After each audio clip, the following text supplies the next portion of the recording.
1. Near Sutterdown, Willamette Valley, Oregon. Samhain Eve, October 30th, CY 22, 2020 AD. Ingolf Vogler slapped his horse affectionately on the neck. He felt a little better now that the rain had stopped, even though it was the tag end of a chilly October day with a ragged sky the color of damp, raw wool rolling in from the west. His gloved hand made a wet smack on his mount's mud-spattered coat. Its breath smoked in the harsh wet air, and so did his. The hooves beat with a slow clop-crunch on the good crushed rock of the road, sending up little spurts of muddy water, whitish-gray with limestone dust. He summoned up a little of the old excitement at heading into fresh country as he looked about at the Willamette Valley, inhaling the musky, silty smell of fallen leaves and turned earth, and the faint tang of wood smoke drifting on the wind. Riding damp and cold was nothing new to him for all that he'd only turned 26 last summer, but the struggle to get over the high Cascades had been brutal. He'd barely crossed the Santiam Pass alive. The last blizzard would have killed him for sure if he hadn't had 2 warm horses, a good sleeping bag covered in oiled bison leather and lined with fleece and stuffed with down, and a lot of experience with cold weather. He hadn't been really dry or warm in the days since, either, and he could still feel the storm's white death in his bones.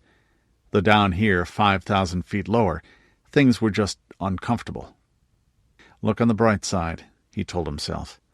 If any of the Prophet's cutters were still on my trail by then, they're surely dead. Dead and frozen under 20 feet of snow until spring. Hang in there, boy. Boy smelled powerfully of wet horse, but then Ingolf smelled of the wet wool of his jacket and pants, and wet leather and oiled metal from his gear and the harness. It had been a good long while since his last bath, too. You didn't, not out alone in the wilds in the cold season. You didn't take off your clothes at all if you could help it. That town should be coming up soon, boy. Good warm stable and oats for you if it's as fine as those yokels said it was. The horse snorted and shook its head in what he could have sworn was doubtfulness. The big gelding and he had come a long way together. A lot farther than the remount-come-pack horse on the end of the leading rein, which looked nearly ready to keel over and die. He'd seen that happen often enough. You could usually follow an army by the bodies of the horses. Past a certain point, their hearts broke, and they just lay down and gave up. You too, Billy. He stopped to lean over and give the pack horse some hoarded honeycomb. It barely had the energy to lip it off his glove, and Boy didn't even protest. Just one hoof ahead of another, that'll do it. They passed the odd wagon or ox cart, once a flock of sheep whose wet wool smelled a lot worse than his clothes, that had both horses crow-hopping a bit, even as tired as they were, and plenty of other riders and passers-by on foot. Now and then a bicyclist. Most of the folk wore the funny pleated skirts he'd started seeing as soon as he got down into the valley, men and women both. Ingolf touched a finger to the floppy brim of his leather hat whenever he passed someone, and usually got a wave and a smile back, despite the foul weather. Most people seemed to be cheerful and friendly here west of the Cascades, which made sense, since they also seemed unusually well-fed and clothed. Wonder just how far it is to Sutterdown, he thought. Traffic had died down as the sun sank, except for a few hurrying in the same direction he was, probably hoping to get inside before the gates closed. That gave him a good idea of when they were likely to shut, and that it would be soon. Uff da, he swore mildly. Most places wouldn't let you in once they'd buttoned up, and the ones that did usually charged a fine for opening a postern after curfew. He touched Boy up with the pressure of his legs. That was hard on him, and even more on Billy, but he didn't think Billy would survive a night in the open right now. There were tall hills to his right, the last stubs of the mountains he'd crossed. The rolling floor of the valley opening westward was divided into small farms, their fields bordered by hedges and rows of trees. Within the enclosures were the green of pasture or new-sown winter wheat just beginning to mist the soil, dark brown of ploughland with wind-ruffled puddles between the furrows, or the rather messy look of a well-dug potato field. The bare spindly branches of orchards, cherry and apple, pear and peach. Now and then there was a clump of woodlot, oaks and firs and more thickets along the river. He recognized the crooked stump-like plants on a south-facing hillside as grapevines, still with their spindly branches unpruned, though he hadn't seen their like often before. "I have drunk wine, though, and I wouldn't mind some at all," he thought, and smacked his lips absently. Though right now something hot would be very good. Days like this, as the shadows grew darker and the wind blew colder, even a young man felt how the years would tell on him in another 2 decades. He coughed to clear his throat and spat aside. There weren't any buildings in the fields apart from the odd byre and shed. The land was all worked from walled hamlets like the one he'd passed not long ago. They called them duns here. The Sutter River gurgled and chuckled to his left, flowing westward into the valley. The steep hills just north were densely forested, dark green and brooding with tall firs. Then a scatter of sheds and workshops loomed up to either side of the road out of the misty dimness, showing lamps or furnace light. Mostly strong-smelling tan yards and pottery kilns, the sort of trades smart towns didn't leave inside the wall. He heard the splashing and grinding sound of water turning windmills to his right, and saw the occasional yellow glitter of flame through the branches of thick-planted trees. His lips shaped a silent whistle when he came through the last fringe of bare-limbed oaks into a clear space and saw the town walls. "Wouldn't like to have to storm those," he muttered, even allowing for how the darkness made them seem to loom. "No, sir. Must be 30 feet high, and pretty damned thick," he thought.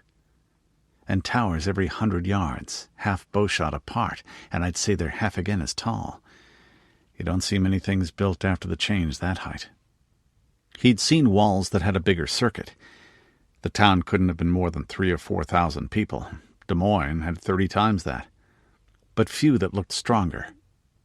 And never any painted like that. The surface looked like pale stucco. Along the top below the crenellations was a running design of vines and flowers with...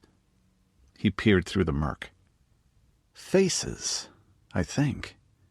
That's a woman's face, isn't it? With vines for hair. And that's a fox or a coyote. And that's..." The towers along the wall had pointed conical roofs, sheathed in green copper and shaped like a witch's hat, which was appropriate if the wilder rumors he'd heard were true.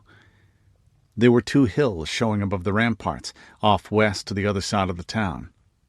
One was crowned by a huge circular building without walls, just pillars supporting a roof.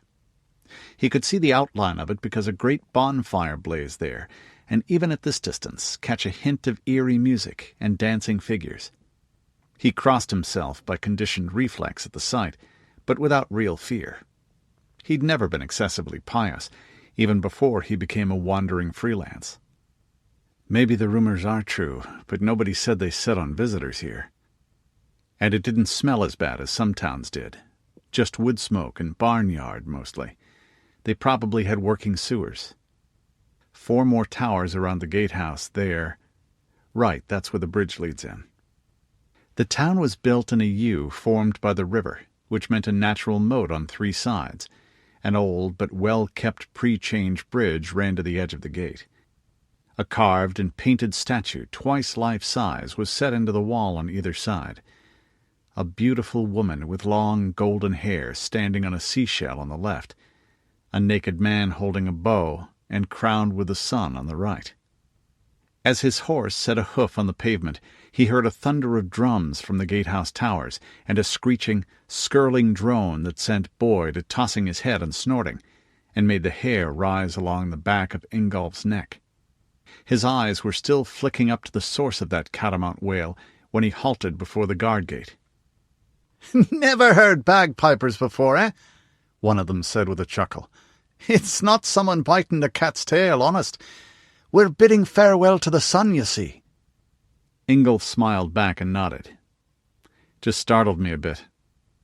It was always sound common sense to be friendly with armed strangers, and anyway, the one who'd spoken was a good-looking woman about his own age, with a freckled, snub-nosed face and lively brown eyes.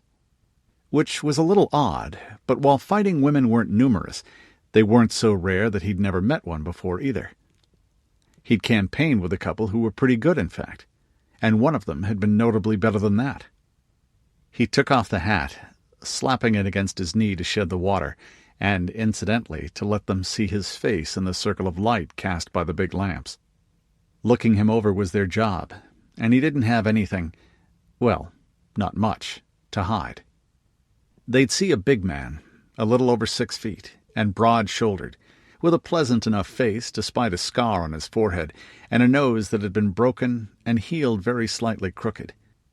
His close-cropped beard and bowl-cut hair were light brown, his eyes dark blue, and his skin had the ruddy, weathered look of someone who spent his time out of doors in all weathers. His gear was likewise plain and serviceable, a thigh-length shirt of chainmail under his long leather duster, a yard of point-heavy curved sheet hung from his belt, and a 10-inch knife balancing it on the other side. A horseman's short horn-and-sinew bow was cased at his left knee, his kettle helmet hung by the right, and a quiver was slung over his back, covered right now with a round shield painted dark brown with an orange wedge. A tomahawk had its 3-foot handle through a loop at the back of his belt. There was no glitter of gold or gems on hilt and buckle. Unlike some fighting men, he didn't boast by wearing his portable wealth. While he let them look, he studied them in turn. 2 of the 6 guards were women, in fact. They were dressed like the others, in a pleated knee-length skirt of wool tartan-checked in brown and dark green, divided by slivers of dull orange, with boots and knee socks and an odd blanket-like stretch of the same material wrapped diagonally across their torsos and pinned over one shoulder with a brooch. Everyone here seemed to wear their hair shoulder-length or better, braided or loose, and the men sported mustaches. One example dangled down below the chin on either side. Short swords and bucklers and long daggers rode at their waists. 4 had yew longbows in their hands and quivers over their backs, and 2 held polearms. A 7-foot spear and an ugly thing like a great axe on a 6-foot shaft, whose blade tapered upward into a point, with a spike hook on the rear. The man who held it was taller than Ingolf, and broader, and wore a beard the color of rust halfway down his chest. The spear and axe thing slanted crosswise to bar his way. Behind them were the open leaves of massive metal-clad gates and a raised portcullis. There were murder holes in the arched ceiling of the gate passage, and another set of gates on the inner side. "Who are you, stranger? Where from? And what business would you be doing in Sutterdown?" the young woman asked, with her thumb hooked in her sword-belt. Now that she was closer, he could see she wore a ring of twisted gold around her neck, the open end over her throat ending in 2 knobs. She had the same accent he'd noticed in the village, the Dun, where he'd stopped to buy bread and cheese and ask a few questions this morning, but stronger. Sort of a rolling lilt, and sometimes a strange choice or order of words. It sounded exotic and musical, but not unpleasant, and easier to understand than some dialects that had grown up in out-of-the-way places. "The name's Ingolf Vogler," he said, conscious of how his flat, hard badger vowels would sound strange here. "Out of the east." "Not Pendleton, I hope," one of the others said. "Christ, no, and I didn't like what I saw of the place when I passed through," he said honestly. Several of them laughed, nodding, and Ingolf went on. "I'm from a lot farther east than that. East of the Rockies and the Plains." Best establish that I'm respectable, he thought, and went on. "My father was Sheriff of Reedstown in the Kickapoo country in the Free Republic of Richland." At their blank looks he called up the memory of old maps and books from his brief school days and added, "Southern Wisconsin, if that means anything to you." "East of the Mississippi," the woman who seemed to be in charge blurted, her eyes growing wide in surprise. "From the Sunrise Lands. Stranger, you have come a long way." They all looked impressed. Natural enough. People would get excited back home if someone from here showed up. I'm a little impressed they all know where Wisconsin is. A lot of ordinary folks back home couldn't name Oregon to save their lives. "Yup," he said. "I wander and do this and that. Caravan guard, peace officer, some cowboying, or any honest work. I'm a passable carpenter and blacksmith, and I can handle horses." He touched the side of his duster where it covered an inner pocket. "I can pay an entry tax if you have one." "No need," the woman said. "All honest travellers and traders are welcome here. But we have a short way with thieves or outland bandits. Scourge for the back, or lock of our axe for the neck, as needed. So take warning." The hulking redhead with the gruesome bladed weapon grinned through his thatch of beard and hefted it. So that must be a Lochaber axe. He looked cheerful rather than menacing, though. "Fair enough," Ingolf nodded. It was what he'd heard about these Mackenzies along the way. "I'm a peaceable man when I'm let be." Her voice took on a formal note as she continued. "Enter then, and be welcome, guest within our walls, with the blessing of the Lady and the Lord, who hold dominion here in Sutterdown, as the foam-born Aphrodite and Apollo of the unconquered sun." Wow, he thought. The names were vaguely familiar, but they are strange here. Aloud. "Anywhere I can get food and lodging for myself and my beasts. And I could use a hot bath, by God. I was in Bend 4 days ago." The big man with the axe whistled. That was 100 miles, a lot of it very cold this time of year, and very steep in any season. "You've good horses, then, Ingolf the Wanderer, and weather luck in plenty." "Take my word for it, and don't try going back east that way until spring, unless you've got skis." Just then a voice shouted down from above, where the wild music had been. "Hey, will you be talking through till dawn, then? We can't go home until you close the gate." The woman turned and shouted back, "Would you leave a stranger out in the cold and on the holy eve of—" He didn't catch the next part. The word wasn't one he'd ever heard before. "At that." She turned back to him. "I'm Saba Brannigan Mackenzie, Mr. Vogler. My sep's totem is elk, and my father keeps an inn here, and you'll be very welcome. I'll show you the way. We're being relieved by the night guard now." She shook his hand as he dismounted. Her brow went up as she felt the heavy swordsman's callus around the inner edge of his thumb and forefinger, and his at the strength of her grip. They walked through the gatehouse and into streets laid out on a grid, mark of a pre-change settlement. This one was better kept up and better lit than most, and free of sewage stink. The houses neatly repaired, and big lanterns on posts where the streets met. The folk looking well-fed and prosperous, if oddly dressed. But though it was fairly dark, nothing was so dark as a town at night, unless it was a windowless basement. He caught glimpses of things that did look strange. A terracotta of a bearded face over a door with horns growing from its brow. The wood of a shutter carved into leafy tendrils that seemed to be looking at him somehow. A stone post with a head on top and a phallus jutting from its middle, wrought in knotwork. A set of running and laughing children wearing costumes fantastically shaped and painted. He snapped his fingers. "It's Halloween, or nearly," he said. "Kids wear masks and things back home, too, on Halloween." "Soween, we call it," she said, and spelled it out for him. She pronounced it Soween. He nodded and made a mental note of it. That was the word he'd heard her shout up to the tower.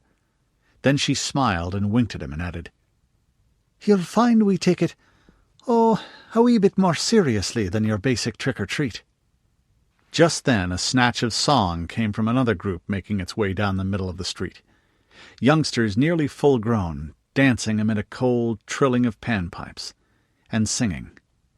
"As the sun bleeds through the murk, 'tis the last day we shall work, for the veil is thin and the spirit wild, and the crone is carrying harvest's child." A girl led them, with a half-mask shaped like a raven's head covering most of her face. Her black feathered cloak flared in the darkness as she danced a twirling measure and beat a little drum with snake-quick taps of her fingers.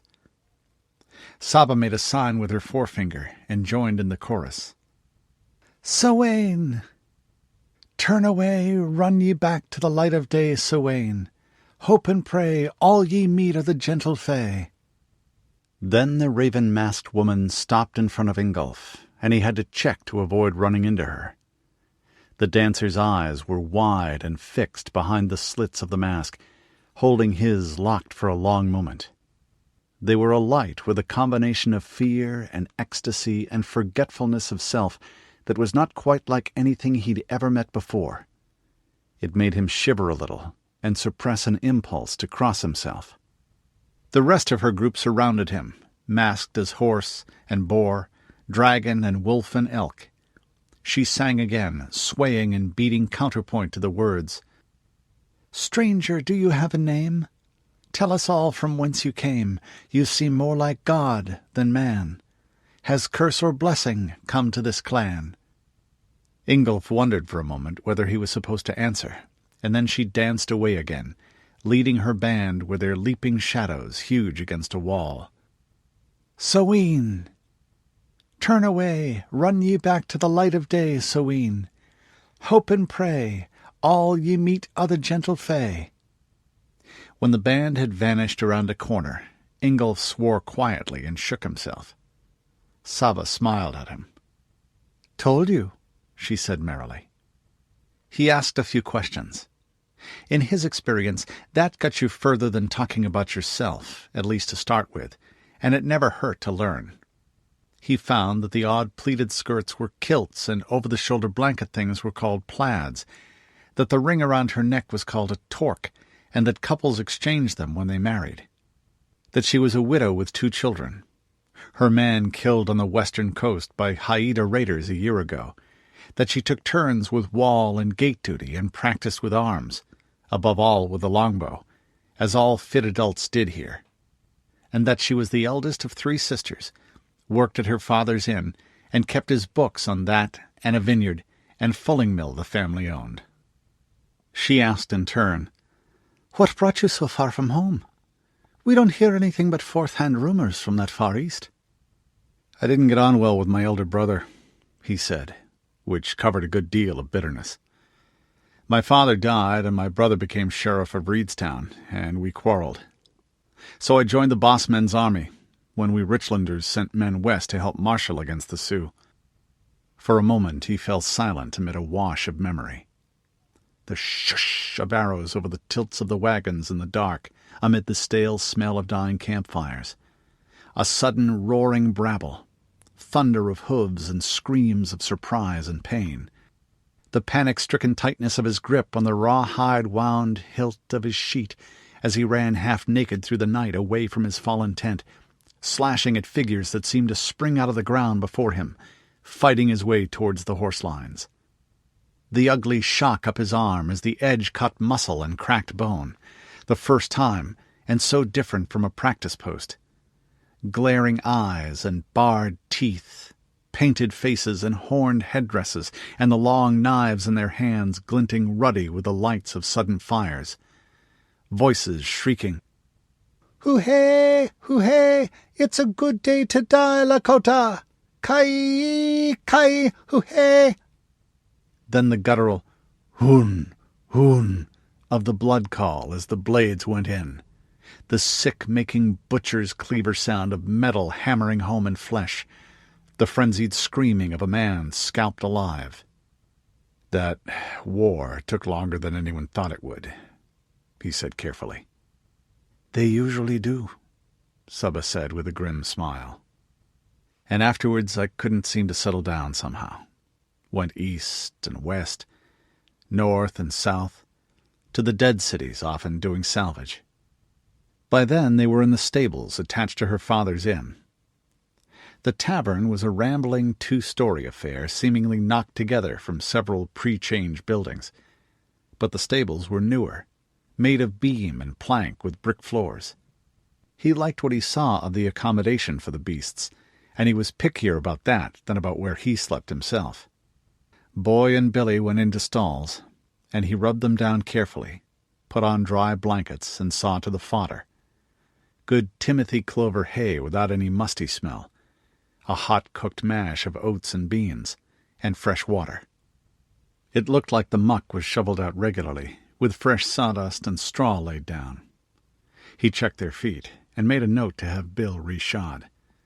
The one on his left rear had looked good enough in bend, but it was a little loose now, and definitely getting thin. Pavement wasn't kind to hooves, especially when years of frost and storm had roughened it. "You boys rest up. You can take it easy for a while," he said, rubbing Boy's forehead as the horse butted at him. "You both earned it." "You know how to look after horses," Sabah said with approval, as she and a teenage boy helped him with the tack and the loads from the pack saddle. Ingolf grinned. "You have to if you want the horses to look after you. I had to push these two fellows a lot harder than I liked, but it was that or get stuck in Bend or Sisters for the winter. I got Boy in the Nebraska country, and he's the best all-round horse I've ever had." She nodded, handed him a room key with a number on the wooden tag that dangled from it, and pointed to a door. "Bathhouse is through there. Bran here will show you the manner of it hereabouts. The stairs on the right past there go to the rooms. Come down those and turn left to get to the main room. See you there. You'll want to wash up before you eat." He nodded, though in fact he was so hungry that it was a toss-up. But they seemed a cleanly lot here. So was he when he had a choice, which sometimes you didn't if you were a wandering man. By the time he stowed his gear in the room and finished his bath, they soaped down and scrubbed with buckets of steaming hot water poured over the head first here, before getting into the tub to soak. And dressed in his good suit of blue denim jacket and pants and roll-necked sweater from the pack saddle, he felt a lot more human and ready to face the sheaf and sickles common room. "And I'm hungry enough to eat an ox, live." Luckily, he'd managed to keep clear of nits despite being on the road for weeks, and didn't need to use the special and very smelly soap provided. That did make him hope the beds would be free of biting company, another thing you had to get used to on the road. He settled in a booth, and Saba brought him a big mug of hot cider to get the last of the chill out. Her father came with her. He looked formidable still, despite the broad streaks of white in his dark beard and the kettle belly under his leather bib apron. His grin showed a full set of teeth, and the hairy legs beneath his kilt were like grizzled tree trunks, even though he must have been a man grown and then some at the change, which was a thing you saw less with every passing year. The stories said that in those days people had commonly lived to 80 or 100 or even more, but then those stories said a lot of wild things. Flying to the moon, talking machine servants, sword blades made of fiery light, and islands filled with dinosaurs. Nowadays 60 was old most places he'd seen, and few reached the Bible's 70. "I hear you're from Wisconsin, Mr. Vogler," Brannigan said, his voice a deep rumble. Ingolf noted that he had less of the lilting local accent than his daughter, but there was wonder in his tone as he went on. "Wisconsin! Haven't seen anyone from that far east since before the change. Wait, no, there was one. Came all the way from upstate New York on a bicycle that first year. Big guy.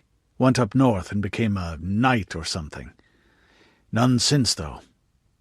"We haven't seen many from the West Coast either, Mr. Mackenzie," Ingolf said. Brannigan chuckled. He seemed to be one of the jolly, plump innkeepers of song and story, which was lucky. In Ingolf's broad experience, they were just as likely to be skinny, po-faced tightwads soured on humanity in general, and their customers in particular. "Mackenzie is the clan name, Mr. Vogler, and there are going on for 60,000 others. Just Tom will do anyway." "How much do I owe you, Mr. Brannigan? Tom?" "Normally, half a silver dollar a day for a man and 2 horses, not counting drinks.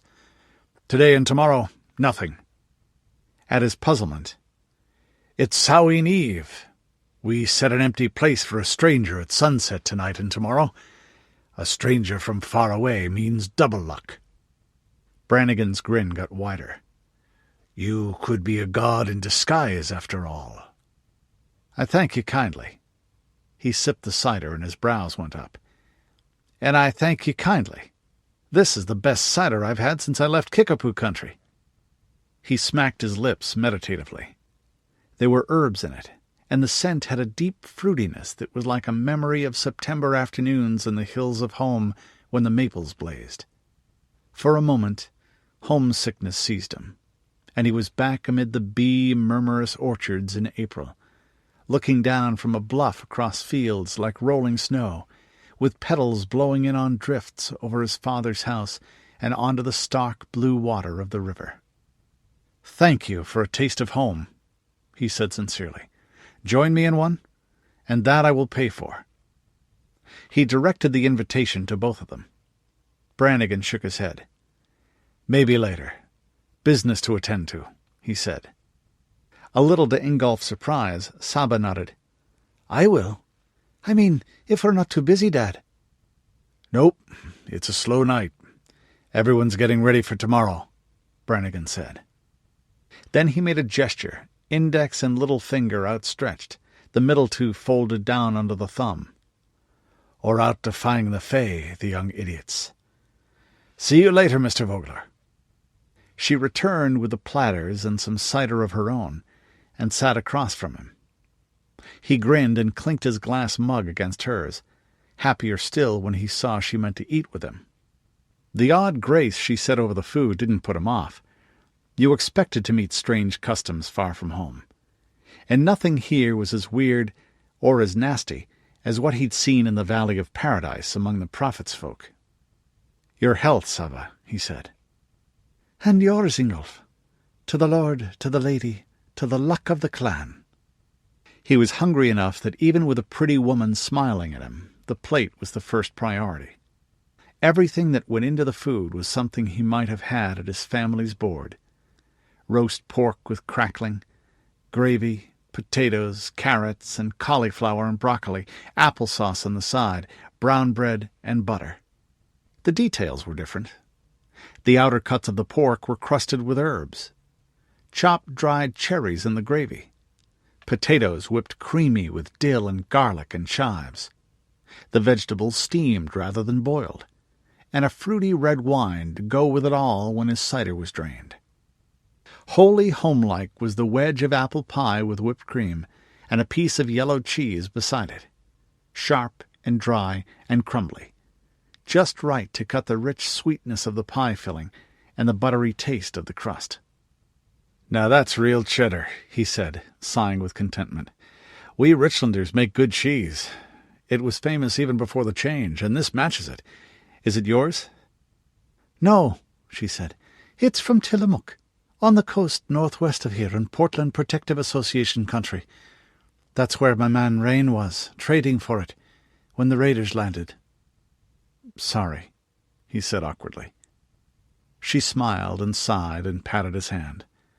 "It's a year ago now, and he's in the Summerlands, waiting to come back, and he helped burn their ships at the water's edge. The Haida carry people off for slaves and steal and burn everything if they get a foothold. The raids are worse every year.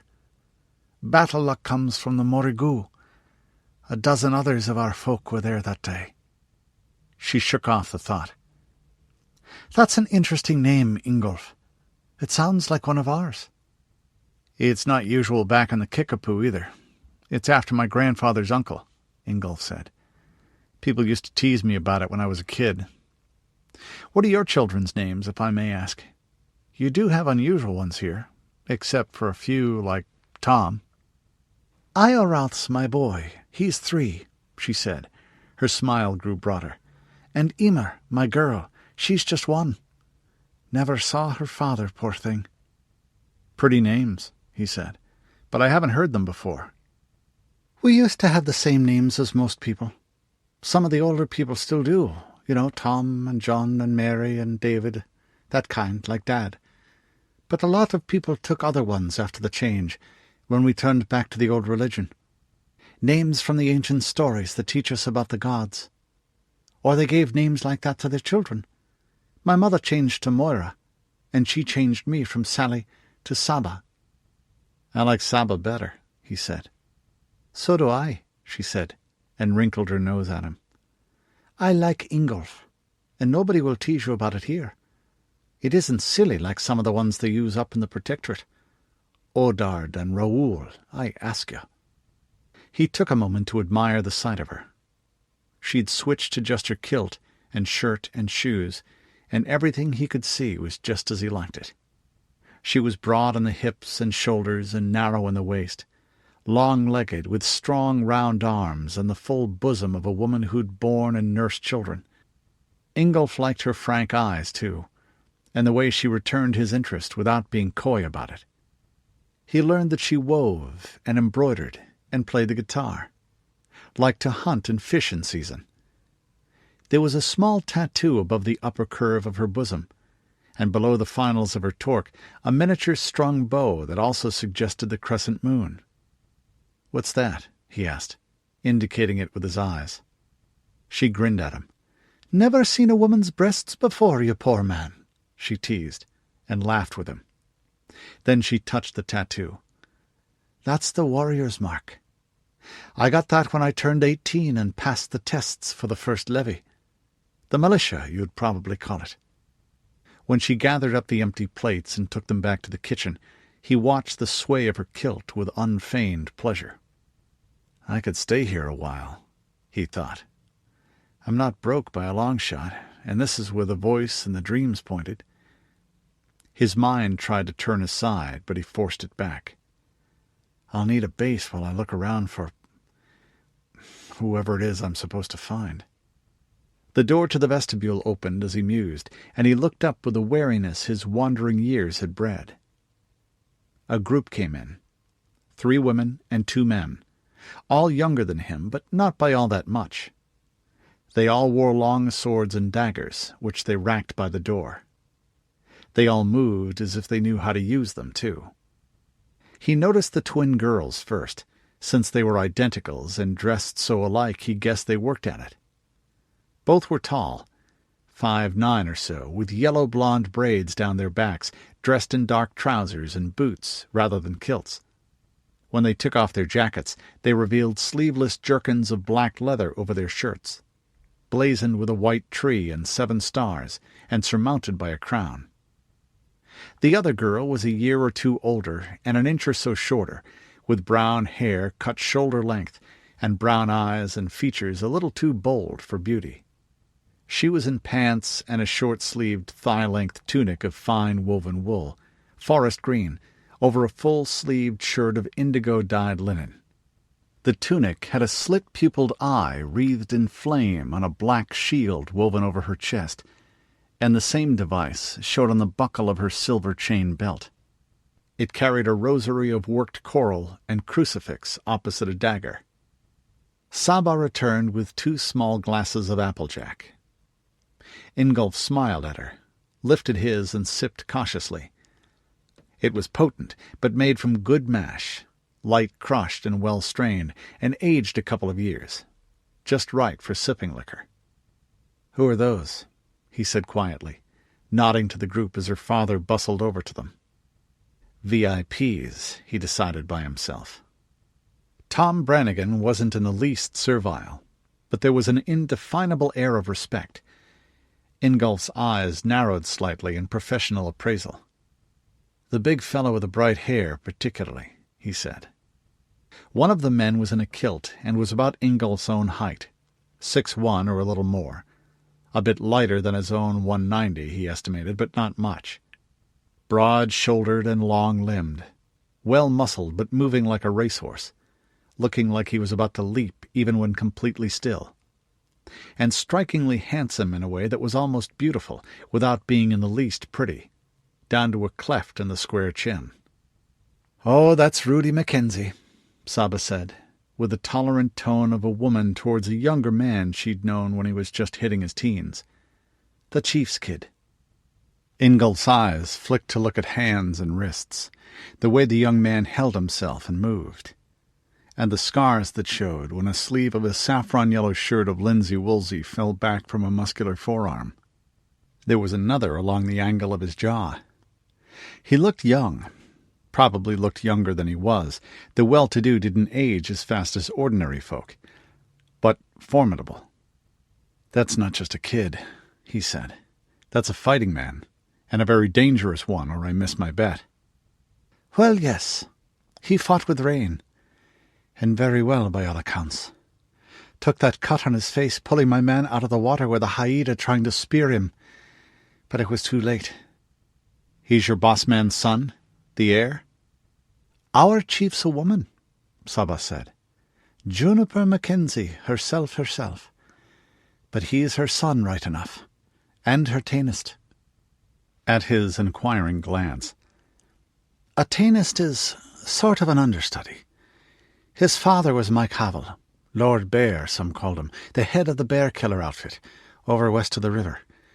The twins are Havel's kids too, Rudi's half-sisters. Their mother's Signe Havel. He fathered Rudi with the chief before he married Signe." "Yeah, there's a family resemblance," Ingolf noted. High cheekbones and slanted eyes. A trace of Injun there, he thought. The man's eyes were a light, changeable grey, blue-green. The girl's, the bright blue of cornflowers. His hair was worn shoulder-length, and there was a strong tinge of copper-red in its yellow curls. He looked as if he laughed a lot. Right now he was grinning at the innkeeper. "Greetings to the Mackenzie," Brannigan said grandly, then winked and made a sweeping bow. "You honour our humble establishment." "Hey, Tom, I'm not the Mackenzie," the young man, Rudi said, shaking his hand. That lilting accent of Saba's was stronger still with him. "My mother is the Mackenzie. I'm just a Mackenzie, like you and the rest, to be sure." "You're just a clansman, and I'm the horned lord come in the flesh," Brannigan said. "Well, you are," Rudi pointed out. "Only in the circle," Brannigan said. Ingolf looked a question over at the innkeeper's daughter. "Dad's high priest of the Sunhill Coven here," she said casually. "So when he calls, the god comes to him. Mom's the high priestess. Lady Juniper is high priestess of the whole clan, of course.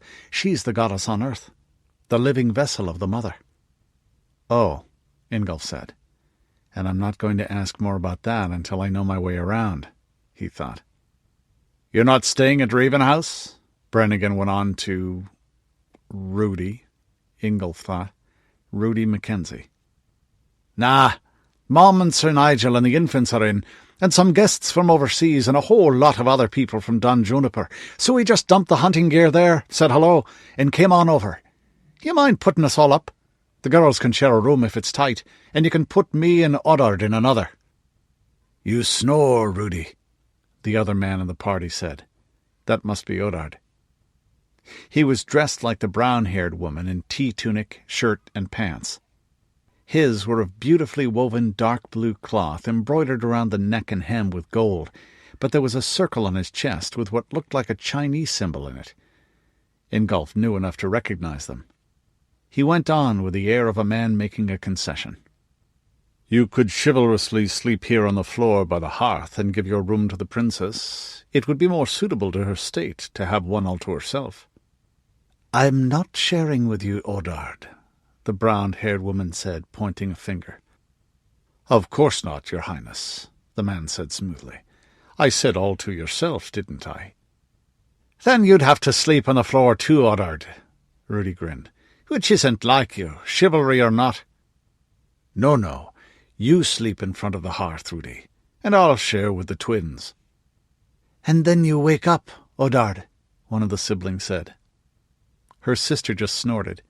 They both looked down their noses at him, about half serious, Ingolf thought. "No, plenty for you and the princess and your friends to have one each," Brannigan said, laughing at the byplay. "Business gets slow after the horse fair, and slower after Mabon. Highway 20 won't be open much longer. It may be closed now. They've already had snow up there, though we got one in from over the Santiam Pass just a little while ago. That's him. He's from far back east, way far, east of the Mississippi." He nodded towards the booth in a corner. Ingolf raised his glass politely as they nodded at him. They looked in frank curiosity, then gave him what he recognized as the same expert's once-over he'd given Rudi. There was a little more than that in the way the three young women looked at him. They put their heads together and said something in a language he didn't recognize, and giggled for a moment. Then they went off to their own table, still bickering amiably. Like pups in a litter, he thought tolerantly from the lofty height of 28, and asked, "Princess?" "Oh, that's Matilda Arminger," Saba said. "She comes from up north. Her father was the Lord Protector of Portland, and she's his heir, so they called her the Princess. Mike Havel and he killed each other in the War of the Eye 11 years ago. No, sure, and I'm lying, it's 12 years the now. By the Sun Lord and the Foam Born, but the wheel turns faster each time." Ingolf felt his brows go up. "Their kids seem awfully friendly," he said. And meant it. He recognized the playful banter, of a style you only used with those you knew well, and it brought a pang of loneliness. He hadn't had the like since the villains were wiped out last year. "Long story," Saba said. "Part of the peace agreement was that she'd come here for part of the year, and Rudi, Artos, would go north." He nodded thoughtfully. That sort of mutual exchange of hostages was common enough. The bossmen of Richland and Ellsworth had a similar arrangement back home, which was a big improvement on calling out your farmers and their following of refugees to burn down barns and chop each other up. "And the other guy is Sir Odard Lew. He's a knight of the association, the Portland Protective Association, that's what their top people call themselves, who comes down with her. His father was a nasty piece of work, too. Lady Eilear and Lady Astrid killed him." At his inquiring look she amplified. "Lady Eilear is the chief's eldest child. Lady Astrid is the twins' aunt, their mother's sister, and Mike Havel's sister-in-law.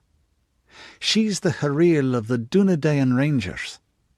They're Anamchara, soul sisters. Astrid's married to Lord Alain, the son of the chief's husband, Sir Nigel. His son by his first wife back in England, that is. He and the chief have 2 daughters. Sorry to dump all this on you." He filed away the unfamiliar names and relationships. Family was usually the key to understanding politics, which could mean life and death. "And Odard?" "Odard's not bad, except that he thinks he's the lady's own gift to women." "That's a delusion I've never had," Ingolf said. "I always thought it was more that women are God's gift to an undeserving mankind." That got him a laugh. He went on.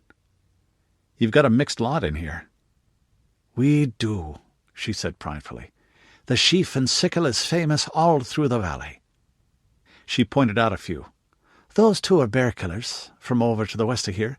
Mike Havel founded their outfit." A tough-looking pair, with bold, challenging eyes.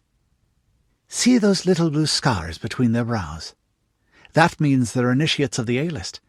Sort of like being knights, but they're a lot less likely to be assholes than the ones from the Protectorate, sure.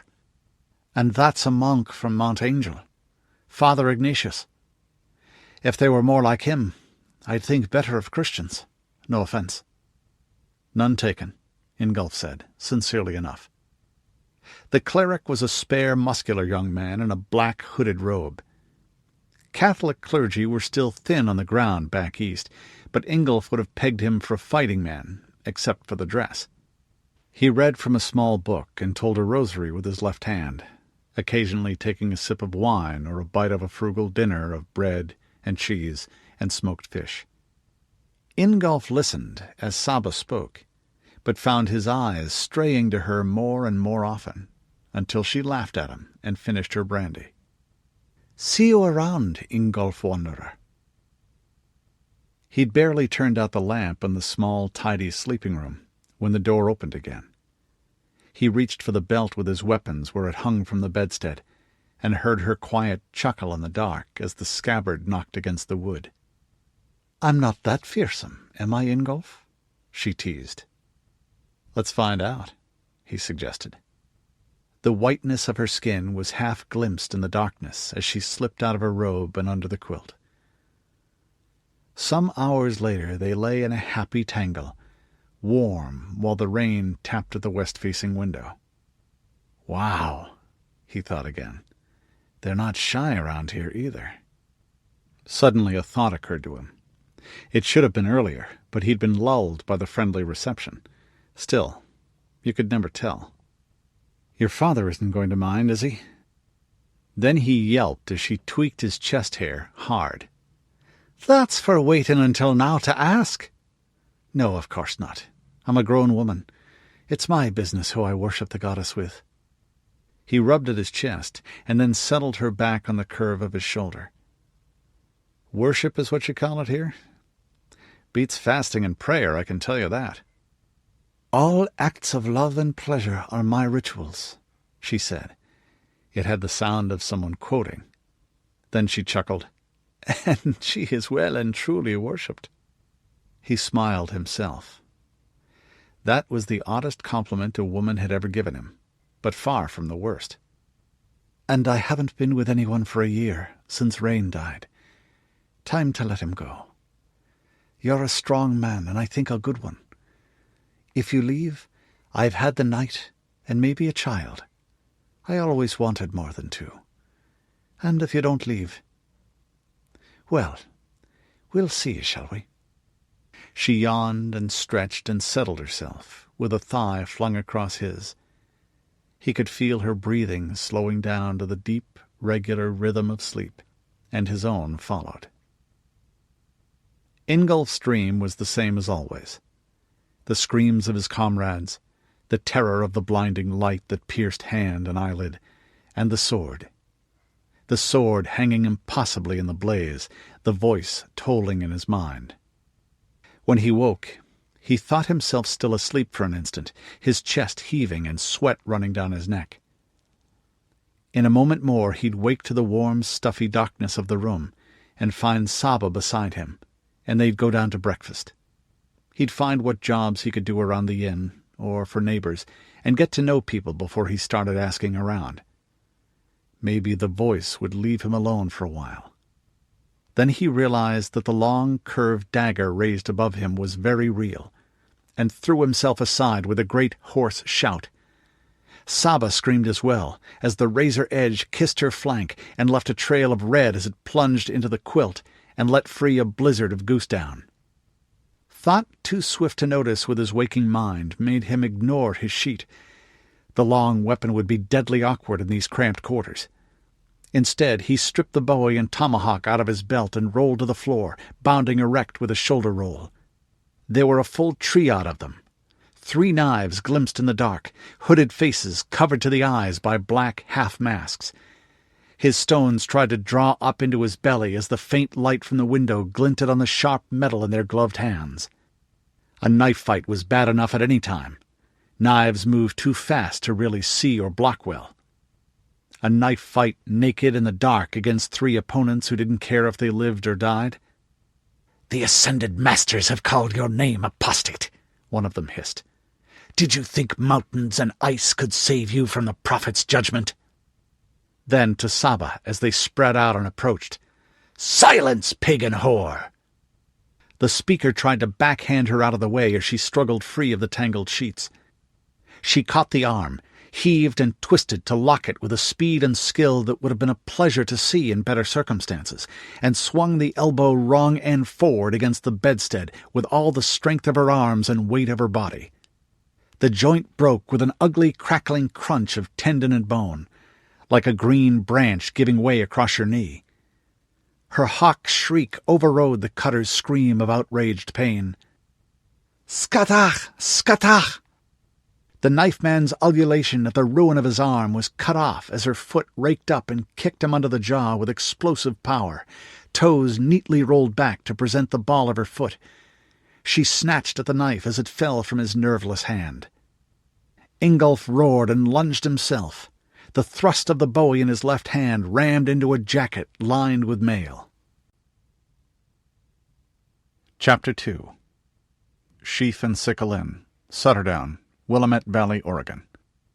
Samhain Eve, CY 22, 2020 AD. Rudi Mackenzie dreamed. He saw mountains, but not the mountains of home, green and steep where the cascades rose above dun juniper's walls.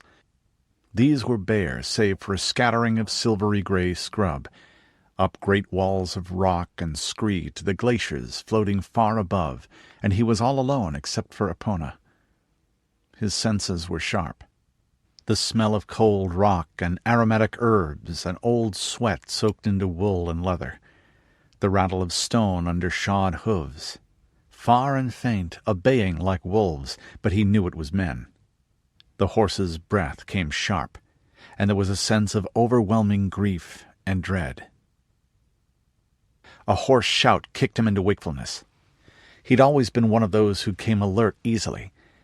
An inner clock told him it was the 3rd hour past midnight, the hour when the hunter came to lead away the old and sick, the time when sleep guttered closest to death.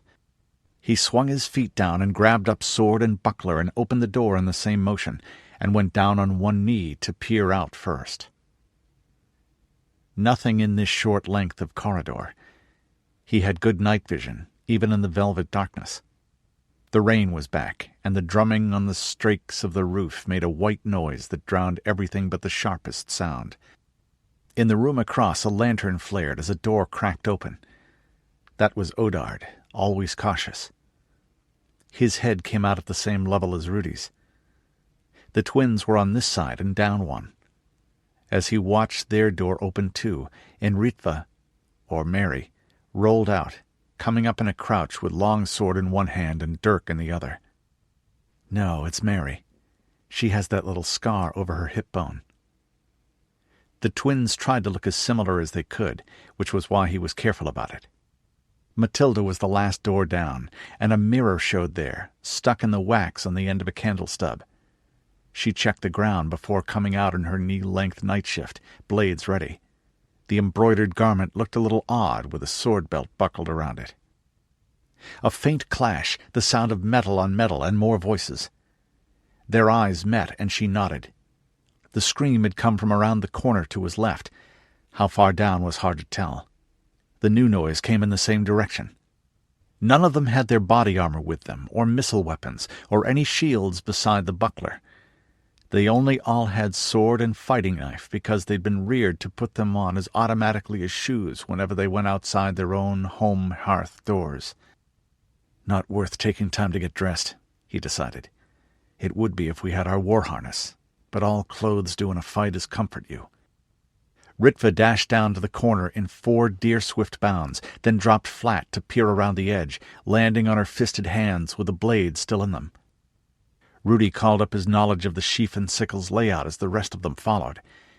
It was chaotic. Brannigan's steading had grown over the years from the original core of the pre-change tavern and microbrewery, knocking together 6 old buildings and modifying them as the business and the number of children and grandchildren and employees and their families grew. New doors and corridors and staircases, and new chimneys for wood stoves and fireplaces. The 5 of them gathered at the intersection, naturally keeping back where they couldn't be seen from the next stretch of corridor. Odard had brought his bedside lantern, but with his shirt wrapped around it so the light it threw was muffled. The fruity smell of burning alcohol and hot wick melded with the acrid sweat of tension. Eyes gleamed in the darkness, and teeth showed as bright as the steel. None of them was what you'd call timid, or complete virgins when it came to a fight, but sudden death in a friendly inn wasn't something that happened every day. And they were all of them children of field and farm, river and hill and forest. A town was an alien environment to them, much less fighting in a warren like this building. He could tell they all felt as cramped and out of place as he did. He had his buckler, a little foot-wide roundel of steel shaped like a soup plate with a hand grip on the hollow boss. As it happened, they also all favored double-edged longswords with cross-guarded hilts. The others were carrying their daggers as parrying weapons. Matilda tossed strips of woolen blanket to each of the shieldless ones, and they quickly wound them around their left forearms. That wasn't much protection, but it was a lot better than nothing.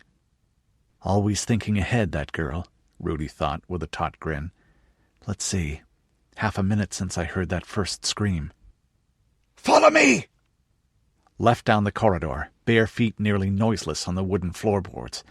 more light leaking out from under doors as people woke. One Corvellan merchant opened his, saw warriors naked as the swords in their hands padding by, and prudently slammed the door shut again, with a thumping to show he was bracing a chair against it. The sound of fighting was louder now. An unearthly shriek of astonished agony, and a Mackenzie battle shout in a woman's voice. "Scathach! Scathach!"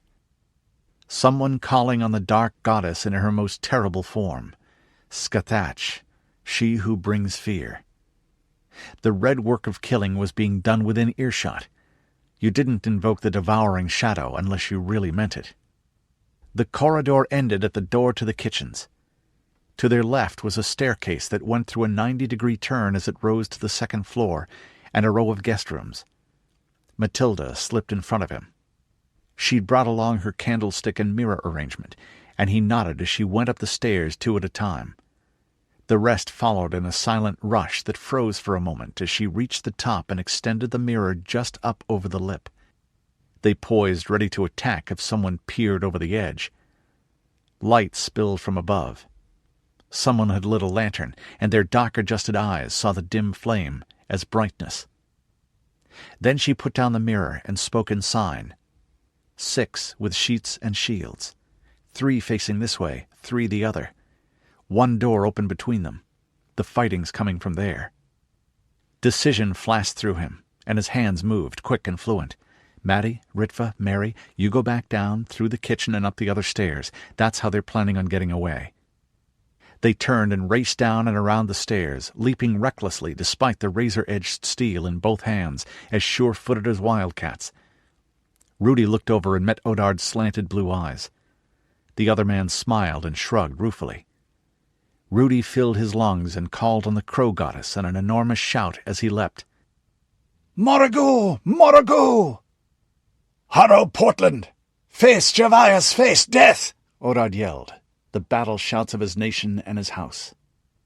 You screamed at a time like that to freeze your enemy for a moment. This time the freezing bit didn't work.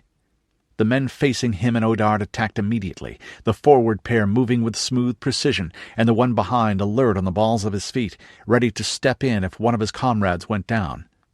They were wearing loose, mottled gray-brown jackets with hoods and cloth masks that covered all but the eyes, trousers of the same material, and stout boots. It made him feel a little conspicuous in his underdrawers and bare feet, but not nearly so much as did the yard of sharp-curved steel slamming towards his face. Tung! His buckler shed it with an unmusical crash and a jarring shock to his left hand and arm. His own cut-and-thrust blade darted out, and was deflected in turn by the 2-foot circular shield blazoned with a sun disk and 3 letters, C-U-T. That was all too appropriate. He jumped as the sheet hissed beneath his feet, aimed in a looping, hawking strike at the side of his leg. The man was as good a master of the slashing style as he had ever met, and his sheet was a whirling blur like a power-driven saw, but the cramped quarters worked against him. Once it nearly caught on the ceiling overhead. Just then another man, dressed like his opponent, staggered back out of the door where the first shouts had come from. He had a tomahawk planted in his forehead, the blade sunk deep enough that the shaft was jammed against the bone. The outlander bounced off the opposite wall and fell on a tangle of limbs that twitched like a pithed frog. A naked man was in the doorway. Ingolf, the stranger from the Sunrise Lands. He clutched a knife in his left hand, but the limb hung limp, and he had a nasty cut down the shoulder and upper arm on that side, with blood that looked black in the poor light glistening in a sheet down his side and dripping on the floor. "Saba's hurt," he cried. "Hurt bad." "Then get back inside there and look to her," Rudi shouted. That seemed to cut through the haze of pain and shock. The big man looked around, saw what was going on, and slammed the door in the face of one of the hooded men. An instant later the blade of the buoy appeared beneath it.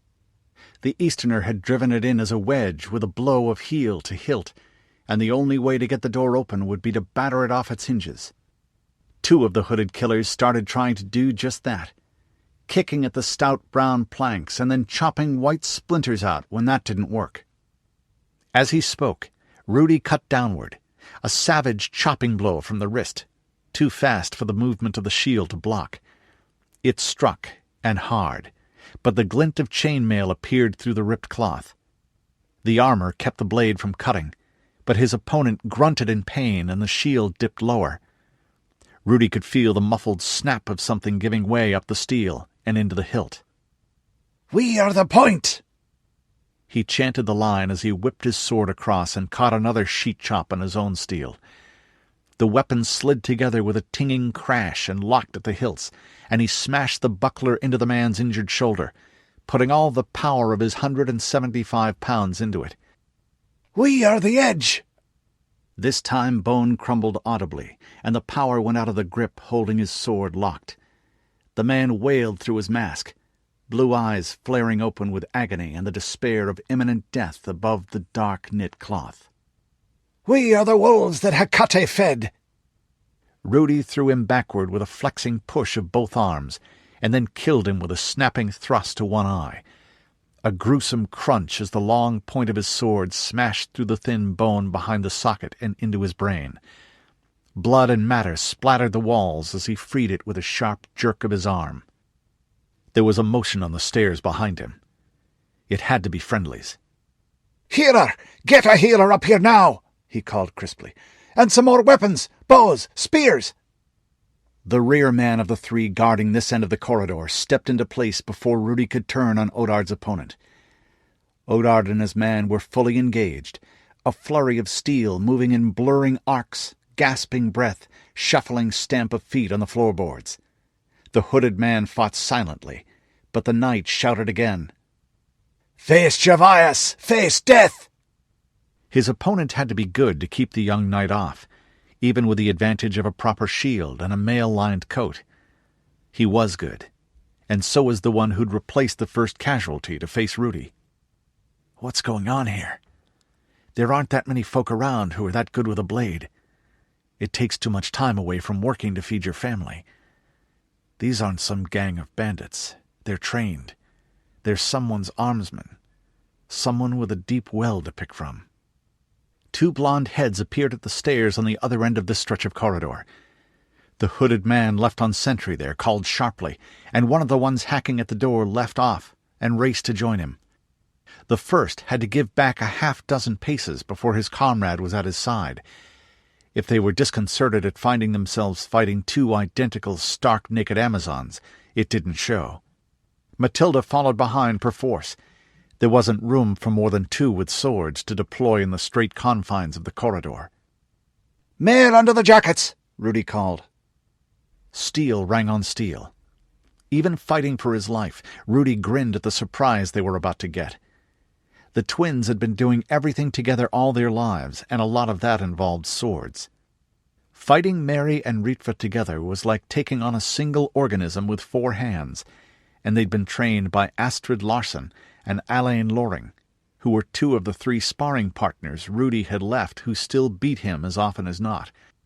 He could usually take either of the twins in a straight-up fight, but they'd never lost a pair-against-pair match with anyone since they got their full growth. "Lacho Kalad! Drago Morn!" the 2 screamed as one. The Dunedain war cry, known throughout the valley.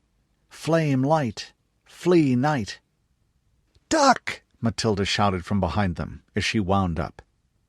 They both did. The cast brass candlestick flew over Mary, or Ritva's, head. It arched over the 2 hooded men facing the Larsen twins as well, bringing their shields up in reflex. But it blurred past, to go thunk into the shoulder blade of the one hacking at the door. He collapsed, sinking to his knees in a scrabbling fall, dropping his weapon and clutching at the battered panels. After an instant he struggled to his feet again and began hacking once more, but his blows were feeble, and he held the weapon in his left hand. Goddess, gentle and strong, this bunch are determined, Rudi thought. Aloud, between panting breaths and the deadly flickering and belling of edged metal, "Surrender! You've got no way out!" They didn't even bother to reply. Rudi raised his voice and shouted to the others, "We'll want one alive!" That did bring a reaction, probably because there wasn't any way for them to escape now that the cry was raised. There were shouts and noise all over the sheaf and sickle. One of the hooded men barked a single order. Rudi couldn't make out the word, or even if it was in English. Suddenly, the pair facing him and Odard leapt backwards, a simultaneous panther bound. Then they turned and drove their sheets into each other's throats. The broad points slashed to the spine almost instantaneously. Rudi was left gaping for an instant as blood fountained out, splashing to the ceiling before the bodies convulsed and went limp. Ritva and Mary were frozen in shock on the other side. Their opponents had done the same. "Get the other one," Matilda called, trying to push between them. "Quick!" Cursing, all 5 of them did. Rudi managed to grab his right shoulder just as the left arm drove a dagger up under his own breastbone. The body kicked and died.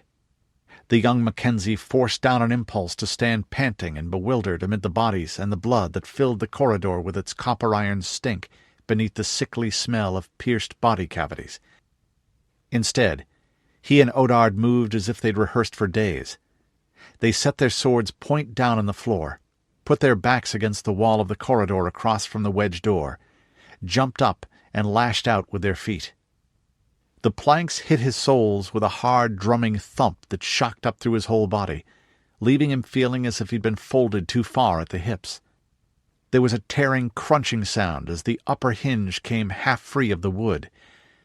Both young men dropped crouching to the blood-slick flooring, sprang upward as if driven by springs, and struck again. This time, the upper hinge came completely free, and the lower twisted 3/4 out. The door fell inward, resting on a body there. Rudi snatched up his sword and jumped through. The inside was darker than the corridor. It took an instant for his eyes to make sense of what he saw. 2 dead men. One half under the door, with an arm joint bent back in a way not suited to the nature or construction of elbows. A jaw smashed so completely it dangled free within a sack of cloth, and his head back between his shoulder blades. Another was hacked and slashed around the neck and face as if by a bear in a frenzy. On the bed, a woman's body, naked but looking like a glistening black statue with the blood. It couldn't all be hers, but a lot of it was.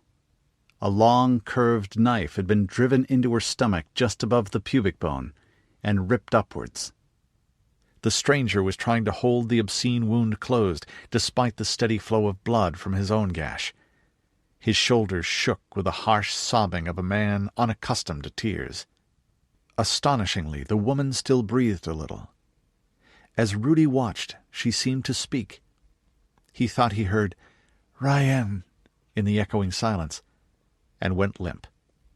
Seconds later, the man who held her collapsed. "Sweet mother of all," Rudi whispered, darting forward. Saba was beyond help, but the stranger wasn't, and if he lived, he could talk. Chapter 3. Raven House, Sutterdown, Willamette Valley, Oregon.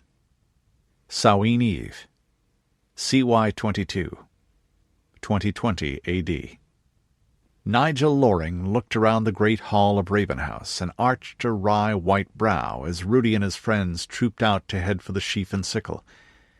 People were setting up tables in a long rectangle, leaving a broad patch clear in the center. "I think my stepson knew more about these visiting diplomats than he said. Otherwise, why dodge dinner here after a cold day's hunting?" "Oh, it'll be Saba Brannigan he's thinking of hunting now," Juniper Mackenzie said. "That she might be out of mourning, you see, and more inclined to look favourably on him now that he's handsome and full grown. Not that the poor boy has a prayer of getting between her knees. She'll always remember him as the spotty, lustful, sweaty-palmed 14-year-old she looked down on from the lofty height of 17. It's a woman's mystery, and I know." They shared a chuckle. Children do make life more interesting, he thought. Juniper had borne a daughter named Eilear long ago, when she was a teenager herself, before the change. Rudi Mackenzie had been conceived in the first change year. And now she had 2 daughters with Nigel as well, the fruit of their middle-aged marriage. His own son Elaine Loring had accompanied him to Oregon 12 years ago, and had supplied 3 grandchildren since with Astrid. Juniper sighed, looking around. Though I can't blame the boy for not wanting to sit through a formal dinner at Raven House, when he could be carousing with friends his own age. I have doubts about this place myself, sure and I do. In theory, Raven House was for the use of the local Raven Sept's ceremonies. In practice, the house was part of Sutterdown's generation-long campaign to get the chief to spend more time there. They were convinced they could eventually wear her down and or tempt her enough to get her out of Dun Juniper and into what they considered the Mackenzies' natural capital. Whatever else the change had wrought in Sutterdown, it hadn't put an end to small-town boosterism. I swear, they've gone and made it fancier still, Juniper murmured. It had been a rich man's house once, a timber baron who'd wrung his wealth out of the Cascade forests around the end of the 19th century. The townsfolk had added stables to the rear, and built closed passages to the houses on either hand, and cleared out most of the ground and first floors in the central block to make a single great rectangular room, with galleries overlooking it on 2 sides. One end held a low dais, with a pair of tall chairs whose backs were worked like the wings of ravens, with the heads looking down as hoods. Behind it the wall was panelled in lustrous black walnut, polished until it shone with a dark gloss. Inlaid in pale birchwood was the triple moon, waxing and full and waning, a circle flanked by outward-pointing crescents, the sign of the threefold goddess, the maiden, the mother, and the hag. If you looked closer, you saw what was subtly drawn behind that, barely a suggestion in slivers of rosewood and yew, pear and rowan, a face that might be young or old or ageless. Down at the other end was the big fireplace where they stood now, crackling with 6-foot fir logs and sweet-smelling incense cedar. Above the hearth was another great image inlaid into the wall and towering up to the high ceiling, this time in copper and gold and silver. It showed a wild, bearded face with curving horns springing from its brow, forever looking towards the ever-changing one. I can't really resent it, though, Juniper said, shaking her head. It's all done from love, and they never turn that away. And Sutterdown does have some splendid artists now, Nigel said meditatively, taking a sip from a glass of red wine. As good as any home in Dun Juniper. As good as any I've ever seen all my life long. The image of the horned god stared down at him, golden locks surrounding it like the rayed sun, the full sensual lips slightly parted over white teeth. The eyes swallowed the flames until they were like windows into a moonlit forest at night, infinitely deep with rustling mystery, glinting with silvery flickers. Here in the warm, well-lit room, within the strong-walled town bowered among tilled fields tamed by the hands of humankind, here they still brought the breath of the wildwood, and the lonely sound of pipes heard over hills by moonlight. That, too, Juniper sighed. He looked up at the image and murmured a quotation. The face of power that says, O man, make peace with your mortality, for this too is God. Her mouth quirked. She knew he wasn't easily impressed. Skilled indeed. And who'd have thought we'd breed so many fine makers, with only as many folk as one small city in the old days? Perhaps it's because they don't have great cities full of professionals and critics and academics telling them what to like, or television and books to bring it to them. It's like music in these latter days. If you want it, you have to make your own. Athens itself in its time of greatness was a small place, after all. But it all makes me feel guilty, Juniper said, looking around. We're doing well the now, but not so well that we can afford to make all this for an occasional visit by a middle-aged couple and their children. She gestured helplessly at the rest of the room. It had been done with some cunning and by people who knew Juniper fairly well. The lower parts of the walls held books and pictures and musical instruments on shelves of wood delicately carved with running vines and flowers. Above were the brackets that held 4 multi-branched lamps at the quarters, and weavings showing the ancient tales. Niall of the 9 hostages, and the Lady of Tara, Ishtar's descent into the underworld to free her lover, Odin grasping the runes of wisdom below the branches of the World Tree. Despite the splendor, it wasn't a forbidding room. Just right for music and dancing, or a ritual gathering, or for children to play in on a winter day and listen to a story, or for simply sitting by the fire reading in the comfortable chairs and sofas that surrounded the hearth, a bowl of hazelnuts and apples at your elbow, and a cat curled up on your lap. They do use it when we're not here, my dear. It's a civic center and doesn't sit empty and sorrowing. And making you feel guilty so you'd come and use it more often was a large part of the intent. Just then a sound came from the vestibule that gave on the street door. An apprentice bard named Maybor, he was living with a family at Dun Juniper and studying with Juniper herself and several others, came in. He was a young man with black hair and eyes and olive-brown skin. His father had been Mexican. Now he cleared his throat and straightened his plaid, face shining with excitement. "Lady Juniper," he said. He was young, just 17, but his voice already had a trained singer's resonance. Mackenzies thought highly of bards, not least because Juniper herself had followed that trade before the change, busking and playing the Ren Fair circuit. Every Dun wanted one trained at her hearth, and they served as heralds and messengers as well, and their songs nurtured the craft. A little self-importantly, he went on in the formal cadence that for some reason always made Juniper sigh and roll her eyes a little. "Emissaries from abroad, bringing the word of their king. They ask audience and guesting of the Mackenzie." "Well, they're welcome," Juniper said. Her brows rose. "Not another cardinal, I hope." Nigel hid a grin. The papal nuncio had visited when he came to re-establish contact with Oregon's Catholics, and not so incidentally put an end to the schism of the Portland Protective Association's home-grown anti-pope. Despite being an American by birth himself, the good cardinal had found it a bit of a strain, since, while Juniper was polite to a fault, she was as sincere in her fashion as the ecclesiastic was in his. "No, not a cardinal, lady." Maybor drew another breath, delighted.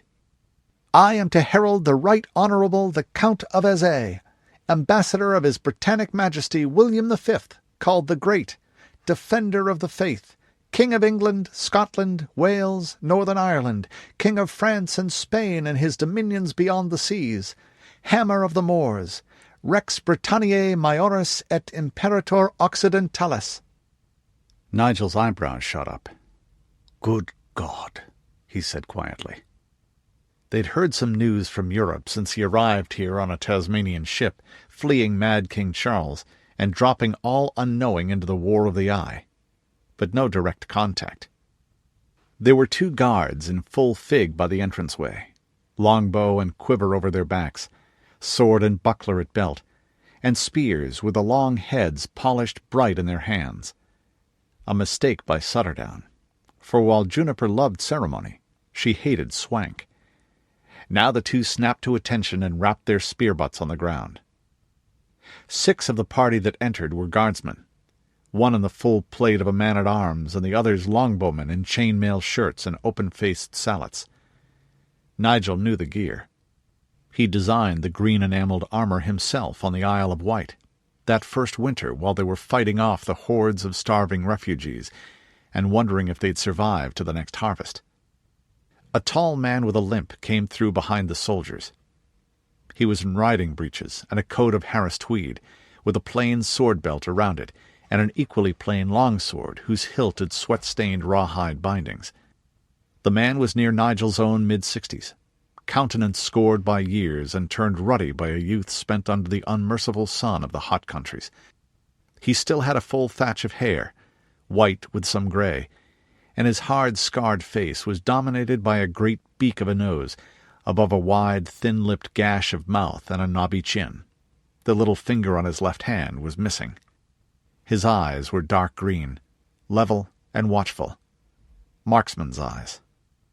"Good God," Nigel said still quietly. "Tony Knowles." The last time they'd seen each other had been more than a decade ago, over lowered lances. Charles had still been king then, and Knowles, still a strong supporter. "Nigel!" The aquiline face split in a smile.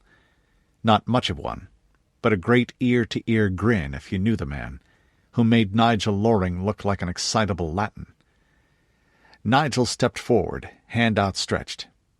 They gripped with sword-calloused strength, and each searched the other man's face. Nigel was suddenly conscious of how he'd gone egg-bald himself, except for a fringe in his mustache, and white-haired except for a few fading streaks of yellow. For the rest, he was still trim and upright, even if things creaked and moved more slowly nowadays. "Good God, Tony," after a moment of struggling to find words, "and a count, no less." "His Majesty was badly advised enough to do me that honour." Nigel shook his head again, hauling his wits together by main force. "My dear, an old friend and comrade in arms, Tony Knowles, who saved my life many times." "And only tried to kill him once," Knowles said, bowing over his hand. "Lady Juniper." "My husband has told me a good deal of you, Lord Anthony," she said, with an impish smile. "Both the good and the bad of it, sure." Two small figures came through the crowd. Nigel went on. "Our eldest daughter, Maud." At 12, Maud was already nearly as tall as her mother's 5 foot and a bit, slender, and all limbs and hands and feet. Her hair a darker red, her eyes blue as Nigel's. She curtsied, solemn in her green shirt, silver-buckled shoes, kilt and plaid, and feathered Scots bonnet. Knowles winced slightly. Maud had been the name of Nigel's first wife, Elaine's mother. She'd been killed by the Icelandic mercenaries holding the Lorings prisoner on Charles's orders during the rescue and escape. "And Fiorbin, our youngest," he said. "Hello, Lord Anthony." The 8-year-old had her mother's leaf-green eyes. Her long hair was the yellow-white color of ripe wheat. She gave the English emissary's hand a confident shake. "Fiorbin means true sweet," she went on with a wide, white smile. "It's the name of a famous harp. I can play the harp already, and Mom says I have perfect pitch. She knows 'cause she does too." Nigel smiled, watching Knowles blink, and knowing that hard-souled man of war was instantly made a slave for life. The visitor cleared his throat. "And this is my son Robert, Lady Juniper. Robert, your godfather." The guard commander in the suit of plate slid the visor of his sallet up. The face within was Knowles' own, minus 40-odd years, and with the nose shrunk to more human proportions, though paler and freckled, and with a lock of raven hair hanging down on the forehead. Nigel shook his hand after he made his bow to Juniper. Carefully, which he had to do when the other man was wearing an articulated steel gauntlet. He marveled a little, remembering the gangly child he'd known. Where did the years go? Down into the west without returning, he thought, and added aloud, "I hope your mother's well. She was expecting when I, left England." "Mother is very well, thank you, Sir Nigel," he said with a charming smile of his own. "And I have 2 younger sisters and a brother now. My brother's name is Nigel, by the way." "Ah," Knowles Sr. pulled himself together. "My credentials?" Nigel saved him from embarrassment with a quick flick of the eyes, and he presented the ribbon-bound documents to Juniper. She took them gravely. "Be welcome here as my guests, and the guests of Clan Mackenzie, Lord Count, Lord Robert. Welcome as the voice of your king, and still more for yourself." Then, raising her voice slightly to take in the whole party and the lookers-on, "Well, if you good people would like to share dinner, there's just time to get freshened up." She clapped her hands as the watching crowd buzzed. "The clan has guests from afar, bringing luck beneath our roof on Samhain's holy eve. Rooms for them, hot water and soap. See to their horses, and tell the cooks dinner is going to be very welcome." Nigel saw Knowles blink as the bagpipers paced around the inner side of the tables, the wild skirling sound filling the great room. Below, knives flashed as a roast pig, a yearling with an apple in its mouth, and a smoking side of beef were reduced to manageable proportions. The other dishes came in with a proud procession of polished salvers. When the musicians had marched out of the room, to shed their instruments and scurry back in for the meal, Juniper Mackenzie rose to her feet and lifted the silver-mouthed horn from its rest before her to make the invocation and libation. Harvest Lord who dies for the ripened grain, Corn Mother who births the fertile field, blessed be those who share this bounty, and bless the mortals who toiled with you, their hands helping earth to bring forth life. Then she poured out a portion into a bowl and raised the horn high. To the Lord, to the Lady, to the luck of the clan, drink hail. Wassail! 50 voices roared reply as she drank. Nigel took a sip of his wine. Noel Senior and Junior did the same, and then looked down at their glasses with identical surprised respect. And to the clan's guests, come across the sea from the lands of our ancestors. May there always be peace and friendship between us. Drink hail. Wassail! As she sat, Knowles leaned close to whisper in Nigel's ear. Whatever else I expected, it wasn't to find you playing at King of the Picts, old boy. Nigel looked down at his ruffled shirt, jacket, kilt, plaid pinned at his shoulder with a brooch of silver knotwork and turquoise. More the prince consort of the pseudo-celts, I'm afraid.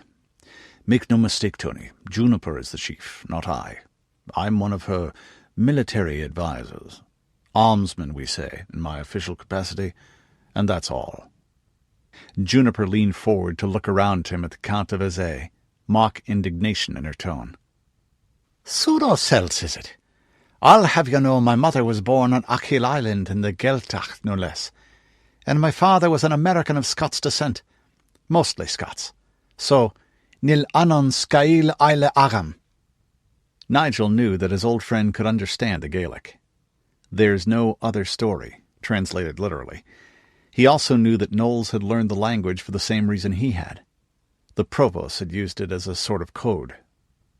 Both the Englishmen had commanded small and extremely clandestine SAS teams in Ulster during the Troubles, mostly in South Armagh, and occasionally, highly illegally and unofficially, across the Irish border.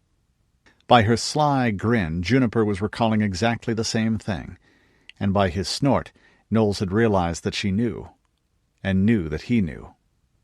She went on. And you're probably wondering. Then she dropped impishly into a creditable imitation of the upper-class public school-come-officers' mess drawl that was the native dialect of Nigel and his friend both. Are all these people utterly barking mad? Not in the least, Knowles said, obviously lying stoutly. The kilts weren't my idea, she said, honest, and the rest of it sort of grew like Topsy. Nigel saw the other man's reserve crack a little. Juniper had that effect on people. There was a creak of dry amusement in Knowles' voice when he spoke. I did have thoughts along those lines in Portland. Those bizarre castles, the titles, and the way they dress and speak, were they all struck on the head at birth by copies of Ivanhoe? Although the regent, Lady Sandra, she was disconcerting to say the least, and impressive in a rather terrifying way. Still, how did all that happen? Knowles' voice was a little plaintive by the end.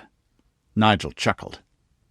The man who founded the association was a history professor, you see, a medieval specialist, and one of those recreationist Johnnies like Alain. The most charitable explanation is that the change sent him mad. Or that he was always an evil weasel of a man, and the change gave him the opportunity to show it, Juniper said. It caused no end of trouble, and it didn't die with him. Ah, recreationists, Knowles said. Very useful. Some of them were in England as instructors, as you'll recall, Nigel. Where is young Elaine? Uncle Elaine is married to Aunt Astrid, Maud Loring said from the other side of her mother. Juniper amplified. Astrid is Sidney Havel's younger sister, the widow of the Bearkiller Lord. The people over on the other side of the Willamette, between the Association and Corvallis. Astrid is Lady of the Dunedain Rangers, with my daughter Ilea. Maud's grave face suddenly broke out in a smile as she abandoned the struggle to be adult for a moment. If you think we're weird, Lord Count, you should meet them. They live in the woods, and they speak Elvish to each other, all the time." Knowles blinked, obviously wondering if his leg was being pulled. Nigel gave him a grave shake of the head. "It's quite true, old chap." Aloud he added, "Although Elaine acts as a moderating influence, and so does my stepdaughter, Alir. She's married to John Hordle now. You'll remember Hordle, SAS just before the change, promoted to battalion sergeant major just before we left England." "Ah, yes, big chappie, carried a bastard longsword," Knowles said. Then he harumphed diplomatically before going on. Hordle had also put an arrow through one of Knowles' men during Nigel's escape. "Ah, well, considering all that's gone on back home, we're not in a position to judge. Have you been following events out there at all, Nigel?" "In outline, news does travel, if slowly, and Abbot Dimvoski forwards some of the Church's reports to us. I know Charles died." "Halgerda killed him when he finally refused to disinherit his older sons in favour of her brood, though it was never proved," Knowles said flatly. His knobby fist clenched. "And then trying to seize power herself. Colonel Buttersthorn and I and a few others put a stop to that, and put William on the throne." "We heard that he'd beaten the Moors. Good show, that." Though to most here it didn't matter much more than hearing how Prince Pyotr of Belgorod and Hetman Bogdan of the all-great Kuban Cossack host defeated the Tartars outside Astrakhan last year, Loring thought. How one's horizon shrunk. Knowles nodded. "We and a coalition beat them. The Norlanders, the Umbrian League, the Kingdom of Sicily, the Republic of Shannon. We even had ships and men from the Cypriot Greeks. Defeated them at sea off the Canaries, then burned out the nest they'd established along the coast of Morocco, then chased them south and gave them a damn good drubbing at home. There's been the odd dust-up with Berber raiders from the Atlas since, but nothing significant." The fierce hawk-like green eyes kindled. "Mind you, about 6 years ago I was with a party exploring the ruins of Marrakesh, and—" "And we heard that William called a new parliament," Nigel said dryly. Knowles flushed. It was for advocating that move that Nigel and his wife Maud had been put under arrest by Charles the Mad and his Icelandic Ice Queen in the first place, while Knowles had still been satisfied with the emergency regulations. Yes, you were right. You were bloody well right, Nigel, and we've set up a new House of Lords along the old lines," Knowles went on. "Quite old." "Not altogether the way our ancestors did it, I hope," Nigel said. "Very much in the manner our grandfathers would recognize. Things have worked out quite nicely since. The capital's still in Winchester, the Icelanders and Faroese are settling in and marrying out. Their grandchildren will be English to the bone." His son grinned and made a gesture toward his own chest. His mother's name was Dagmar, and she'd come from Torshavn along with a flood of others from the Northern Isles in the earliest change years. "And we've resettled Britain, thinly, as far as the Midlands, and made a good start on the continent." "That's quick work," Nigel said. "Well, you can't move for tripping over the next generation, that's true. Everyone's breeding like damned rabbits, and we've been getting a steady trickle of immigrants from the East Baltic, and from Ireland, too. Easier since we're all bloody bead squeezers again. No offence," he said hastily to Juniper. "None taken," she said, laughing. "I was raised Catholic myself, of course, but—" She waved a hand around. "You might say it didn't entirely take." "There's understatement of positively English proportions," Nigel said. "You've corrupted me with your Sassenach ways, my love. Sure, and I can feel my upper lip stiffening the now." Knowles went on. "And we've agreed to divide things with the Norlanders along the old German border, and with the Umbrian League along the old Italian one. That's a trifle theoretical when all we've got is a few outposts along the coasts and rivers. It'll be centuries before we're back to even the medieval era's numbers." Nigel nodded. He'd helped develop the initial appraisal and plans, and had led expeditions to feel out that vast, eerie wilderness. "That's where the King of Greater Britain and Emperor of the West comes in?" "The imperial title was the late Pope Benedict's idea," Knowles said. "He and the Archbishop sprang it on William at the coronation, after the Moorish War in 2010. Rather the way his predecessor did with Charlemagne, Nigel mused. Precisely. Benedict was there for the church reunion talks, you see. They both preached a crusade. And the coronation was with your connivance, Father, Robert Knowles said. Knowles Sr. harumphed and poked his fork at a slice of roast beef, cut a piece, administered horseradish, and took a bite. He coughed slightly after that. The sauce was nuclear strength. Then he continued. "Ah, well, that brings us to the reason for the visit, Nigel. We didn't know your situation here in any detail, you see, except that you and Elaine had landed on your feet, as might be expected of Lorings, and His Majesty is deeply grateful for your saving his life." "Several times," Robert Knowles put in, unabashed when his father gave him a quelling glance, "and setting up the contacts that put him on the throne instead of his late, unlamented stepmother when the time came." "Late, unlamented?" Loring asked, with an arched brow. The elder Knowles continued. "She shuffled off 8 months ago from the effects of house arrest, idleness, curdled venom, and lashings of strong drink. And His Majesty has asked me to inform you that it pleases him to offer you— well, he's made you an earl, you see, Earl of Bristol, with the estates appertaining thereunto, as well as your family land at Tilford, of course." Nigel felt his jaw drop, and closed it with an effort of will. "Good God!" "He'd like you to return. Earnestly requests it, in fact, and sent a ship we really can't spare all the way here to fetch you. Confidentially, he'd also like you to have ministerial rank with a roving commission, and both houses concur." "Father is one of the top knobs of the Tories these days," Robert added. "And note that His Majesty hasn't given you a continental title, godfather, nor the proverbial estate in France. Good English farms, fully tenanted." At Nigel's raised brow, the young man amplified. "In England, an estate in France is a synonym for dubious gift, or white elephant, these days, sir. Land that gives you a position in society, and then prevents you from keeping it up. Father repented and came over to the side of the righteous, but rather late." Knowles snorted. "Nonsense! The land at Azay is first-rate.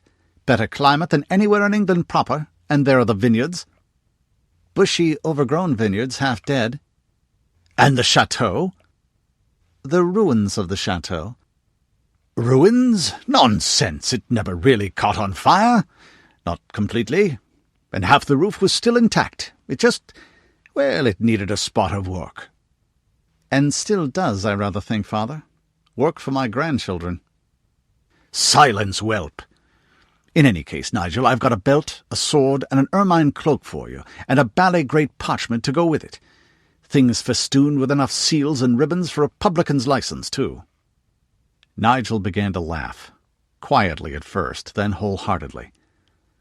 Mopping at an eye with his napkin, he replied, "I'm truly sorry to disappoint King William, and you, Tony, but my life is here now, not to mention my wife and my daughters, and my son and his children, a grandson and 2 granddaughters so far. This is where we'll leave our bones. Give His Majesty my regrets and my best wishes for a long and prosperous reign. I thought the lad would turn out well." He turned his head to meet Juniper's bright green eyes for an instant. They crinkled in the face that loved his line for line, and their hands linked fingers beneath the covering tablecloth. "Not tempted by the prospect of being Countess Juniper, my dear?" "Chief's bad enough. I'd scandalize your William's court, that's beyond doubting." Knowles sighed. "I thought that was the reply I'd get as soon as I walked in. Your stepson warned me. We met outside the gates. Remarkable young fellow, even on brief acquaintance. Usually one feels an impulse to kick a man with good looks of that order, but I didn't this time." "Remarkable young scamp," Juniper said. "He didn't warn us you were here, the creature." Knowles hesitated. "There is one thing more, Nigel, and Lady Juniper. You haven't had much contact with the Atlantic coast of North America, have you?" "None at all. We know more about East Asia, or even the Indian Ocean countries," Juniper said. "Scarcely even rumours from east of the Mississippi." She winced slightly. "Just enough to know that it was very bad there. As bad as California, or what Nigel tells of Europe, or mainland Britain. Knowles nodded somberly. Nobody who had lived through the change as an adult would ever be quite free of those memories. It had been worst of all in the hyper-developed zones. On the American mainland, yes, it was very bad. But some islands did much better. Prince Edward Island best of all, rather as the Isle of Wight or Orkney did in relation to Britain. After King William came to the throne, they established close ties with the old country. In fact, they're MPs in Parliament at Winchester now, and seats in the Lords. "William isn't repeating George III's mistakes, eh?" Nigel said, savouring the joke. Though it wasn't like Anthony Knowles to waffle around a subject. The other Englishman cleared his throat. "Among the places they've landed, or tried to, is Nantucket." He shot a glance at them from under shaggy brows to see if the name of the island off southern New England meant anything to them. They both looked back soberly. "Then the rumours were true?" Juniper asked softly. "I've talked to those who were listening or watching the news services right at the time of the change. To some who were listening while they flew a plane over mountains, sure. The reports were of something extraordinary going on there on Nantucket just before—" All three nodded. The flash of light that wasn't really light. Even the blind had seen it. And the intolerable spike of pain felt by every creature on Earth advanced enough to have a spinal cord. And then the world was changed. Explosives no longer exploded. Electricity wouldn't flow in metal wires. Combustion engines silently died. Nuclear reactors sat and glowed below their meltdown temperatures until the isotopes decayed and became inert. A civilization built on high-energy technologies writhed and died as well. There had been little time then for anything but sheer survival, but in all the years since, no slightest hint had been found to account for the why of it. Eventually, a few scientists had measured the effects with what crude equipment could be cobbled together within the new limits. All they'd found was how eerily the change was tailored. To make a generator impossible, but leave nerves functioning as they always had. And that beyond the immediate vicinity of Earth, everything seemed to be proceeding as normal. You couldn't even prove that the change hadn't happened before. Prior to gunpowder, who would have known? Most of humanity put it down to the will of God, or gods, or the devil. A stubborn minority held out for inscrutably powerful aliens from outer space or another dimension. A dome of lights miles high and miles across, and the water boiling around the edge of it. Yes, Knowles said in a flat, matter-of-fact tone. Multicolored lights crawling over it like lightning. That's quite definite. We've collected hundreds of testimonies and found some eyewitness records written down right afterwards, even a photograph or two. I do not believe it is a coincidence such a thing happened just seconds before the change. "So what did they find there, your blue-nosed explorers?" Juniper asked. Nigel could feel the pulse beat faster in the hand he held, and his own matching it. This wasn't just a rumor. That was proof. Though of what, only the powers could say. Juniper went on. "Not the Dome of Light still there. That we would have heard of. They'd have heard of that in Tibet, sure." Knowles turned to his son.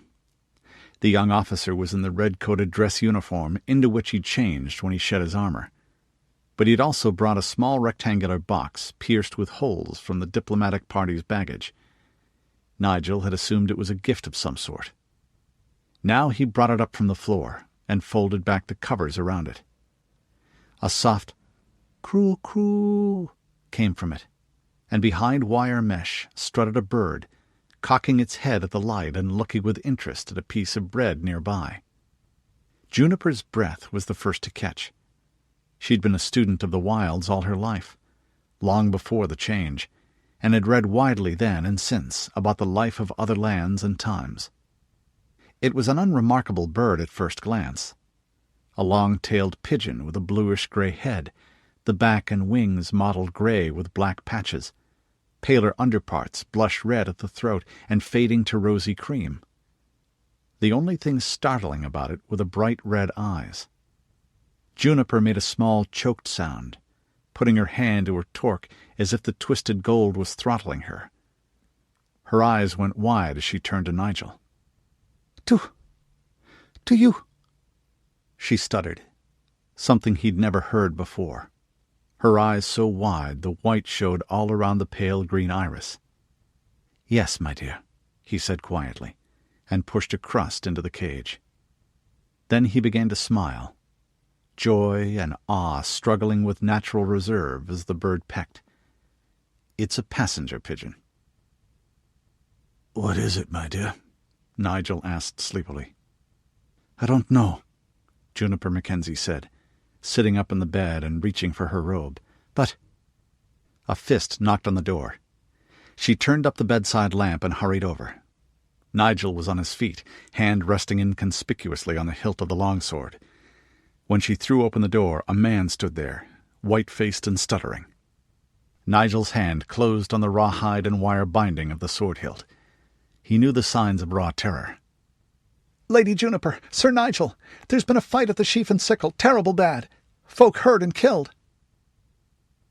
Sheaf and Sickle Inn, Sutterdown, Willamette Valley, Oregon.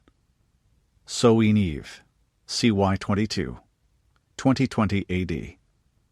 Juniper Mackenzie pushed through the door into the familiar taproom of the Sheaf and Sickle, the armsman at her heels. Nigel was outside, seeing to the circuit of the town walls, lest any killers still at large try to escape.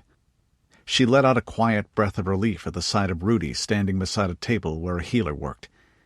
The twins and Matilda and Odard were nearby, and all five were unhurt.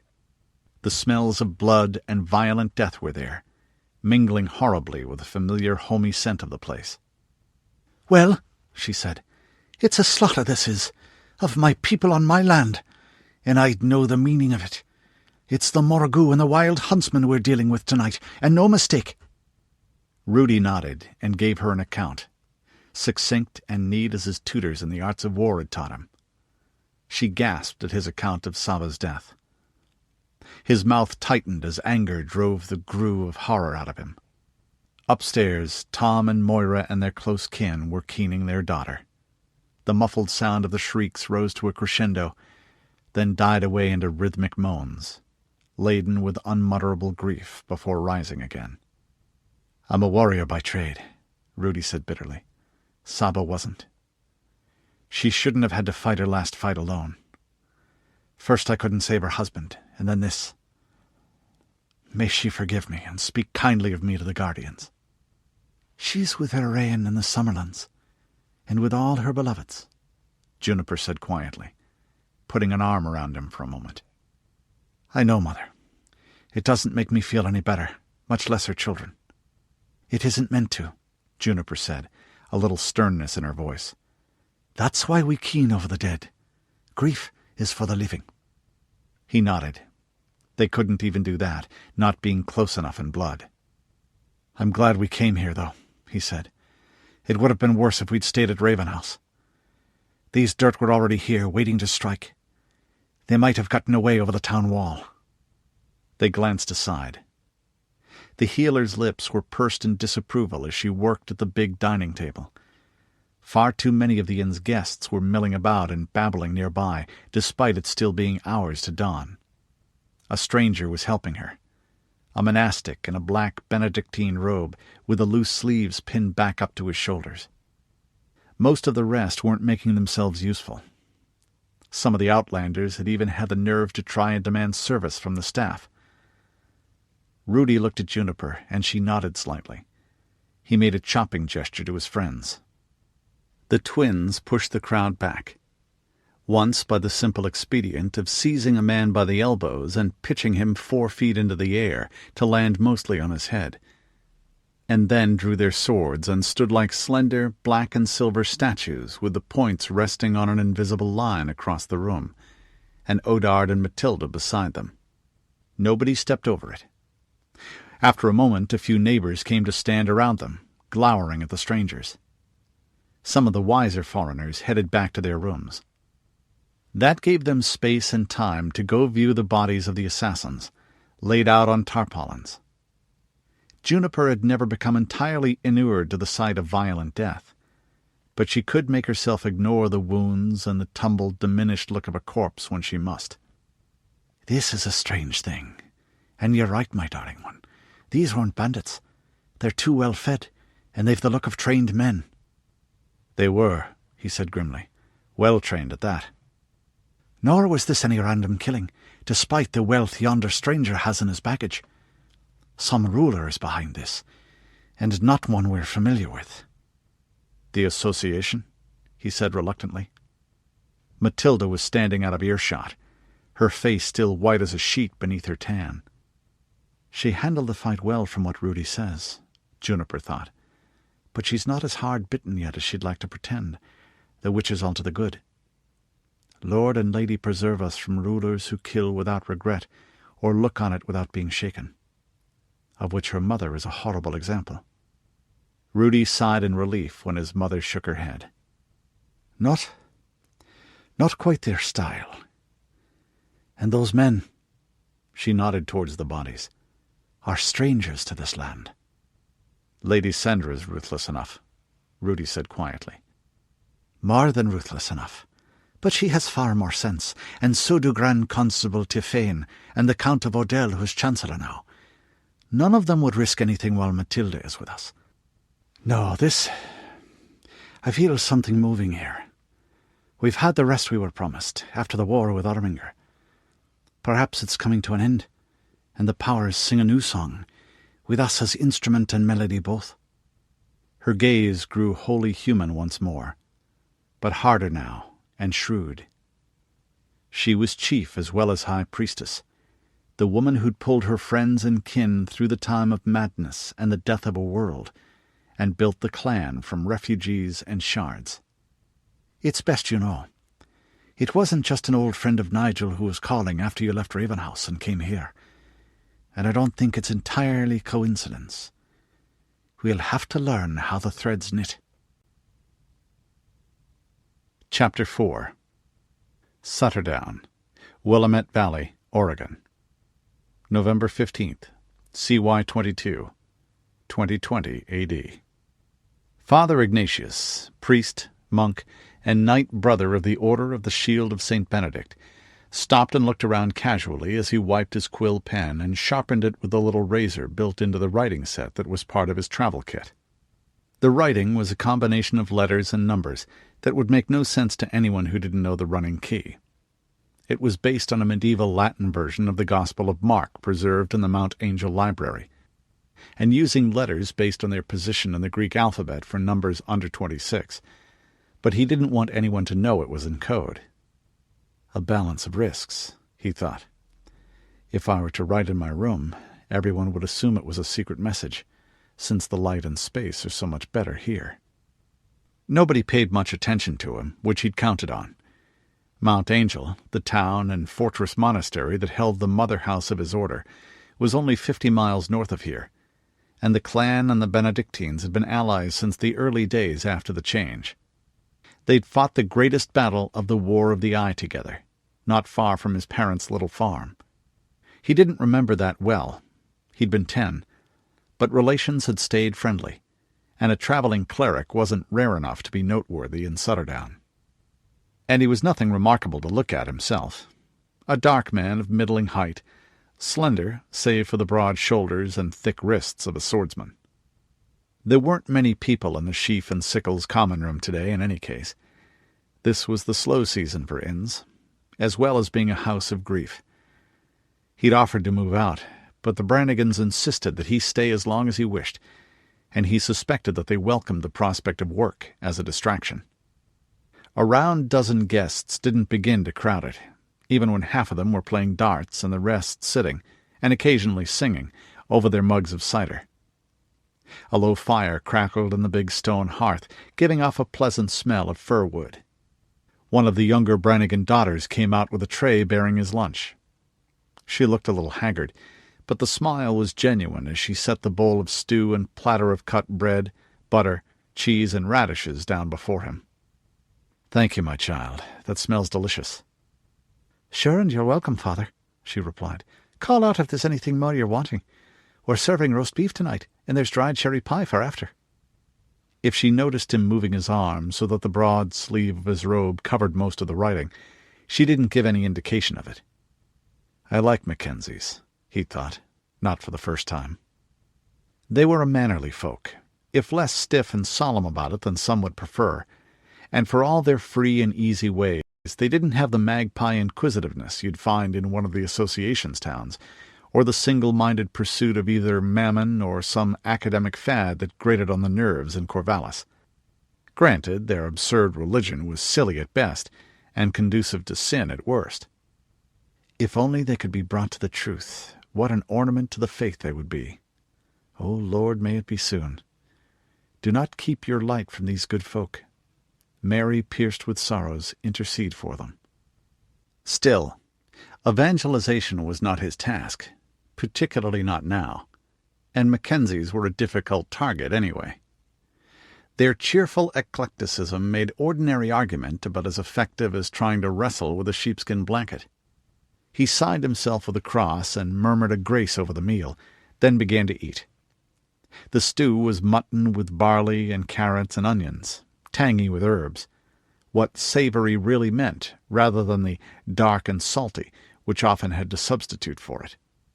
It went down well on a cold winter day, with rain that was half slush beating against the roof and windows.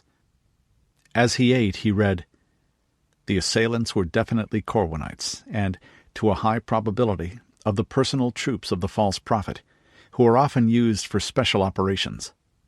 Why the CUT was willing to risk provoking the hostility of the Mackenzies to kill Ingolf Vogler, I have been unable to determine. Nor, I believe, do the Mackenzie leaders themselves know. Vogler has been on the verge of death for many days, but is now expected to recover." Mackenzie physicians were excellent, and those at Dun Juniper best of all. They added magic and pagan prayers to the drugs and instruments, but that apparently did no harm. I will attempt to gather further information when he does. My preliminary hypothesis is that he carries information that Corwin is desperately anxious the Western powers should not obtain. He looked down, wondering if that was a little obvious. The mother house of his order at Mount Angel had been worried about the Church Universal and Triumphant for some time. They had missions and chapter houses throughout what had once been the Pacific Northwest, apart from New Deseret, and of course the Catholic Church as a whole was also concerned. Abbot Bishop Domboski had hoped that as the prophet sank further into madness, the menace would subside. But instead it had grown as his adopted son Sethaz took over more and more of the reins. The Cardinal Archbishop of Portland had been concerned enough to forward their reports to the New Vatican in Badia. Not that the Holy See could do much more than offer advice and comfort and prayer. It was many months sailing away, across stormy, pirate-ridden oceans and lands often hostile when they weren't empty. Still, prayer is more powerful than armies in the end, he thought. The sword is useless without the heart and will. His eyes traveled on through the neat letter combinations. With respect to my original mission, the Princess Matilda is still at Dun Juniper with her retinue. She and they take the sacraments regularly from her chaplain confessor. No apparent change has taken place in her relationship to the Mackenzie Tanist. I will... He finished the report and the stew at about the same time, mopped the bowl with a heel of the bread, then folded the pages into the envelope, sealed it, and heated a wafer over the tabletop lantern. That he pressed across the flap, with a cunning hair plucked from his tonsured head concealed beneath it in a certain pattern, and stamped his signet ring into the soft crimson wax. There were ways to lift a wax seal and replace it, but the hair trick hadn't been discovered by anyone yet. Or at least not that the Order knows of, he thought dryly. Paranoia was an occupational hazard of intelligence work. Many are the marvels of God's creation, but none so marvelous as man, or so cunning, for good and ill. "Would you be wanting me to send that down to the station, Father?"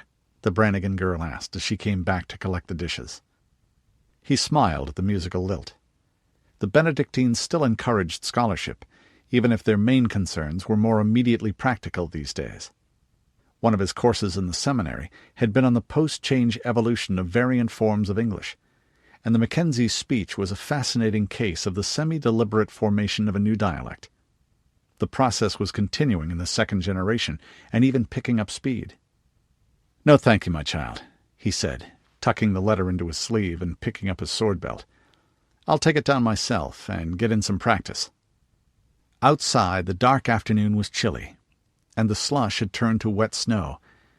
Even the bright-colored carvings that Mackenzies loved so seemed a little dimmed in the gloom of the black months. The warrior cleric pulled up the hood of his robe and walked briskly, absently telling his rosary with his left hand as he walked, and keeping his footing on the slippery sidewalk. Even before he'd joined the order, he'd been no stranger to cold and hard work. His family had a farm not far from Mount Angel, and he'd grown up with chores year-round. Not many people were out. This was the school season for the clan's children, and most of the adults in Sutterdown had work indoors, being craftsfolk or artists or merchants. The sounds of labor came through the walls or opened windows that spilled yellow lamplight. The thump and rattle of looms, the whining hum of treadle-worked machinery, the quick, delicate tap-tap-tap the hammer of a silversmith made, the clank of a printing press. Those who passed him were bundled up against the weather. Most gave a cheerful greeting. There were a fair number of carts on the street, loaded with country produce and weaver timber and hides and wool and linen thread and metalwork from the mills and foundry outside the walls. Father Ignatius took the west gate, nodding to the guards who looked cold and miserable and bored as they stood beneath the portals, then walked down to the railroad. The old Southern Pacific tracks were bare right now. The horse-drawn trains came through only often enough to keep a strip down the center of each metal rail free of rust. The little red-brick train station still stood, though, and several new warehouses near it, full of flax and woolen cloth and huge kegs of Brannigan's famous ale, and clan handicrafts that were almost as well known. The letter in his sleeve would go north more swiftly, on one of the pedal-driven rail carts that carried mail and high-value goods more swiftly than anything else in the changed world. One of the warehouses was empty, save for a few long bundles of steel rebar against one wall, wired together and waiting to be delivered to some smithy or forge, and an assortment of battered practice weapons hung on hooks. Even here the support columns and rafters had been surface-carved in a design of stylized leaves and branches, with whimsical faces peering out here and there. An elephant-headed godlet sat on a flower in a niche by the door, some protective spirit of commerce. The dry dirt floor was broad and empty, and a dozen Mackenzies were using it for sparring. This weather was a bit much for even the clan's longbowmen to practice their archery outside. 8 men and 4 women were at work, leaping and shouting in the active, foining Mackenzie blade style, as they thrust and cut with short swords of padded wood, or battle spears with rubber blades and butt caps. Dull thunk sounds echoed as metal bucklers stopped blows, and occasionally a louder thwack and a yelp as one went home. Ignatius hung up his sword belt, pulled off his robe, and drew his longsword. Beneath the monastic garment he was dressed in plain pants and tunic of undyed hodden-gray wool, a bit chilly in this weather, but good for soaking up sweat. Then he began a series of forms, slowly at first to stretch and warm muscle and tendon, then faster and faster, single hand, the two-handed style derived from old Japanese models, and then with a shield on his left arm. Soon the cloven air was hissing beneath the sharp steel as it swung in glittering arcs, his sharp, breaking "Hi!" cutting through the clamor. "Come for a rest from prayer, Father," a big Mackenzie with a dark beard said, as the cleric stopped to shake out his arm and take a drink of water from the bucket on one of the wooden pillars. Ignatius laughed. "It's my duty to keep my skills sharp, Southern," he said. He knew the man, a wagoner by trade. "Prayer is a monk's rest, our joy." For a moment he was pierced by longing for the beautiful ancient discipline of the hours behind Mount Angel's walls, the sound of chant and bells, and silence that was like a singing itself as the mind and heart turned wholly towards God. "Take up your cross," he told himself. Each of us must. Give me strength, O Lord, that I may carry mine to heaven's gate. Still, any skill can be an offering to God, he said to the clansman. Care for a bout? And physical activity helped the mind relax. It would be some time before he could probe deeper into the dangerous mystery of the stranger from out of the east. Dun Juniper, Willamette Valley, Oregon. December 1st, CY 22, 2020 AD. I'm dreaming, Ingolf Vogler knew. By moonlight. 3 women in dark hooded robes stood at the foot of his bed. The one in the center threw back her cowl. Cool light fell across her and touched the silver crescent on her brow, and the red hair that tumbled across the shoulders of her robe. She raised her hands, palms open as if to cup the opalescent glow. Her lips curved in a smile of infinite compassion. Her voice was soft as she sang. Somewhere a bell chimed quietly in time to the tune. Come to me, Lord and Lady. Heal this spirit, heal this soul. Come to me, Lord and Lady. Mind and body shall be whole. Beast of the burning sunlight, sear this wound that pain may cease. Mistress of the silver moonlight, hold us fast and bring us peace. Come to me, Lord and Lady. Mind and body shall be whole. Mom, he murmured weakly, though he knew she wasn't. A hand touched his forehead. Always, my darling one. Sleep now and heal. Darkness. Dun Juniper, Willamette Valley, Oregon. December 6th, CY 22, 2020 AD. Where am I? Ingolf asked, as his eyes blinked open. It's been a while, he knew. There were vague memories of heat and pain and movement, of struggling for each breath as if his lungs were full of hot, sticky syrup, of voices and faces and things half seen in dreams. His head being raised and something salty spooned into his mouth, of voices chanting and more pain, a deep stabbing ache on his left side. Everything seemed to be very distant and remote, and he was exhausted as if he'd worked all day rather than just woken up. But he was more himself this time. He looked at his right hand. It was resting on a clean sheet of beige linen, with a checked blanket of soft wool beneath that, and a pillow under his head. His arm was thin, thinner than he could ever remember it being, and his whole body felt heavy, as if his skin had been taken off and replaced by lead. A face leaned over him. A woman's face, with a thick braid of grizzled black hair and a bold beak of a nose in a strong-boned face that had aged well. There was no resemblance in looks, but she reminded him of his mother. Her hair smelled of some herbal wash, the room of soap and warm firwood and sweet cedar-like incense. You're in Dun Juniper, she said. I'm a healer. My name is Rudi Mackenzie, and I'm looking after you. You've been very sick. Your wound became infected when you were moved, and you developed pneumonia as well and nearly died. We've saved the arm, and you will heal. Now drink this. Her hand came behind his head, and he put his lips to the cup she held. It was chicken broth, hot and good, but not too hot to swallow, and as he did he could feel how empty he was within. I have to... He stopped, embarrassed, conscious of his full bladder, and even more of the implications of the heavy cloth pad around his hips like a giant diaper. She smiled then. I'm a mother and a healer and 52 years old. There's nothing that'll surprise me, my lad. Here. She helped him use a bedpan, and then pulled the blankets back up. Rest now. He woke and ate and slept, woke and ate and slept, conscious only of the body's needs. When he came fully to himself again, it was daylight, though dim, and his head was altogether clear, although he still felt no impulse to move. He was in a room not much bigger than the bed. It had a small brick hearth with a little iron door to close on the flame, and a wicker basket of split wood beside it, and a table with jugs and a basin and bottles.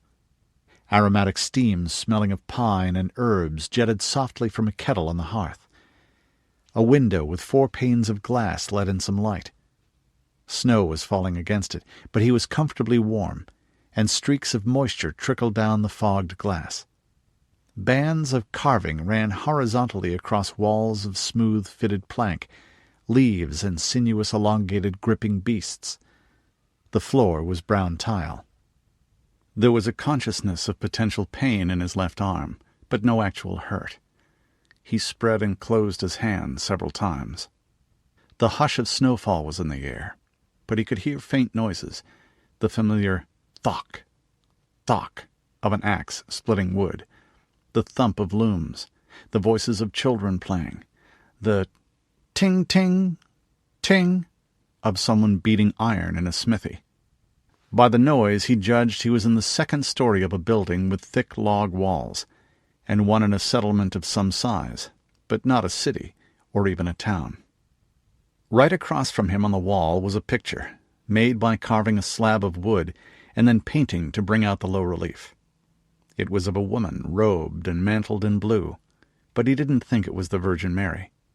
For one thing, she carried a flame in one hand and a sheaf of wheat in the other, and she was standing on stars and wearing the crescent moon as a crown. The carving was very fine. He could see the tenderness in her smile. More importantly, his sheet and dagger and tomahawk were standing in a bundle beside the door, wrapped about with his weapons belt, although he couldn't have lifted them to save his life right now.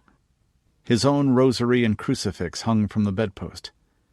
Whatever he wasn't a prisoner here. There was water on the table, but he couldn't reach it. He croaked out a call, and the door opened, and a head came in. "Hi!"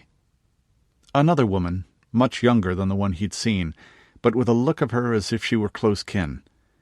Around 30, he thought, but paler and longer-faced. Her abundant braided hair a light brown, with a stocky, strong build, but not much spare flesh.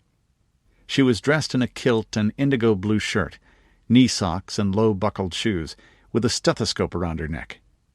There was the same matter-of-fact competence in the way she helped him drink, listened to his chest, gave him some sharp-tasting medicine in a spoon, then took his temperature with a glass thermometer and compared it to notes on a clipboard at the foot of the bed.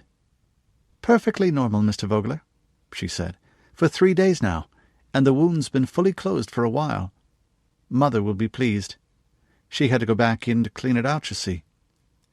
I'm Tamsin Barstow Mackenzie. Call me Tamsin. You'll be able to stand a little in a couple of days." She grinned at him. "And walk as far as the bathroom with help. Won't that be nice? Sure it will." "It will. Could I have something to eat now, Miss Tamsin?" he asked. "Lord, I'm hungry." "You are getting better now." Then he frowned. The lilting accent reminded him. There was a lady. Her name was Saba." She put a hand on his shoulder. "Saba Brannigan? I'm afraid. You fought very well, but she was killed. I'm sorry." Humiliatingly, he felt tears coursing down his cheeks and couldn't stop them, which told him how weak he still was. Tamsin handed him a square of linen handkerchief and left, long enough for him to compose himself. When she returned, her mother was with her, and she carried a tray with a bowl of soup and pieces of fine white wheat bread and butter. The soup was chicken again, but this time with pieces of the meat in it, and carrots and noodles. There were herbs he'd never tasted before for seasoning, and he couldn't remember having anything as good, though that was probably partly because it had been so long. He ate it all, expected to want more, and found that it exactly matched what he could take. While they propped him up by turning a crank under the bed, he had a chance to look at his left arm again, knowing what he'd been told. His eyebrows went up as he really looked at the thick purple scar. Men rarely recovered from such a serious wound if it mortified. He raised the limb and worked it carefully, wincing slightly. There was a tug and pull when he stretched it, and he'd have trouble lifting a feather, but the range of motion seemed good. "I'm not crippled," he thought with a rush of relief. Aloud, he went on. "That did turn real nasty, ma'am. I'm surprised I lived." "So am I with the pneumonia. You'd been pushing beyond what your body could bear. But it wasn't your time," the older woman said. This time he was alert enough that he noticed a reserve in her tone. The younger looked at her and smiled. "Mother stayed up with you for days," she said. Judy shrugged. "It wasn't your time to make accounting to the guardians," she repeated. "You'll be on light solids from now on, and your recovery ought to be very rapid. We'll start a physiotherapy program immediately." When she saw he didn't know the word, she amplified. "Special exercises for the injured arm. There's scar tissue. You'll have to be careful to get full strength back." "I'm most grateful, ma'am," he said. "To you and your folks. I hope I can do something in return." Her gaze thawed a little. "Well, Mr. Vogler, we would like her to answer some questions. And I think you're about strong enough to do that, soon, if not much else." A yell came from somewhere not too far away. Ingolf started and paled. That was a woman crying out in pain. Judy Barstow shook her head. "Right on time," she said, and walked out. Tamsin smiled at him before she followed, seeing the alarm on his face. "Childbirth," she said, and snorted. "It's Dectire Smith. This is her third. She's strong as a plough horse, with hips like one too, but she always insists on the clinic and pretends she's dying." "Well, it hurts," he said, relieved it was something so natural. "And it is dangerous." Back home, the men all went out and drank applejack when the midwife came, and pretended not to jump every time a shriek rang out. If it was bad enough for a real doctor, they drank more. Tamsin nodded. "With two of my own, don't I know it hurts? But it doesn't hurt like that when it goes well. We don't lose many mothers here, Mr. Vogler. Not 1 in 1,000. Believe me, that woman's not happy unless she's getting sympathy." The brief flare of emotion had tired him, and the soup and bread were making him sleepy. He let his head fall back and slept once more. Rudi Mackenzie bent and lifted the end of the Douglas fir onto the sledge, getting some of the sticky aromatic sap on his gloves as he heaved it up. Shouting and laughing, their breaths puffing in the cold, damp air amid the drifting snowflakes and the mealy scent of them. The others bent and heaved, and the whole length was on it, and it was the work of a moment to lash it down. He turned and bowed his head a last time to the stump while he rubbed the sap off the lever of his gauntlets. They'd made the usual apology and explanation when they cut it yesterday, which should satisfy Cernunnos. The tree was to represent his member after all. Then he whistled. A tall, glossy black horse brought her head up sharply not far away, where she'd been nosing the snow, more for something to do than from hope of finding anything edible. He could tell she was bored by the whole business. Despite the winter, her midnight coat shone, and when he trotted over, she seemed to float, barely tapping the earth with her hooves. The reins leading to her light hackamore bridle were looped up over the saddle-bow. Nobody had used a bit on Epona since they met. Rudi didn't need one, and it would be futile for anyone else to try. He'd had the horse since she was just under 4 and he was 10. That made her 16 now, middle-aged in horse years, but even experienced wranglers usually put her at 7 or 8 at first sight. "Well, you asked to come along," he said, scolding affectionately as he stroked her neck, and she lifted his hair. "You get all pissy about me taking someone else out, even your own get, and then I bring you and you sulk because it's boring." She'd never liked seeing him working with other horses, not even her own daughters, Machamangroad and Rhiannon. Rudi put a hand on her withers and vaulted into the saddle. He still remembered how proud he'd been the first time he could do that. She was just a hair under 17 hands. Now it was as easy as climbing stairs, but he'd been able to ride her from the first, when nobody else could.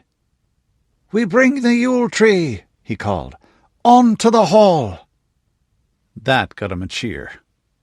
Everyone here was young, from his age down to 6-year-olds running around pretending to help and pelting each other with snowballs. Mary and Ritva were doing that too, and giggling like the kids they'd been not too long ago. He smiled tolerantly, until one of theirs took him on the back of the head and knocked his bonnet off into a drift. They weren't kids anymore, and they threw hard. "Hey, watch that!" he called. "Not while I'm riding a pona!" It wasn't that the big mare wasn't well trained. She'd spun under him in response to his shift of balance, moving as lightly as a deer. The problem was that she was trained for war, and fiercely protective of him besides, and didn't know the difference between a snowball and a rock meant to kill. He had to check-rein her then, and she snorted and shook her head and showed her teeth. Epona was a genius of horse-kind, but their intelligence was of a different kind and order. You had to understand how they saw the world. He grinned at the thought. He was pretty sure that there were times when she thought he was a bumbling idiot who needed constant protection. "Well, you were the one who was pining because I didn't take you out enough," he scolded her. "Be good." He kicked his right foot free of the stirrup, bent down and retrieved the bonnet. To calm her, he let Epona drop behind the rest of them. Odard and Matty were mounted too, and they all watched the shouting mob lead the 2 ponies pulling the sled through the snowy woods. A scramble and a push to help the team, and they were on a well-kept trail that ran east to Dun Juniper. This forest had been Mackenzie land before the Mackenzies were a clan, back before the change. Way back, since the family came out from East Tennessee in his mother's great-great-grandfather's time. Generations ago, her great-uncle had started to tend and plant here. That was why there were so many oaks, and exotics like black walnuts, though nowadays every dun on this side of the valley spread them from the nuts and the acorns. He halted under one walnut that reared 100 feet above the trail and made a reverence to a small shrine there. It had a stone arch and 2 rose bushes trained to twine together. "This is where they died," Matilda said quietly. "Nearly 12 years ago now." Rudi nodded. That had been in the March of the last year of the War of the Eye, when Matilda had been captive here. Her parents had sent a team of warriors to get her back. They had, and taken Rudi too, and killed the 2 clan fighters guarding him, Oief Barstow and Leith Dunling. He made an offering here every year on the anniversary of it, a handful of salt and wheat, and a little of his own blood, to their spirits and the spirit of the tree. It had become a symbol to him that he'd be heading north soon, as part of the agreement that had ended the war. She crossed herself and brought out her crucifix to kiss. "They fought very bravely, I remember that," she said gravely. "Holy Mary, Queen of Heaven, intercede for them, and for us all, now and at the hour of our deaths." Odard repeated the gesture. They all sat silent for a moment in respect, then touched their horses into a canter, and followed the sled. It was already out of the trees, out onto the long, lens-shaped stretch of benchland meadow that held Dun Juniper on the south-facing slope of the mountain. The snow was knee-deep, with more coming as the weather thickened. Matilda tilted her head back and stuck out her tongue to catch the flakes on it. Laughing, Rudi did the same. Even Odard joined in after a moment. They passed the tannery and bark mill and soap-boiling sheds, not in use in this season, but still giving off a strong whiff of curing leather and boiled fat. The sled had gotten ahead of them, and they leg-signaled their horses to pick up the pace until plumes of white flew up from their forefeet. Dun Juniper lay at the middle of the oval, hard up against the flank of the mountain, halfway between the tannery at one end and the little waterfall and gristmill at the other. It had been a low plateau once, where his mother's kin had built a hunting lodge of great squared logs. Rudi chuckled under his breath as he looked up at the walls looming through the snow. They were as high and strong as Sutterdowns, albeit the circuit of them was a lot less. Snow stuck in patches to the rough stucco, hiding the swirling designs of vine and leaf and flowers under the battlements. And whenever he saw them, something deep within him said, home, wherever he'd been. "What's the joke, Rudi?" Odard asked. "I was just remembering something my mother said. She showed up here right after the change and met her coven. She'd been in Corvallis. They were in Eugene. And she gave them this little speech, to buck them up because they were all at sea and scared witless with it." The other two nodded. They were all the children of rulers in one way or another, and they'd grown up with the necessities of leadership. Rudi went on. "And she said, 'It's a clan we'll have to be, as it was in the old days.'" Odard frowned. "What's funny about that? That's what happened, isn't it?" "Yeah," he said, laughing outright now. "But she didn't actually mean it, not really. She thought it was, what are they after calling it, a figure of speech. She just meant they'd have to pull together to get through. It was the others who decided to really do that. And she says she pretty well just had to go along with it whenever they come up with something, like calling her chief, or Uncle Denny making the kilts when they found that load of tartan blankets. She says it shows how leading means running fast enough to keep ahead of your people." Matilda joined in the laughter. "Well, my dad did something like that too," she said. Rudi raised an eyebrow, intrigued. She didn't usually talk about her father much, naturally enough, since everyone outside Protectorate territory hated his memory. And a fair number within, too, for all that his tyranny had still saved their lives, or these days more often, their parents' lives. "Mom says he got a bunch of people he'd known in the society together that first day. Conrad Renfrew and the others." Odard and Rudi both nodded. A surprisingly large proportion of survivors had been members of the Society for Creative Anachronism and similar groups, and an even larger share of those had ended up in leadership positions. Enough so that in these latter days, social climbers tend to invent society parents if they didn't actually have them. Not just in the Protectorate, though that was where they'd been most influential, because of the Armingers. For a while, they'd been the only ones with weapons that worked, who knew how to use them. In a world where you had to fight to take food, and fight to keep it, a desperate man with a hauberk and helm and shield, a sword and some faint beginning idea of what to do with it, had a big advantage over desperate suburbanites with kitchen knives and shovels. Matilda went on. "And after they talked about what was happening, and Dad had convinced them things weren't going to change back, and they had to do what he wanted or they'd all die, he said, 'What if a man were to take it upon himself to be king?'" Odard grinned, catching the reference, or maybe he'd heard the story before. Even when Rudi was visiting an association territory, people tended to avoid certain subjects. After all, his blood father, Mike Havel, and Norman Arminger had fought like bulldogs with a grip for 10 years and then killed each other in a spectacular duel between the two armies they led. And his mother Juniper hadn't exactly been friendly with the Armingers either, to put it mildly. He racked his brains. He'd read a lot of history, particularly of periods well back before the 20th century. It was fun and useful, and his teachers had encouraged him, starting with Juniper. Then the facts jiggled into place, along with the memory of his mother and himself curled up on a couch reading a heavy book with a leather cover. Ah, that was what Oliver Cromwell said when he was thinking of taking the throne of England after he'd killed Charles I. He never did, though. He just called himself the Lord Well, Anwen, take it, was that where that bastard Arminger got the idea? Maddie went on. "And Count Conrad. Well, he wasn't a count then, of course, said, 'Oh, hell, Norman, we'll just call you the Lord Protector. You can enter an insanity plea if the lights come back on, and we'll blame everything on you.' And Dad laughed and said, 'Lord Protector?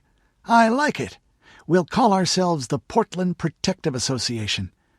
It'll sound more familiar to the non-society people I want to bring in. And if the lights come back on, Conrad, I promise to take the fall.'" "Odd to think of important things starting by chance like that," Odard said meditatively. "Though, when you're reading history, have you noticed how the older stuff seems more real somehow?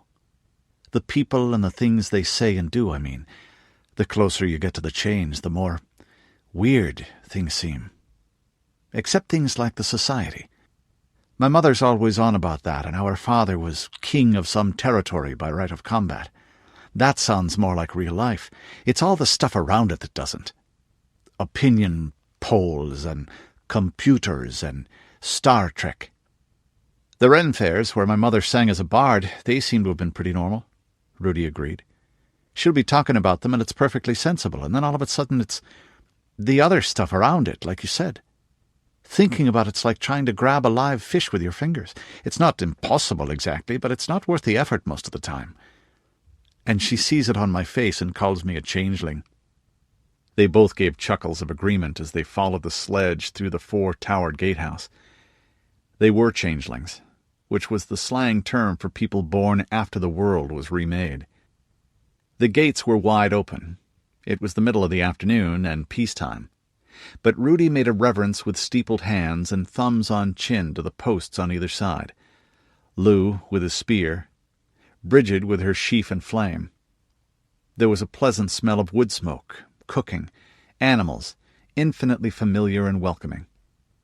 Inside, the walls didn't look as tall, since the bottom 12 feet were built into what had been the sides of the plateau, leaving the inner surface level. The ramparts were lined with small log houses, carved and painted with themes from myth or simple fancy, and in the central area were the buildings that served the dwellers here and the clan at large. Bathhouse, smithy, stables, workshops where every craft from glass-blowing to hand-printing was practiced and taught, granary, infirmary, bad-weather covenstead, library and schools and more, divided by gravelled lanes. Just right, he thought affectionately. Not too big like Sutterdown or mother of all helpless Corvallis, but big enough to be interesting, and the woods and fields right there outside. A crowd gathered around the sled with the big fir. Most of the households had their own Yule tree, but this was one for the whole Dun, and all Mackenzies, too. Rudi waved to them all and swung down from Epona's saddle. Half a dozen youngsters sprang forward to take the bridle, and he picked one the mare had shown some liking, or at least a tolerance, for. Another proudly bore off his sword belt and quiver and cased longbow. The hall itself was the largest building, its shingled roof rearing over the rest like a dragon's scaly back, green in patches with moss beneath the thickening coat of snow. The foundation had been that hunting lodge, a big log box on knee-high fieldstone. Late in the first change year, the early Mackenzies had doubled its size by the simple expedient of taking off the roof, adding more squared logs, and then putting the roof back, to give 2 tall stories and a big loft. A veranda and balcony ran around 3 sides, supported by pillars made from whole tree trunks. Of course, there had been other modifications. The pillars were carved in running knotwork and elongated stylized animals, then stained and painted with browns and golds and greens. Anyone these days would recognize it as Mackenzie work. This was the original that other Duns had copied. At either end, the roof rafters crossed each other and rose to face inward in gilded spirals, sunwise and widdershins to balance the energies. Where the horizontal beams of the balcony jutted out through the pillars, they were carved in the shapes of the clan's sept totems, the heads of wolf and coyote, raven and bear and tiger. The grinning jaws held chains that supported big lanterns wrought of glass and brass and iron. The wicks within were already lit against winter's gloom, though it was only a little past noon, and they cast pools of warm yellow across painted wood and trampled snow. There was a reason these were called the Black Months. The crowd was already freeing the tree from the sledge. They waited for Rudi, though, as he stepped forward to shoulder the heaviest load at the base. "The Holly King grows old," he said gaily. "Soon he will fall to the Oak King, and the sun will be reborn." One of the twins was back at the other end. It had to be a woman there, of course, and an initiate. "The crone is carrying Winter's child," she called, "but he will be born to marry the maiden." A dozen shoulders took up the tree between them. Someone swung open the big double doors, and they dashed up the stairs and into the hall itself. Inside was a great open space the length and breadth of the building, the walls carved and painted into a fantasy of leaf and flower and faces out of tales. A tub of water waited at the western end, with a screw and collar arrangement for holding the Yule tree upright. He knelt with a grunt. The sapling was as thick as his thigh at the base, and this was going to be tricky. He guided the cut end into the circle with casual strength, then called, "Now!" All the hands on the trunk and the forked poles laid ready for the moment were teenaged at least. It was a privilege to help with this. He put his shoulder to it, boughs scraping past his face, buried in softly aromatic green needles, and pushed, taking the strain carefully as he felt the weight come onto the muscles of his back and belly. That you were very strong didn't mean you couldn't put your back out. He'd seen it happen. Rudi had been around heavy weights and their handling all his life. He could sense when it began to tilt as the others pushed. "Easy there! Imram, get behind it, man!" At last the tree was upright in the bath of water. A perfectly symmetrical shape of glossy dark green, the tip between two rafters and just 6 inches below the floorboards of the second story. Its scent filled the hall as the warmer air coaxed it out, bringing a breath of the spring woods. He knelt again and swiftly spun the screws until they bit into the thick, dark, furrowed bark and the wood below, then put on the board cover to keep over-curious kittens or puppies or toddlers from falling in or drinking the water. When he stood again, everyone who'd helped raise it stood in a circle around the tree and joined hands, throwing them up 3 times and whooping. "Well, there it is," Rudi said to the crowd. "Jack and the Green's little green Jack." Groans and hoots, and people snatched up twigs and bits of bark that had fallen and pelted him with them. He retreated with his arms over his face, begging for mercy in a falsetto voice. Then he sprang forward and grabbed 2 14-year-olds and caught one under each arm, whirling them around with a back-cracking effort. When the horseplay was finished, he brushed down his jacket and plaid and went to hang them up, checking that his sword and dirk and bow had been placed properly. They had, of course. He touched the long orange-yellow stave of yew with its subtle double curve and black walnut riser in the middle, there among the others. He remembered how he'd longed for a proper war bow of his own when he was a kid, practicing at the butts in the meadows below with the rest of his class. Mackenzie education gave the longbow a high priority. Well, now he had it, from the hands of Aylward the archer himself. His own height and a handspan more, 120 pounds of draw, throwing a 32-inch shaft at 4 to the ounce. And it's just as much fun as I thought it would be. He turned and saw his mother over by the hearth on the north wall, where the house altar rested over the great fieldstone fireplace, and a low blaze of split wood burned down to embers. She waved to him. "Come." Sir Nigel rose as he watched, and intercepted Sir Odard and Mattie. "Come, and I shall thrash you at chess, young man," he said. Rudi caught Matilda's eye and gave a slight shake of the head, with an apologetic shrug added to it. "Alkabits while Nigel beats Odard," she said, taking it with good enough grace. It wasn't as if she were a stranger to the concept of a state secret, or ever had been. "And then I shall thrash you, Sir Nigel, if you spot me your bishops." That left only Juniper Mackenzie and Ingolf Vogler in chairs by the hearth set into the northern wall of the hall. He was looking a lot better than he had. The shadow of the hunter's wing wasn't on his brow anymore, but he was still painfully thin, the skin fallen in on the heavy bones. She tucked up the soft blanket of beige wool that was around him and poured a little more of the hot mead that stayed warm in a nook in the wall of the fireplace. He thanked her with a shy smile that sat oddly on the battered warrior's face.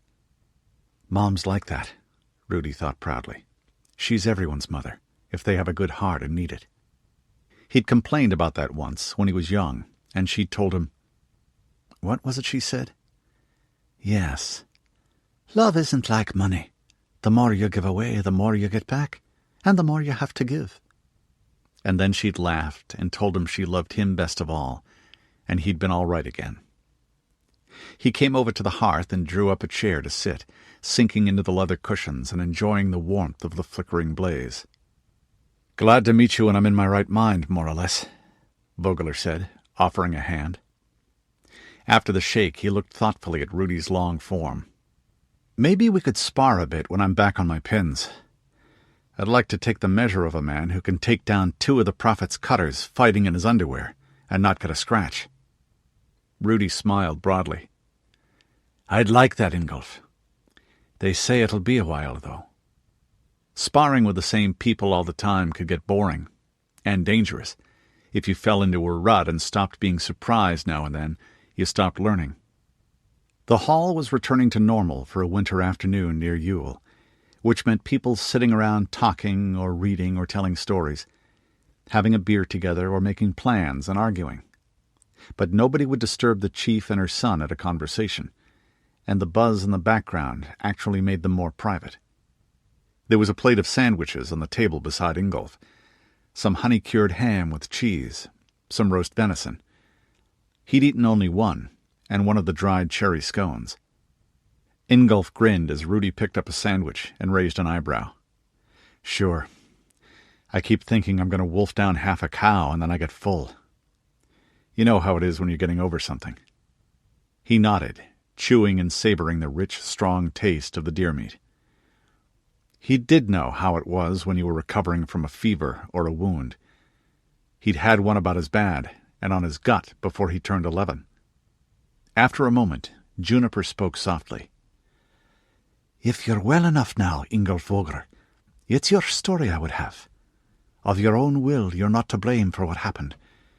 But still, one of my people is dead, and I must explain to an old friend why his daughter was killed in her own home.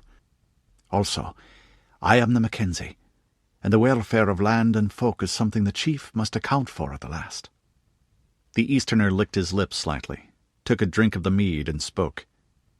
"I'm willing to tell you my story," he said, his eyes fixed on the distance.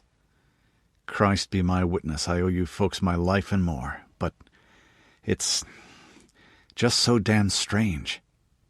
His mouth quirked. "Always told myself I was a practical type, but this has got weird stuff in it. Would you believe a voice I heard in dreams sent me here?" Juniper Mackenzie laughed, a clear peal. "Oh, Ingolf, you've come to the one place in all the world for that to be believed. Though in truth, I might have thought you wandering in your wits if I hadn't had independent confirmation of some of it. And I haven't had the dream since I arrived, and by God I'm thankful for that." Juniper nodded. "The powers are at work here, but it isn't the first time they've touched my life so, or Rudi's." He gave a shy duck of the head. "Well, it's like this. The start's ordinary enough. After the war with the Sioux, I didn't want to end up a hired soldier, but there didn't seem to be much else I could do except get work as a farmhand. Not that I'm above any honest work. Sheriffs from the Free Republic of Richland aren't so high and mighty that we never touch a pitchfork or a plow handle, not like some folk I could name but won't, like those arrogant bastards over to Marshall." "Not welcome back home?" Rudi asked sympathetically. "That would be a terrible thing." "Not without more crawling than I could stomach," Ingolf said grimly. Then his tone became matter-of-fact. "So some friends and I who'd fought together in the war, we got into the salvage business. Not steel and glass and stuff like everyone gets from the nearest ruins. That's low value, and it's pretty tightly tied up most places too. You can't just go in and start mining. Not anywhere close enough to market that the cost of hauling wouldn't kill you." "Yes, we have agreements on who can claim what here as well," Juniper said encouragingly. "And there's more than enough steel and brass and aluminum and so forth, and we'll be for many an age. So, as you say, it's cheap in most places." Ingolf went on, his voice growing a bit more animated as he relived his great idea. "What we went after was really valuable things. Gold and silver, jewels, artwork that was famous before the change, watches, machine tools that can be re-rigged to run off water power, telescopes and binoculars, the sort of thing that's been worked out of places near to areas that still have people. Well, out east where I come from, that means going further east if you want to get somewhere unclaimed. East and south, down into the Deadlands, past Chicago. I hear there are villages and farms up in parts of the Appalachians. But in the lowlands, from the old Illinois line to the Atlantic, it's still real bad." Rudi and his mother nodded. They'd heard the same from California, where a few explorers had gone lately, and similar things about Europe from Nigel and others. Nearly everywhere in thick-settled lands, the streams of refugees from the great cities had overlapped each other. They'd eaten the land bare, and then died. Except those who took to living off man's flesh. But that was a losing game in the long run, with the fate of the Kilkenny cats at the end of it. A few of the luckiest lived until the rabbits bred back. Some of those little groups of grisly predators barely had speech or fire, since they'd started with feral children run wild during the chaos. They were primitive in a way no human savages had ever been before, without the great store of knowledge and skill real wilderness dwellers had. And they still ate men when they could. So, we'd gotten a few good hauls, better as we went further east, but the problem was that money, well, you can rent a room and buy your beer with cash, but if you want to make a life, you need to have a place where you're welcome to settle as something more than a laborer, and that's not so easy. Most places aren't too open to outsiders buying land, and without you're protected by law, all you've got is what you can carry in your saddlebags while you fight off all comers. And a man has to sleep sometime. True enough, Rudi thought. The Mackenzies took in anyone honest, peaceable, and willing to work, and they had little in the way of internal division of rank or wealth. But that was very much an exception. After a couple of years, all the people left in my bunch, they were those who didn't have a home they could go to and use what they'd got. Even young as we were getting tired of knocking around, risking our lives and then blowing it all on a bender before some big shot could tax it off us. Then we got this offer from a bunch of sheriffs near Des Moines, and the new boss man, too. He'd just succeeded his father and wanted to make a splash. An aside. Iowa's the biggest place going out east. The land's good, and they carried a lot of people through the dying time. There are going on 2 million there now. Rudi whistled slightly, and Juniper nodded as well. That was as much as the whole Pacific Northwest, according to the best estimates they'd been able to get, and on only 1/5 the area. Ingolf continued. So you can go for days and days, and it's all tilled land and settlements, or at least pasture, and big towns now and then, cities even. Hardly any real wilderness except right along the Mississippi and in the northwestern border counties. The Iowa farmers, ranchers they say further west, I don't know what you call them here, and the sheriffs, they're rich as rich. Both the Mackenzies followed the tale easily enough. Being familiar with what went on east of the Cascades, they mentally translated farmer-rancher and sheriff as landed knights and barons. Usually deputy or cowboy did duty for what most in the Willamette would call a man-at-arms. The descendants of starving townsmen were generally on the bottom of the social heap, sometimes bound to the soil, outright slaves in a few of the worst places. We don't have lords here, Rudi said pridefully, but I know what you mean. We were lucky too with it, his mother whispered in his ear, and then pinched it in mild reproof. Rudi jumped a little. Vogler plodded on. His big, wasted hands knotted together, his voice and mind in a different time and place. But trapped there, knowing what was to happen, and unable to warn his earlier self, watching it unfold again. So they made a deal with us. I had a reputation for getting the goods, and they offered to let us settle, give us land and rank, if we'd go where nobody had gone before. All the way east to the sea, and the museums and art galleries and such. They still care for such stuff in Iowa, you see, more than most places. And the new boss man of Des Moines? They call him the governor when they're being formal.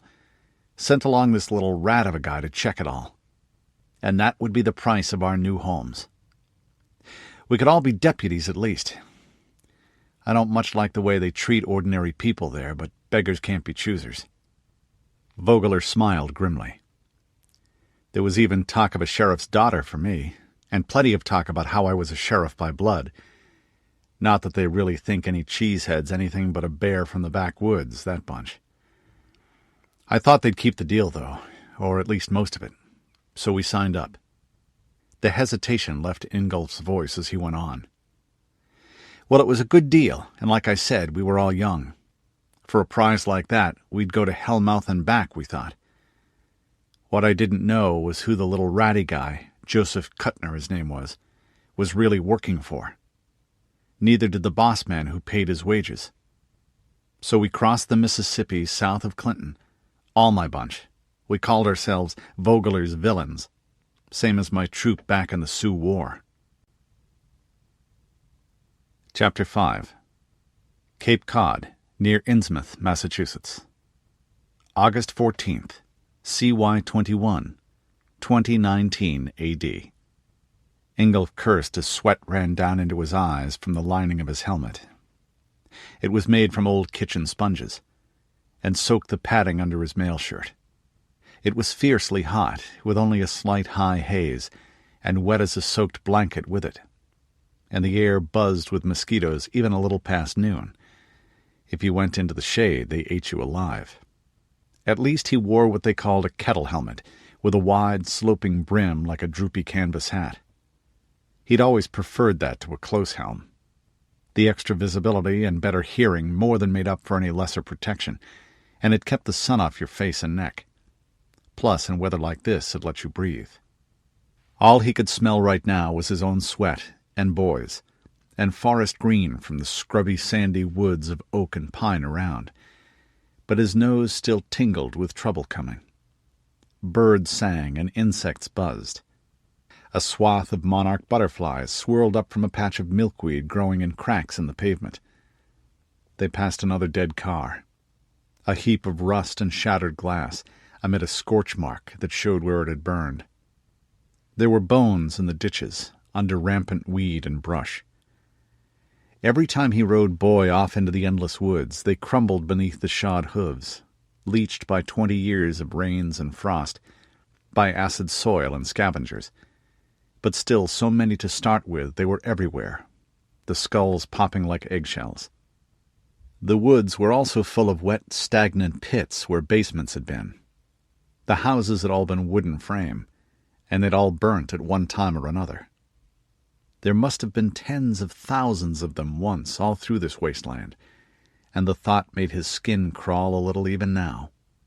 All those little houses, in this place where no crops grew and you couldn't even find any decent water without digging and pumping.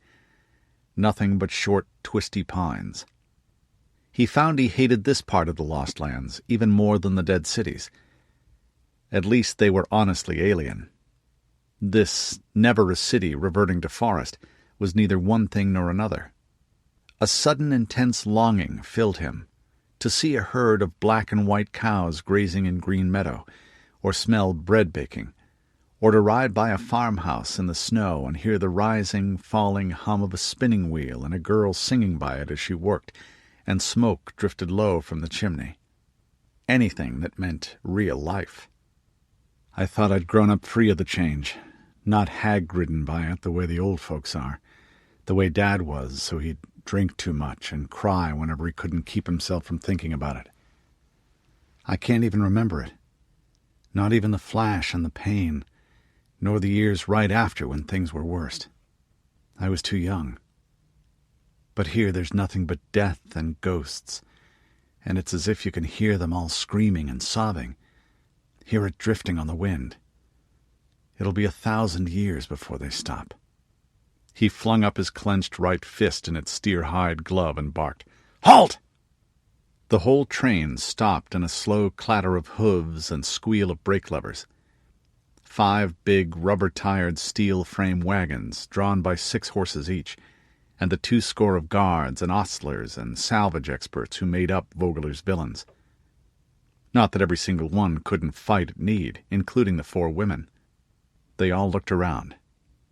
There was a wide meadow right ahead, and more of the scrub forest to their right and left, with sand showing through the sparse grass beneath.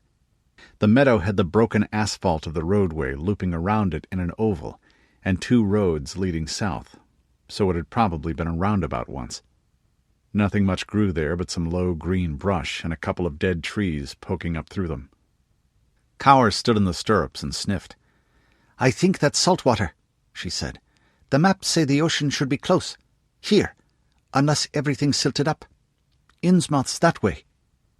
She pointed right south, the steel bangle on her wrist twisting. Her brother Singh nodded. Dark-skinned and hawk-faced in a way different from Injuns, they were both from a little village founded in the farming country west of Marshall by refugees from Minneapolis right after the change, and both were 3 or 4 years younger than Ingolf's 25. They wore mail shirts like his. She had a plain bowl helmet, and he covered his blue-black hair under a dark turban with a steel cap underneath, and the ends of his beard tucked up into the cloth on either side. They were Sikhs. He still wasn't sure exactly what that entailed even after 6 years together, since they didn't talk about it much. Apparently they were the only ones of their kind left in the world, as far as they knew. The Lakota had burned out their people's settlement, and they'd found everyone dead when they came back from a hunting trip. He'd taken them into his troop during the Sioux War, and they'd been together ever since. During the war, they'd fought with a cold ferocity that made even the wild raiders from the high plains afraid. What they'd done to prisoners to make them talk made him wince a little to recall. And he wasn't a squeamish man. "Do a flit forward," he told them. "Mounted, quick and dirty. Don't take any chances, and get back before dark." He did know they were both first-class scouts, the best in the villains apart from him and Jose, and they could move quietly while wearing a mail shirt, which most folk couldn't. The band was short-handed since Boston. Boston had been very bad.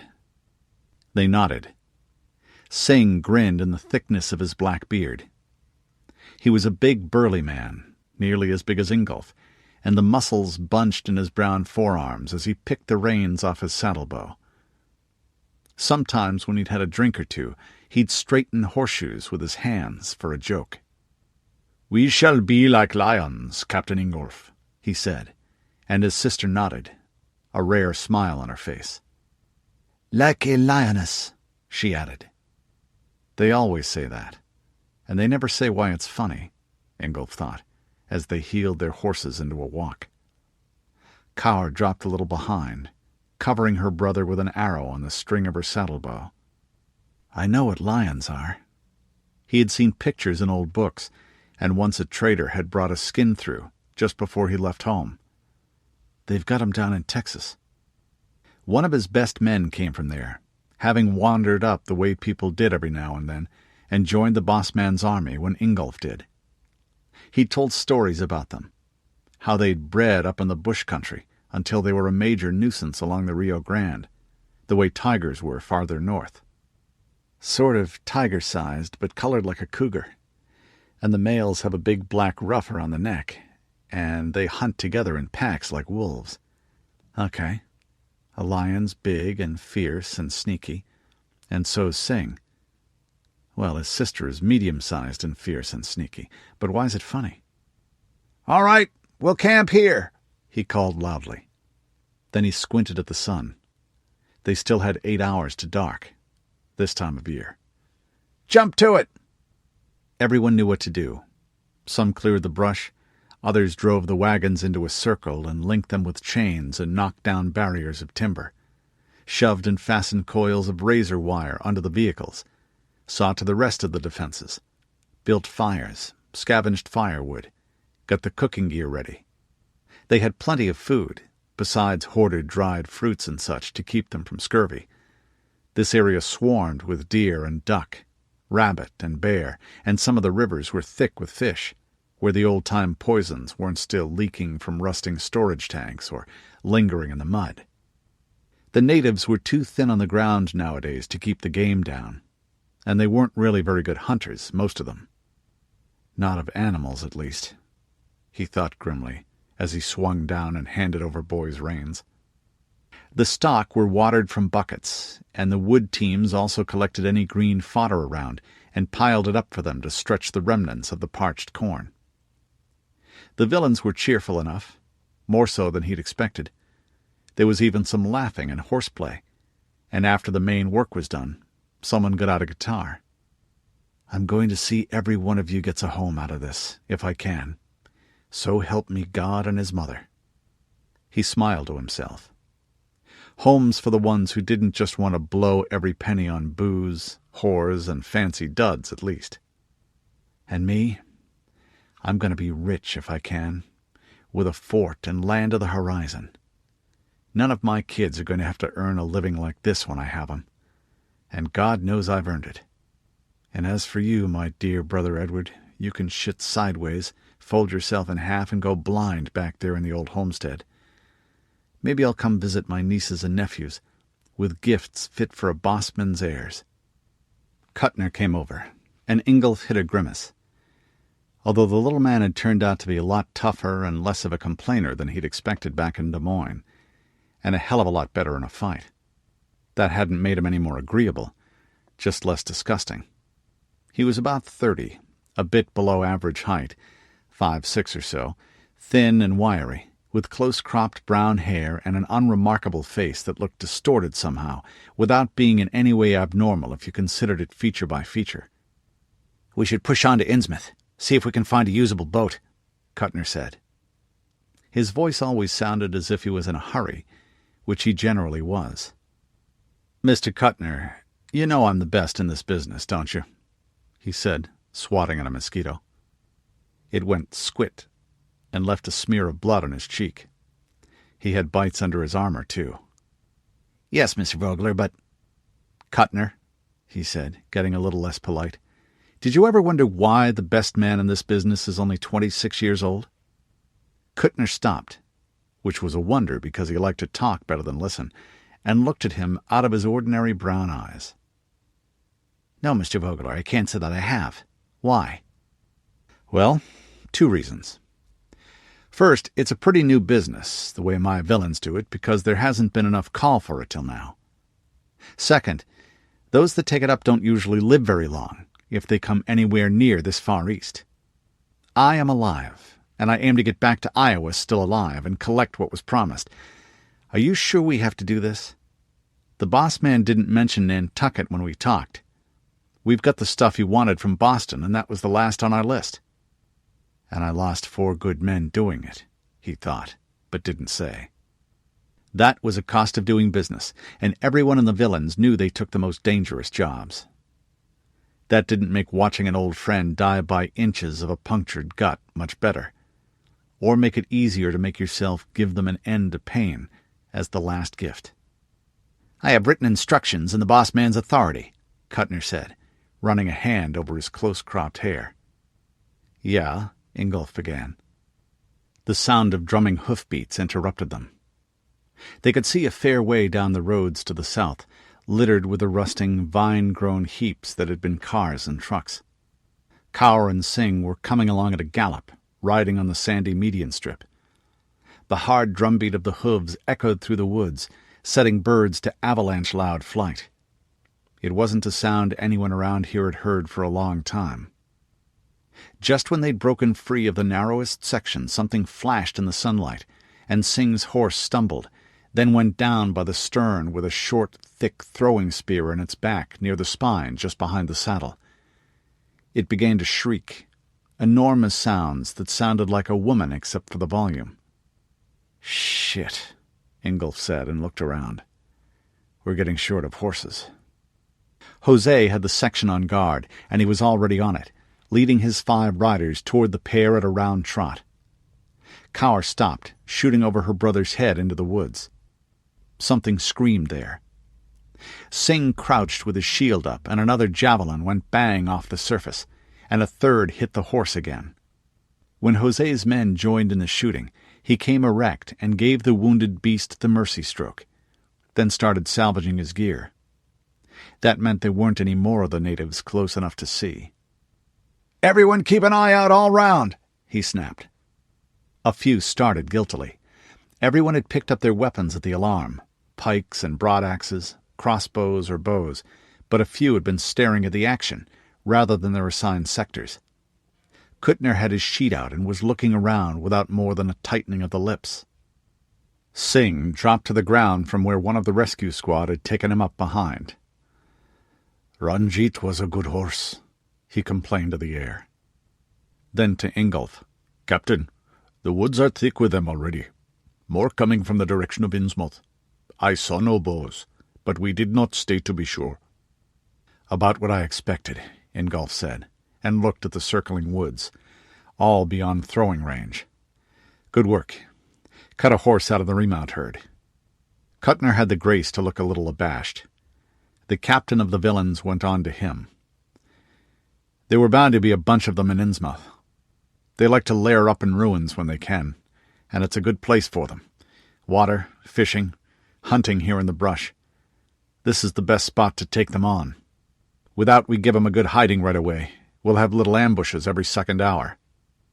"They'll attack?" Kuttner said, peering at the woods. Nothing was visible, though they both knew that red, hating eyes were studying them. These were the ones who'd lived, or more likely their children by now. "They usually do, but they'll come at night. A couple of hours past midnight. That's how they remember doing it, or how their daddies told them to do it." Kaur woke him cautiously, nudging his booted feet with her sheet, and stepping back as he uncoiled with the steel in his hand. It was very dark, moonless, with the stars hard and white above. The walls of low forest around them were inky black, and only a faint red glow came from the campfires. The night had a dense green smell to it. The air was a little cooler, coming from the south. Lightning bugs blinked on and off, giving the illusion of little lamps as they drifted through the scrub. "They come now," Kaur whispered, squatting and leaning on the sheathed weapon. "Many, Captain. They took the dead horse a little while ago, and now they come for us." "How many?" She shrugged. The brother and sister were good scouts, not magicians or witches. "Twice our numbers, at least. Not more than 10 times. "Get everyone up, but quiet." Her smile showed white in the darkness, and she ghosted away. He shrugged into his padded jacket, wriggling to get the mail shirt down and into place, and slid the carrying strap of his round shield over his head. He heard the howl of a coyote now and then, and the occasional whit, whit, whit of an owl. The preparations of his own folk were a little rustling and chinking only. He'd come a long way from that hulking, clumsy 19-year-old who'd ridden off to make a name in the short, glorious war against the Injuns. God, I was useless. We all were. Everyone here now knows their jobs, though. Even the new ones hired for this trip. The night was loud. Wind in the trees, bullfrogs, cicadas, creak and rustle and groan. Now and then the call of some foraging beast. Once a distant squall of triumph as a catamount made a kill. Ingolf reached his commander's battle station, in front of one of the loopholed board barricades between 2 wagons. Jose the Tejano was there too, cradling a crossbow. He was a good few years older than Ingolf, old enough to have some strands of white on his black mustache, and he'd fought in most mix-ups between the Llano Estacado and the Red River of the North over the past 10 years. They looked out into the darkness, not straining their eyes, just waiting. He counted down internally, timing his breath to it and using that to calm himself. More mosquitoes bit, but he couldn't slap at them. The chance of the natives noticing it and learning their prey was onto their attack was small, but not zero. One thing he'd learned long ago was that mistakes could kill you, even little ones. Of course, just being in the wrong place at the wrong time could kill you, even if you were an expert and careful as hell. A sudden high-pitched shriek of surprised pain came from out in the darkness. "Now!" he shouted. A deep tong sounded from the center of the encampment, where a man pulled the lanyard on a small, heavy machine of springs and levers. It threw the dart-shaped projectile upward nearly 1,000 feet. There was a sizzling pop sound, and the magnesium flare burned with explosive brightness. As close to an explosion as you could get in the changed world, that was. He didn't look up. The spot of fire would kill his night vision, and hopefully a lot of the attackers who weren't expecting it would look, by reflex. From overhead it lit the clearing with a pitiless blue-white radiance, the huge shadows jerking and twisting. The flare swung and twisted beneath the parachute as it drifted down. The crink, crink, Crink of the winch's gearing sounded as the crew wound the thrower again, ready to launch another flare before the first hit the ground. The boss man of Des Moines really had laid out for the very best on this trip, including choice items from his own armory. For some reason, Kuttner seemed to find the sound disagreeable. Out in the clearing, the light showed a carpet of dark, ragged, furtive crawling movement, studded with gleams from eyes and teeth and ancient knives. His mouth went dry. There were a lot more of them than he thought there would be. At least 100, and maybe twice that, eeling towards the circle of wagons on their bellies. A half-dozen bands must have gotten together for this, a rare degree of cooperation among the wild men, who invariably hated each other with the malignant loathing born of a generation of stalking and eating the unwary, often starting the process of eating before death. But then, an intrusion of outsiders was rare too. Apart from the meat of men and horses, their well-made gear and weapons would be a prize beyond price. None of them could let their rivals gain such strength. A massed squealing arose, an endless "Ait, ait, ait, ait, ait, ait." Some part of him realized that it was a word, or had been once. Eat. The natives rose and rushed forward in a wave, like rats exploding out of a neglected grain bin when you opened the lid and shone a lantern inside. Seconds later, about half of them started hopping and screaming, where they'd run into the mesh matting his people had spread around right after they camped. Lying flat and artfully camouflaged with soot and sand and pine duff, the nets were studded with upright, razor-edged 3-inch spikes. Some of the enemy fell onto the points and slashed themselves open as they tried to roll away. Others just kept coming, hitting the bare patches by luck or in a frenzy great enough to ignore the pain. A couple of the squad leaders shouted, "Fire!" Ingolf didn't bother, since everyone knew what to do, and he personally had always disliked someone bawling at him in situations like that. He just drew to the ear and shot into the mass of them, and reached for another arrow. There were boxes of them on the inside of the prefab barricade. The snap of bowstrings and the tung of crossbows sounded, and shouts and curses of the salvagers, and the unearthly throbbing squeal of the wild men. Even as he drew and loosed, he realized, "They aren't stopping for shit! Ready for it, you villains!" he roared. A whistling, and he ducked as a shower of little throwing spears came down out of the night, driving into the sandy ground with a dry crunch or into wood with hard cracks. The ones that hit the triple-ply canvas of the wagon tilts made a drumhead sound and hung there like porcupine quills.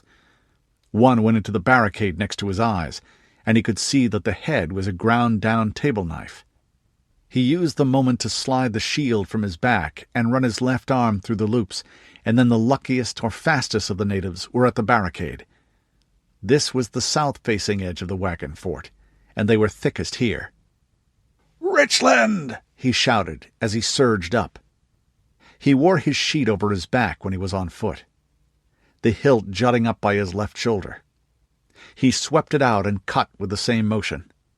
A snarling face with a shock of greasy blonde hair and a human finger bone thrust through the septum of its nose fell back in a splash of red. An ancient shovel crashed down on his shield. Bang! And a kitchen knife probed at his armor. He jerked the shield downward and broke both the savage's arms. Then he thrust across the thrashing body with his sheet, the blade skidding on wood of the shovel handle and taking off the fingers of the wielder. A long, snarling scrimmage around the edge of the wagons, steel glittering in the light of the second flare, gasping breaths, banging and rattling and shrieks. The horses in their paddocks snorted and reared against the ropes. The half-dozen spearmen of the reserve came pelting up in a line where some of the savages had gotten onto the top of a wagon's cover, and thrust them back with their long weapons. A few more minutes, and the attackers realized what the odds were of storming what amounted to a fortress held by men with real weapons and good armor, trained in fighting as a team. Then they ran. Ingolf stuck his sheet point down in the sand and snatched up his bow again to shoot at their running backs, and so did everyone else except the wounded. Kill enough, and the rest would hide safely far away. Silence fell as they waited to be sure the enemy would keep running. Deep silence except for the pop of another parachute flare going off, panting breath, and the moaning of wounded savages. Then the night sounds slowly began to return, which meant that there weren't any humans running through the woods. Men went around outside the wagon circle with spears and crossbows and lanterns, making sure of any enemy still moving. Their 2 medics switched weapons for kit and went around inside, bandaging and cleaning. Nobody seemed to be dead or to have a crippling injury, but a couple had nasty bites that would fester if not swabbed out carefully. That included himself. He hadn't noticed it at the time, and swore mildly at the sharp, hard sting when the doctor irrigated the little wound on his neck with disinfectant. A few wild men had been caught on the razor wire under the wagons and had to be finished there. Ingolf sprang up to the bed of a wagon and looked out carefully. "They won't try again tonight, or any time soon," he said. "You think, Capitan?" Jose said. "They were pretty fierce, this bunch." "We probably killed off half the swinging dicks in 3 or 4 bands, and all the stronger ones. They'll be fighting each other for weeks, settling who eats who." "See, good thing we were ready for them, though." The commander of the villains nodded. If they'd gotten right up to the wagons where they could use their numbers, everybody in the villains would have died. Quickly, if they were lucky. "Hey, maybe you better look at this, though," Jose went on. Ingolf turned and waved to the thrower crew so they would stand down. They didn't have so many flares that they could keep lobbing them indefinitely. Then he vaulted over the barricade and followed his second-in-command a short way into the dark. A wild man lay there. There was a bolt through his thigh. His feet had been slashed to ribbons by crossing the spikes, and he was trying to crawl away around them. As they approached, he turned, glaring. He had a finger bone through his nose, too, and one through each earlobe. On his body was an ancient threadbare pair of jeans, loose on his skinny shanks and patched with rabbit skin. A cloak of the same had been about his shoulders, and from the smell, roughly piss-tanned. There was a big gold necklace around his neck, lying on the bare chest and glittering with diamonds. It was all pretty fancy by local standards. What really caught Vogler's eye was what Jose had noticed, the weapon near the man's hand. "Probably their jefe, their bossman," Jose said. "That's funny, that he has a sheet, isn't it, Capitan?" "Damned odd," Ingolf agreed, his eyes narrowing. "It's not a machete. That's new work." The modern weapon was longer and thicker at the back of the blade than the pre-change tool which had inspired it. "Want to try and get the story out of him?" The wild men snarled at them and barked, and oh sound, snapping with little lunges of his brown-yellow teeth, his hands scrabbing for something to throw. "No, I don't think this one's a great talker." "See, he doesn't look like it, does he?" Jose shrugged and brought the crossbow to his shoulder and aimed carefully. Tong! A flash through the dark, and right beneath it a meaty whack. The scrawny body jerked and went slack. Jose bent, set the spanning hook on the string, and cranked the crossbow taut again. "You've got the watch until dawn," Ingolf said to his second-in-command, kicking the mysterious sheet further away from the body before picking it up.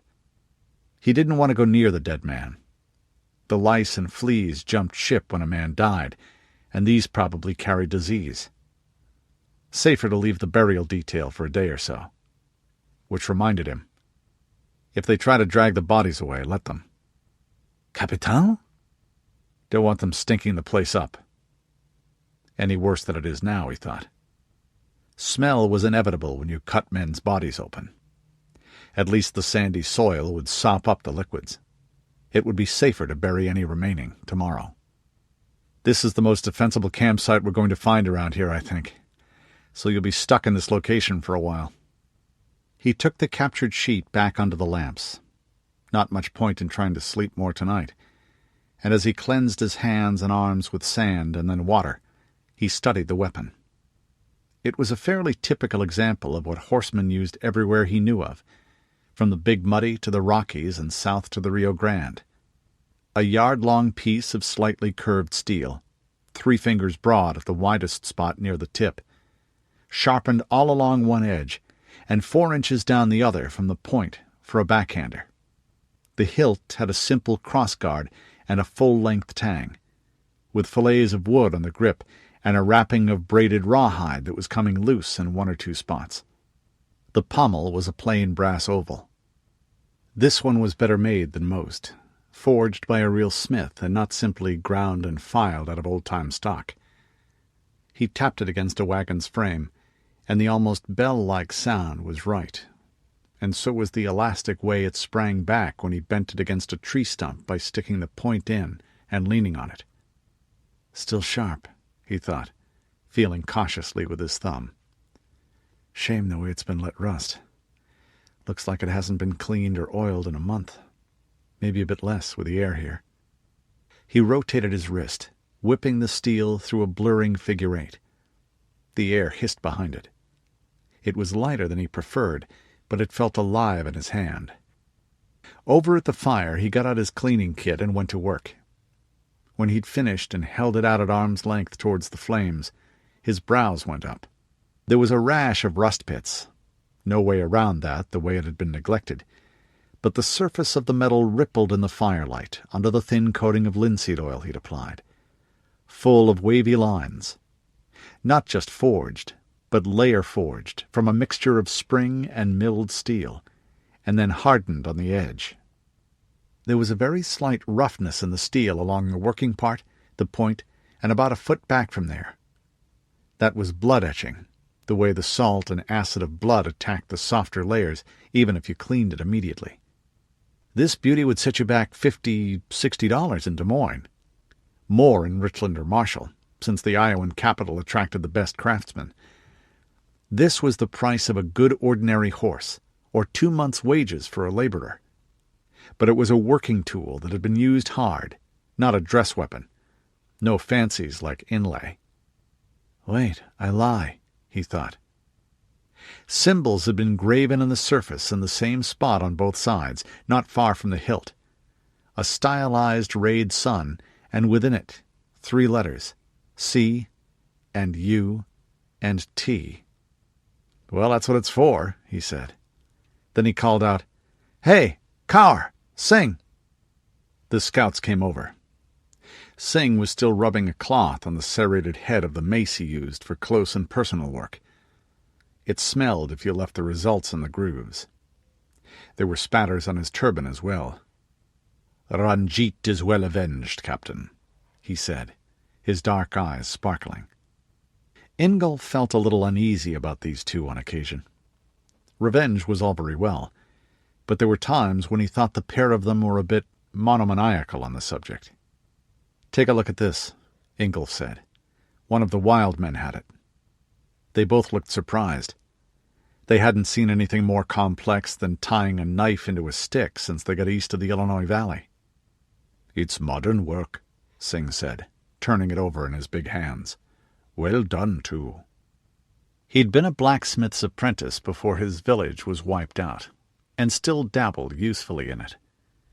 Now he flicked a fingernail against the edge of the weapon to test the sound, and tilted it so that the firelight would pick out surface features.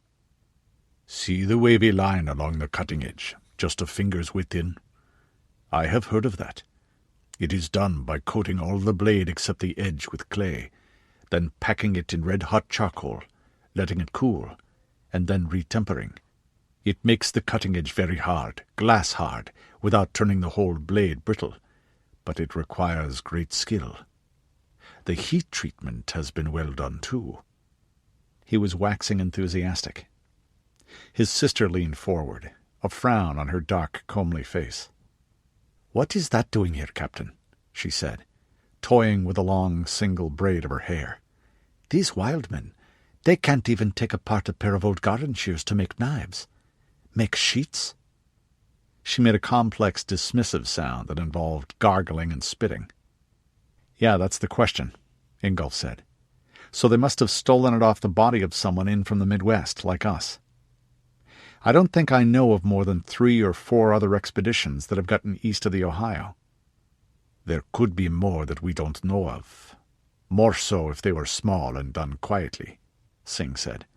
If they died here, who would hear anything? Ingolf grunted skeptically. News travels slowly, but it does get around, he said. And it would take a big outfit, well found, to get this far.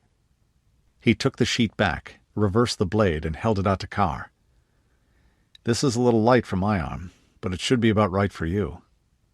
Her eyes lit as she took the blade and ran through a series of cuts and thrusts, feet moving like a dancer's as she whirled and lunged. "Yes, thank you, Captain. This is a very fine weapon. Better than mine or my spare." "And see if anyone else knows what those marks on the blade are," he said. Kuttner was standing by his bedroll. Ingolf got out his pipe and fixings and lit it with an ember held in a green twig as he sat and leaned back against the saddle. He didn't smoke much. If nothing else, tobacco was too hard to find outside the Republic of Richland, or too bad if you did. Good leaf and fine cheeses and apple brandy were his home country's main exports. But sometimes it was an aid to thought, and hopefully it might discourage the mosquitoes, or at least Kuttner, who he'd noticed hated the smell. He dragged the smoke across his tongue and blew a ring into the darkness, watching it catch faint light from the lanterns and coals of the fire, and enjoying the mellow scent. "Why did you give the sheet to the woman?" Kuttner asked at last. "Noticed he doesn't like Carr. Doesn't like Singh either, but he really doesn't like Carr. Doesn't seem to like women in general much, at least none of the ones with us. But I don't think he's queer either. It's the right weight and length for her. You've seen her fight," Ingolf said reasonably. Then described the etchings. "You ever see anything like those marks?" Firelight was good for playing poker. The shadows cast on a man's face made it harder to lie. He could see the slight hesitation in Kuttner's response, and the way his eyes flicked aside for a moment. "Not really. I think I've heard that someone uses those symbols in the far west, but no details. There isn't much trade that way." Ingolf nodded. It was true enough. Iowa had plenty of cattle and wheat from its own fields, and the metals trade mostly went up and down the Mississippi and its right bank tributaries. But there was something. He's not telling all he knows, that's for sure. A dozen of them rode into Innsmouth the next morning, as soon as the sun was high enough. Too many shadows were convenient for ambushers. They came out of the forest and into what had been the town proper. Their hoofbeats echoed off the walls that flanked the broken pavement. This part didn't have many tall buildings. Most of them had burned out at one time or another, their soot-charred windows like eyes in a skull. Bare black frames occupied half a street where the vacant spots weren't covered in second growth of saplings and sumac and brambles. Then they were back among brick structures that still stood. It looked like the final collapse here hadn't come at once the way it had in Boston. There had been an effort to get the streets clear by pushing the vehicles off, and peeling faded paint on a big warehouse-looking building read Emergency Food Distribution Center. That one had been inhabited more recently you could tell by the stink, stronger than the silt salt of the nearby sea, and the flies. And the crude wooden rack outside with the rows of skulls was a giveaway. Dead giveaway, he thought mordantly, but it feels dead now, uninhabited. "Check it out," he said. They waited, bows ready, eyes traveling to the roofs on either side. The horses shifted nervously under them. Singh and Carr swung to earth with their sheets in their hands. When they came back out, they both looked disgusted, but relaxed and with the steel sheathed. "Nothing, Captain," the man called. "They were here, but they cleared out last night. I think you were right. They fought among themselves a little when they got back from rushing us." "Nothing?" "Nothing living, and nothing I wish to remember having seen," Singh said, and spat. Considering some of the things he'd seen Singh do himself in the war, He decided he really didn't want to look inside. No point in putting things like that in your head unless you had to. Instead, they cantered down to the water's edge. There they found what they wanted, an old-time warehouse for boats, where they were stacked up several layers high in metal racks. He'd seen that before in the ruined cities on the lakes, and the guidebooks listed several here. The ground floor was smashed remnants where small animals scurried amid the tendrils of shade-loving vines, hiding as the humans dismounted and looked the place over. Storm surges had come up the town's narrow central harbor several times in the past decades. Beams of sunlight lanced down from holes in the rippled plastic of the roofing, catching on a chain, turning the bulks of cabin cruisers and catamarans into shadowy vastness. Birds flew in and out, tending to their nests. Ingolf sighed and did some climbing. Not easy in armor, but he certainly wasn't going to take it off. His limbs felt heavy after little sleep and a bad fight last night, but now he was used to working while he was exhausted. It was a requirement in both the trades he'd followed since he left home. A lot of the boats were made of the old-time material called fiberglass. He was familiar with it.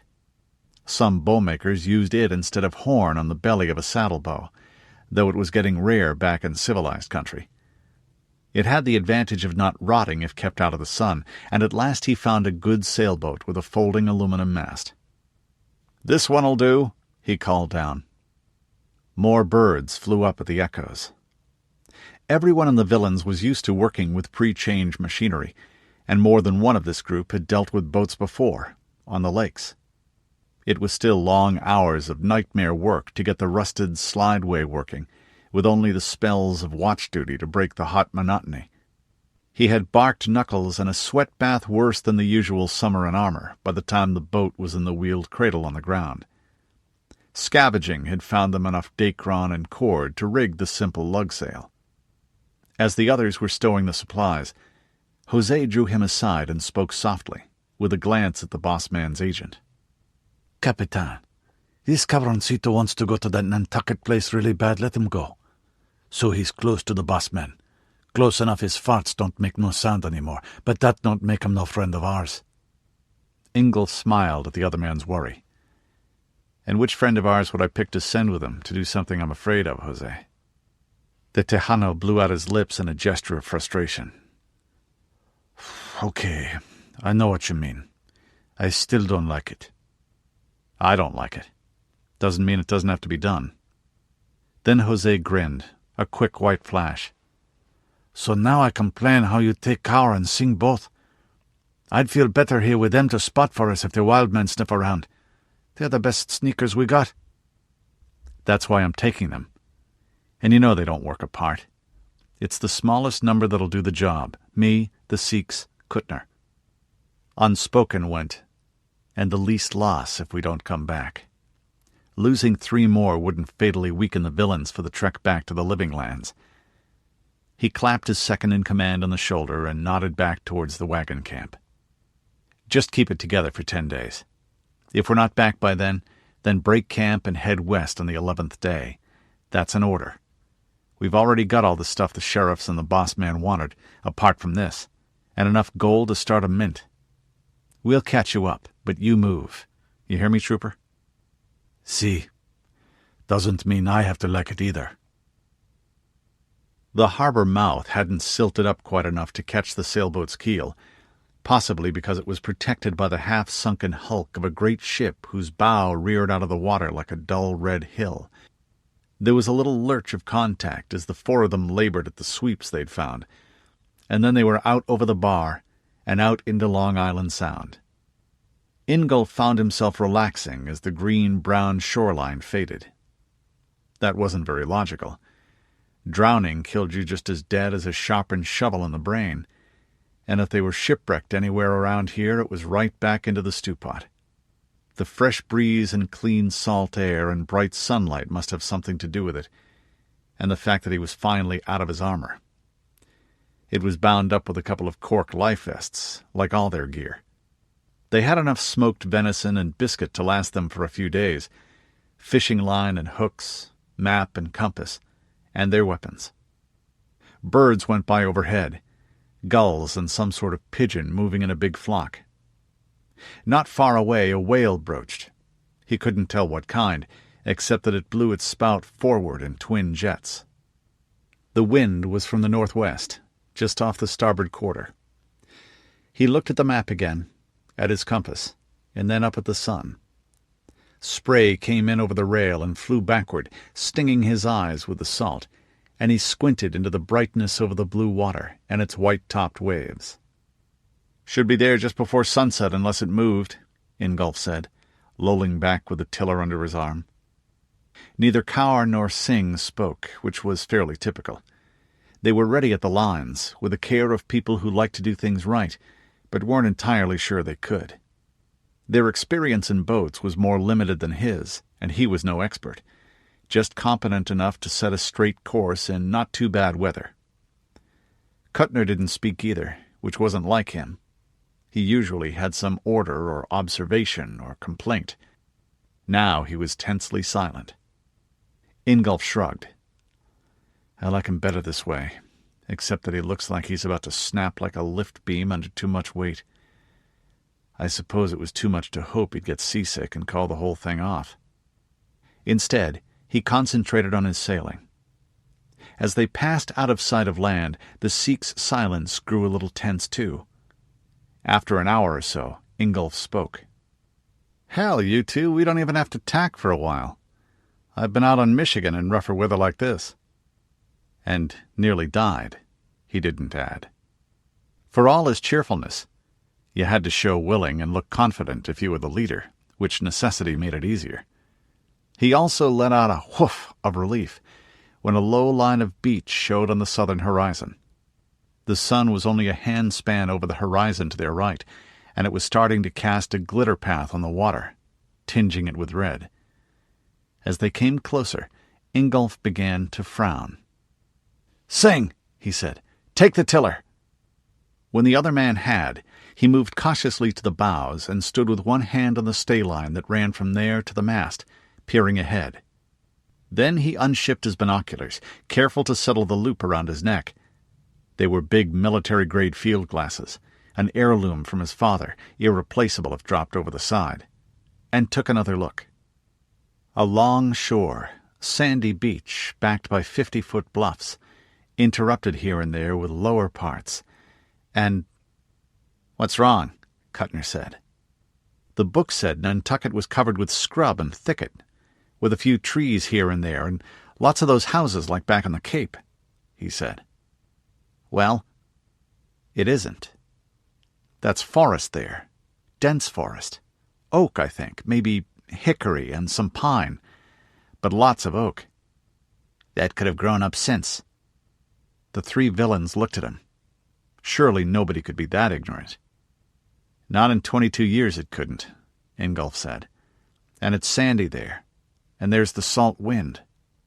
That's old forest. Not very tall, yeah, but it's old. Take a look." He handed over the binoculars reluctantly and kept a hand ready to grab. As far as he knew, Kuttner had never been afloat on anything but the Mississippi before this trip. The smaller man's lips went tight. "We must land," he said. But it was as if he had to force himself to say it. "Yeah," Ingolf said, equally unhappily. "It's getting too close to dark to head back." "I do not know," Kaur said. Ingolf looked at her in surprise, and she went on. "It is as if something tells me, go away." She shivered. "Perhaps this place is cursed." Her brother nodded. Ingolf was surprised. Usually the two of them had the steadiest nerves of anyone in the company. Sometimes he suspected they really didn't care much if they lived or died. "We don't have much choice. Let's go for it." An opening in the straight line of the coast showed. It wasn't where the map said it should be, but it did break the surf-bound ramparts. "And see that?" he said, pointing to a faint trickle of smoke rising there. "That means men. We'd better be cautious." The three villains kept the boat's head into the wind as they all put on their fighting gear. The choppy up-and-down motion made it awkward, but they managed. Ingolf and the others wolfed down rabbit cooked that morning and some biscuit, grimacing at the sawdust taste of the thrice-baked bread. It hadn't been very warm out on the water, and it was cooling now, enough that the padding and armor didn't make you sweat much. Kuttner wore his usual odd cuirass of overlapping plates of leather boiled in wax, with metal buckles and trim, its color a russet-brown contrast to the oiled gray of the others' mail shirts. His helmet was round-topped, with a spike in the center of its dome, and hinged cheek guards. Ingolf settled his sheet over his shoulder, made sure that his bow was protected in its waterproof oiled canvas case by his feet. Moisture could play hell with the laminations of a horn and sinew recurve, and then turned the boat into the sheltered waters. Those were shallow. The keel gave a nasty tick that made the rigging groan and everyone lurch as they crossed in from the sea. "What was that, Captain?" Singh said, pointing west. "I didn't see anything," Ingolf answered, concentrating on avoiding the green patches as he wended his way towards the shore. "I saw a flash of light to the west, further up this coast. Like sun on glass, I thought." Cower nodded. Ingolf sighed. There weren't supposed to be any tall glass buildings here either. We'll see. Ingolf had been right. The land around the low spot was mostly forest where it wasn't reed-rustling salt marsh. The trees weren't very tall, 40 or 50 feet at most, but the trunks thick and gnarled, with a dense understory of bushes. He recognized white and black oaks, chestnut, beech, maple, pine, and hickory. The broadleaf trees predominated, lush in their summer foliage. The smell reached him, strong even compared to the sea salt in the marshes, earthy and wild, familiar with the wooded hills of home, and yet a little strange. Compared to it, the habitations looked small. 6 boats were drawn up, wooden 20-footers. He got the binoculars out and looked. They were open, undecked craft made of planks that looked hand-sawn, with oarlocks and unstepped masts and furled gaff sails. Behind them was a little hamlet of 6 long rectangular houses, built low with a mud and stick chimney coming out of the shingle roofs, and earth heaped up against the sides. The chimneys were idle, and the smoke came from a central open hearth in a cleared space. He switched the view. There were fish-drying racks with a catch on them, and more fires, very low smoldering ones, giving off a low, dense haze. That must be to smoke 'em, he thought. 10 or 12 acres around the hamlet were planted, amid haggled-off stumps that showed how the land had been cleared. Lush growth hid the soil.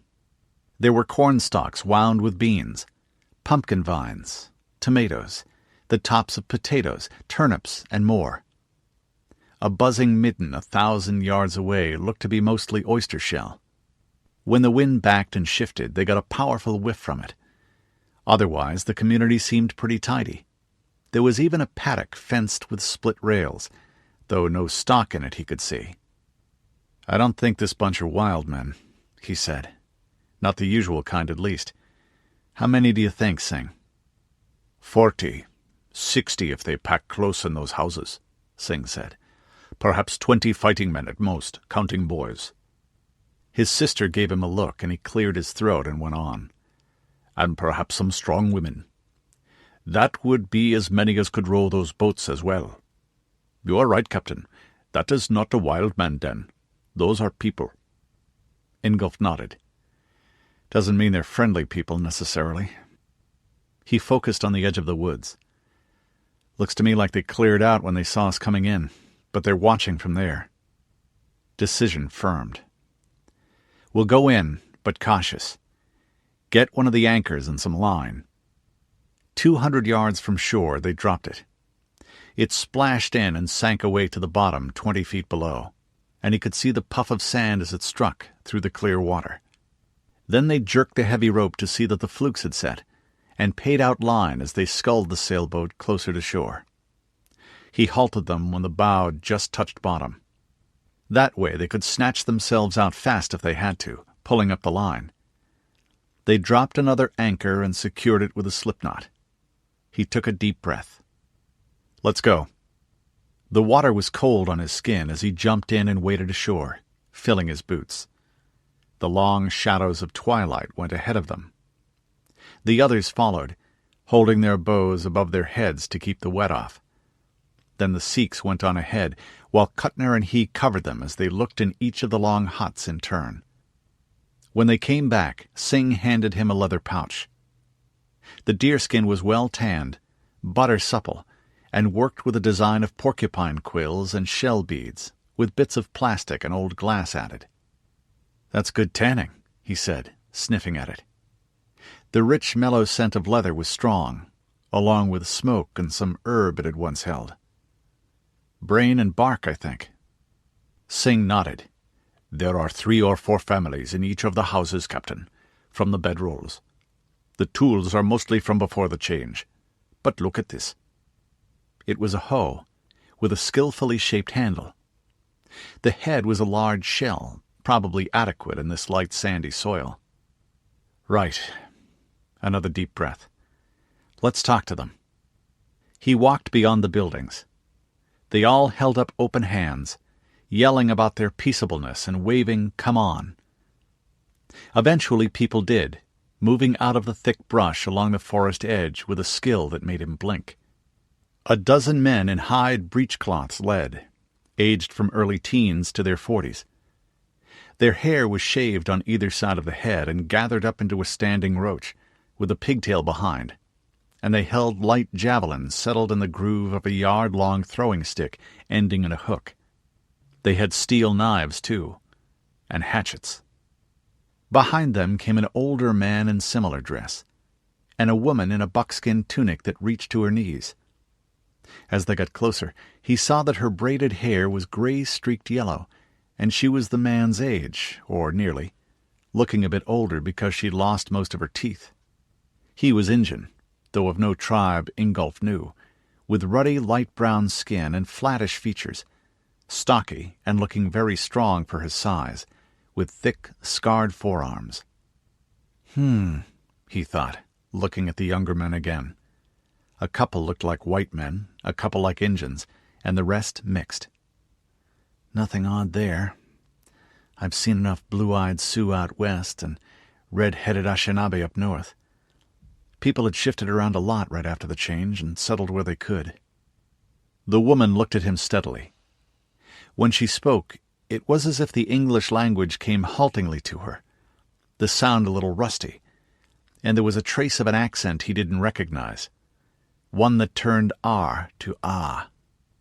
"You not—" The man beside her was probably her husband. He spoke himself in a complex-sounding language full of quick-rising, slow-falling sounds, then made a crook-fingered grabbing gesture with his right hand. "The eaters of men," she said, probably translating.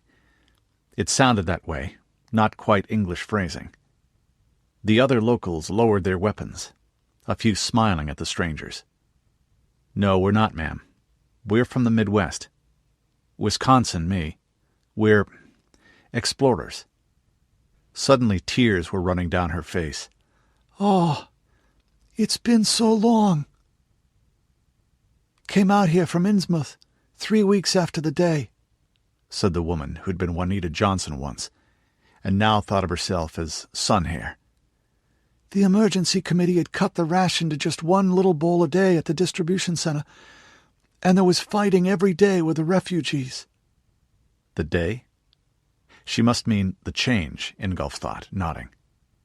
"My father and mother, my Uncle John and Aunt Sally and Mr. Granger and Lindy, the Smiths, and us kids.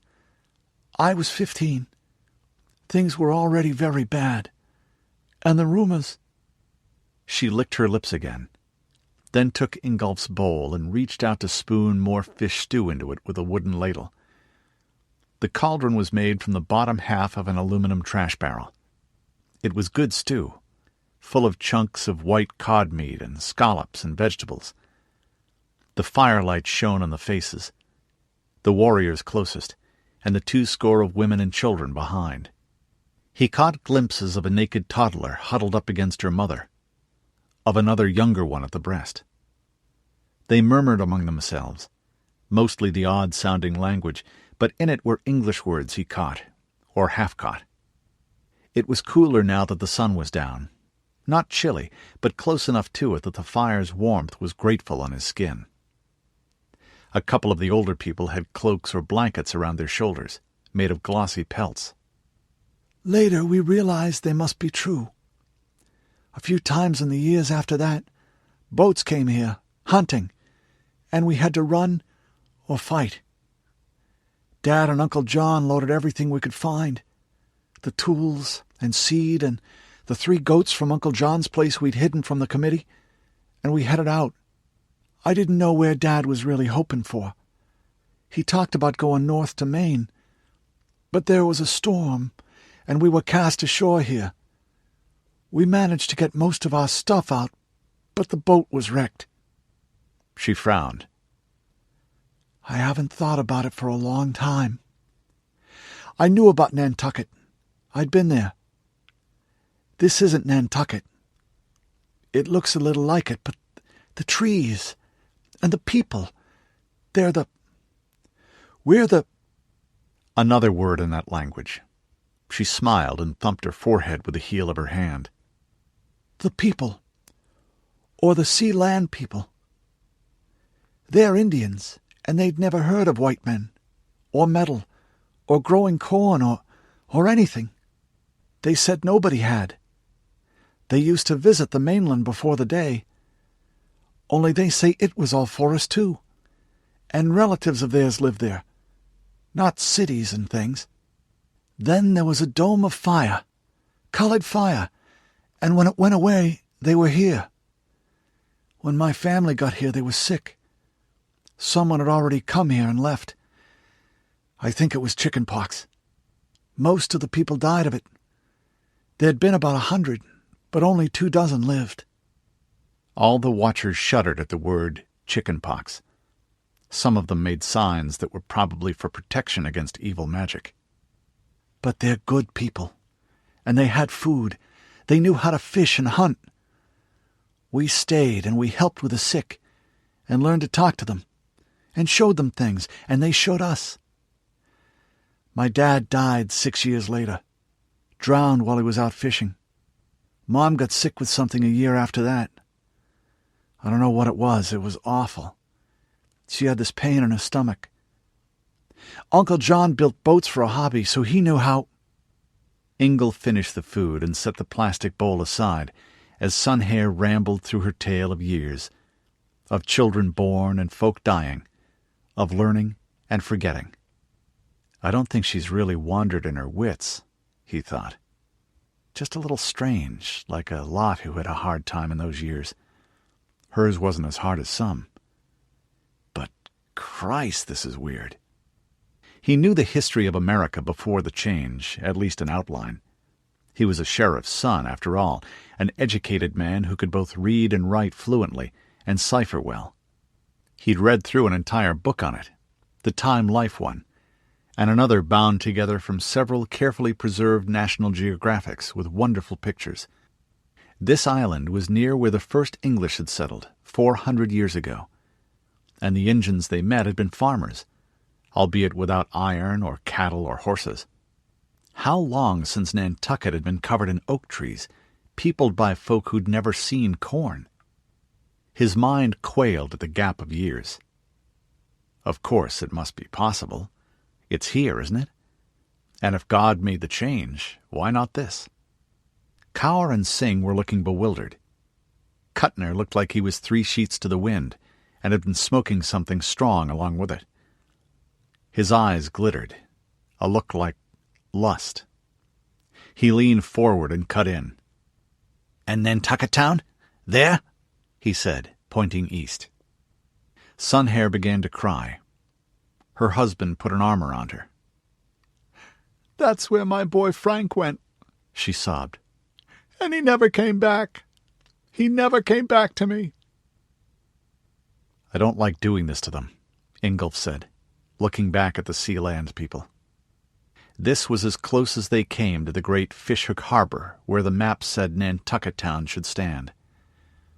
So far, all they'd seen was forest and game trails, weaving to avoid patches of marsh and a few open old-field meadows.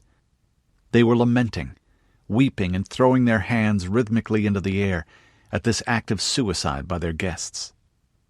Morning sunlight speared through gaps in the forest canopy, thinner here right near the sea, and seemed to surround the locals with a nimbus of light as they wept and swayed. Good people, he thought. They'd had plentiful reason to fear and suspect outsiders from the mainland, but they'd taken the travelers in without hesitation once they saw they weren't wild men. One girl in particular had been very friendly later that night, though he suspected part of it was that they had a real limited selection of mates here if they wanted to avoid inbreeding. Sing was looking sort of sleek, too. They moved forward. The trail was overgrown, and Sing and Kaur unlimbered their sheets and cut at ferns and blueberry bushes.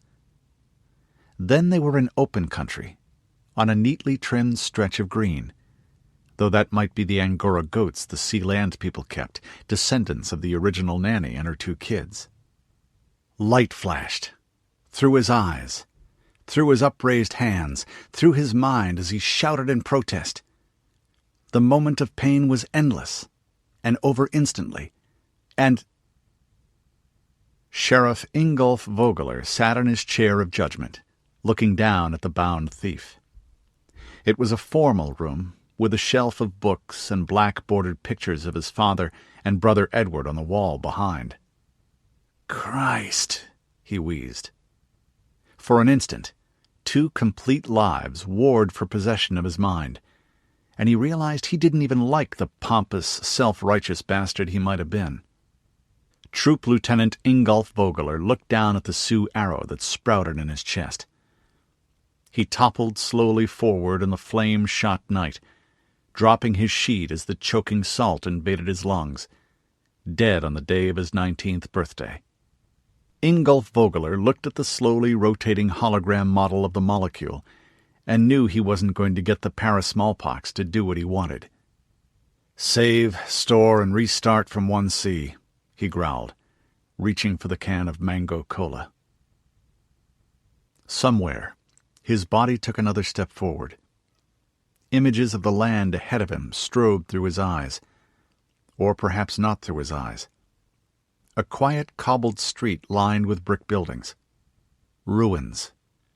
The same cobbled street, with people in weird clothes, or nothing, and vehicles that floated on turning silvery balls that seemed liquid somehow. Planes of crystal light turning through spaces that hurt his mind like razors slicing at his flesh. Too big, too big. Something stretched, gave way, like a guitar string stretched around the universe, shivering with a note that vibrated from fire to darkness and back to fire. And Ingolf Vogler was stumbling forward. He walked. There were stones beneath his feet, but someone else was walking just a second to the side of him, like standing between 2 mirrors and watching yourself recede into infinite distance. The building ahead of him was square, with 5 windows across the upper story, 4 and a door flanked by white pillars below, comely in an antique fashion, like some of the older buildings back home. What an old man had told him once was called the Federal style. A flag hung from a pole over the white-painted door, the old U.S. flag of stars and stripes. The door opened. His hands and feet moved at normal speed, but somehow it took an endless effort of will to keep them in motion. A harder struggle than freeing a bogged horse once, when he stood in the muck and strained until the muscles of his stomach started to tear loose. Blurred after-images floated behind every movement. A hallway, with strange, magnificent pictures. One of a blonde woman in a skirt made of strings. And a voice that spoke within him, a roar of white noise that he struggled to understand. He felt like a tiny spout, with a torrent vaster than a waterfall trying to force its way through. He could not, and he must. You are not the one. You must find him. Travel from sunrise to the sunset, and seek the son of the bear who rules. Tell the sword of the lady what awaits him. A door swung open slowly. The light behind it was terrible, and more than anything in all the world he wanted to turn away, turn aside, but he knew it would shine wherever he turned his head. Blood dribbled from his bitten lips, and the sting was sweetness. The sword hung there. He craved it and dropped to his knees, beating his fists on the floor, wailing the anguish of denial. Chapter 6. Dun Juniper, Willamette Valley, Oregon. December 17th, CY 22, 2020 A.D. "You poor man," Juniper said, leaning forward and putting her hand on Ingolf's. The Easterner looked wasted again as he stopped. Rudi frowned. He wanted to know about the sword. First and foremost, if it's real, he thought. That was a wild tale. A glance at his mother's face brought him back to a host's obligations. She frowned at Ingolf's silence, then leaned forward and tapped him on either cheek. "Ugh!" His eyes were wild and blank for a moment. Then he licked dry lips and took the cup of hot borage tea she pressed on him, drinking with a trembling hand and spilling a little. "Sorry," he said huskily. I tried to keep from thinking about that." He swallowed again. "So I'm crazy, right?" "This sword," Juniper said. She met his eyes and held them with her own. "It was a long sword, double-edged, with a guard like a crescent moon and a pommel of moon opal held in antlers. Is that it?" Rudi's breath caught. She had shared that vision with him, but as far as he knew, with no other. A great relaxation came to Ingolf's face, as if some tension were unwound at last.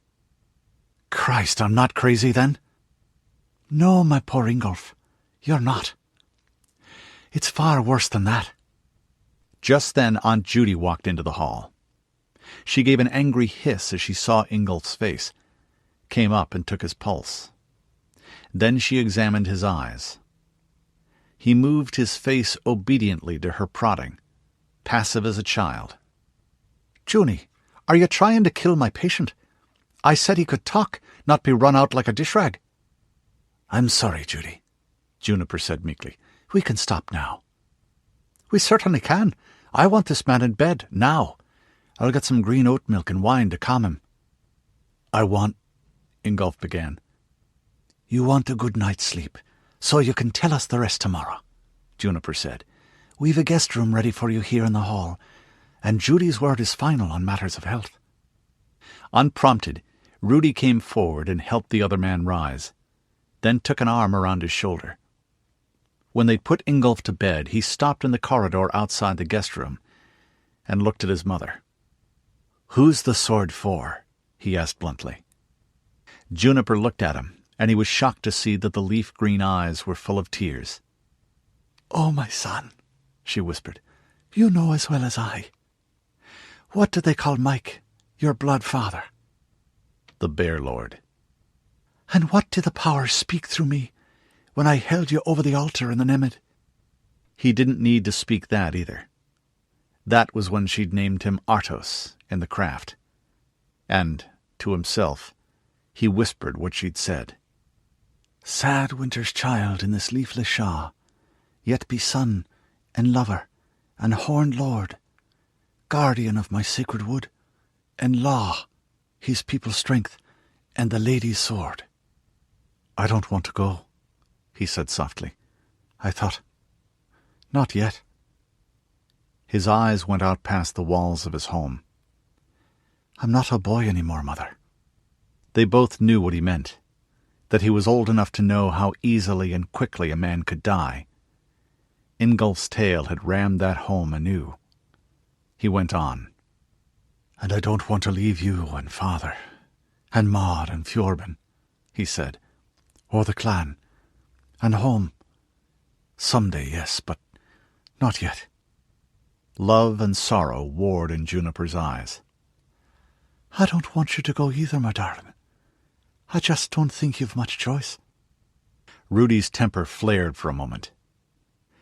"I thought we were the Lord and Lady's children, not their slaves." Her palm reached up to cup his cheek. She was a full 9 inches shorter than he, but he felt like a child again at the gesture. Then she tweaked his ears sharply, and he jumped. "Yes, we are their children," she said. "So are cockroaches and crocodiles and crocuses. We are not the sum whole of the scheme of things. So don't be thinking that they'll necessarily favour you any more than I'd put you before your sisters." "Sorry, Mum," he said after a moment. A grin.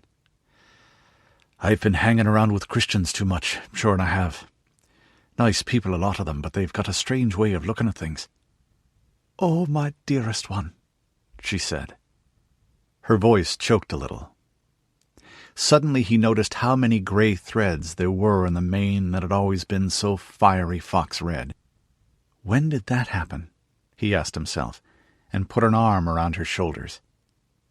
She turned into it and rested her forehead on his chest. Her quiet voice went slowly on. "And they can be as harsh as sleet and iron, as the wolf in winter and death itself. They have given you so many of their gifts for a reason, and a man who refuses a duty they lie on him is not punished, but forsaken, and he will never know love or honour or happiness again." He shivered at the look in those infinitely familiar green eyes. They were looking beyond. Then they squeezed shut, and tears leaked out, sparkling in the lamplight. She grabbed him by the plaid. "But how I wish you didn't have to go to that dreadful place. I am so frightened for you, and it will only get worse." "There, and I was just grousing," he said, holding her close and remembering her rocking his troubles away. "I'll come back with a shining sword and a fine tale, since the powers would have it so. It's just that I would have them be a bit more open about the reasons for it all." Rudi Mackenzie dreamed. The air was sweet and mildly warm, smelling of earth and growing things. Some crop that grew in leafy blue-green clumps stretched to the edge of sight in neat rows, separated by dark, damp-turned earth. A well-made road ran through it, neatly cambered with crushed rock, and a milepost stood nearby. It was granite, hard and smooth, and the rayed sun on it was cut deeply, but time had still worn it down until the shape was only visible because of the slanting rays of the real sun setting in the west. A crack and a wretched gobbling sound came from behind him. He turned, or at least his disembodied viewpoint did. A score of creatures were working their way down the rows of the crop. "They look like men," he thought absently. A little. They stood on 2 legs, and their hands held tools, digging sticks of polished wood set with blades of smooth stone. But their legs were too short, and the arms that hung from their broad, flat shoulders too long, and the heads sloped backward above their eyes. Those eyes were big and round on each side of a blob of nose, and set above big, chinless, thin-lipped mouths. It made them look like children somehow, and the more horrible for that. The naked bodies were brown, sparsely covered in hair.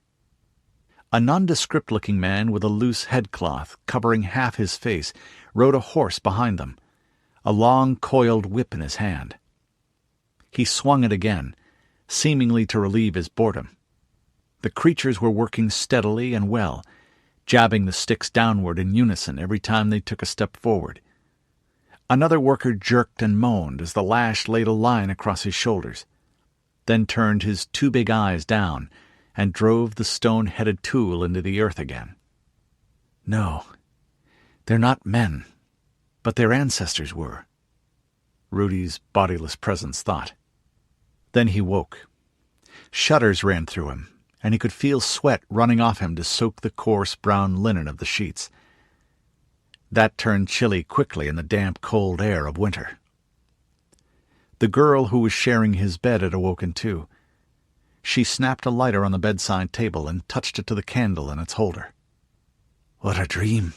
he gasped, clutching at the blanket as if it would help him keep the shattered, fragmented images clear. "My oath, what a dream!" "It must have been, Rudi," Niamh said. Her blue eyes were wide as she tossed back tousled straw-blonde hair. Like half the people in Dun Juniper, she was an apprentice from somewhere else. In her case, studying under Judy Barstow. They'd been friends and not very serious occasional lovers for years. She didn't want anyone long-term here, since she planned to go back home to Dunlaurel when she was consecrated as a healer. "You clouded me a bit, thrashing around the now, and I couldn't wake you." "Sorry, Niamh," he said contritely, shaking head and shoulders and letting the dream go. "Maybe it was just a sending from the Fae." Who weren't all kindly, he knew, particularly those from the Wildwood. Looking around grounded him. He'd slept in this room ever since he stopped using a pallet in his mother's. It had a cluttered look and a lot of souvenirs.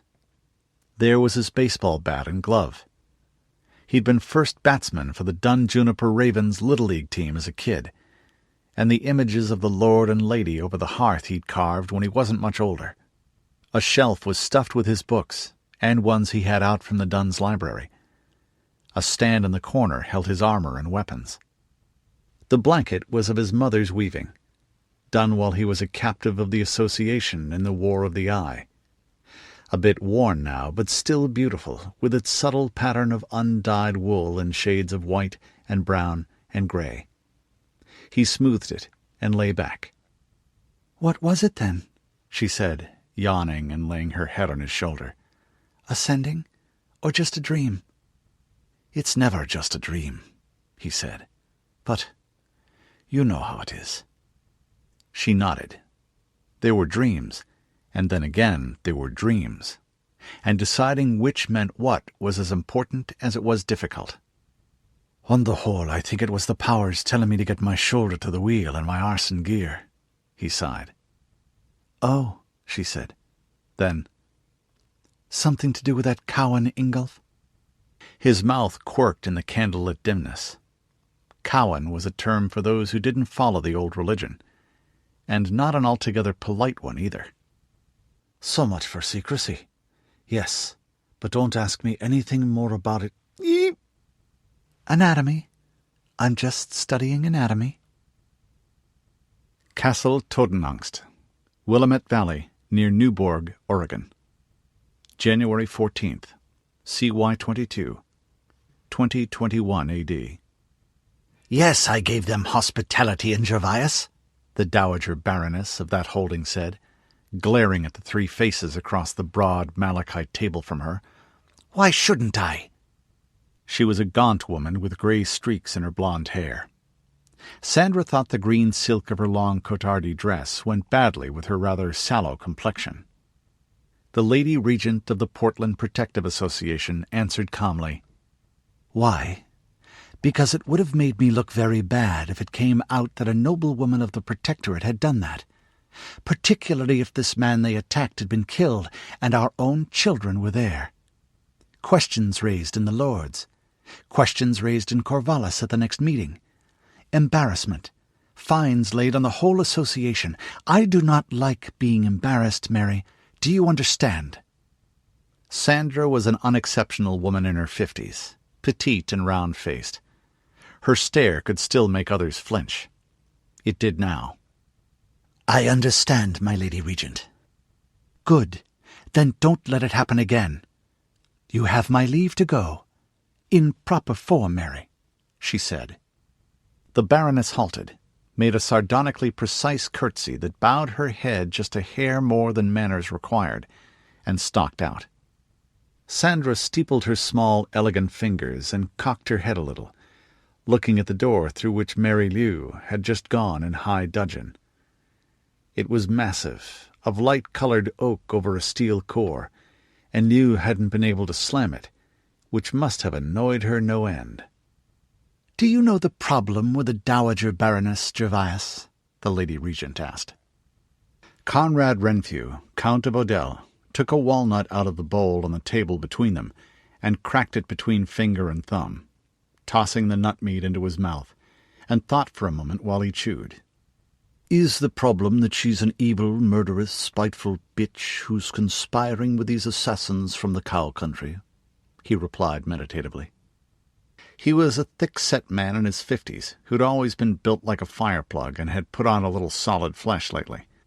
He wore casual formal dress, a wide-sleeved shirt of snowy linen beneath a brown tea-tunic cinched with a studded sword-belt, and loose breeches tucked into half-boots.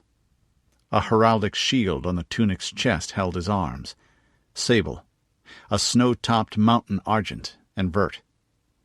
His face was hideous with old white keloid scars, his eyes blue under grizzled brows, and his head as bare as an egg, with less need of the razor he'd used in his youth. "No, that's not the problem," Sandra said, toying with one of the trails in her silk wimple. "She's a stupid, evil, murderous, spiteful woman who can't even speak a simple English sentence without translating it into high formal bitch." "No, she's bright enough. What she lacks is self-knowledge. I, for example, am fully aware of the fact that I'm an evil, murderous, spiteful bitch, and I like it that way. Mary Lou just thinks she's hard done by and never given her due, and has to stand up for her rights in a hostile, unfeeling world, and her habit of self-delusion leads her to do things that are quite unwise. Attempting to deceive me about helping this prophet fellow, for example. If I said, 'Mary, darling, as one evil bitch to another, don't—' why, she'd be quite insulted." All three of the nobles sitting about the table in the presence chamber chuckled. It was in the silver tower, sheathed outside with pearly granite originally stripped from banks in Portland and Vancouver, when Castle Totenangst was built by the Lord Protector's architects and labor gangs in the second and third change years. That color scheme continued within. White marble floors, light silk hangings, elegantly spindly furniture of pale natural woods, or antiques salvaged from mansions and museums in the dead cities, only the rugs providing a blaze of hot color. A workshop in Newburgh had spent 2 decades rediscovering the secrets of Isfahan and Tabriz carpets, but with modern themes: local wildflowers, hawks among trees, and tigers creeping through reed beds beside the Willamette. The air smelled slightly of jasmine and sandalwood. The closed windows kept the noise of the great fortress palace and the cold, bright January day at bay, leaving only the slightest hissing of the gaslights and an occasional gurgle from the recessed hot water radiators behind their screens carved with scenes from the Morte d'Arthur. Conrad of Odell cracked another nut, dropping the shells into a Venetian glass bowl. "Stop showing off, Conrad," the third person said. "So you can still crack walnuts with your fingers. So what?" She put one on a ceramic coaster and tapped it open with the plain brass pommel of her dagger. The 2 halves of the shell fell neatly apart. Then she continued. "Big, fat, hairy, hairless deal. You're Lord Chancellor now, and I'm the new Grand Constable. Breaking things is my job, and the method doesn't matter as long as the job gets done." Tiffany Dath, Baroness Dath in her own right, very unusually for a woman in the territories of the Portland Protective Association, was the youngest present by 15 years, which put her in her mid-30s. In contrast to Lady Sandra's headdress and long-skirted cotardie of pale silk and dazzling white linen, she wore male garb. In her case, black silk and velvet, with arms of sable, a delta or over a V argent and the heraldic shield on her chest. Her face was calm as it usually was, strong-boned, with pale grey eyes and hair so fair it would take a long while for the first grey strands to show, worn in what another age would have called a page-boy bob. She was tall for a woman, just under 5'10", built with compact, long-limbed grace. Some people called the regent the Spider. They called her henchwoman Lady Death, in a pun on her title. Nobody laughed. It wasn't that sort of joke. I'm not spiteful in any case. Murderous, evil, and a bitch, yes. Spiteful, no," Tefane added, taking a sip at her glass of wine after eating the nut. "Some would say a duel a month for 6 months shows a certain amount of spite," Renfrew said, smiling. She'd been his protégée too, if not for so long as she had been Sandra's. "Particularly since you cut them to ribbons and they died by inches, screaming. Quite a performance. You couldn't have done better with a dungeon and its entire staff. Fulk de Wasco looked like he was naked and nailed to the floor, even while he still had his sword." "No, that was policy, not just fun. If Lady Sandra wanted me as Grand Constable, since I'm a woman I had to kill some of the more inveterate assholes, and in a way that would intimidate the others. A sword through the throat doesn't scare them enough. They're mostly too stupid to be cowards. Doing a little preliminary carving and trimming around the edges does give them pause for reflection at the closed-casket funeral for some reason." "Everyone knew you were good with a blade," Renfrew said. "Even Norman realized that, and he wasn't what you'd call the equal opportunity type." He was smart enough to believe his eyes when he didn't let his obsessions get in the way. With some people you need to use visual aids to make a point. I'm still a freak of nature, but I'm a freak they don't dare to diss. A long-haired Persian cat jumped up on the table. Tefane dumped it unceremoniously down. Sandra smiled slightly. She wouldn't have dared to do that once, she thought, tucking a lock of her graying brown hair back under her headdress. The silver and platinum band around it chinked softly. Aloud, "Isn't it interesting that this prophet fellow was prepared to send assassins all the way to Mackenzie country? And isn't it even more interesting that they knew this Vogler was heading there? What do we know about these people? Refresh my memory. I've had more pressing business lately."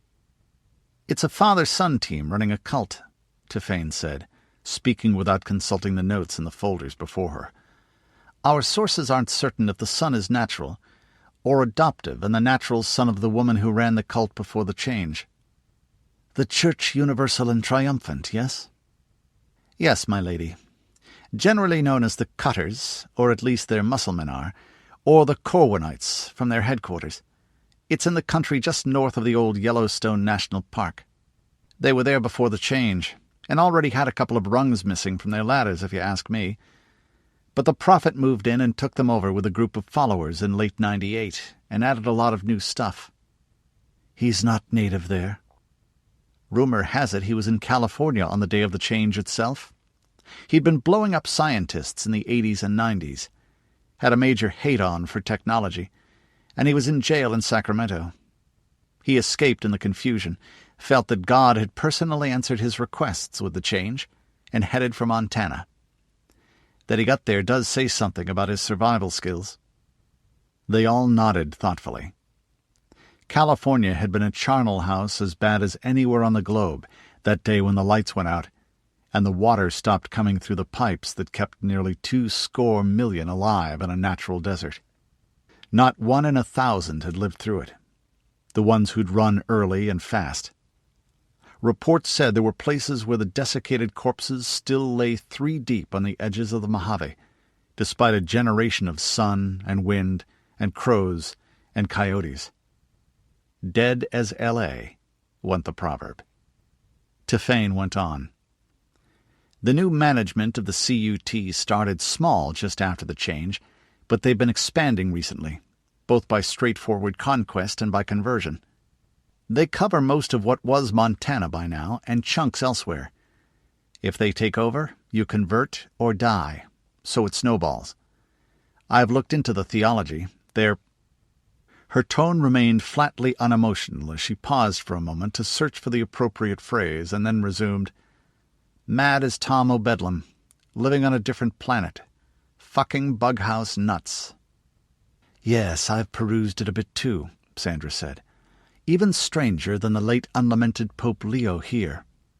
Sort of a mishmash of Christianity and Buddhism and every lunatic and charlatan from Madame Blavatsky on, with an explanation of why God sent the change, too. Floods having been tried before, as it were.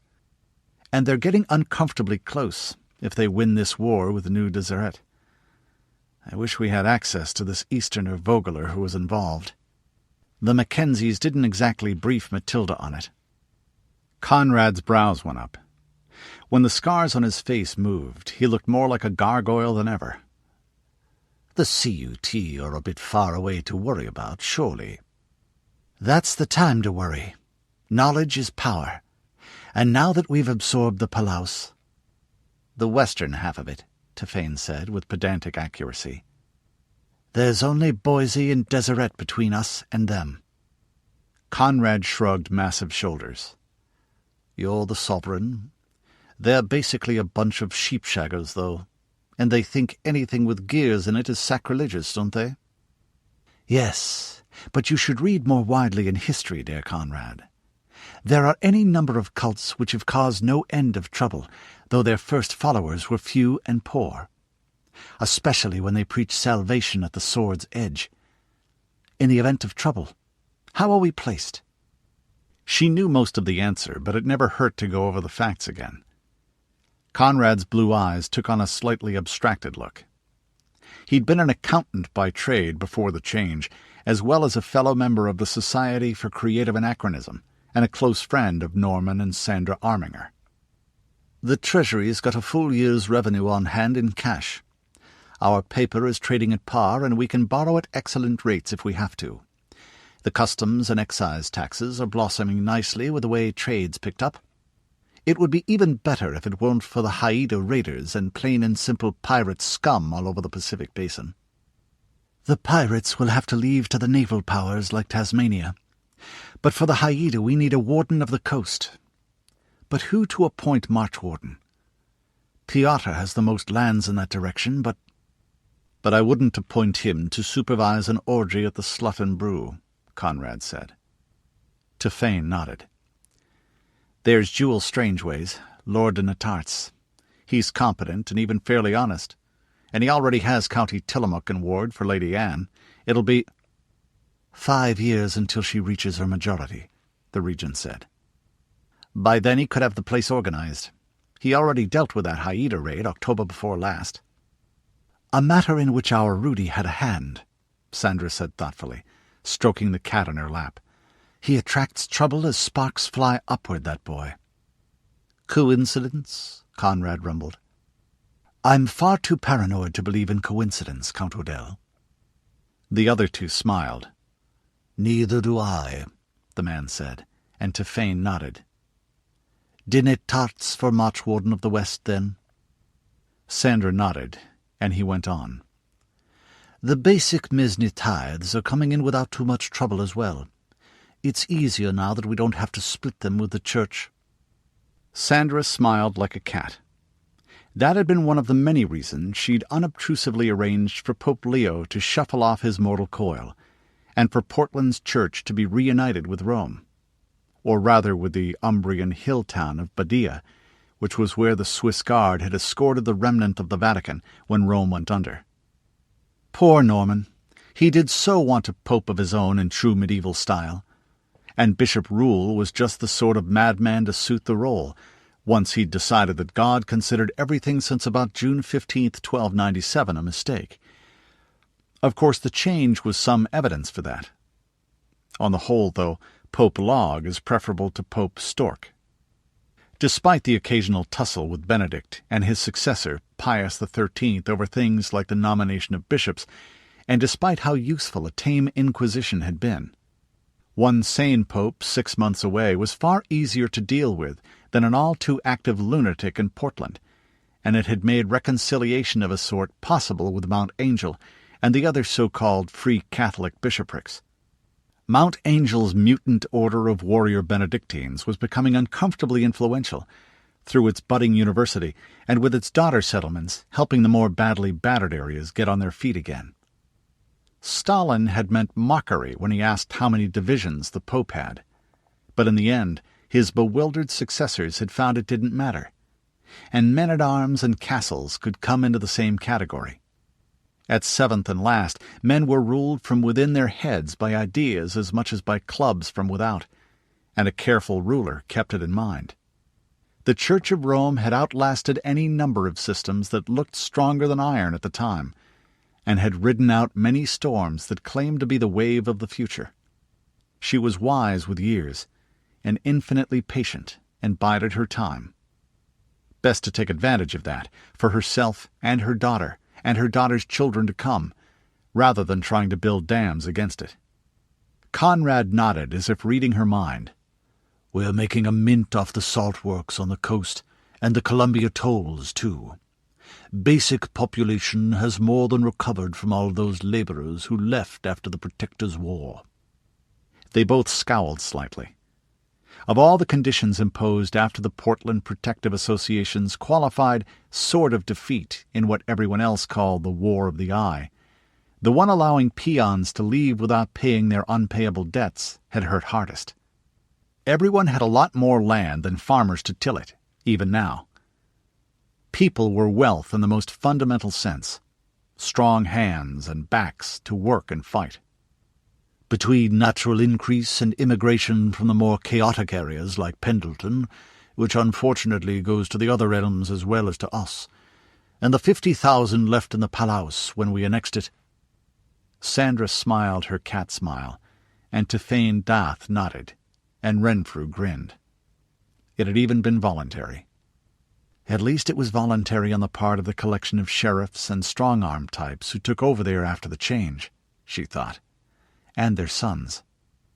They'd been unable to compose their own feuds, not least because of the association's subtle pot-stirring, and had been left in the end with a choice between the neo-feudalism of the PPA and the iron-fisted centralized autocracy of the United States of Boise under General President Thurston. Now, the free cities of the Yakima League were surrounded by protectorate territory on 3 sides, too, and could be squeezed, as long as she was subtle and indirect about it. Conrad went on as she mused. "We're up to about 400,000 people all told. Portland the city's nearly as big as Corvallis now." Sandra shifted her gaze to Tiphane. The military was her responsibility. She'd been Conrad's deputy there for years, before getting the top command last year when the Count of Odell decided to concentrate on his chancellor hat. "The sons of the knights we lost in the war are grown now, or mostly," the Grand Constable said. Which was fortunate. It took years to train a mounted lancer. The best had to be virtually born at it. "What with that and new creations, when we call out the band and the select militia, we can field 20,000 men and keep them in the field as long as we need. 1,000 knights, 4,000 men-at-arms, a couple of thousand good light cavalry, horse archers mainly, and the rest infantry. Half crossbowmen, who finally all have modern rapid-fire models, and the rest spearmen. I think we should raise some pike units like the Bear Killers and Corvalins, but that would take a lot of retraining time." Tiphane and Conrad started an argument about the relative merits of 18-foot pikes versus spear and shield. Sandra ignored it while she thought. She'd never pretended to be a soldier of any sort, any more than she was an engineer. You found people who knew what they were doing and left them to do it, provided you also found ones you could trust. "Admit the phalanx has an advantage on open ground, but pikemen are too specialized for my taste. Spearmen are more flexible, and—" Conrad said. Sandra cleared her throat. "The big picture, please. Proceed, Tiphane. And if we're pressed—" "In an emergency? 40,000 if we call the artillery band for a defensive war, though of course those won't all be as well trained and it would be awkward during the harvest. The castles in our core territories are all in good shape. The armories and emergency food stores are full. We've got reserves of trained destriers to replace horses lost in the field. The river fleet on the Columbia is fully ready, and we finally got the field artillery up to spec as well as the siege train." "Problems?" "The Palaus. We haven't had time to get it castellated properly yet, so it's vulnerable in a way the rest of our territory isn't. The strongholds there are mostly earthwork and timber, motte and bailey at best. The local lords can't afford to rebuild right away. Also, the roads there are lousy. The fools haven't even been filling in the potholes or keeping bridges from washing out, and the railroads are a wreck. But if we try to make them repair 22 years of neglect overnight, they'd be bankrupt. Except that they'd revolt first, of course. I presume we have the necessary plans ready to fix the situation? Of course, my liege. We started on that before the annexation. It's simply a matter of money. A very great deal of money. How much? Tiffany named a figure, and Sandra winced slightly. Then she held up a finger. Conrad, do you think you can get the lords to approve a special subsidy for infrastructure improvements in the Palaus, along the new eastern border at least? The stocky man winced in turn. The association's landholders didn't like paying even the standard assessments, and an extra one would cost him political capital, which was to say, soft-soaping, bribing, and threatening. Yes, if you think it's worth the trouble. And it will cause trouble, he warned. Twist the necessary arms. I have some files you'll find useful. It'll keep the new lordships in the East sweet if we loan them the money and supply engineers and materials. I could pay it out of the privy purse, but I prefer to keep that for unforeseen emergencies. Renfrew gathered up his papers. I'd best get on to it. Young Lord Chaka will see sense, I think. His mother will help. Stavarov will cause problems, but I can talk him round if I offer some of his people land. He raised an eyebrow at her. By all means, but bargain hard. I want to keep as much of the vacant areas of the Palaus and the throne's domain as I can.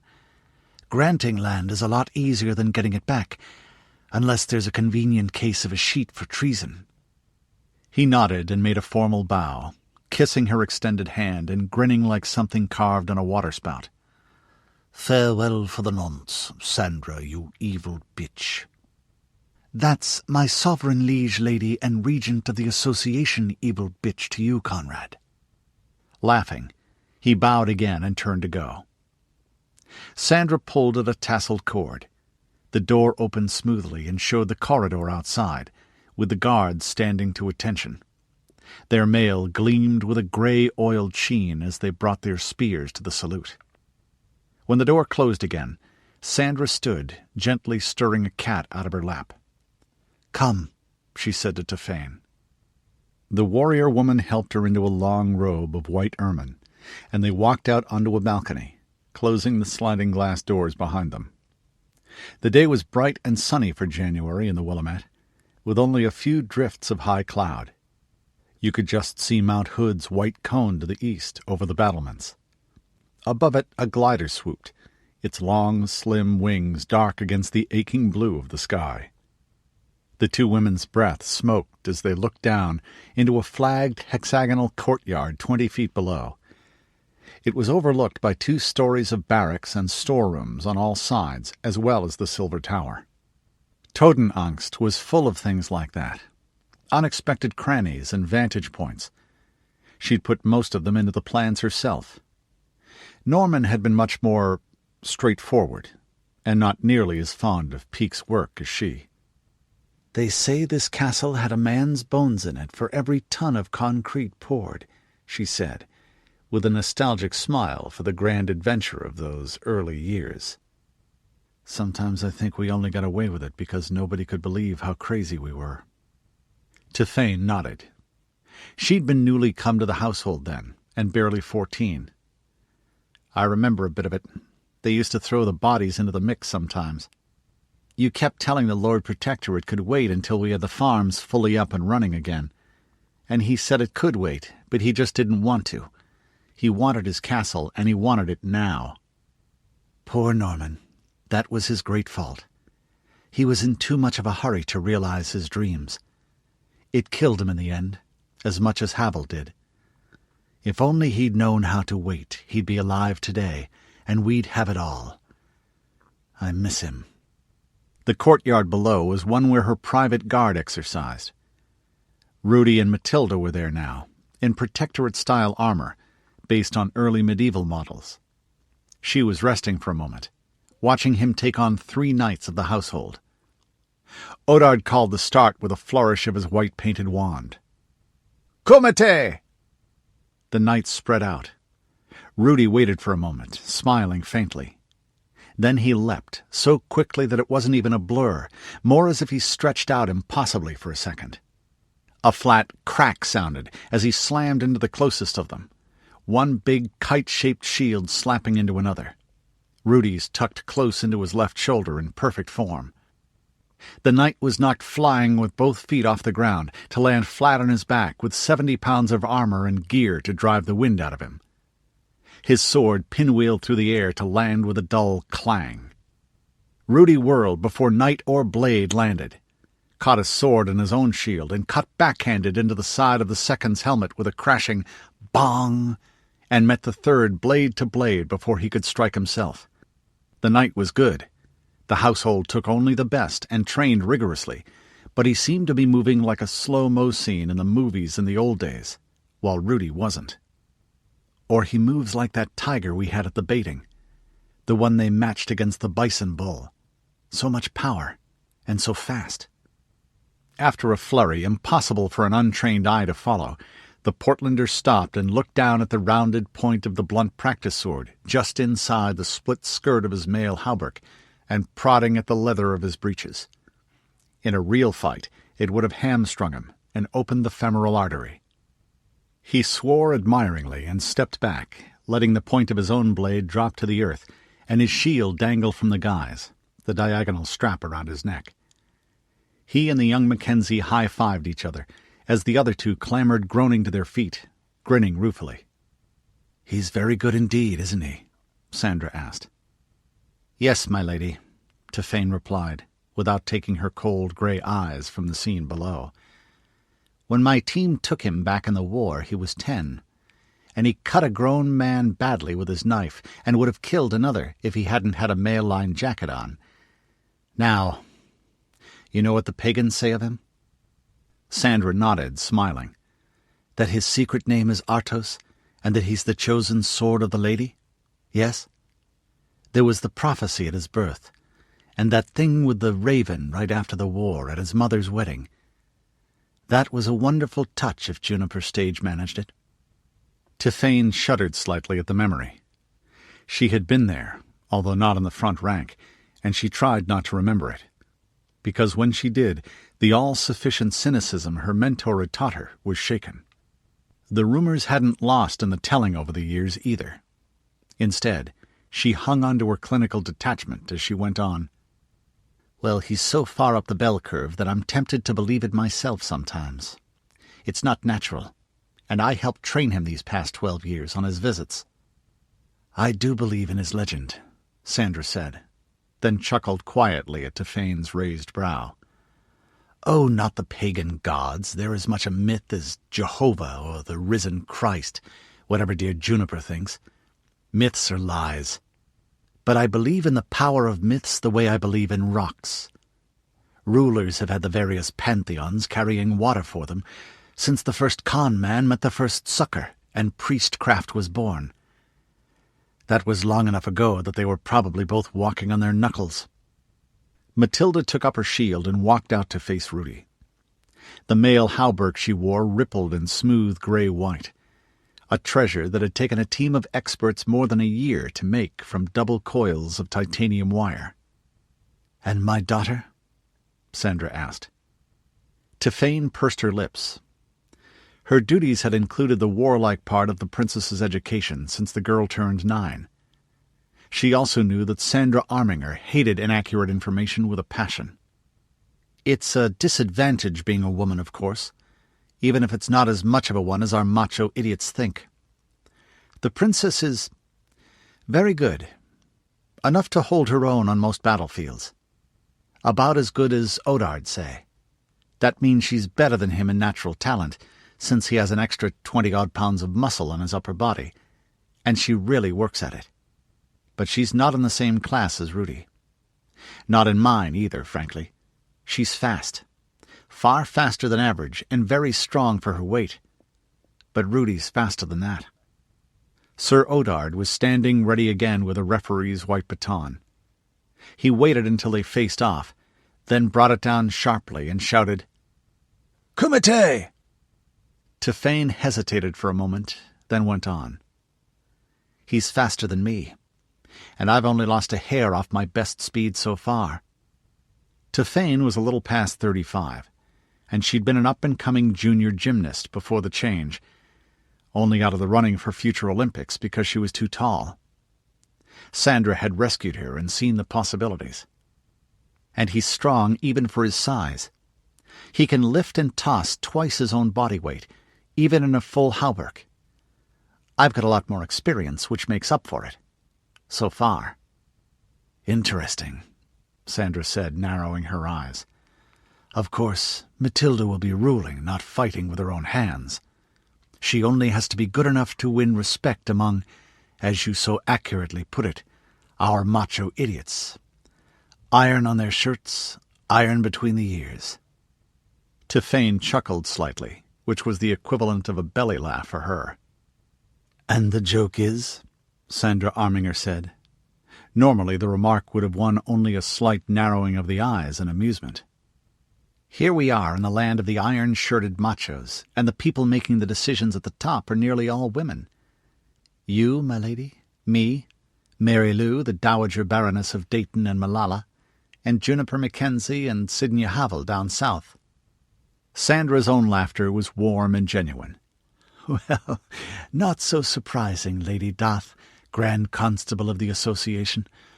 So many of first generation of the male upper nobility got themselves killed one way or another.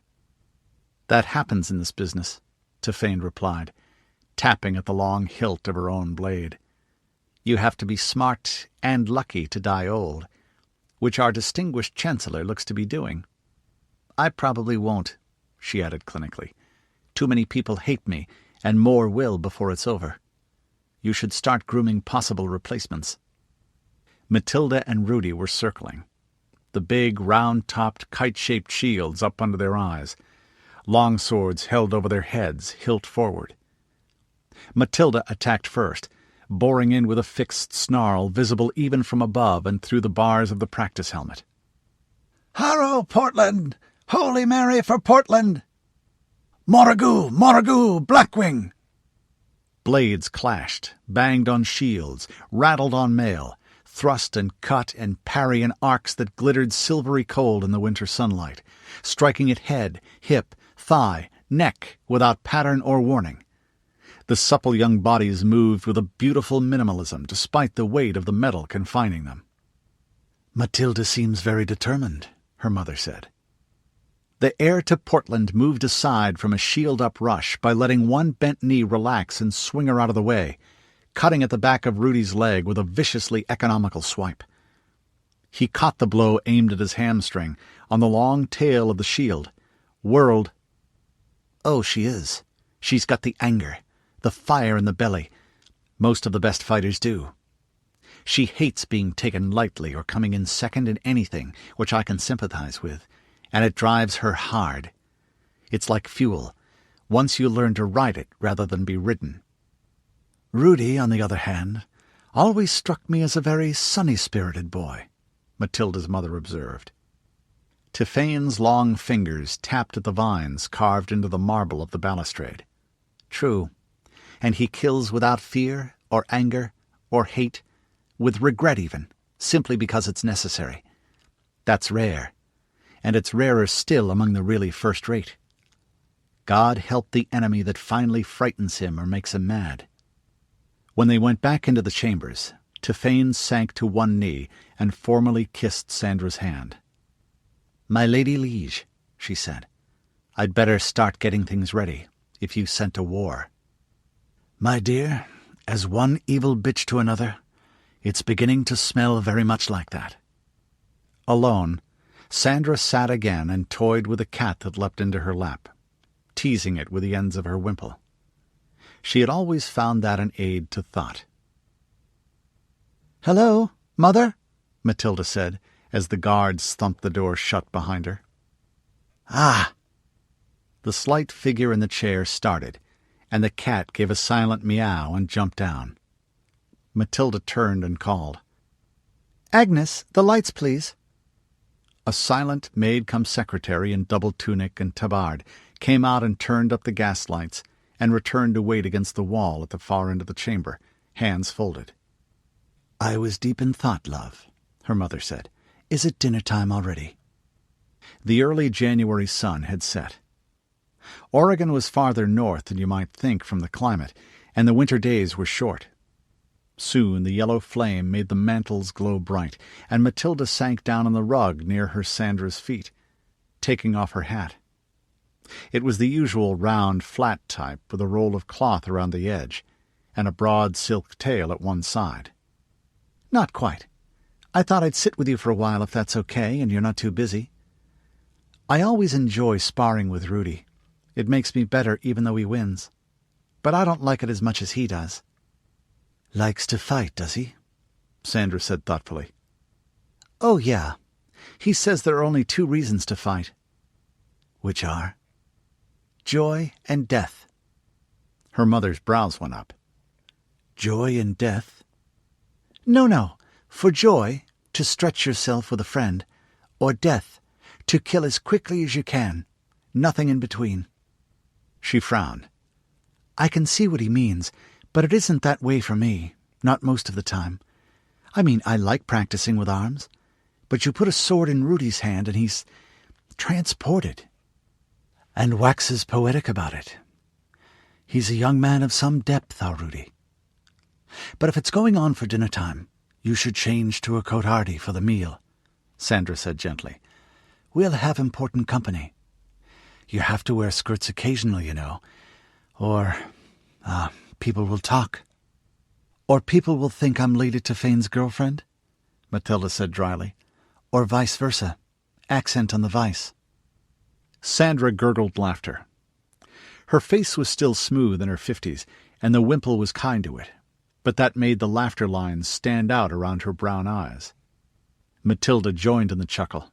In fact, Tiphain's lover was, and had been for 12 years, a miller's daughter from Barony Dath by the name of Delia, who was in theory a lady-in-waiting to the Baroness, and who'd been ennobled by an equally theoretical marriage to a knight, who had no more interest in women than the current Grand Constable had in men. Her children had been the result of intervention by a pre-changed turkey baster. The 2 of them were quite ridiculously devoted to each other, and completely monogamous. The cream of the jest was, of course, that Lady Adelia de Stafford was delicately beautiful in an entirely feminine way, and a complete clothes horse, and never wore anything less than the height of fashion, female fashion. Since she was cheerfully ready to lie truth out of creation about it, being a secret witch as well, and therefore not in awe of Christian sacraments, her naively sincere confessor was among the few at court who didn't at least unofficially know or guess. Tiphain's own chaplain had been carefully chosen for complaisance, guaranteed by the files Sandra had on him. "I suppose that's sinful what they do," Matilda thought. She certainly liked boys herself. She'd enjoyed kissing a couple, Odard and Rudi among them. But she was also fairly proud of the fact that she was still a virgin, and intended firmly to remain so until her wedding night. And she fully confessed everything she could think of in meticulous detail, tried her best to repent, and dutifully did every penance set. Sometimes the thought of her mother's files made her a little queasy. Even more so the thought of reading and using them herself, even on priests. Better than chopping off heads or burning people at the stake, but a ruler has to kill sometimes for the good of the realm and the people. Blackmail, that makes you feel dirty. Mom has to live like the spider they call her, at the center of a web of paper and secrets. Rumors aren't a joke, though. They can hurt. They can kill, Sandra said. As a ruler, you can protect someone like Tiphain, which helps ensure they're loyal. But if people believed rumors like that about you, it could threaten your position, which means threatening your life. Don't ever doubt that. Matilda nodded. And it's a sin even if it doesn't hurt anyone else. But it's not as bad as a lot of things some people do, like bullying peasants or waging blood feuds over some piece of nothing. We have to kill to live sometimes, but it's not something you should ever do lightly. Besides, I like Delia. It's lucky I don't have to confess other people's sins. Father Donnelly is sort of strict. I wonder why Mom picked him for me, and not someone she could control. That reminded her of her worries. "Mother, I've been thinking." "Something I heartily recommend," Sandra said, her eyes shrewd as always.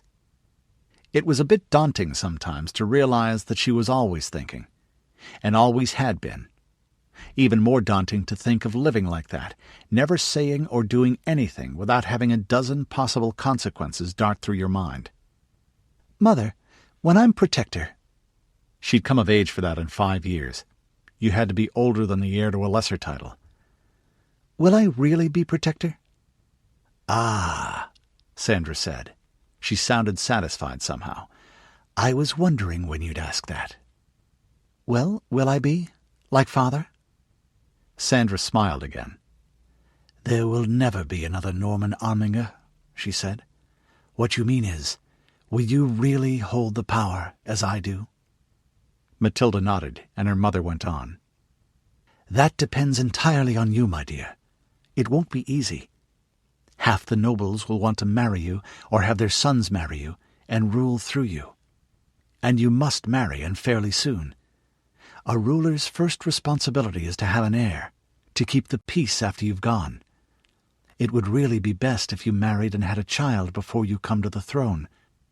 A ruler should have an adult heir, and at least one spare. And it's better if they have an heir in turn before coming to the throne. Your father and I would have had more children if we could have." Unspoken was what would have happened if one of those had been a son. Matilda went on. "But if I married anyone here, or their heir, wouldn't that turn the others against me? As long as I'm single, I can sort of keep them guessing and trying to court my favor, the way Elizabeth did." Sandra silently clapped her hands. "Bravo! But you don't want to die childless the way she did, do you, my dear?" "Well, no. I want kids someday. But not whole litters like Victoria. Just 4, that would be perfect. 2 boys and 2 girls. A small family's better, I think." "What's funny?" "Nothing, my dear.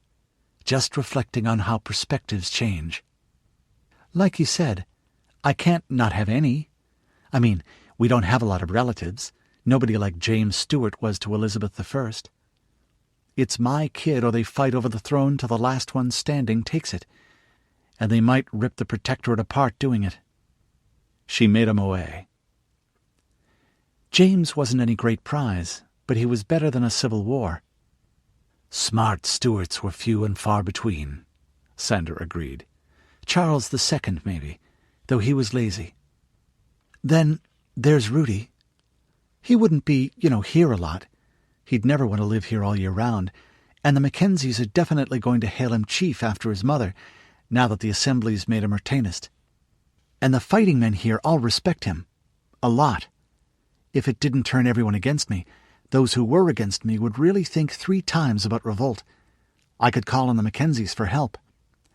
And I like him muchly. And God knows he's cute as hell." Sandra nodded. "You know his mother and I have talked about that.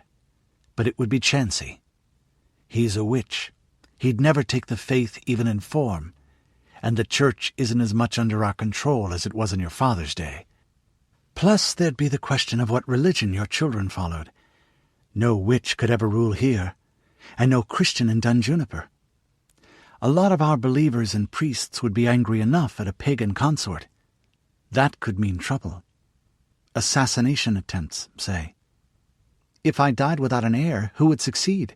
The Grand Constable?" Sandra looked at her and smiled again, this time slow and fond. "That's my girl. No, Tefane couldn't lead a big enough faction. It would be Conrad, probably, though only after a fight. He doesn't actually want to be Lord Protector, but he'd take it rather than let some of the others in. And the Stavaroffs and the Joneses and the others know that, and that helps keep me alive," Matilda said. "Bravo! And he does have an heir already. 3, and very able lads they are, too, with very good matches already lined up. But your father built all this for you, my dear. You have a duty to his blood." Matilda nodded slowly. Her mother went on. and some of the rest of the lords will try to rule through you, whether you're single or not. And some will be ready to bring the whole association down in wreck as they jockey for power, if they're not restrained, or occasionally killed. I'll advise you as long as I'm around, of course, but the decisions will be yours. You'll have Conrad and Tafane and a few others you can trust, but ultimately it's your wits that the realm will depend on. I think the common people will support me, and the town guilds, if I offered charters. Sandra nodded. Matilda could see she was pleased. Yes, for what that's worth, they would support you. They know what a cabal headed by someone like Count Pyotr Stavarov would be like, and they want a strong protector to keep the barons in line. But remember, this isn't the Clan Mackenzie or Corvallis or even the Bear Killers. What counts here in the end is the great tenants-in-chief and their vassals and men-at-arms and their strong walls. And if you do anything that unites all of them or nearly all of them against you, they'll destroy you. Your father knew that. It's a balancing act. They have to be afraid of you, but not too afraid, or for the wrong reasons. You'll be stronger than any one or two or three of them, but not all of them. They've tolerated me because I leave them alone beyond enforcing their dues and keeping them from killing each other too often. And because we got hurt badly in the war and the uprising, which left a lot of widows ruling for underage sons. You won't have that advantage. A lot of them would like to make the peasants serfs again, Matilda said with sudden bitterness. The older ones. They give me the chills sometimes. I know that Dad did a lot of hard things, but he had to. Or did he? A small voice within her wondered. She lashed back at it. He did save all sorts of people. Portland is the only big city we know about that didn't have everyone die. And the whole country around here has more people than almost anywhere else that was near a town before the change. If it weren't for Dad, there wouldn't be anything human left between Seattle and here and Eugene except bones boiled for stew. But the change is a long time ago. We don't have to be like that anymore. I want to be a good ruler, she said, the words tripping over each other. I want my people to love me. She managed to throttle back the next part. I don't want to rule like Dad, or even like you, Mum. Sandra looked at her, and there was no fathoming her expression, except that there was love in it. Those are two things that don't always go together, my darling, she said. Chapter 7. Mount Angel Monastery. Mother House. Order of the Shield of St. Benedict. Queen of Angels Commonwealth, Willamette Valley, Oregon. January 10th, CY 22, 2021 AD. Abbot Bishop Dembowski rose from his knees before the image, feeling them creak and pop as he signed himself and turned back to his desk and sank into the swivel chair. He was a broad-shouldered man who had been thick-muscled most of his life, but going a little gaunt now as white and gray replaced the blue-black of tonsured hair and short-cropped beard. Pale blue eyes showed beneath his shaggy brows, in a square, pug-nosed face, graver than the smile line said was natural. He put his palms on the silky, polished wood of his desk and sighed. It was not the one of plain, pre-change metal he'd used for so many years.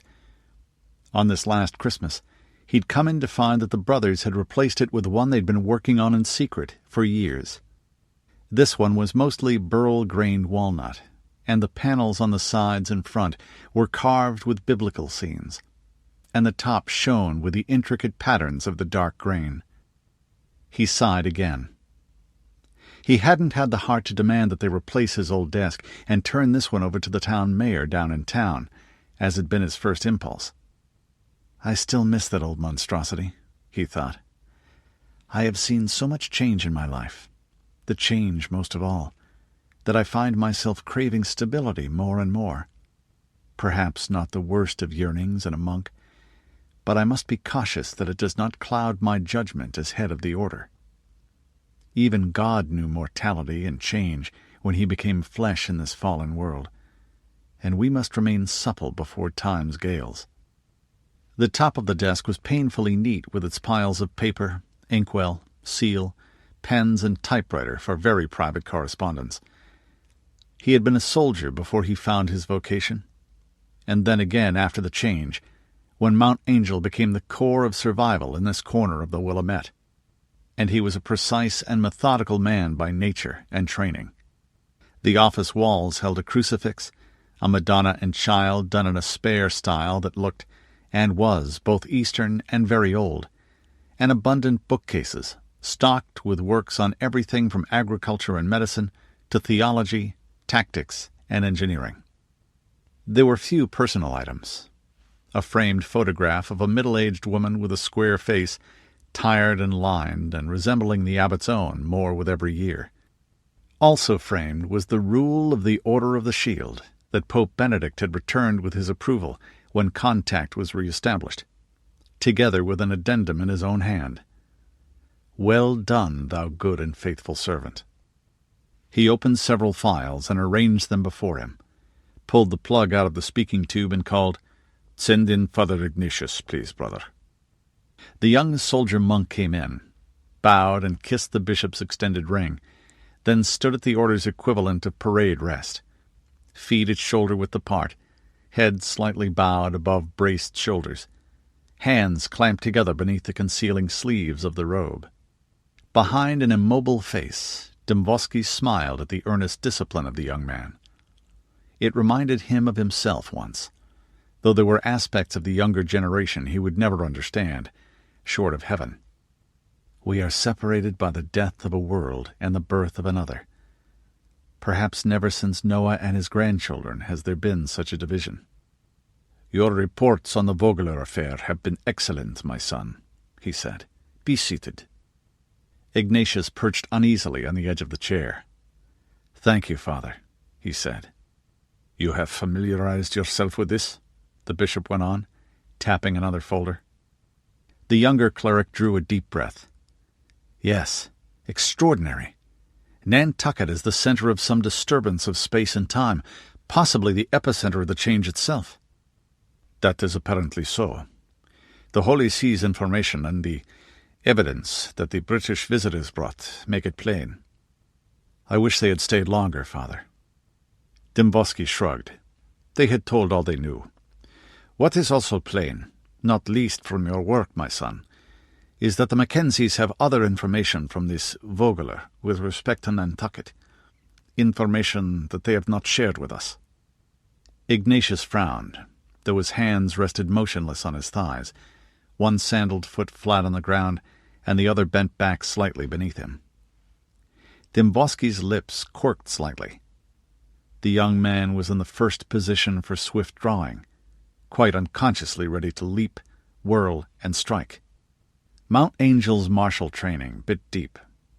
There were times when the Order of the Shield reminded him a little of tales about Shaolin monks from the old days. "Father, I think that they would only do so in a religious context. The Mackenzie herself does not keep secrets for the pleasure of it, and the clan, frankly, usually leaks like a sieve. I would ordinarily say that while capable of many wonderful things, they cannot keep their mouths shut for any reason whatsoever. But in this case—" Dembowski nodded. "Yes, in their view of the world, the change must necessarily be of supernatural agency." Ignatius looked up, startled into showing his surprise. "You do not think so, Father?" Dembowski allowed himself a smile. "All things are accomplished according to the will of God, but he usually acts through mortals and through the natural world. Miracles would not be miracles if they happened every day, would they? Their purpose is to show us a possibility." The abbot's face grew somber. "And while even evil is made to serve his purposes in the end, those purposes are beyond our comprehension.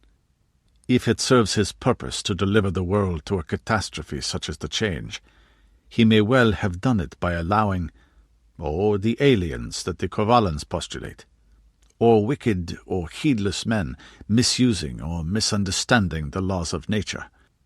or it may have been God allowing the adversary to exert his power. Or, with respect, Father, it might have been a veritable miracle, as when he stayed the sun above Joshua. Dembosky nodded. All things are possible to him, brother. If that was the case of the change, then of course no probe of its source can do further harm. If, however, mortal hands and minds were the agency, who knows what might result, even to the destruction of the world. Pray God and the saints that may not happen, Ignatius said, eyes wide in shock. Pray indeed, but God imposes on us a duty to act in this world. I would be much more comfortable if one of our own were involved in any expedition to Nantucket. The more so as the followers of the false prophet seem to have an interest in this, and perhaps know things which we do not. Ignatius looked down and thought. You mean to give me this task, Father? I will of course obey, but would not an older and wiser man— He is frightened, Dembosky thought, but not for himself. He fears failure only. Good. God deliver us from recklessness and arrogance masquerading as courage. Such a journey will require a young man in his full strength, Dembosky said. Also, you have already successfully completed several difficult missions, both military and diplomatic. Your teachers give you excellent reports.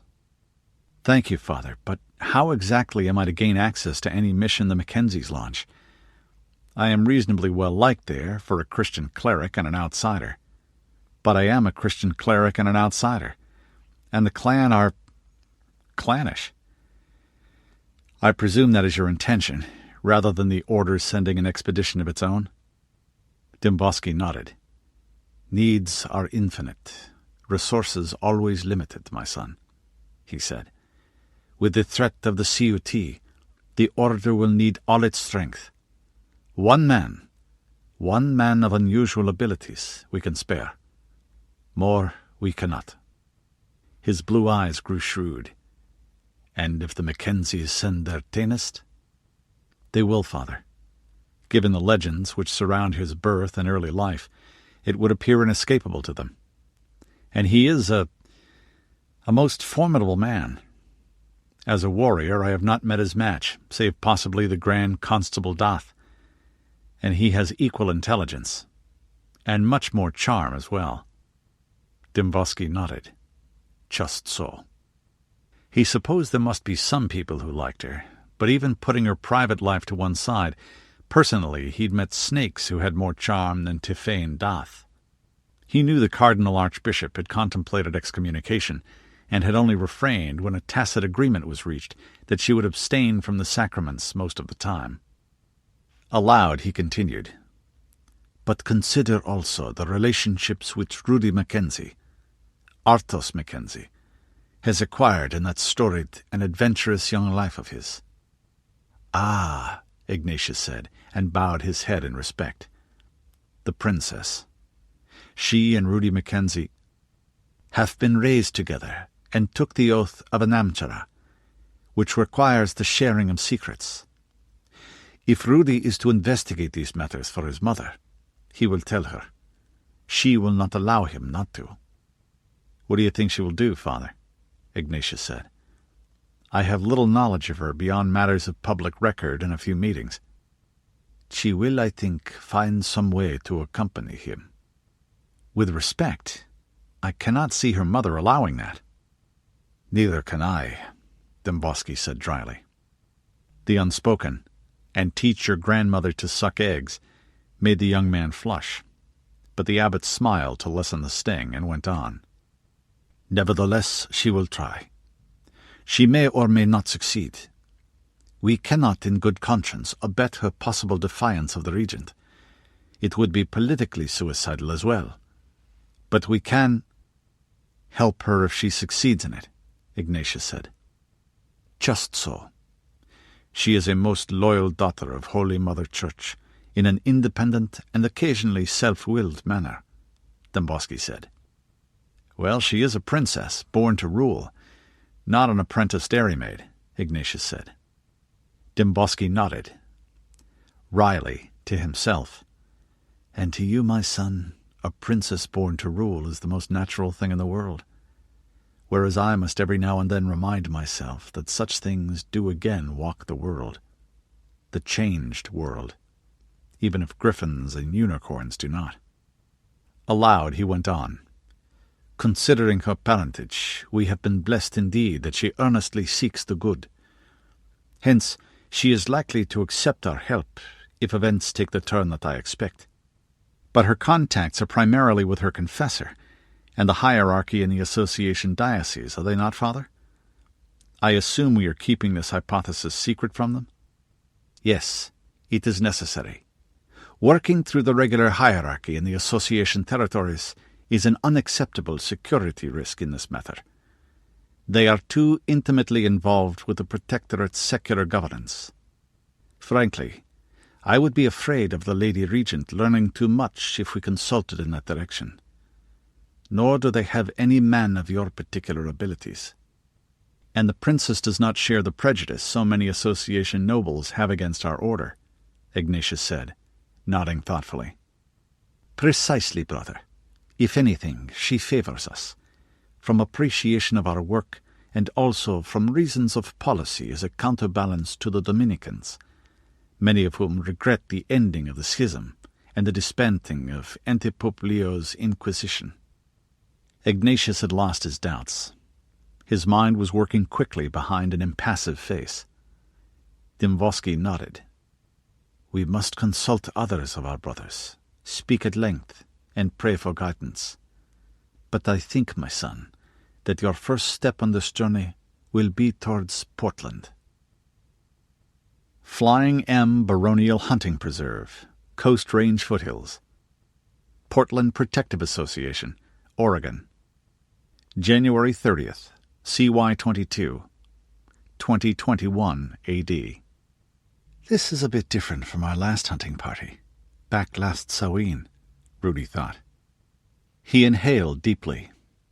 All he could smell was the damp snow and the deep, sweet pungency of conifer forest.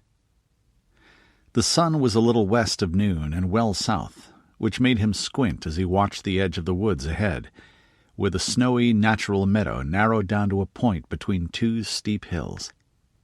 The twins weren't with them. They didn't like visiting association territory, for which he couldn't blame them, and they'd gone off to stay with Hyrule Astrid at Stardale Hall.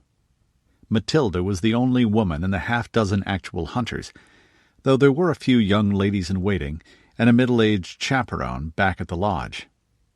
Everyone else was a young male associate, a nobleman. Then there were the beaters ahead of them on the other side of this stretch of forest. Rudi held up his right hand. The others came to a halt, spread out across the field where sun-cured grass stuck through the snow in beige upon white, especially after Matilda hissed at them about hunt discipline. The Flying M was in a valley that wound up from the Willamette near Yamhill, into the Coast Range ahead and to the west. They'd come further, where the tall forest of Douglas fir and hemlocks closed in with a tangle of steep forested ridges, rippling around them in tall, dark green ranks.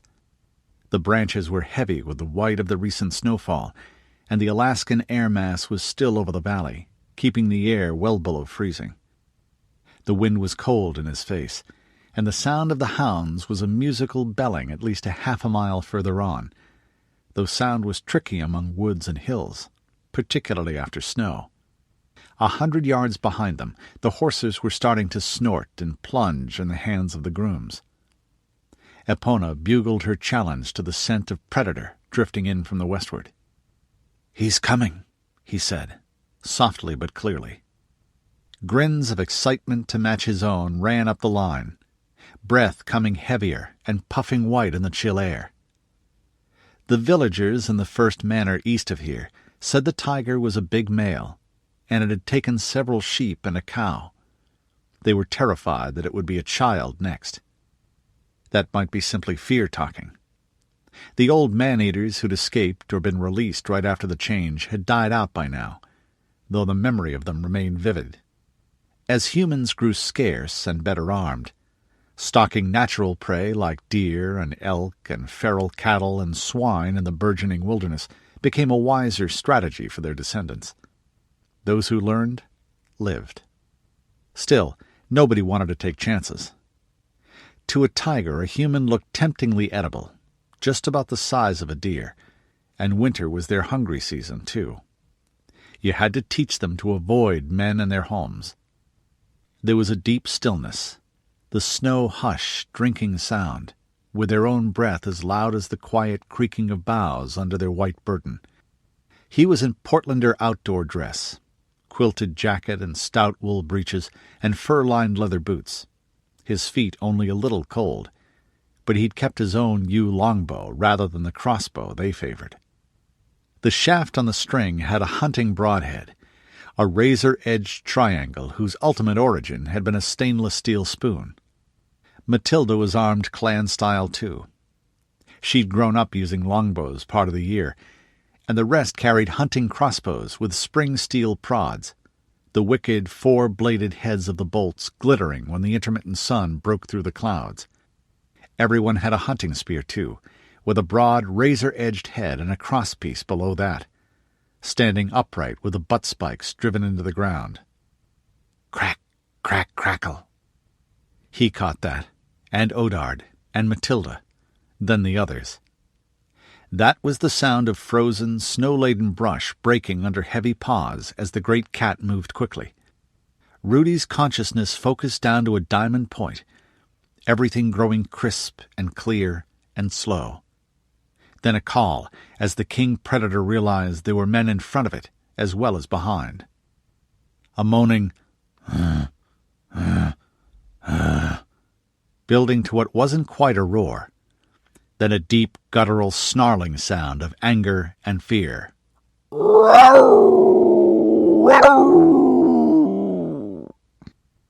Matilda spoke.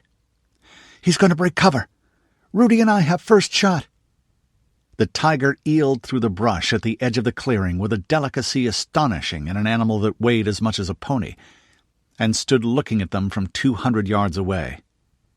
"Big-un," Lord Chaka Jones said exultantly, his chocolate-brown face alight with pleasure. "Damn big. Siberian and pure, or nearly." He was right. It was a 6-year-old male in its prime, with its shaggy winter coat a pale yellow-white between the black stripes. 10 feet without the tail, Rudi agreed. 600 pounds easy, maybe 700. Seeing them, it snarled, a sharp racking sound, baring teeth like ivory dirks, ears laid back and golden eyes blazing, tail held stiff and low, twitching slightly at the end. A white puff of breath obscured its head for an instant. It half-turned as if to go back in the woods, but the sound and scent of the hounds brought it around again. The great head went back and forth, looking at the 6 humans, and then it began to pace forward in a half-crouch, belly almost touching the snow. "Remember, these things can jump 30 paces in a single bound," Odard Liu said. "Yes, teacher," one of the others grumbled. At first, the tiger moved step by step, placing each foot carefully, just like a house cat stalking a ball of yarn. Then it began a rocking trot. And suddenly it was coming at a flat-out gallop, a series of amazing bounds, with a puff of snow shooting from under its rear feet every time it took off, and then again when it landed, seeming to float in long, gravity-defying arcs. "You first, Matty," Rudi called. He bent his bow nonetheless, the yew limbs flexing back into a shallow curve as he drew Mackenzie style past the angle of his jaw, eyes locked on the white patch on the big cat's chest. Snap! The sound of the string hitting Matilda's bracer was sharp and crisp. The arrow blurred out in a smooth, shallow arc, and it met the tiger's latest leap at its peak. The elastic grace turned to a squalling tumble.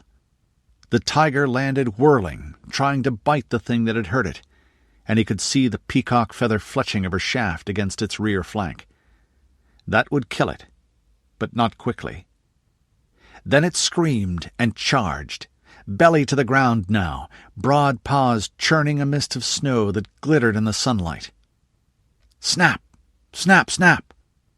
He shot twice, Maddie once, in the next 6 seconds. All 3 arrows struck. Her last buried itself to the fletching, right in the V at the base of the beast's throat, and still it came on with a roaring, coughing growl, blood smearing the snow now as it tensed for the last leap.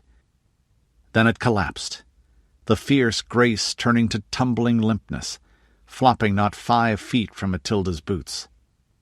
"Streak! Where's Streak?" Odard shouted frantically, trying to get into position to take a shot without chancing hitting a human.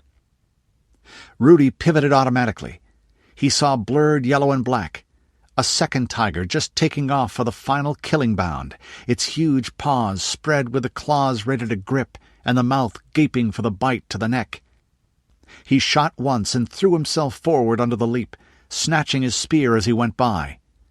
That meant landing in an ungainly heap, and the ashwood shaft cracked him painfully on the knee. Rudi forced himself into a shoulder spring, coming to his feet and whirling at the same time. The tiger landed where he'd been, then turned in a whirling spray of snow and blood and slaver, screaming its challenge. It came up on its hind feet.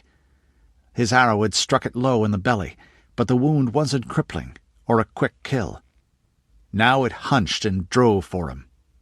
Massive paws slapped forward with the claws out like giant fishhooks in a left-right that melded into a single slamming blur of movement, each blow strong enough to crack bone or disembowel. He screamed a snarl back at it, giving ground but jabbing fiercely at its face. Short, quick stabs to keep it distracted and make it rear and expose the vulnerable underside. One blow landed on the broad spearhead, numbing his hands, but splitting the paw against the razor edge as well. The cat screamed again, recoiling from the pain. "Harrow!" Matilda drove her spear into the beast's side with a meaty thump, the blade sinking between 2 ribs until the crossbar stopped it. A second later, Chaka's hit it a little further back, with all the burly black nobleman's 200 pounds lunging behind it. Rudi poised for a stroke of his own, but the blaze in the animal's sun-colored eyes went out. It moaned, dropped to the snow, and bit savagely at the whiteness with red pouring out between its fangs, then went limp. Rudi paused, panting and grinning. The 3 who'd made the kill spent a minute thumping each other on the back and asking if anyone had been hurt. "Not a scratch," Rudi boasted. "No," Chaka said, wiping sweat off his face. "Then how come you're bleedin'?" "I am," Rudi said, then felt the sting. A probing finger found a tiny patch of skin gone from the outermost tip of his nose, flicked off by a claw.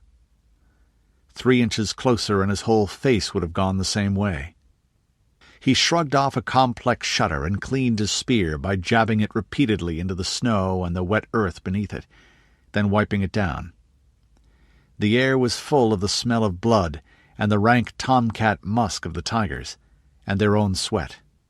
His longbow's string had snapped, probably cut by the spearhead, but it was fine otherwise, and he slid it back into the carrying loops beside his quiver. There were arrows to retrieve as well. Then he stooped, leaning on the spear, and touched a finger to the blood, mingling it with his own on thumb and forefinger, and touching it to his forehead. "Go in peace to the Summerlands, and hunt beneath the forever trees, brave warriors," he said quietly. "We honour the fight you made. Speak well of us to the guardians, and be reborn through the cauldron of she who is mother to us all." Then to the woods. "Lord Sanunnos, horned master of the beasts, witness that we kill from need and not from wantonness, to protect our farms and our folk, knowing that for us also the hour of the hunter comes at last. And to your black-winged host, Lady Moragoo, I dedicate the harvest of this field." A few of the Protectorate nobles crossed themselves or touched their crucifixes in alarm as he invoked the powers. Though this time not, he noted, Matilda or Odard. Rudi suspected some of them were giving thanks that Mattie hadn't been hurt for reasons other than love of their princess. He wouldn't have liked to have to account for an injury to the Lady Regent himself. Then everyone was smiling and exclaiming over the size of the tigers and the rareness of finding a streak, a group of young males together. Usually one would drive all the others out of his territory, even his siblings. "They might as well be our nobles," Mattie said dryly. Everyone laughed at that. Chaka unstoppered a chased silver flask, and they all took a sip of the brandy as the foresters and varlets came up to skin the kills. Odard took out a tape measure and sized them both. 9 feet 6 inches and 9 feet 11 inches, nose tip to base of the spine, he said, and stood back to let the servants do their work. "Not a record, but close," Chaka added. "That's a day not wasted." One of the foresters grinned up at Rudi as they turned the animals on their backs to begin the flaying. He was an older man in his 30s, a little grey in the close-cropped yellow hair. "I've never seen a man move so fast, my lord," he said. "That was a good piece of work, keeping the tabby in play with the spear. You saved yourself a bad mauling there, maybe your life, and perhaps saved a couple of others as well." Rudi nodded thanks and handed him the flask. He'd never liked being called lord or having people wait on him hand and foot. Juniper Mackenzie had always done her share of the chores and seen that he was raised the same way. The forester looked surprised, then took a quick swallow and handed it back with a gasp of thanks. It was good brandy. Rudi drank again and returned the flask to Chaka, then puffed out a cloud of white breath. "I was just barely fast enough," he said. "That tiger had reflexes like a cat," Odard said. Rudi groaned. "Too close for comfort." "Let's get back to the lodge," Matilda said. "It looks like more snow to me." Rudi cocked an eye skyward. It had been cold all day. Now the temperature was falling again, and the wind was from the north. The tall firs swayed with it, sending showers of fine white crystals from the last day's fall down and whipping up a ground mist. Snow rarely lay more than a few days in the valley flats, but this was a little higher. It might stick as long as a week here in a cold winter. He swung into the saddle with the others, and they headed back along their own trail. Everyone started an old hunting song with a fierce, bouncy tune. The Eye of the Tiger. "A good hunt," Chaka said again when they'd finished. "Nothing like it on a winter's day." Rudi nodded agreement. "It is one way to liven up the black months, and it needs doing. Though it's more fun still if you stalk them alone or with one or two others. The best way is to use a blind over a waterhole or a game trail." Matilda smiled quietly. A couple of the others probably thought he was putting it on. "Oh, come on," one of Odard's friends, a knight named Drogo de Gaston. "I know you Mackenzies are supposed to be hardy and all that, but that's going a bit far, isn't it?" Rudi grinned. "Well, we don't have as many tigers down in our part of the valley," he said. "Also, all our crofters have longbows and know how to use them." That brought more good-natured chaffing, for all that some of these young men had lost fathers under the Mackenzie arrow-storm in the War of the Eye. Soon the hills swung back, and they were at the lodge. The Flying M had been a place for country pleasures long before the change, and it was built in rustic style of notched logs. Smoke whipped almost horizontally from fieldstone chimneys as they pulled up before the veranda of a long, low main building. There were some detached cabins for the staff, plus stables and paddocks, and an airstrip with a ramp and catapult arrangement that was used to launch gliders in the summertime. Rudi found it homelike, and flying was one of life's great pleasures, right up there with sex. His blood father had been a pilot by trade, and had been aloft on the day the engine stopped. Dinner was roast venison they'd killed 2 days earlier, and a lot of fun, though he suspected it would have been a good deal rowdier if Mattie wasn't present, and the making of assignations with the servant girls was reasonably discreet under her eye. Rudi refrained entirely. "Though why she minds when she doesn't want to sleep with me herself, I don't understand," he thought. Strange folk, Christians. When the cake had been demolished, they had the luxury of real coffee. That was still rare and very expensive, since it had to be shipped in from Hawaii or South America, through seas that were often stormy and which held more pirates every year. His mother refused to serve it, except at feasts where everyone could have some. He was cautious about it because he wanted to be able to sleep tonight. The same trade had brought in the oranges and dates and figs that went around with the sweet dessert wine. The liqueur was from the valley's own vineyards, but also an import to the Protectorate, from Mount Angel, and done Trockenbeerenhausli style. When he and Matilda were alone by the fire, she sipped from the golden-colored stuff in her glass and looked at him levelly before she said, "All right, Rudi, spill it." He shrugged. "All my secrets I will share," he quoted from the Anamchara oath they'd sworn as children. "But these aren't all my secrets. They're the clan's secrets. And you're the one who has to tell your mother no when she asks, which isn't something I'd want to have to do." She winced slightly, then sighed. "I've done it before, and I'll do it this time. Now spill it." "Okay. You remember that guy from the east, Ingolf Vogeler?" "Yeah," she said dryly, "seeing as we all nearly got killed saving him. You and he and Juniper were spending an awful lot of time talking." "It was a story worth hearing," he said, and told it. "What?" she said, when he was finished, sitting up and putting her empty glass down, impatiently waving away one of the servants who came to refill it.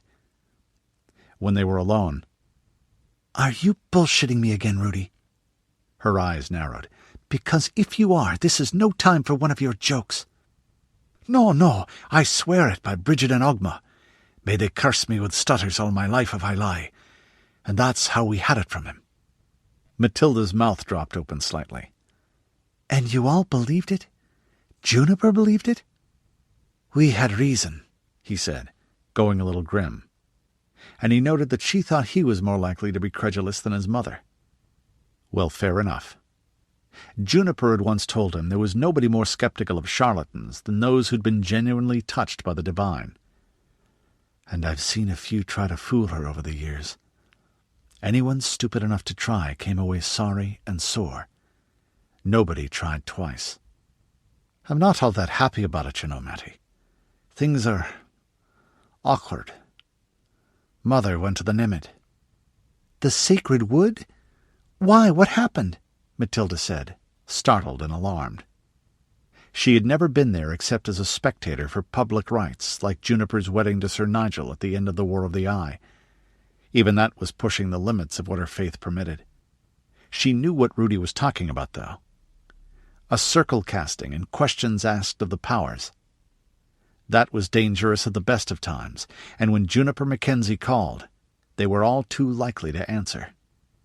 "I love the Lord and Lady, but they can be dangerous," he thought, remembering her white-faced exhaustion afterwards.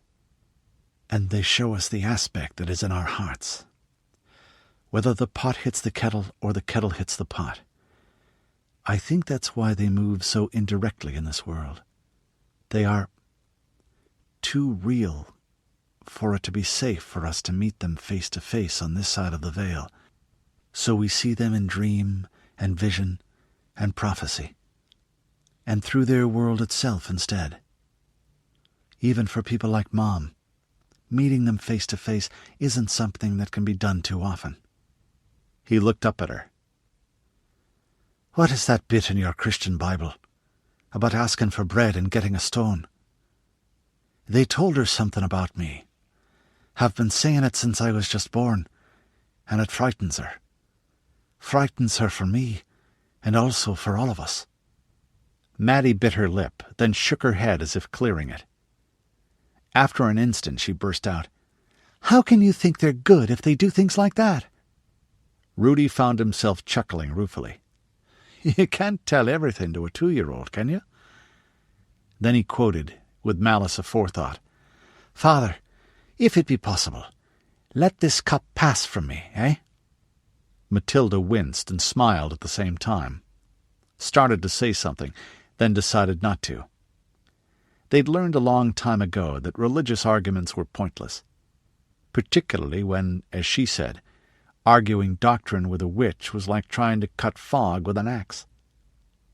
Then she shook her head, as if trying to bring it back to the world of men. Well, what happened after we saw this so-called Sword of the Lady? Wait a minute. Aren't you supposed to be the Sword of the Lady? Yeah, it's a mystery. Matilda sighed. There was no answer to that. What happened next? Rudi paused for a long moment, staring into the low blue and crimson flames that danced over the coals on the hearth. He shivered a little, remembering the haunted look in Vogler's eyes whenever he forced himself to think of what had happened on the island. Then he came out of that place on Nantucket. Chapter 8. Nantucket, Massachusetts. September 1st, CY 21, 2019 AD. Ingolf Vogler could hear screaming. After a moment he realized that his own voice was one of the chorus. He staggered backward and turned his back. His face was slack. Before him burned the sword, and the voice. The voice. Travel from sunrise to the sunset, and seek the son of the bear who rules. The sword of the lady waits for him. He quieted himself, his throat raw. Sing was trembling and gray. His sister's face was wet with tears, the first time Ingolf had ever seen her weep, even when they'd taken a barbed arrow out of her back with nothing for the pain but a slug of whiskey and a leather strap to clench between her teeth. Kuttner lay on the ground, his wide, unseeing eyes staring up into the sky, making little mewing sounds where froth and blood mingled on his lips and bubbles blew to his short, panting breaths. And a fourth, a teenager in the dress of the Sealand people. He was visibly the chief's son, but light-skinned, and his features sharper than his father's, his eyes hazel green. Ingolf tried to speak, but it was as if his mouth had forgotten the trick of it. He started to stumble forward, then stopped and grabbed at each of his companions in turn, shoving them towards the forest. Kuttner was the hardest. At first he tried to wiggle on his belly, then crawl forward on all fours like a beast, and in the end Ingolf had to stagger along with one of the smaller man's arms held across his shoulder. The burden grew less as they walked into the shadow of the gnarled forest, keeping their backs to... Ingolf felt himself shudder again. I couldn't describe it to save my life. When I try to think about it, I hear the voice again. And the presence of 100 unlived lives jostled in his head. Who is Ingolf, then? That pressure faded with every step. The world itself grew more solid around them, and the memories that weren't died away into a jumble of alien images. They were on a narrow trail through oak wood and smooth-barked beaches, panting and shuddering and looking at each other. "Mother," Kaur mumbled. "Father, Khalil, Gulab." "Chobrao," Singh mumbled. It was the language he'd heard the two using between themselves occasionally, mingled with English. "Be silent. That was lies, lies. They are dead. They are dead these 6 years. Takabazai. Treachery." The young man in the Sealand costume was looking around with growing excitement, but it was tinged with fear. He spoke unexpectedly in halting English. Time is summer?" Ingolf nodded. "I go place of dreams. Get man dream. Snow on ground. Winter." Ingolf grunted, scarcely taking it in. They went further, and Kuttner could walk on his own, in a shambling sort of way. Ingolf thought of asking what he'd seen, then looked into his eyes and decided not to. His own brain was starting to work again, and he wondered why the tribe weren't still standing there watching. Had there been something that they could see way back there? He found the place they'd stood, and the tracks were old and faded. It's rained since then, he thought. He looked at the faint dimpled impressions of bare feet and moccasins among the leaves and litter, and the marks of his own folks' boot heels, and his mind began to whirl again. A beetle walked down into the mark, crumbling a little more sand into it. The outline was soft, not crisp and sharp and recent. Then he looked up at the leaves. They weren't as full and lush as they'd been. In fact, they were starting to look tattered. Sweat prickled him under his armor. "Let's get going," he said roughly. They strode down the forest trail. He inhaled deeply to savor the musty scent of leaf mold, the weight of his sheet and quiver on his back. Anything real. A squirrel ran up the rough bark of a pine and chattered at him. A deer had gone across the trail not too long ago, mark of the cloven hooves, still sharp and distinct. Finally they came across one of the people from the village, a girl about the age of the young man who'd unexpectedly turned up.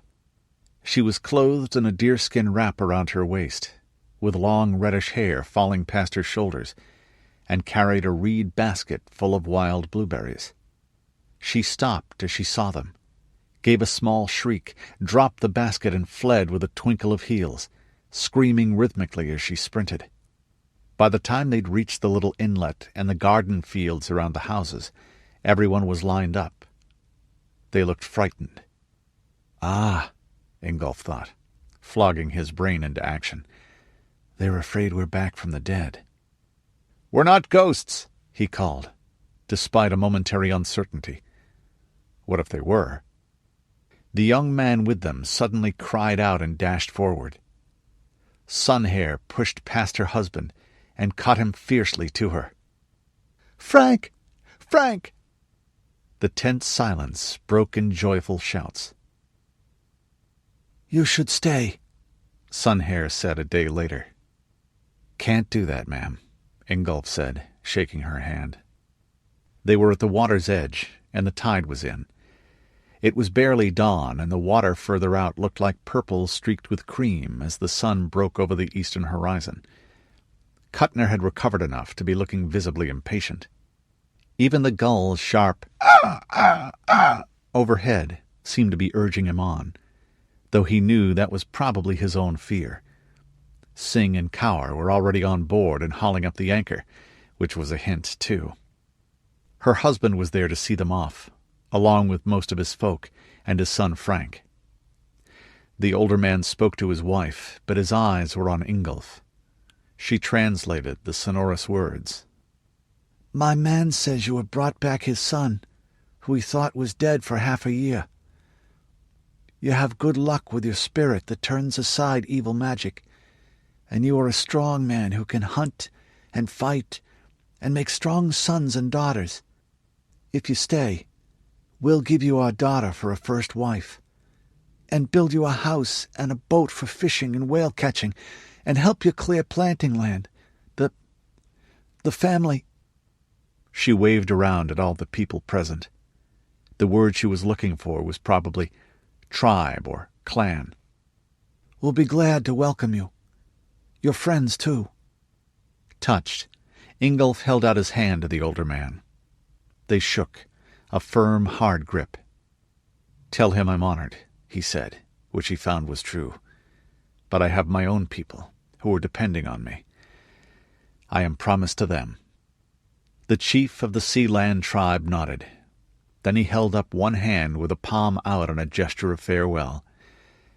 Ingolf returned it, then waded out into the chill water and vaulted over the side of the sailboat. "And it's nearly 2 weeks since I landed here, though I only lived 2 days of that. And young Frank was there 6 months, and he thought it was only an eye blink, too. I'm getting as far away from here as I can." He shuddered as the voice murmured at the back of his mind. It had been loud in his dreams last night. Would he ever be free of it? "Let's see how getting really far away works," he muttered to himself. The others didn't notice, lost in their own thoughts. "It wants me to go west anyway. That sounds fine right now." Even half a continent empty of everything but ruins and vicious savages didn't sound too bad compared to staying close to that place. "It's a whiles after the date I told Jose to clear out," he said as they neared Innsmouth. More than 2 weeks, in fact, he thought with a slight shudder. "Then why are we heading back there?" Kuttner asked. He squinted across the bright water. The wind had been strong and favorable, and it was mid-afternoon. Nothing moved but birds, and leaf and branch waving in the stiff onshore breeze. Further out all you could see was green. Now they were close enough to see the buildings staring at them with empty eye sockets, and smell the faintest tinge of rot and ancient smoke under the greenness of the returning forest. "I will not be back east, even if I lose everything I made on this trip," Ingolf knew suddenly. "I'll host spuds for a living and sleep in a barn for the rest of my life before I come east again. This country is poisoned." "Why?" Kuttner said again, more sharply. "Because I told Jose to go, but I'm not sure he did. He could have stayed a bit and rely on talking me around if I show up. If he did go, he'll have left a message. It's not going to be easy getting out of here alive on foot. Not easy to catch a mounted caravan on foot either, but we'll be a lot less likely to go into the stew pot if we can. With 50 men and a train of wagons, you could just bull your way through. 4 alone would have to spend a lot of time dodging and hiding. Even on horseback, they'd have trouble catching up. On foot, that would be hard." Everyone was perking up. Singh and Kaur nodded soberly. "Of course," Ingolf thought, "if we can get out of here alive, it'll be a lot easier with those 2 along." They stopped outside the harbor bar to suit up. The tension was almost welcome as they sprang ashore, weapons ready, but the silence remained. Hot sun baked smells out of earth and sea, some familiar, some oddly alien. Sharp, metallic pungencies and oily half-sweetness. They waited tensely, but nothing moved. "Wait a minute," he said, and jumped back into the boat. There was a satisfaction in chopping through the bottom, even though the springy material resisted his tomahawk, and then he nearly lost it when it did punch through a weakened patch at last, and the splintered fibers gripped it. Water came bubbling through as he wrenched it free. Then he slid the handle back into the loop at his back and drew his sheet to slash the rigging and the furled sail to ribbons. When that was finished, he bent the mast against the joint by hauling on a rope fastened to its top. That took a moment of straining effort, but he was rewarded with a grating rip of metal, and the aluminum pole tipped over. "Why are you wasting time?" Kuttner said when he jumped back to the dock. The sailboat was already listing. "Because someone might have been watching and getting ideas," Ingolf said as he sheathed the yard of steel in the scabbard across his back and took up his bow again. "I don't want any of the wild men going sailing for their meat. That would be poor thanks for the folks who helped us. They're less likely to try it if they don't have an intact boat. Now let's get going." There was a message, left in a hide bag fastened to a tree with a dagger. That was a message in itself. None of the wild men had come back, for they would certainly have taken both. He reached inside and unfolded the papers. One was a letter on thick, cream-colored modern paper, some of the fibers in its coarse surface scritched on his calluses. The other was a piece of crumbling pre-change glossy, with a tourist map of Innsmouth on it. The note was short and to the point. "Capitan, stuff at the X. Killed more wild men, second attack, 17th August. Lost Smith, Alterman, and Montoya. We left 20th. See you in Des Moines if not before. Go with God." X turned out to be a warehouse, a blank, windowless building of rusty pressed metal. On the ground in front of it was a circle of fresh scorch marks, where a dozen of the magnesium flares had been set off. He looked more closely and saw the tripwires of a deadfall setup. There was a wild man, too, dead with a crossbow bolt through the chest. From the looks of the swollen, blackened body and the oily, sweet stink and the maggots, the man had been there for at least 3 or 4 days in weather like this. Kuttner had his sheet out and was glaring around. Relax a bit," Ingolf said. The Iowan indicated the body. Ingolf nodded. "And nobody came back to eat it," he pointed out. "Jose set this up. Let's see what he left us." They approached the doors warily, which proved to be wise. Singh pointed out another tripwire, grinning as he stood aside and triggered it with a long stick. A tong sounded from within the warehouse, and a bolt flashed through the air, landing with a crunch sound in the body of a rusted FedEx delivery van across the road. "That Jose, he is a clever man," the big Sikh said, looking more natural than Ingolf had seen him since they landed on Nantucket. "And inside is what'll save our lives."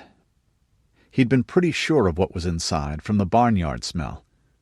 Their horses, plus a remount each and a couple for bearing pack saddles. There was just enough water left in the buckets and containers set up to last them another day, and the food was about gone. The animals were frantic glad to see them.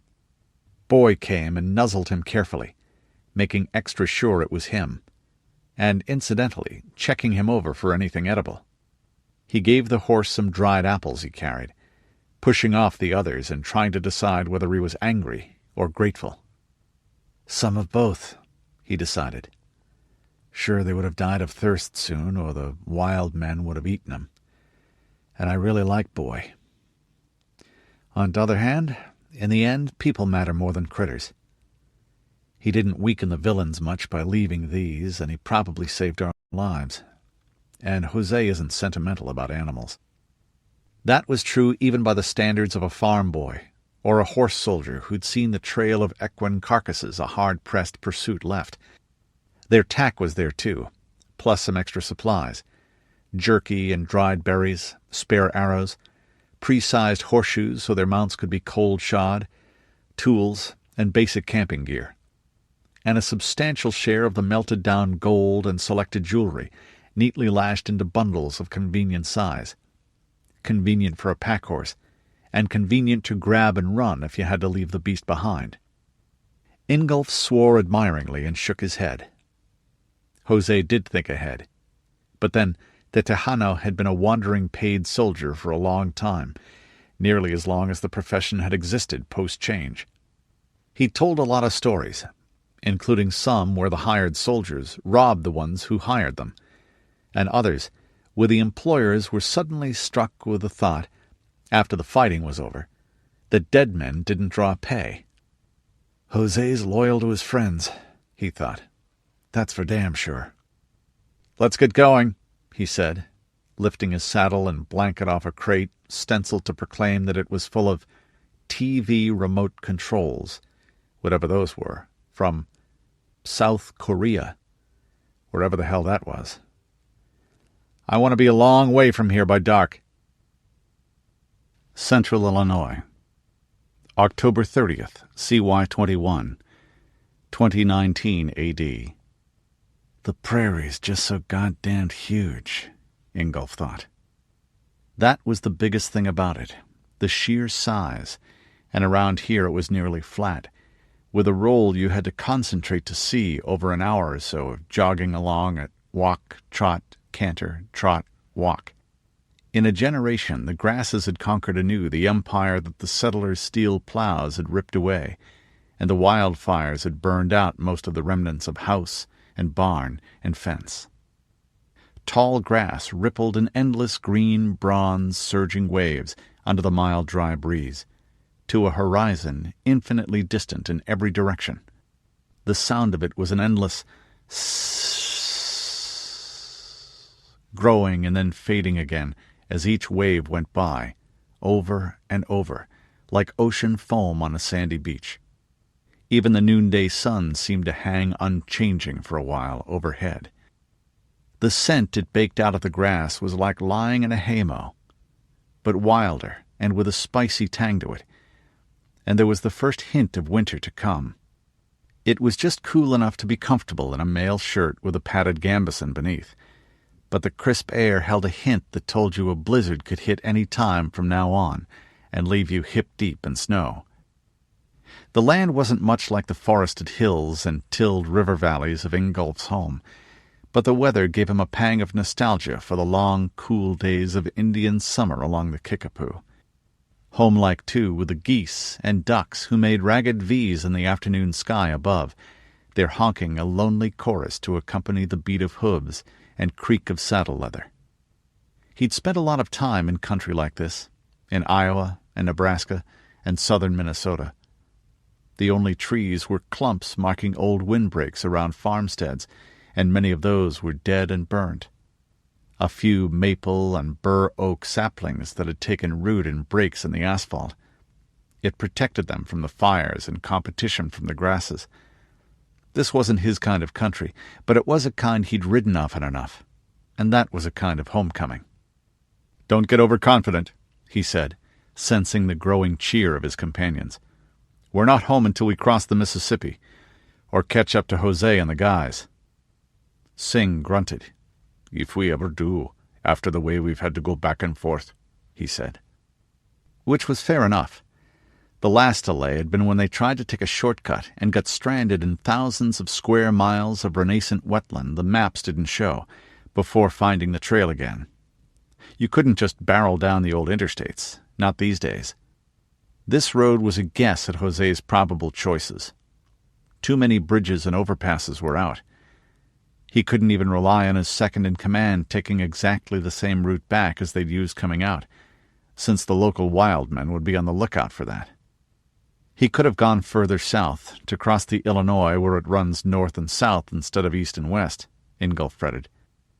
This had been a secondary road in the old days, 2-lane blacktop, and it lay on natural high ground, running northward to cross the Illinois River and connected with old US 80, which would give a good run west to cross the Mississippi at Muscatine. The grass alongside the cracked remnants of pavement was mostly big bluestem, 7 or 8 feet tall in the season, where it hadn't been flattened by the weather. You had to stand in the stirrups to see over it. The heads branched out into 3-lobed turkey feet over long reddish-blue stems thick as a man's little finger. Now and then they passed the tilted, rust-tattered remains of a silo or barn. A drum-like booming came from one, where the breeze buckled a stretch of sheet metal like a saw flexing between 2 hands, echoing with lonely persistence over the empty land. "It's just as dangerous here as the East Coast, even if it isn't as spooky," he reminded himself. More so, perhaps. The hordes from the Chicago Metroplex had met those from Peoria and even East St. Louis here, and the die-off had been bad. Many had been so ignorant of country life that they'd perished fighting for scraps in the shadow of grain elevators and silos still mostly full. The children of the survivors were perhaps a bit less like 2-legged rats than the ones further east. For one thing, they'd been joined over the years by desperate outlaws and broken men drifting in from Iowa and North Missouri over the Mississippi. A few had taken to trading across the river in hides and furs, and most of them didn't eat human flesh anymore. That didn't mean they wouldn't rob and kill, and they had horses and bows and sheets to do it with, many of them. A stir in the long grass brought his bow up, but it was only a mob of feral cattle. There was no point in shooting, since they had the better part of a yearling elk across one of the pack horses. The herd crossed the old roadway eastward in a bawling, surging mass as they became aware of the humans, their heads up in fear. Several hundred went by. Animals had crossed the river too, and bred back swiftly in these rich, empty lands. They'd seen plenty of deer and elk and beaver as well, and sign of catamounts and wolves, bears and tigers, even a few buffalo. These cow beasts were lean and rangy and long of horn, but their smell was nostalgic. His father had been a great cattle breeder, and had made Reedstown famous throughout the Kickapoo Valley for his Angus and Holstein studs bred up from stock, acquired right after the change. Cower came trotting back across the fields from the northwest, riding bent over so that she was invisible until she was in earshot, except as a ripple in the grass. She shouted their cry, "The villains!" to alert them, and reined in, throwing him a casual salute as she came within speaking distance. The brother and sister were ragged and filthy. Everyone in the little group was, after 2 months of flight and occasional fight, winning their way west. She and Singh still managed to look as if they were about to be inspected somehow. "I saw their campsite, Captain," she said. "Good. Whereabouts are they headed?" "The bridge is still up at Spring Valley," she said, pointing back with her bow hand. "Just go one road over. It's US 89 on the map, straight north on that. But once you're up out of the river flats and the old town site on the north bank, the land is black for a couple of miles. That was as far as I went. Prairie fire. Still smoking. Jose left the proceeding as normal sign at the bridge." "Thought there'd been a fire," Ingolf said. They'd seen the smoke passing from east to west ahead of them earlier that day. "Well, we'll get through the burn fast as we can." Not having any grain for feed cut how hard and long you could push horses, even switching off with your other mounts several times a day, particularly if you wanted them to have any reserve for an emergency, when losing a horse meant losing your life. They stopped to let them graze for an hour or so. He ate some of the elk they'd cooked that morning with notable lack of enthusiasm. "What I'd give for fresh bread and French fries and catsup," he said. "Or some vegetables," Singh agreed. "Or an apple." He looked around at the ground where they squatted, then dug at it with his bowie for a moment, pulling up a clump of bluestem. He had to lean back to do it, with all the strength of his body behind, before the main stem cracked audibly. Some of the roots were as thick as a pencil, and the ground that clung to it was a fine dark gray whose clods would be coal-black when they were wet. "This is good land," the Sikh said. "It seems a pity it isn't farmed." Ingolf nodded. The thought had occurred to him and Jose. "Yeah," he said, "but you'd need at least 1,000 people to make a settlement here in the wild lands, and a fort, windmills, all sorts of stuff besides stock and tools, and enough to keep you for a year or two until you had a big enough crop in. Not safe otherwise." Kaur snorted and picked a piece of gristle out from between her teeth. "I will not farm again," she said quietly. Ingolf tossed a gnawed rib aside and wiped the back of one big hand across his mouth before taking a swig from his canteen. "Let's get to it." There was the usual short delay as a horse decided it wanted to stop for the night right here, but they were all hobbled and easy to catch. The short route to the bridge lay off the slightly raised roadbed. As they turned into the grass, visibility shrank to less than the length of a lance, but that worked both ways. They were no longer visible themselves. Pushing through the tall, coarse growth slowed the horses, and you had to watch out for pits and traps, old basements and foundations, pieces of farm machinery that had laid out for better than 20 years, and tangles of elderly barbed wire. Posts burned, but the wire endured until rust broke it, unless someone harvested it to make chain mail or a new fence. The iron-shod hooves crushed a path and trampled nodding, yellow-petaled, black-eyed Susans like giant daisies, clusters of purple-blue ironweed with flocks of silver-spotted skippers hovering about them, and blue gentian. Quail burst out from under their hooves occasionally. Kaur nailed one to the ground with an arrow before it could flog itself into the air, bent in the saddle and scooped it up, then dropped back to the pack-horse that held their meat. "Bit of a change," Ingolf nodded. They came up onto another road. He grunted in satisfaction at the sight of saplings crushed down where they'd taken root in broken spaces in the pavement. That, and a neat circular space trampled flat on the long grass, meant that Jose and the others had come through here with the wagons.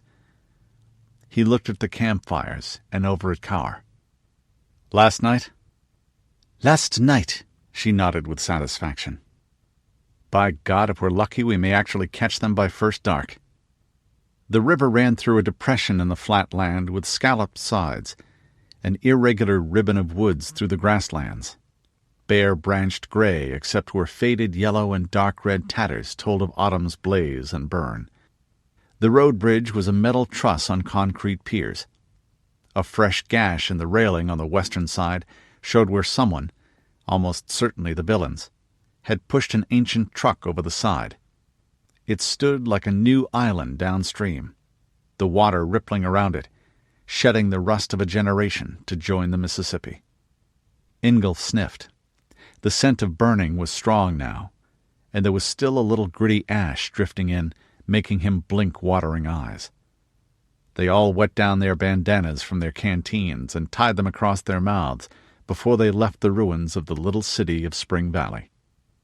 Out on the flatlands north of town, the grassland was burned down to stubble, leaving an empty plain of blackness. Smoke drifted over it from patches still smoldering. Nothing stood above ground level save the charred stumps of trees and an occasional snag of wall. The desolate appearance was deceptive. In a single season, this would be lush prairie again, growing all the stronger for the layer of ash. The tall grasses kept much of their bulk down below ground, and however hot the flame, didn't kill out the roots. The seeds of some of the other plants needed fire to germinate. Every season's fire gnawed away a little more of the works of men, though. He coughed into the damp cloth.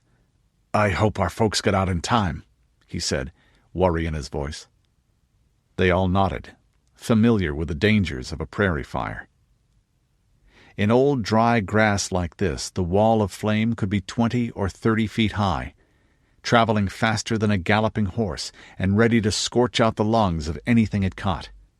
He stood in the stirrups where the road turned west and peered under a sheltering hand, squinting against the mid-afternoon sun. "Doesn't look like the fire's still going," he said. "Not enough smoke." Singh nodded. "The wind shifted," he pointed out. It was in their faces now, carrying gusts of smoke and ash. "It's usually westerly around here anyway. That would push the fire back onto the burned ground." Ingolf jerked his head in anxious agreement. "Think the wild men could have said it?" Kaur said, jogging along a little ahead. "Could be. Could be they did it to drive game. It's time for their big fall hunts." Or they could have done it to cover an attack, Ingolf thought. Or even if they didn't, they'd take the chance to kill and rob anyone caught in it. By unspoken common consent, they legged their horses up into a canter on the shoulder of the road. Out in the burned-over fields, small explosions of crows and buzzards took off from the blackened corpses of animals caught in the fire. After a half-mile, Ingolf swore and got out his binoculars for an instant. "That's the wagons, all right. Hup!" They rocked up into a hand gallop. The 5 big vehicles were strung out on the road in marching order. One was burning, the stores wagon, with little bitter gouts of flame when the flames hit something like linseed oil or the varnish on a spare bow. The 4 with the loot weren't. Someone had taken the trouble to lash down the spare tilts over the everyday ones and lace everything tight, which gave sparks few places to light on vehicles mostly made of pre-change metal. For the rest, from the signs, they'd just taken all the horses and bolted when it became clear the fire was going to hit, which was sensible. He and Kaur and Singh threw their lassos over bits of the burning wagon, snubbed the lariats to the horns of their saddles, and backed the animals, pulling it lurching and smoking a safe distance from the others. The horses snorted and protested, but they were too well disciplined to really balk. Then they turned west again, riding hard. "Shit," Ingolf swore. It was far too serious for Ufda.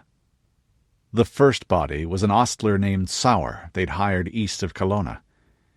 He'd quarreled with his farmer and been turned out of his cottage and job, but he'd always pulled his weight on the trip. Sauer had burned and died of it. The rest of the bodies were hidden by a heaving carpet of buzzards and crows and ravens, but they were just off the scorched zone, where streaky fingers of black stretched into the bronze-brown of untouched prairie. The blue stem was trampled flat for several hundred square yards. Carrion birds took wing in a black cloud as the riders came up, revealing the arrow stubs.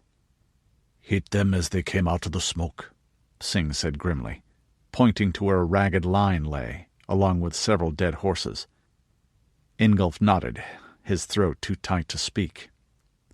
A straggling trail of bodies showed where the pursuit had gone. "These took one with them each," he said with angry pride, reading the signs on the ground. A circle of bodies marked where Jose and about a dozen had made a last stand. The suddenness of it winded him, like someone starting a fight with an unexpected punch in the gut. Half an hour ago he'd been looking forward to seeing the man again. And now there he lay on his back, with the stubs of 2 arrows through his mail shirt, and most of his face gone from the birds. There was blood on the broken sheet that lay near his hand. He'd gotten that much at least. 6 years I knew you, he thought. Battle and hunt and camp and barroom. We saved each other's lives more times than I can count. You taught me better than half of what I know. Go with God, brother.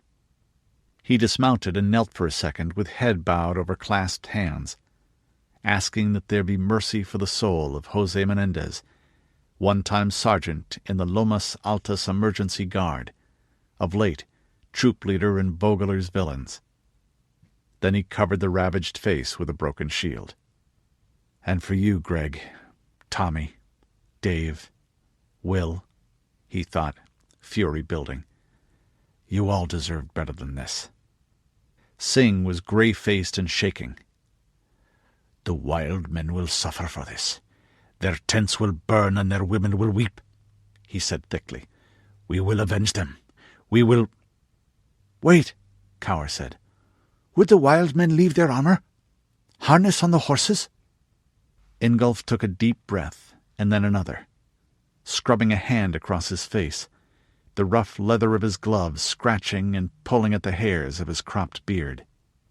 Think, you cheesehead hayseed, goddammit, he whispered savagely to himself. His eyes darted about. Yeah, and the arrowheads and everything else. Cloth, tools, shoes. They'd have stripped the bodies bare and dug out all the broken arrows, and scalped them, and butchered the dead horses for their meat and hides. All that this bunch took was the live horses and the sheets and knives and bows. You are right, sister, Singh said. He pulled a broken lance shaft out of a horse's torso with a grunt, then stabbed it into the ground to clean it off. The 3 of them stood around it and looked, with Kuttner still mounted and keeping an eye out. Ingolf grunted again. The lance head was about 8 inches long, fastened to the mountain ash shaft with a skillfully forged tubular socket heat-shrunk onto the wood. It wasn't quite the style of any he was familiar with, but it was far too well made for a wild man troop, even this far west, and he took it from the Sikh and held it so the westering sun caught the surface and showed irregularities, especially where dried wool stuck. A rayed sun was etched into the steel. Cower, he said, your sheet. She drew and held it out beside the broken lance. The design on the sun figure was identical. Something stinks here, Ingolf said grimly. A sound from Kuttner interrupted him, and then Cower's cry of alarm an instant later. Ingolf vaulted into the saddle and got out his binoculars. The sun was winking on more lance heads, and beneath them the distant dots of riders.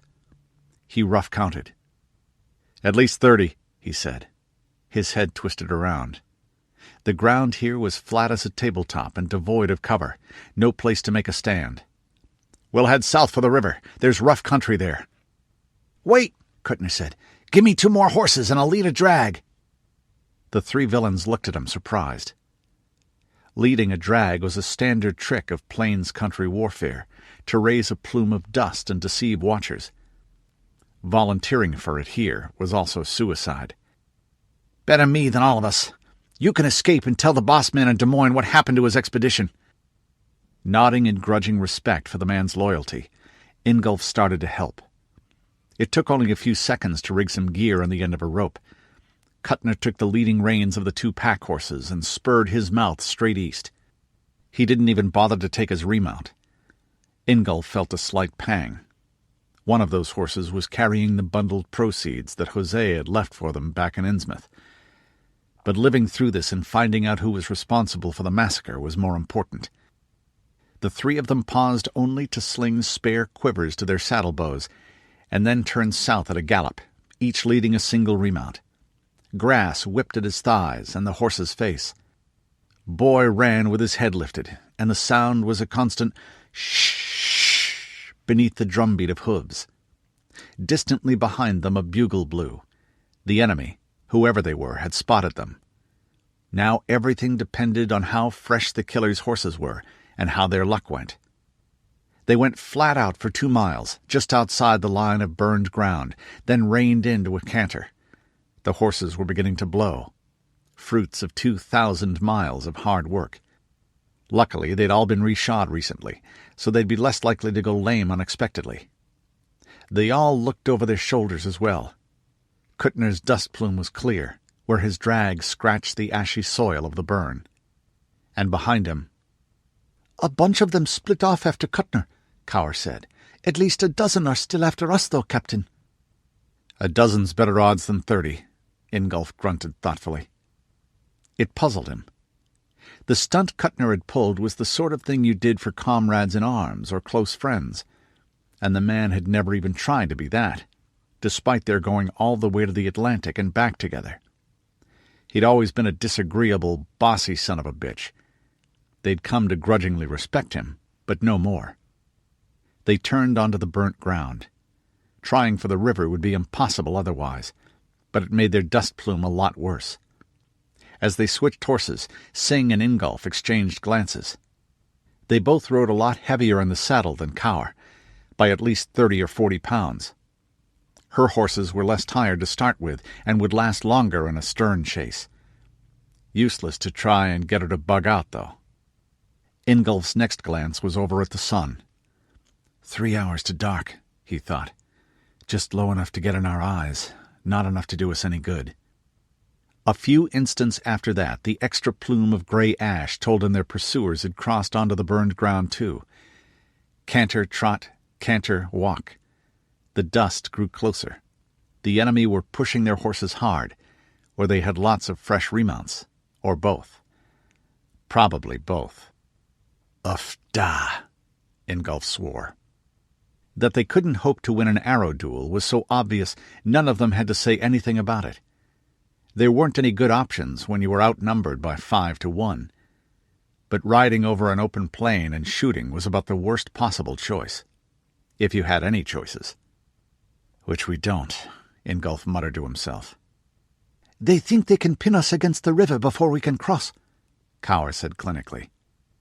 It turned out they were right. The riders were in close sight before the fingers of lower land stretching down to the Illinois River came in reach, no more than 300 or 400 yards behind. Ingolf peered over his shoulder again. There were 15 of them, and all had helmets on, and of the same variety. Low, rounded domes with a central spike and cheek flaps. He made a hissing sound between his teeth. Even most full-time paid soldiers don't usually wear uniform equipment. That was the sort of thing you saw only on a boss man's guards. And not the bossman of Des Moines. His folks' gear is different, shaped more like the old army helmet. He couldn't see for sure what they were wearing for armor, but he could be certain it wasn't the bright, polished chainmail favored by the household troops of Iowa's ruler. They carried lances, little upright threads tipped with an eye blink of metal. The bottom 4 feet or so of each was probably resting in a scabbard, a tube of boiled leather slung at the right rear of the saddle, which kept it out of the way when you were doing something else. Right now, the something else was drawing their bows. "Incoming!" Cower shouted and ducked, hunching in the saddle so that the shield slung across her back covered the largest possible share of her body. A dozen arrows fell in a hissing sleet, mostly 5 or 10 yards short, but uncomfortably well aimed and bunched. A single exception slammed into the back of a remount with a hard, wet thmack sound, and the animal collapsed behind them, its hind legs limp, screaming like an off-key bugle as it struggled and jerked, and the shaft in its spine waggled. As one, they all signaled their horses up to a gallop and turned in the saddle to shoot back, rising in the stirrups and clamping their thighs hard against the leather in the moment they loosed. The surviving pair of remounts galloped ahead as their reins were dropped, herd instinct keeping them from doing the sensible thing and scattering. Ingolf exhaled as he drew. the thick muscles of his right arm bunching against the sinew and Osage orangewood and horn of the recurve. Thousands of hours of practice, starting when he was 7, guided the angle to which he raised the bow before letting the string roll off the fingers. Snap of bowstring against the scarred steel surface of his bracer, and the recoil slammed him back against the high cantle of his saddle. Snap, snap, and the brother and sister fired as well. The arrows slapped out, seeming to slow as they arched towards the distant dot-sized figures of the pursuers. More came back, and those seemed to go faster as they approached. 2 went by with an unpleasant sounds before burying themselves in the ash-black ground. Shunk, shunk. This wasn't the first time he'd done something like this. It was just as unpleasant as he remembered, and it would have been worse if he hadn't been so caught up in surviving moment to moment. The sound of arrows going by was the sort you remembered years later, leaving you depressed and sweating just when you were about to kiss a girl or bite into an apple. Assuming I ever get to do either again, he thought, hearing boys' valiant laboring beneath him as he shot and shot again. Then the lip of the ravine leading down to the river was close. Another flight of arrows came in just as they urged their mounts over the edge. The animals went down it fast, sometimes squatting on their haunches, then hit the old path at the base running until they were around a corner 200 yards eastward, with tall oak and maple all around, and thick brush between the trees, the steep bank close to the water's edge. Cower's gasp of pain was bitten off. Ingolf didn't look over until they'd stopped. When he did, his stomach lurched. Not that the wound was mortal in itself. The chain mail and the padded canvas underneath had absorbed most of the force of the arrow, leaving only a few inches of it sticking into her hip. Red was leaking out through the mail already and running down her leg, though not the arterial pumping that spelled a swift end. With nursing and care she could recover. But with the arrowhead lodged in bone, it would be impossible for her to ride fast or to run and fight. Right now, that meant death. He saw her accept it, biting her lip until the blood flowed. Then her brother did as well. "We will see Pitaji again," she said. "I knew when we saw their faces again in the place of magic that we were fated. Carmen." Singh nodded, then turned his face to Ingolf. "This is as good a place as any. We'll hold them as long as we can. Ride hard, my friend." They leaned over to clasp hands for an instant. "It has been an honor, Captain. Avenge our blood." Ingolf nodded, not wasting time on saying what they both knew. Singh swung down and handed him the reins of his horse. His teeth were bared as he turned and got Boy back to a gallop, and clods of earth flew up from the hammering hooves. No point in holding back now. He had to try and break contact before the enemy caught up with him, and he ignored the low branches and brush that flogged at his face or rang off his helmet as he ducked and wove. The Illinois River was to his right, flowing from east to west here as he rode upstream. A long bowshot across, call it 300 yards. It flowed quietly with only a little gurgling chuckle at the edge. His own harsh breathing sounded louder in his ears. A yell came from behind him, faint and far now. Then another, a man screaming in astonished pain, then a clash of steel on steel. That followed him for perhaps 100 of Boy's long strides. Then it stopped, and he knew the 2 Sikhs were dead. He glanced behind as he went down a long, straight stretch and caught the first glitter of steel. "Shit!" he snarled, and reached over his shoulder for an arrow. "They must have sent men around Singh." The pursuers dropped back as he shot again. Dropped out of sight, though that wouldn't last for more than seconds. The path twisted around and split. He made an instant decision and turned right, throwing aside the leading reins of Singh's horse and slapping it on the rump with his bow as it went by. Then he took the right-hand branch, down to the edge of the water. It was nearly under the piers of the Spring Valley Bridge. Boy gave a single, "Are you sure, boss?" snort and jumped into the water, striking out strongly for the opposite shore. Ingolf let himself slip out of the saddle, holding his bow above the surface with one hand and clinging to the saddle horn with the other. Water sloshed into his clothing with a cold shock, and he could feel the dragging weight as the padding under his mail shirt soaked it up.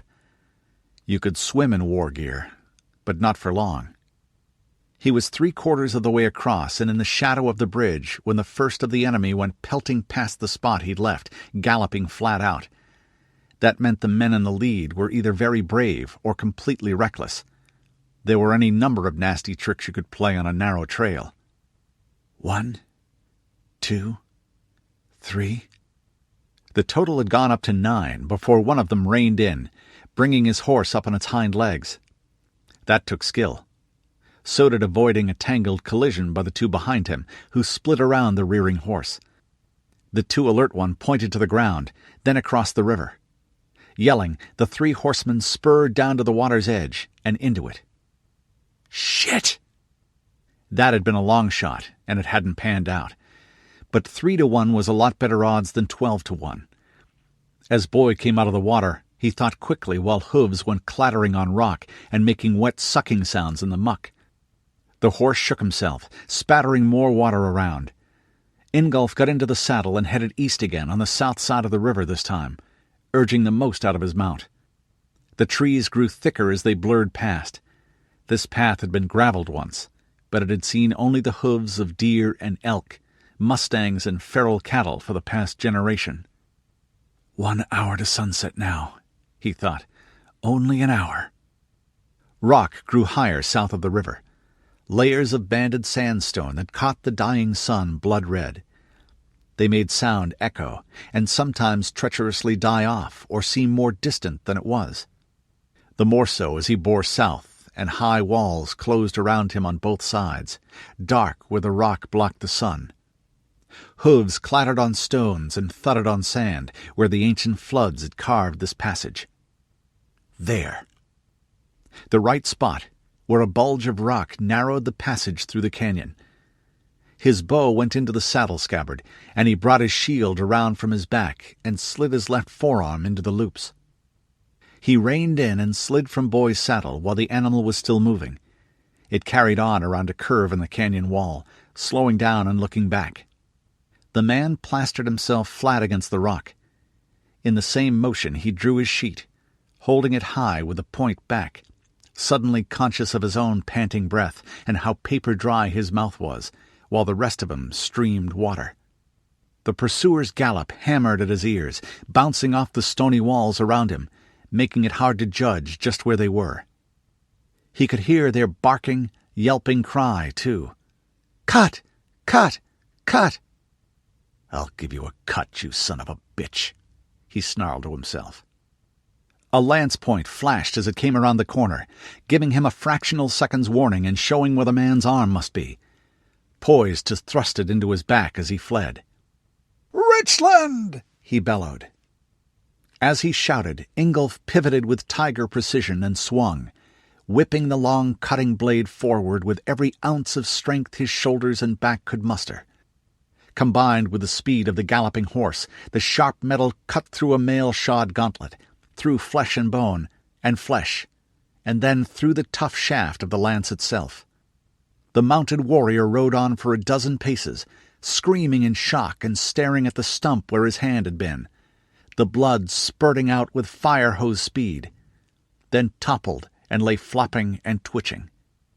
The one following him slugged his mount back on its haunches with desperate brutality, dropping his lance and going for his sheet. Ingolf ignored it, dropping his own weapon and darting in to grab one booted foot and heave with all his strength. The rider flew out of his saddle and into the rock wall of the canyon as if springs had pulled him. The helmeted head went bong on the rock, and the neck snapped beneath it. That horse went past too, riderless, buffeting Ingolf back with a force that brought a grunt as he was slammed into the canyon wall. The third rider had an arrow on his bowstring. He drew and shot in the same instant that Ingolf's hand whipped up across the small of his back and forward in a throw. Tomahawk and arrow crossed each other in flight. The arrow banged painfully off Ingolf's mail-clad shoulder, and the head of the tomahawk sank with a meaty smack and crunch into the rider's jaw. He toppled backwards over his horse's crupper, trying to scream, and succeeded only in gobbling. Gauntlets beat at the ground in futile agony as Ingolf pounced. The back of the wounded man's neck was protected by an aventail of steel splints fixed to rings on the helmet brim. But they bent and snapped as he drove his boot heel down again and again. Silence fell, except for the sound of the wind hooting through the rock and the horses stamping and moving restlessly. Ingolf limped back to his sheet. Where had that small cut on his left thigh just below the mail shirt come from? And sheathed it. That gave him a chance to examine his opponents for the first time. They were young men, younger than he was, of middling height but with the broad shoulders of bowmen, and dressed alike in coarse blue woolen pants and tunics and high horseman's boots.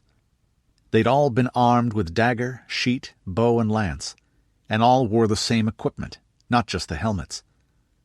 Back and breasts of overlapping leather plates, chaps of the same protecting their legs, mail sleeves. In fact, that's like the gear Kuttner was wearing. Things went click behind Ingolf's eyes. He'd been furious before. Now the rage went coldly murderous. For certainty's sake he examined one of the sheets. It was a twin to the one he'd taken from the Wild Man Chief near Innsmouth, though not quite as good. "Time to get out," he muttered to himself. Boy had stopped 100 yards down the canyon, and the other horses were milling around, unable to get past him. He didn't bother to investigate the gear. Time enough for that later. Instead, he simply looped the stirrups of each up over the saddle horn and improvised a leading rein. Taking them in hand, he looked up at the sky. It was turning dark blue in the east, nearly nightfall. There was just enough sunlight to gild the arrowheads when he came out of the eastern mouth of the canyon and found a semicircle of the enemy waiting for him, their stiff horn and sinew recurve bows drawn to the ear. Kuttner sat his horse behind them, grinning. Flying M. Baronial Hunting Preserve, near Yamhill. Portland Protective Association, Oregon. January 30th, CY22, 2021 AD. The fire had died down to coals while he told Ingolf's story. When Maddie spoke, her voice was as quiet as the blue and yellow flickering over the embers. "That would be hard, to lose your best friends all on the same day, and then be betrayed like that." "Yes," Rudi said somberly. Then he smiled. "But you know what Mom said to him?"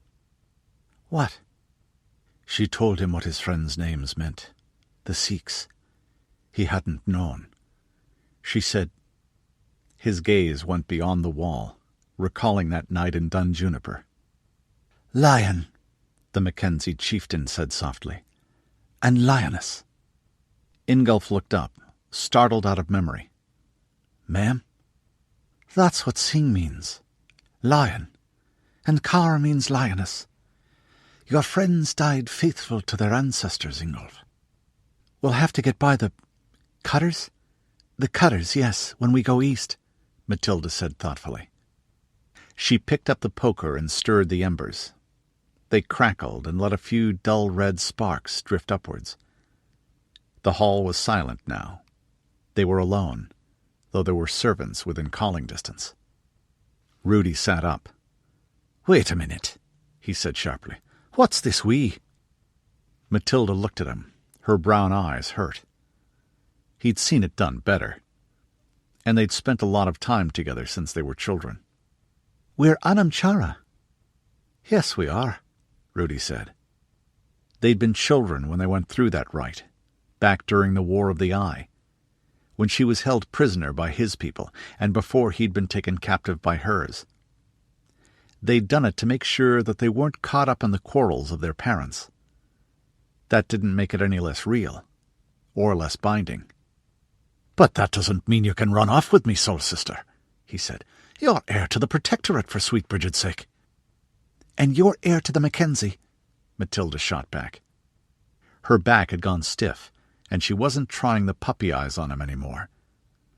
Rudi ran a hand through his red-gold mane. "I am not. It's not hereditary." She made a rubbing gesture between thumb and forefinger. "That's the world's smallest violin playing for you, 'cause you'll be tossed out to starve or go beg in the gutters of Corvallis, Rudi. The Assembly made you Tanis, didn't they?" He flushed, which was unfortunately obvious with his complexion. Not quite as milk-white as his mother's, but pale enough to show the blood mounting to his cheeks, particularly in winter.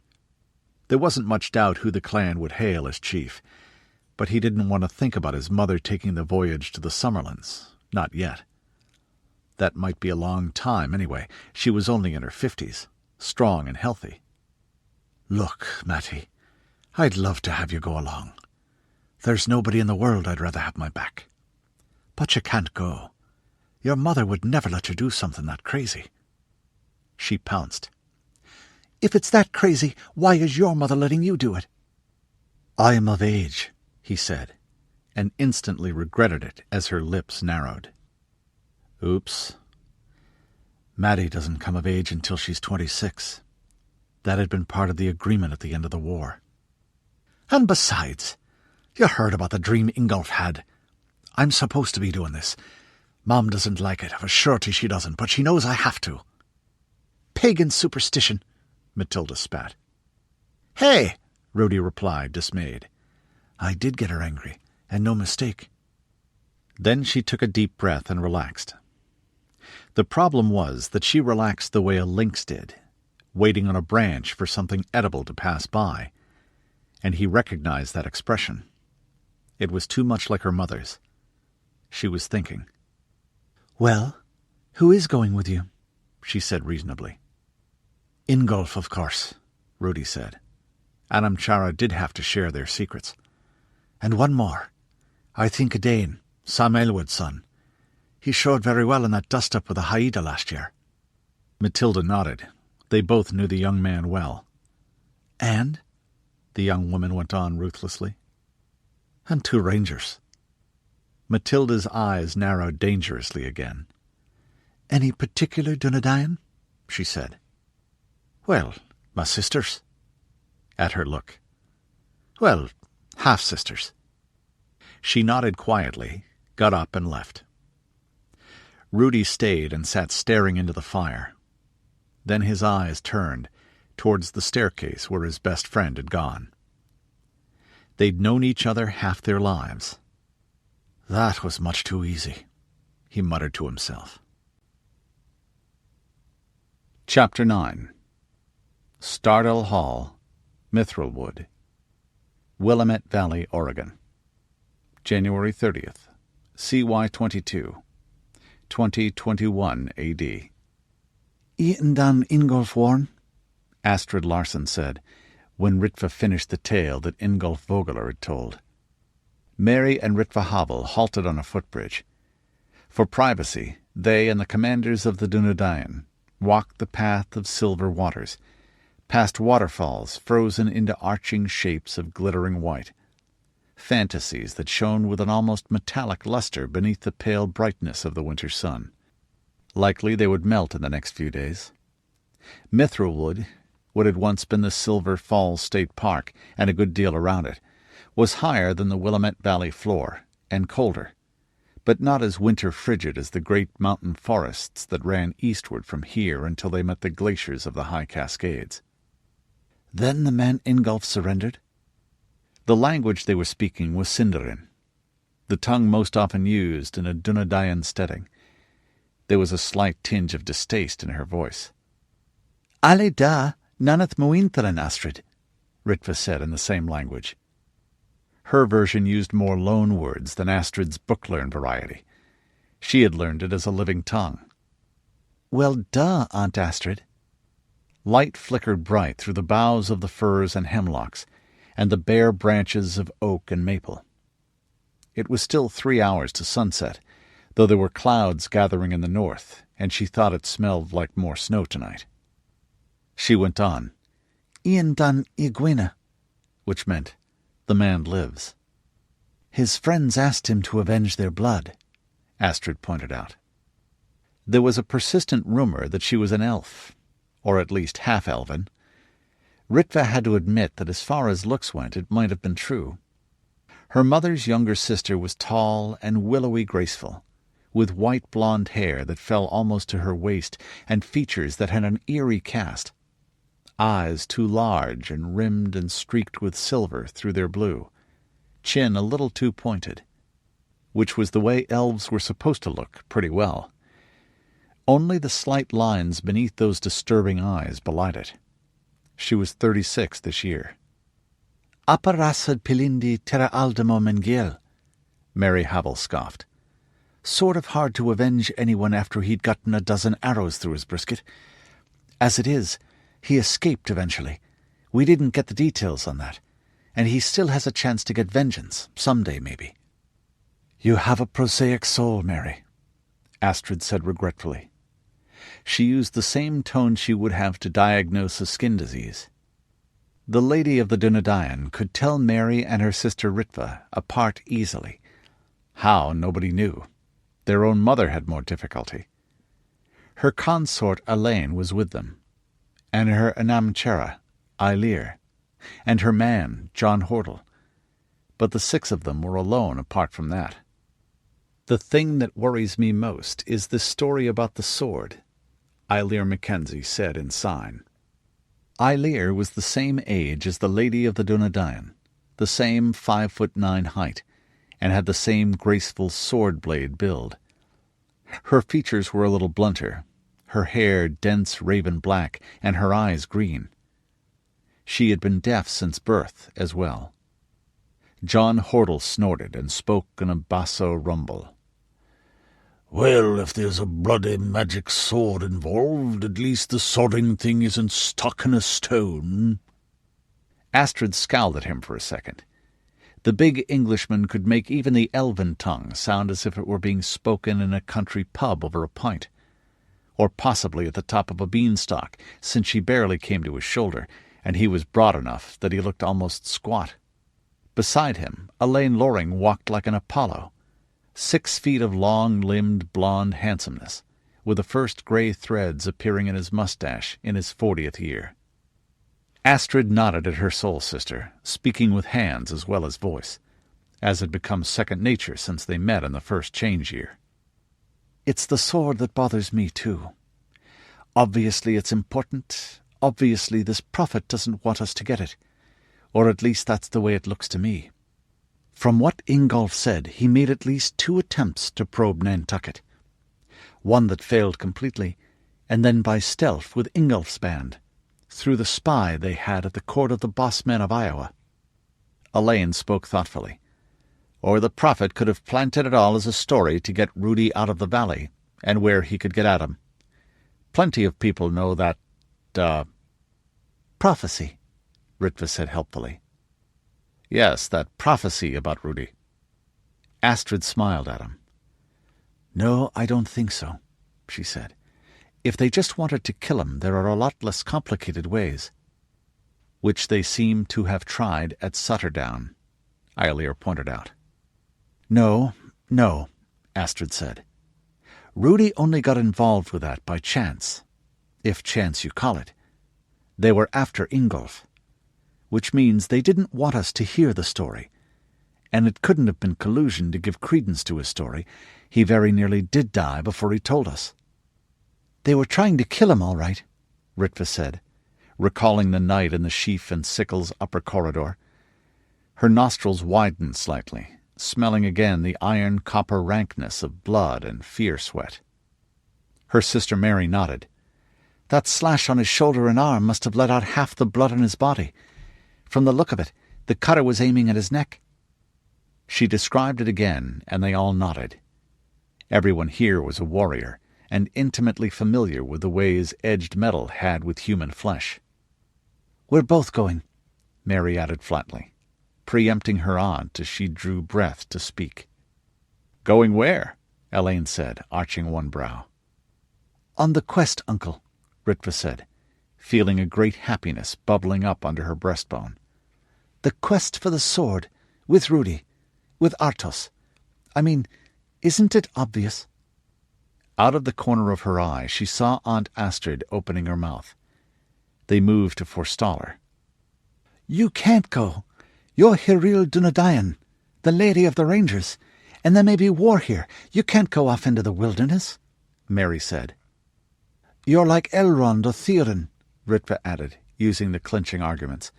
You have a people and a place to ward. We're just Otar.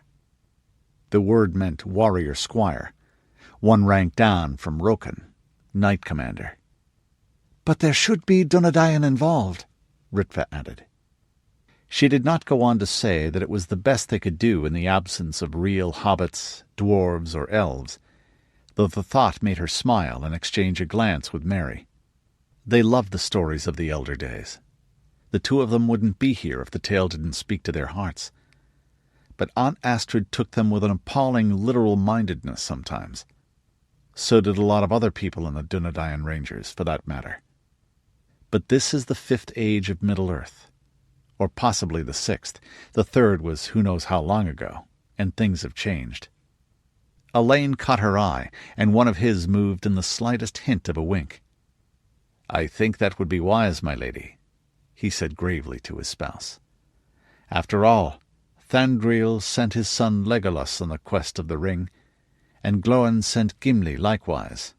They didn't go themselves." Eilir and Hordle nodded vigorously. Astrid sighed deeply, and Mary hid her relief. Wild horses hitched up with triple reduction gearing couldn't shift Aunt Astrid once she got her mind set on something. She was the only person the twins knew who could out-stubborn them, though their mother Signia came close. Eilir went on, signing emphatically.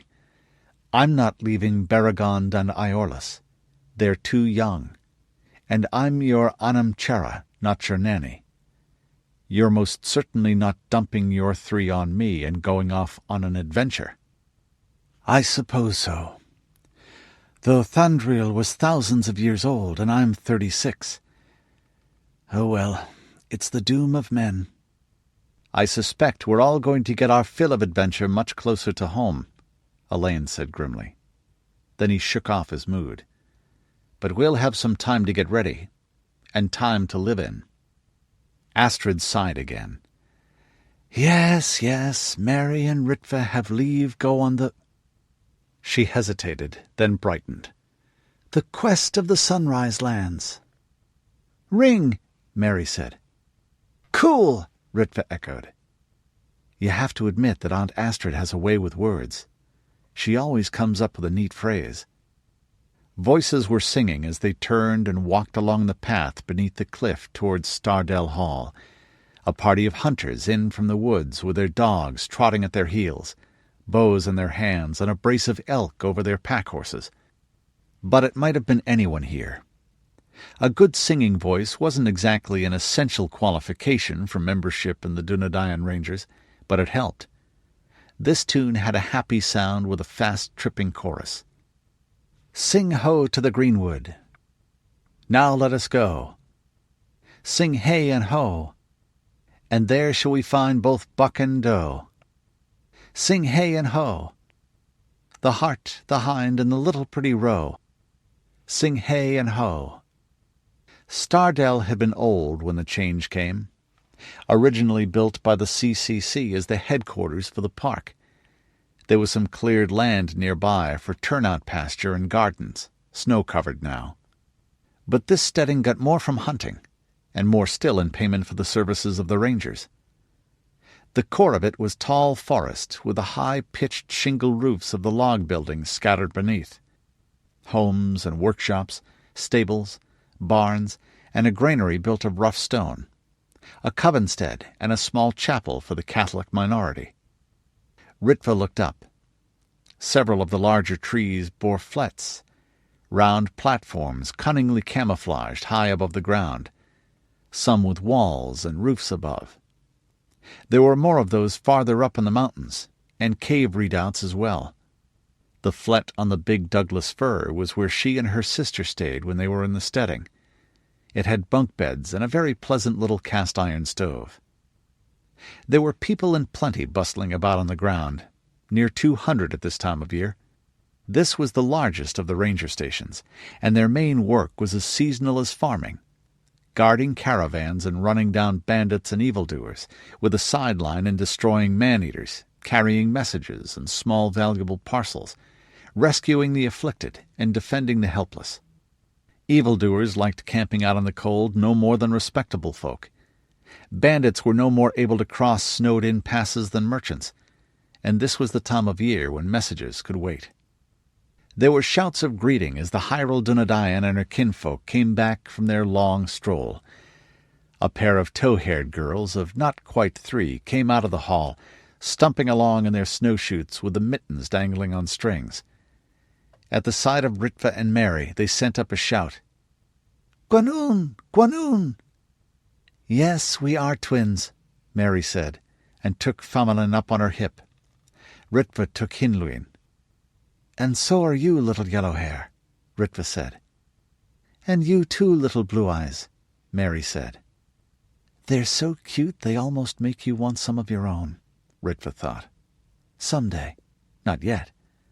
And it was a bit thoughtless of Astrid to give them interchangeable names like that. The Larson family ran to blondes, as did the Lorings. The Larsons also tended to produce twins, both fraternals and identicals, but Astrid's eldest, her son Diorn, was a singleton. He was also black-haired and grey-eyed, and preternaturally serious for a 10-year-old. "May Governin Gwenir," he said gravely, putting hand to chest and bowing. "Well met, my kinswoman." They replied with equal formality. Ritva remembered her struggles with the complex vocalic umlauts in the Elvish plural form, and envied him being brought up with it from birth. Then everyone trooped into the hall, after shaking out their cloaks. Stardell looked a little like the hall in Dun Juniper, but there was no second floor, only a gallery around what had been the roofline before they raised it, and the carving on the pillars and vaulting rafters above was more restrained, the colors mostly greens and pastel blues and silver greys, and the old gold shade of oak leaves in the fall. The style was what her mother Signe had once told her was more Art Nouveau and less Book of Kells than that the Mackenzies favored. Eerily elongated dancing maidens and their lords, sinuous trees with blossoms of iridescent glass, and little gripping trolls grinning with bone teeth, peering from corners and holding up the stone finals of the hearth. The sisters went over by the fire. There was a pleasant smell of pine boughs and hemlock amid the grateful warmth, and a scatter of children's toys on the floor. A hobby horse, little elk on wheels, a stuffed tiger on a rug made from the hide of a real one. The black gold-embossed leather covers of the histories stood above the hearth on the mantelpiece, flanking images of the lord and lady as Manwe and Varda.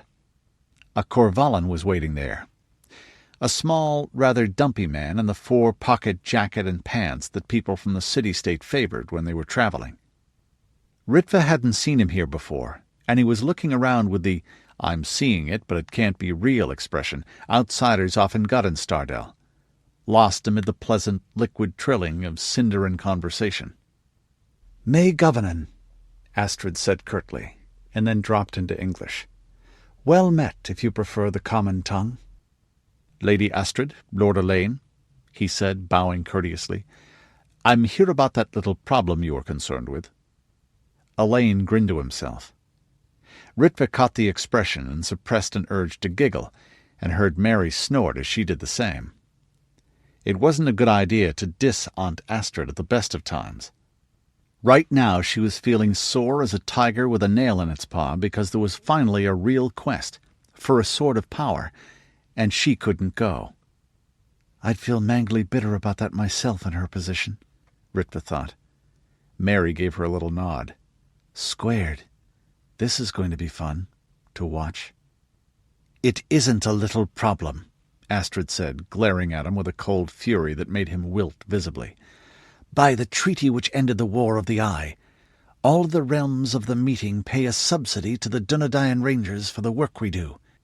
By the same treaty, the people and faculty senate of Corvallis, as hosts of the meeting, are responsible for collecting it and forwarding it to us, quarterly."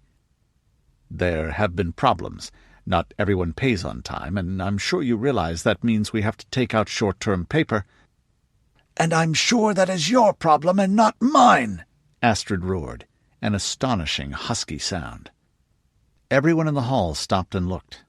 Fimmelin and Hinluin hid their faces in Mary and Ritva's necks, and Diorn stared with bristling suspicion at the man who'd angered his mother. Astrid went on. "Space no coog! What do you think I am, some huckstering dog of a merchant like you? A banker? A debt collector? I have my people to feed and my warriors to arm. You have a debt of honor for the blood we shed in the wilds to keep you fat." The Corvallan looked around, licking his lips. The eyes on him were not particularly friendly, and in unconscious reflex he searched for someone who wasn't glaring. Eilir tapped her ear with 2 fingers and shook her head at him with a look of pity that he found disquieting. John Hordle was smiling, but he was also leaning an elbow on the pommel of the 4-foot sword he usually carried slung across his back, with his right hand on the long quillions of the guard. When their gaze met, his thumb jerked out to point to Elaine Loring. The envoy made a mute appeal to Elaine, and the Englishman shrugged slightly and silently mouthed, "Pay up." The Corvallan sighed and reached inside his jacket. When it came out, he held a rectangle of black leather. He opened it and pulled the fountain pen out of its loops.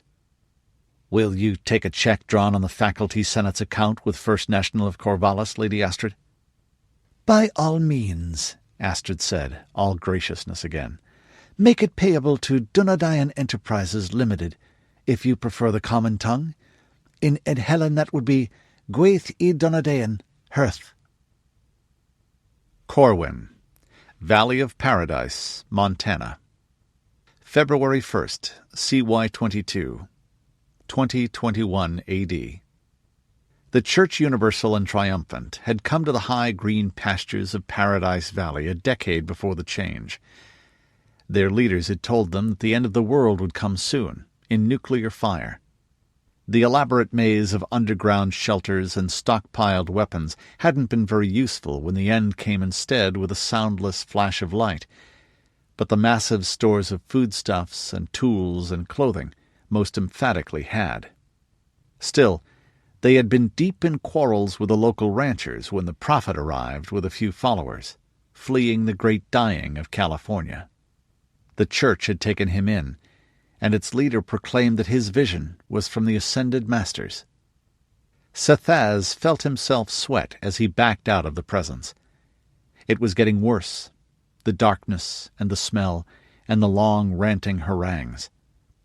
Thank the One that it had been fairly comprehensible this time. It was almost as bad as his mother had been, once the Alzheimer's had progressed. The pillow had been a mercy. Perhaps... No, he thought, not yet. The path outside was lined with his personal cutters, guardians of the House of the Ascended, the sword of the prophet. They went to one knee in the snow as the son of the prophet appeared, the sheathed tips of their sheaths resting in the snow ahead of them, their heads bent over the hilts. The red-brown of their lacquered leather armor showed brilliantly against the pale carpet of winter, with the golden-rayed sun on their breasts.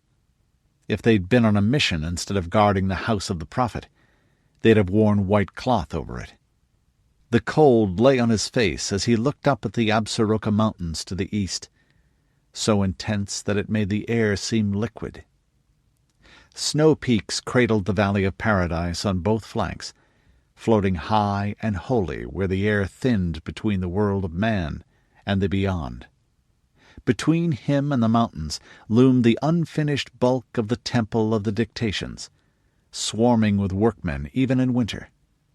Smoke drifted high against heaven, smelling of hot brick and scorched metal. There was a long silence as he stood and watched the morning light tinge the jagged white horizon with a hint of pink, letting the clean wind blow the nausea out of him. He wasn't an imposing sight in himself. A man just short of 30, a little on the tall side of medium, his cropped hair brown and his eyes an everyday hazel, slender and strong, with a swordsman's thick wrists and an archer's broad shoulders.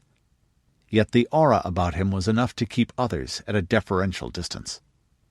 At last, Councillor of the Way Jerome came over, boldest of a knot of ecclesiastical bureaucrats. They had grown over the domains of the Church Universal and Triumphant like mold over bread this last 10 years, but there was no way to do without them. "What is the word of the prophetic channeller, Your Holiness?" he said. "Wheel may turn wheel, and that wheel may turn a wheel or a shaft, but no more, lest the anger of the ascended masters be again turned on us, and mankind's pride be broken in the dust again."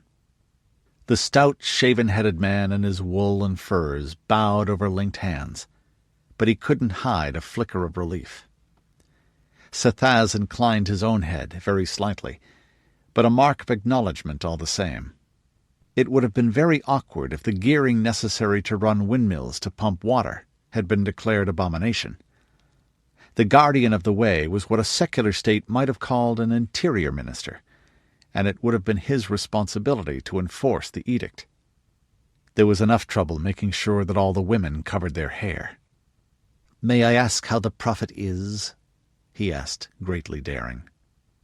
Sethaz thought, then decided to allow it. "His earthly human shell of this embodiment grows weak," he said, which everyone knew. "One day soon he will rejoin the unseen hierarchy and cast aside the envelope he wears. It is a burden and a torment to him, the one he bears willingly for us." Jerome nodded again and spoke with unctuous relish. "It is good that you will be here, his chosen son and successor, trained through many embodiments to receive the dictations." "You mean it's good that you got in with the winning side early," Sethaz thought, and flicked a hand in dismissal. The minister withdrew. Alone he paced between the compounds, with only the 6 triads of cutters that accompanied him everywhere. Little remained of pre-change Corwin. Most of that had burned in the fighting when the church took full control of the valley. Now it was a complex of new buildings, most built in 2-story blocks of grey stone and shingle roofs set around courtyards, a few of the older ones of timber. Covered walkways connected them above the streets.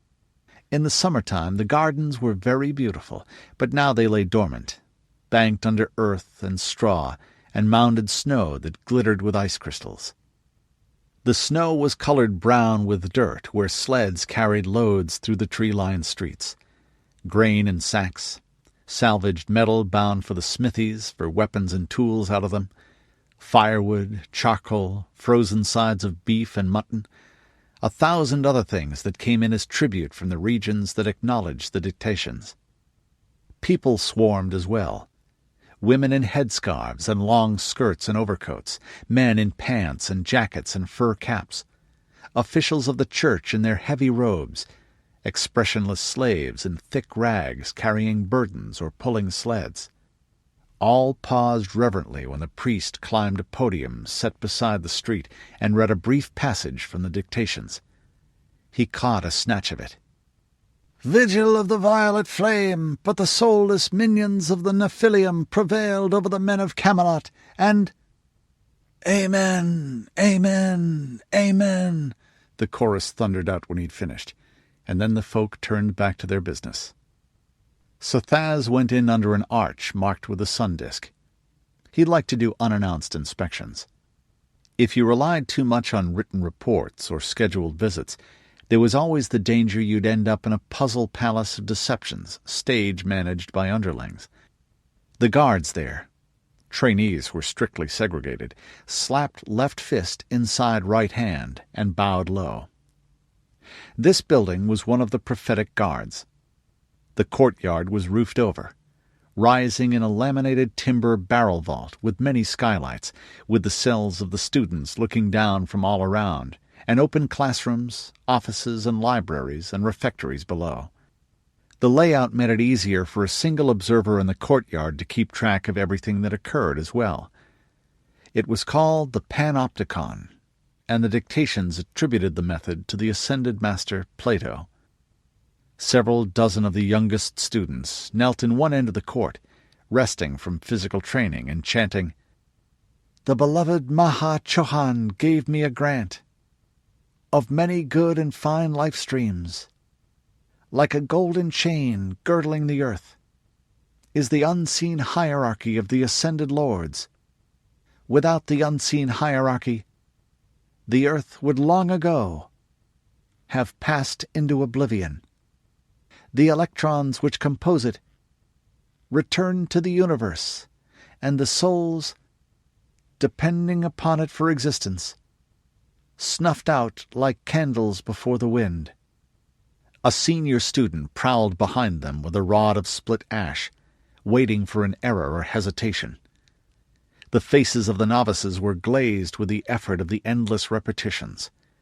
Only so could the truth be ground into the soul, with sleeplessness and hunger. Not an eye of the juniors flickered away from the preceptor who led the chant. The rattle and thud of weapons practice came from the center of the courtyard. For a moment, he and his personal guards watched. The trainees were young, their faces smooth and hairless, scalps shaved, a mixture of levies from the newly conquered regions and the sons of ambitious families closer to the core territories. The sword of the prophet were like the priesthood, a pathway to office and power. The older classes were sparring, stripped to the waist, using wooden swords or staffs or hand-to-hand. There was a constant clatter of wood on wood, an occasional thump and grunt as a blow went home. Sweat ran down their shaven scalps and muscular torsos, giving the air a musky pungency under the scents of wood and soap and stone. The instructors here were in the armor of guardians, often nearing middle age, always scarred. Some lacked a hand or foot or were otherwise crippled. The students bore scars as well, of the scourge and hot iron, from punishment or self-inflicted efforts to reach the trance state where you became one with the masters. Pictures of those ascended lords graced the walls, above the mirrors and stretching bars. Christ and Zoroaster, Mohammed and Gautama Buddha, Blavatsky and Mundi, his own mother, and the current prophet. Sathaz watched the practice in silence for a few moments. Then he snapped his fingers and the senior instructor came over. He had the chin beard and close-cropped hair of a warrior elder, streaked with the first gray hairs. He'd been a fighting man even before the change, and joined the church not long after. "How do they progress, Commander Shan?" the prophet's son asked. "Son of the prophet, they're doing fairly well," the man said, "but we haven't the training cadre to expand the program as quickly as I'd like." Sathaz cocked an eye at the oldest class, the 18-year-olds. He was less than 30 himself, but he felt like one carved from the granite of the hills compared to them. "They look to be shaping well." Shan nodded. "Yes, dispenser of the word, and they can help with the basics for the new intakes. But their knowledge is still theoretical. They need combat experience before they're fit to be instructors themselves." Sathaz nodded. "Let's see how they do at second-level trials." Then he stripped off his heavy winter coat, and the sweater and silk shirt beneath it. One of the students let that distract him, and went down under his opponent's staff. The instructor added a few hearty kicks before he rose. "Those three," Sathaz said. Staff scurried to bring practice armor, much like the combat variety, except that it was more battered and worn, and blunted blades, a step up from the lathe and wood of everyday drill. After the suit had been strapped on, he reached out his arms, and shield and sheet were there. The rest of the students grouped themselves in files of 3 and went to one knee, watching silently and controlling their breathing with drilled ease. Shan was grinning as he turned to the similarly outfitted students. "The son of the prophet does you a great honor. Push hard on the word of command. Fight!" The students didn't waste any time on preliminaries. The center man of the triad lunged with blade outstretched. "Cut! Cut!" Not bad, Sathaz thought, as he swayed aside and clubbed the trainee on the back of his helmet with the edge of the shield, a short chopping stroke. In the same instant, he caught the second stroke at the side of his leg on his own sheet and kicked him in the belly, hard. The armor spread it. The steel-toed riding boot would have killed a man without the plates and padding. And even with, he doubled up with an oof. That left the third. He came on gamely, sheet flashing. It cracked hard on Sathaz's shield, then rang on the steel of his blade. After a moment he found the rhythm of it and left an opening. The student's sheet lunged, and then it was caught between his right arm and his flank, clamped hard by the inside of his arm. The trainee foolishly tried to wrestle it clear rather than abandoning it and going for a dagger, and took a headbutt in the face. Sathaz pulled the blow. That was another one that could kill. It jarred him a little, even with the steel of the helmet and the padding between him and the impact. The youngster's nose broke with a crunching sound, and he lurched back to the matting, lying dazed, with blood pouring down his face. Sathaz kept the grin off his face, standing and making the air whine as he whipped the blunt practice sheet through figure-eights. "What have you learned from this?" Sean barked at the kneeling spectators. One of them raised a hand. At a curt nod, the youth said, "Sir, that a fighter should not think only of his sheet, just because he has a sheet in his hand. Everything is a weapon to the warrior's mind." "Correct," Sathaz said. "And always use conditions and circumstances which are unique to each fight. Remember that." He let the servants strip off the armor, went through into the bathhouse, showered, and took the cold plunge. Then he sighed and changed into a robe. Back to business, he thought, crossing over a street in the enclosed walkway and into the building that housed his private offices and quarters and his women's house. The sanctum he used for most of his despised but could not be avoided paperwork held only a mandala, desk, and office furniture. But the broad windows looked out across a vista of river and cottonwoods and snowy pastures up to the green of ponderosa pine forest and the glaciers above. A murmur and click of abacus beads came from the offices on the ground floor, but he felt private here, except for a triad of the guards, of course, and his secretary, Geraldine.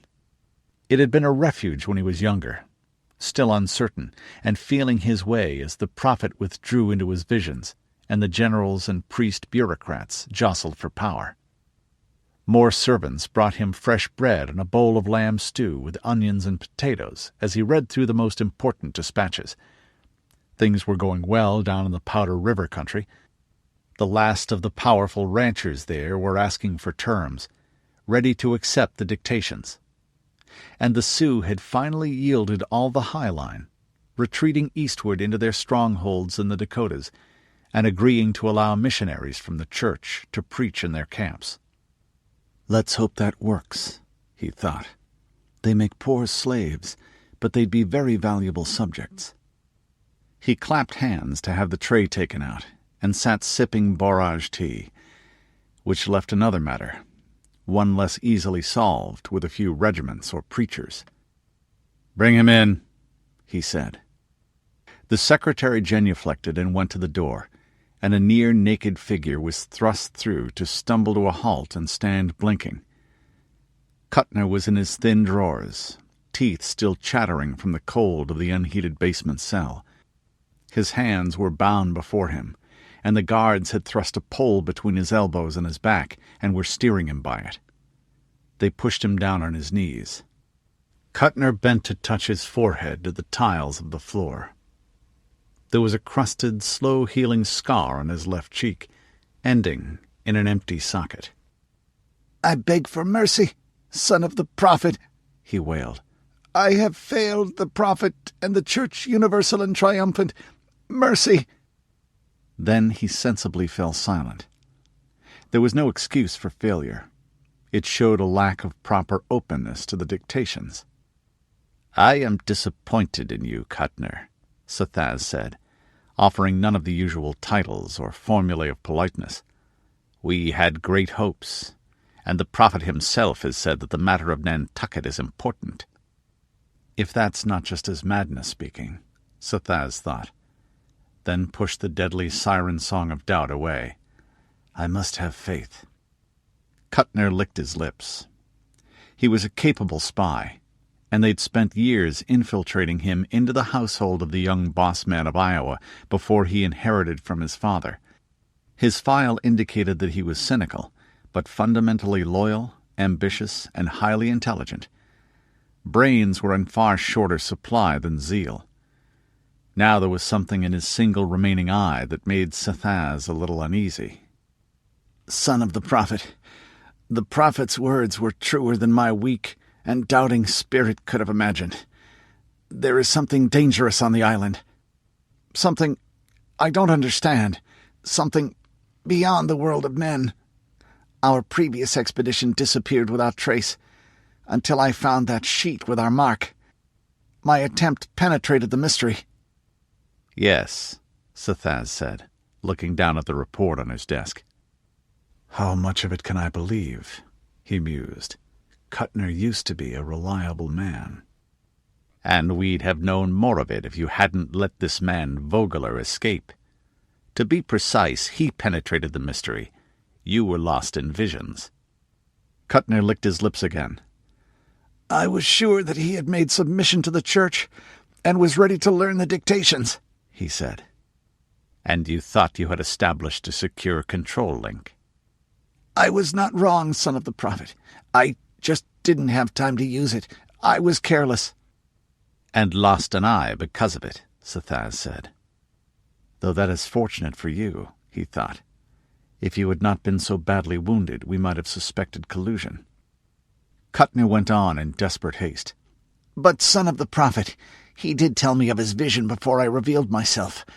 He had no reason not to, and no reason to lie while he still thought I served the boss man of Des Moines. The vision of the sword and the dreams that told him to take the news to the far west and seek this sword of the lady." Sethaz came to a decision and motioned. One of the guards drew his sheet and flicked twice at the cords in the same blur of motion. Kuttner remained motionless while the knife-sharp weapon went tick against the wood of the pole. The staff clattered on the floor of the sanctum. Another flicker of steel between his bound hands, and Kuttner grunted as he rubbed his wrists and felt the pain of circulation returning. "However, the men I sent to the west didn't do too well with Vogler either," Sethaz said. "A most obdurate apostate and traitor. In fact, the observation team saw him carried out of this Sutterdown place towards the lair of the Witch Queen herself, and that is precisely who we wanted to keep Vogler's story from. You are pardoned, provisionally, and restored to your rank of High Seeker of the Godflame. You have until snowmelt to come up with a plan. Consult the archives and interview agents as you wish." Kuttner rose to his feet, met Sethaz's eyes, gave a single bow of precisely the right depth, turned on his heel, and left. Sethaz smiled to himself and opened a drawer, taking out a box and resting it on his table. In it was a clock, not just a pre-change model, but made new of steel and brass, its exposed interior a mass of gearing. If the pagan witchcraft of the far west wasn't enough to bring the attention of the Church Universal and Triumphant, such blasphemous meddling with forbidden things would be. He glanced at the agenda on his Rolodex. "All right, Geraldine. Generals Walker and Graham next." The war against New Deseret was necessarily on hold for most of the winter, but that didn't mean there weren't steps that had to be taken before the spring grass grew enough to support horse soldiers. Barony Gervais, Portland Protective Association, Willamette Valley, Oregon. February 18th, CY 22, 2021 AD. "Welcome home, my Lord Baron." Odard Liu caught the apple the shopkeeper tossed. It was still fairly crisp, and he bit into it as he rode through the gloomy drizzle of a February afternoon, waving thanks with his free hand as he enjoyed the rush of sweet juice. The rain fell in a mist of steady silver gray, flattening the smoke from the chimneys and dappling the puddles in the asphalt streets. Hooves, his palfrey, the chargers of the 2 men-at-arms, and the rousies of the half-dozen mounted crossbowmen who followed him, landed on it with an endless, hollow, wet clop, clop, clop, clop. He could catch glimpses of the streaked concrete of the castle's towers over the shingle roofs. The column of horsemen swerved now and then to avoid an open ox cart full of split firewood, or covered ones hauling bales and boxes and sacks. A priest signed the air as he went by in his one-horse, twin-wheeled carriage with its collapsible hood, and they all bowed their heads in respect. Gervais wasn't very large, more of a big village than a town or city, and not much survived of the pre-change settlement save the southwest-northeast grid of the layout and the roadside trees. Lamplight spilled out onto the street amid a pleasant tap and tinkle and clang of folk at work, with a whirring moan of spinning wheels and the rattling thump of looms beneath it. A wave of doffed hats, respectful bows and curtsies, and greetings followed him, often with umbrellas above. Odard liked being popular here. It wasn't very difficult. He didn't chase any girl who really didn't want to be caught, collected no more than his legal due, and was ready to remit a bit when times were hard. Made sure the baronial court was honest, and kept his vassal knights from fighting out their quarrels over the tenants' crops and homes. Most of that had been his mother's policy before him, and he intended to continue it now that he was of age. He sighed heavily. Unfortunately, his mother didn't seem to realize that he was of age, or that he wasn't always going to fall in with her idea of what the Baron of Gervais should do. He hoped Matilda didn't have the same problem with the regent when she turned 26. I'm not looking forward to this homecoming. A wet moat separated the castle from the town, but the drawbridge was down and the portcullis up. Spearmen and crossbowmen snapped to attention to either side of the gate and on ramparts and towers above, and a trumpet rang. Castle Gervais was built to one of the standard plans the association had used back in the early days. A curtain wall with towers had a gatehouse facing the town and another on the eastern wall. Within was the outer ward, an open paved space on all four sides. Within that was the keep, a square block with tall round towers at all four corners, and two big U-shaped ones for the inner gatehouse, all built to overlook the outer works. He rode through the inner gatehouse with more ceremony, and dismounted in the inner ward, ringed around with smithy, stables, and the great hall and lord's apartments. Odard returned the salute of the watch and nodded to his escort. From the bustle and the lights a welcoming feast was in preparation. Nobody was in the stocks in the centre today, he noted. Gavin, Armand, go get dry, get something hot to drink, and then report to the seneschal. I'll be here some days, possibly weeks. The men-at-arms had hooded cloaks of the same unfilled wool that Odard wore, but theirs were over helmet and hauberk, a gleam of oiled grey under the wet cloth. The pennants on their tall lances drooped likewise, the wet canvas clinging to the ashwood. Sergeant Gavin grinned at him, the smile white in his brown face. He was in his late 30s, old for his trade, and as a young man had served Odard's father, the first Baron. "Yes, my lord. Good to be home, eh?" "Better than being out in the rain." The steward greeted him in the vestibule of the hall with a mug of priceless hot cocoa, along with the rest of the senior staff. "Ah, Romarek, you're a lifesaver," he said. He sipped at the hot sweetness as a servant took his cloak, and another offered him a heated towel to dry his face. There was a slug of good brandy in it, too. "Your lady mother waits to greet you in the solar after you've refreshed yourself, my lord," Romarek said. Well, that's Mom, Odard thought wryly, nodding to several of the others and giving his old nanny a hug before heading for his private quarters. His valet had come ahead by train from Totenangst with the baggage. Odard's own rooms were in the southeast tower of the keep, 4 stacked one above the other. All of them were brightly lit, with fires crackling on their hearths, and had been for long enough to take the curse off the winter's day. Not easy in a structure made of thick, mass concrete, and in this climate, even when all the walls were panelled and hung with tapestry. Alex Vinton was a small, foxy-faced man with red hair and freckles, about 6 years older than Odard, wearing a soberly rich tunic of russet-dyed linen, shoes with turned-up toes, and a gold link belt. He did not wear the usual servant's tabard over it, and only a discreet livery badge clasped to the brim of his hat. He'd proved extremely useful in a number of ways.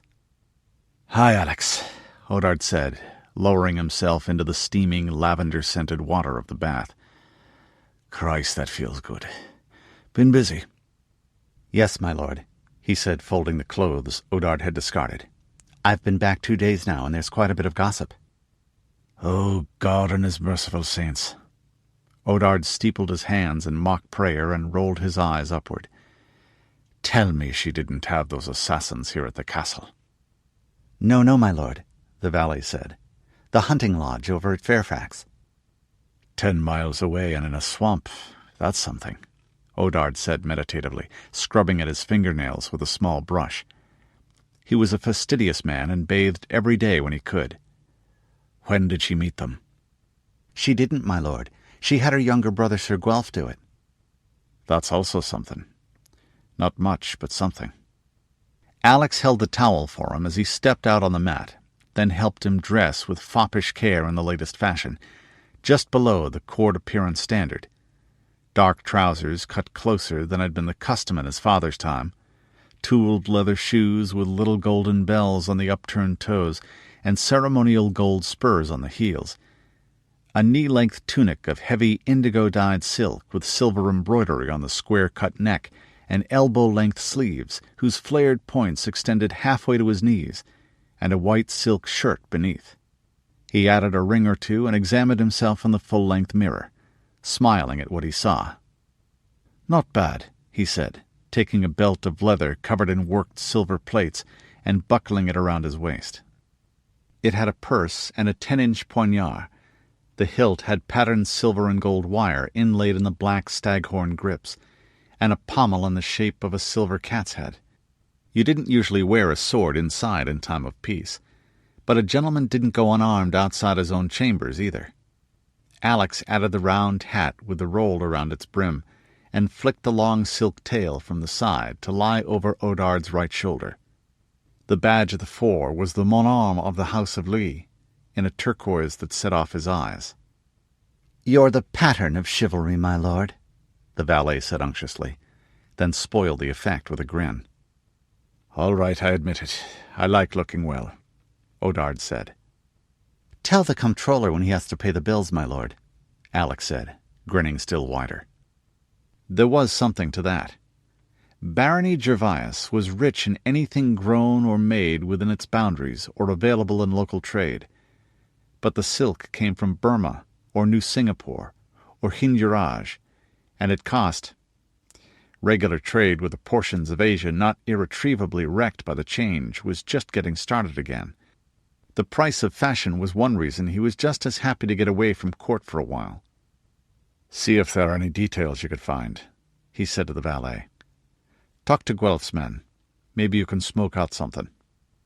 Odard whistled a tune he liked as he walked through the corridors towards the Solar, looking his usual cheerful self. Hearing it, someone within earshot began to sing the words. A woman's voice. "I forbid you maidens all, that wear gold in your hair, to come or go by Carter, for young Tam Lin is there." Inside he was on edge. A little like the time just before a fight when you wondered which bush hit a man with crossbow bolt ready to punch through your armor, or a hunt for a tiger or boar. Usually politics was something he enjoyed, even the junior jostling for position that Ayres did, and he'd been getting more and more involved in the real thing as he approached the magic age of 21. Having to play the game with your own mother was another kettle altogether. It wouldn't do to let it all show. Instead, he raised his own voice for a moment. "None come or go by Carter Hall, but they leave him a pledge, either your rings or green mantle, or else your maidenhead," and then laughed as he took the spiral staircase. The Castle Solar was in the south-facing upper turret of the southwestern tower, the one nearest the hall. That height let it have real glazed windows all around the circumference of the big round room, rather than arrow slits, though today more light came from lanterns of brass and mirrored glass. It glowed on the tapestries, the pale tile of the floor, on polished metal and bright rugs, on a big rude cross of black walnut inlaid with semi-precious stones. The Dowager Baroness Liu was sitting there with her women, mostly sisters or daughters of knights who held land in fief from the barony, and his younger sister, Iseult. Everyone stopped what they were doing and rose as he stood in the doorway, except his mother. As he turned to her, the ladies-in-waiting curtsied, a wave of coloured flowers in their coteharties and headdresses. "Ladies," he said, taking hat in hand and bowing in return with a sweeping gesture, "I'm enchanted to see you all again. Would you excuse my mother and me? We've a good deal to discuss, and I'll see you all in the hall at dinner." He smiled charmingly as he said it. Some of the younger and prettier women smiled back invitingly, but he wasn't going to make a fool of himself in that direction, beyond a little light flirtation. They were all of a rank that could expect marriage, and he was the sole heir to the barony, and a notable catch. Almost all of them also had male relatives equipped to resent misbehavior with edged metal. People of their generation were a lot stricter about such matters than their parents had been. Odard fancied himself with a sword, but he also disliked real fighting without a very good reason. Iseult squealed and ran towards him, and then, being just 14, slowed her pace and curtsied gravely. He reached out and tweaked her nose, which made her squeak again, and got their mother frowning. "Greetings, my lord brother," she said, kissing his extended hand, and then both his cheeks. "My lady Iseult," he said, bowing in turn. "You're looking good, sis." She was. She'd gotten their mother's blonde hair, worn loose to her shoulders under a simple headdress in maiden's fashion, but more of their father's face. High cheekbones, blue eyes sharply slanted, and nose a graceful tip-tilted snub. Complexion like pale honey. He suspected that in a few years she'd be making the young gentlemen of the district do some real suffering to win the right to carry her handkerchief to a tourney. "My lady mother," he went on, with a deeper bow. She nodded and stuck her needle in the half-finished tapestry in its frame by the hearth. The women were working on yet another something, with warriors and dragons and a very large wolf, probably from the cover of some trashy book his mother had liked when she was young. It seemed that every woman who'd been in the society before the change had that weakness, even Lady Sandra, and the others had all caught it, like some chastely ideational form of the clap. Dried sachets scented the air, along with the fruity smell of the alcohol lanterns and faint cedar wood from the hearth. A page in livery sat on a stool not far away, strumming a lute. His younger brother, Juan. He frowned at that. The kid should be doing page service in someone else's household, to bind the families and get the best training as page and then squire. But his mother had been dragging her feet about it. So, no time like the present to establish publicly who's boss now. "Hello, Juan," he said, as the boy stopped playing and came forward to pour a cup of the mulled wine from the flagon heating on the tiled stove. "Lord Chaka says he could use a page, and then a squire, over in Barony Malala." The boy's dark eyes lit with eagerness. Odard went on. "Talk to me about it after dinner." Several servant women in their double tunics and tabards stood motionless on call, eyes cast down and hands folded before them. One glided forward to refill a teacup from a pot that rested over a little spirit lamp. They all turned and tripped out of the room when he made a gesture. When everyone was out of earshot, he kissed his mother's hand and then her offered cheek, kicked a padded leather settle over close, and sat. His mother's eyes were as blue as his own, and colder. Nobody had ever said Mary Liu operated on charm, but he favored his father in his lithe build. His features were a compromise, which left his nose straight but short, unlike her slightly hawkish beak. "Were you trying to wreck the family fortunes?" he demanded, preempting her complaint about Juan. "You and my precious hothead of an uncle?" He could see her considering denying everything. Instead, she stuck her needle in the fabric and shrugged.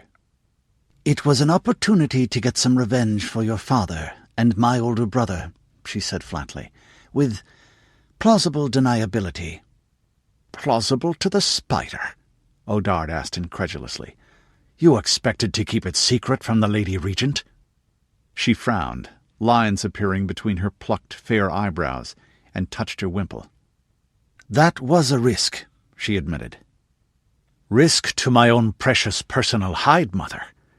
I ended up in the middle of that heap in Sutterdown. For a moment, genuine distress showed in her eyes. I didn't mean for that to happen, darling. Mother, that doesn't mean those lunatics weren't trying to kill me. It went wrong. You shouldn't have been there. That was unfortunate. That was stupidity, he replied. And what exactly do you think Lady Sandra would have done to our family if they'd killed the princess? Besides which, do you know how many years of effort I've put into cultivating Matilda? Years spent hanging around with that Mackenzie brat as if you were his boon companion, she spat suddenly. There are worse companions to have, O'Dard said, and held up his hand. Don't explode, Mother. I'm as aware of the debt I owe my family as you are. Unlike you, I'm also aware that a man can walk further than he can run.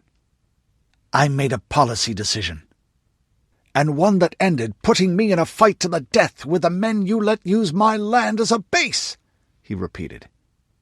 That made her look embarrassed, but her face also closed in like a fist, and he knew that it took something drastic to shift her when she started looking like that.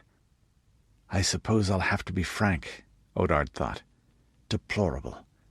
Give me honeyed equivocation any time.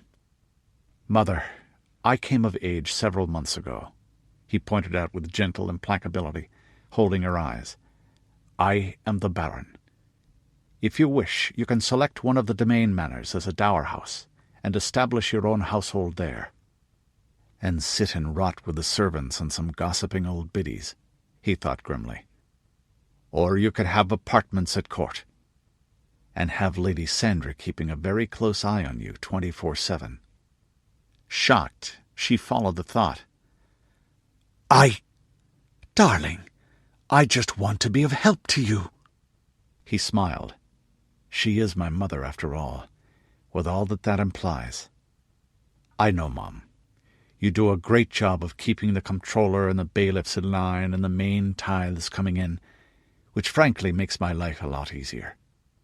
His face went stern. But you will not interfere in matters of high policy again without consulting me.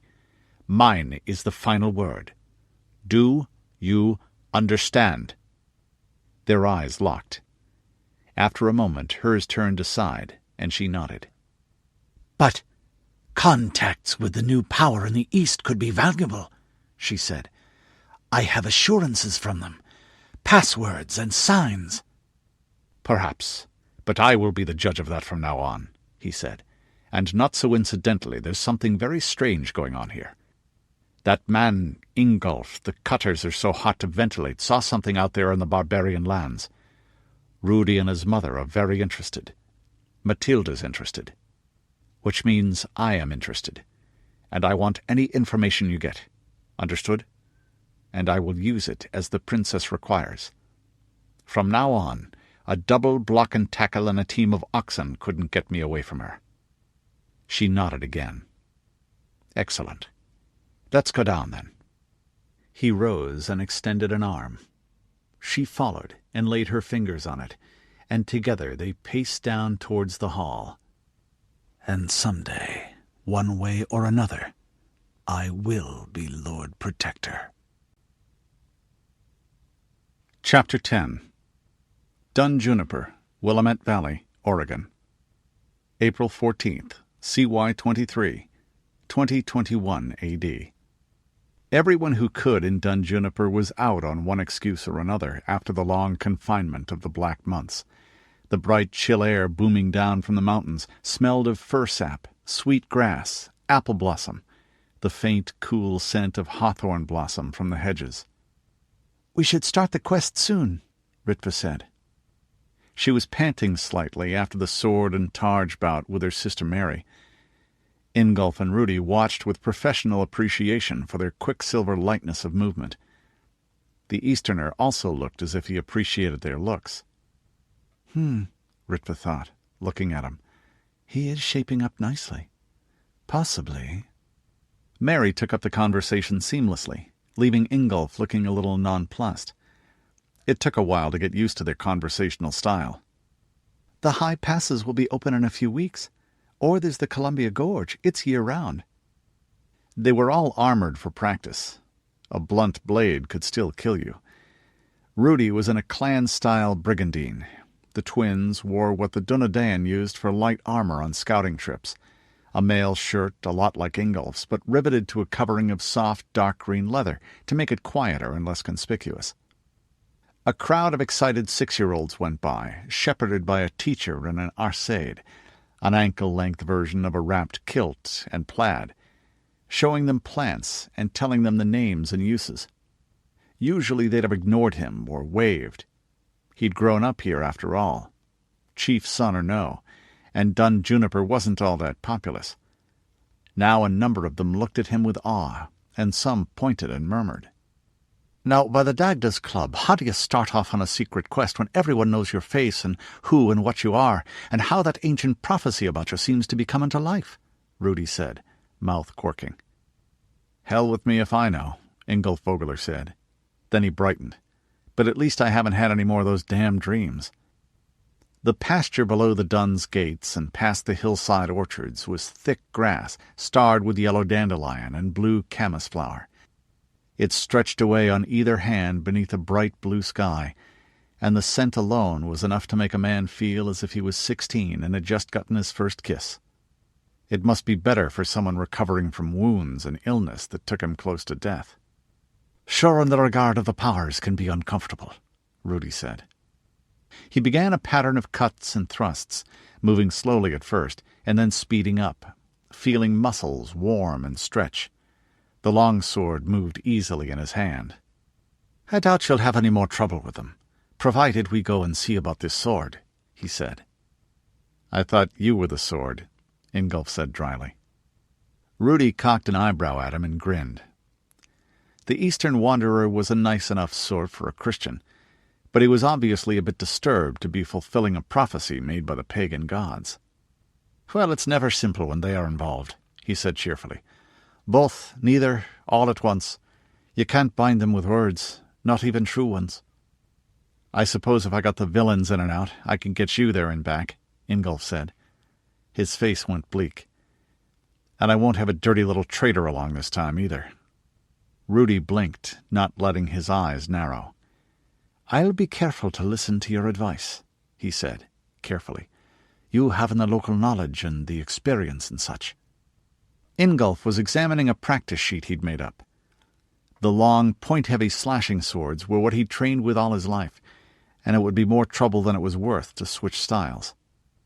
Just a minute there, Ingolf said, the flat rasp of his native accent strong. I'm shepherding you to the East Coast, right? Rudi shook his head, meeting the other man's eyes. Best keep things straight from the beginning. Indeed, and you're not, he said quietly. It's my quest, Ingolf. I'd rather it wasn't, but the powers have marked me for this task all my life, and it's myself must lead. Not that I won't listen to you, for I can see you'll be a right-hand man to me, none better. A smile. I'm young, but not a young fool, sure. I'm the best salvage boss in the business, Ingolf said, obviously not relishing the prospect of being right-hand man to someone half a decade younger, and still only shaving every second day. I don't doubt it, Rudi acknowledged. Hell, I'm the only one who's ever gotten to Nantucket and back. And I don't think many have gotten out of Corwin alive either, or crossed the continent. No offense, Rudi, but you haven't done any of it. Hell, you've never left home. You've done more than a little in the way of travelling, Rudi acknowledged. Though I've been most places in the valley, and round about it from the ocean to Bend. His voice was friendly, but with a trace of iron in it as he went on. But it doesn't alter the fact that this is my journey. I'd like your help with it, Ingolf, but if you can't accept that, then I'll go without you, and thank you for the message you brought. The other man's heavy brows drew together.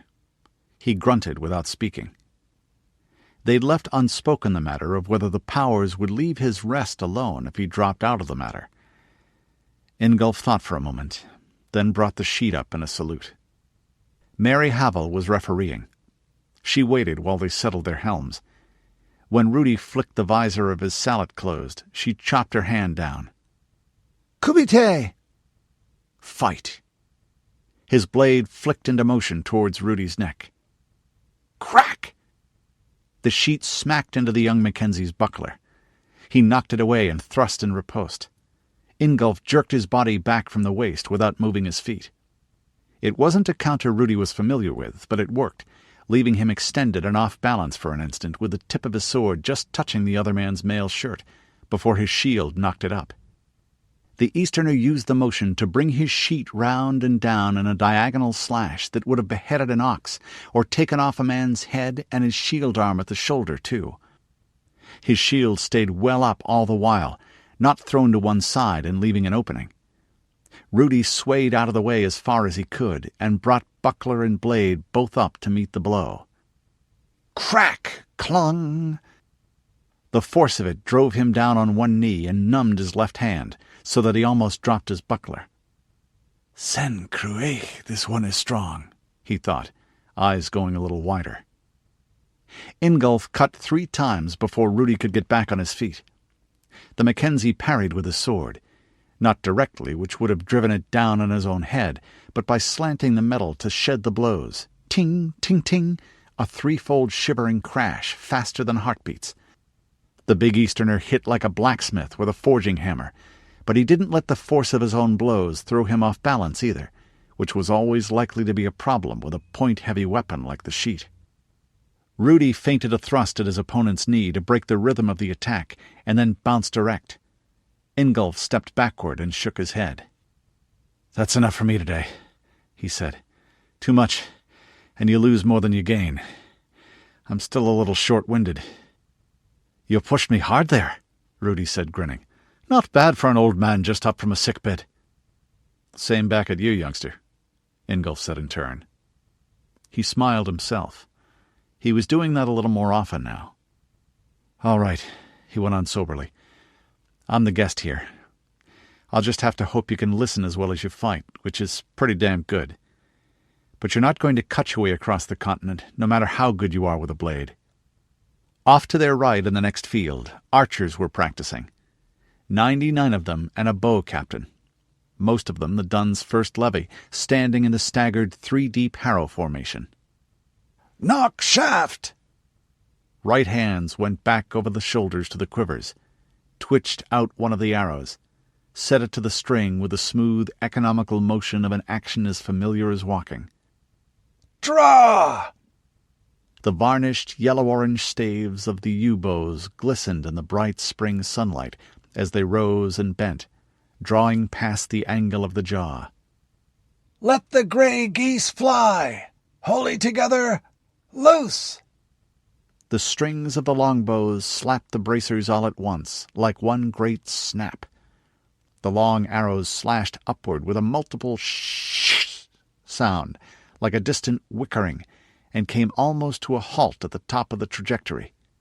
The pile-shaped heads glinted as they plunged downward towards the target, a line of shields propped near the hedge at the southern edge of the field, 200 paces distant.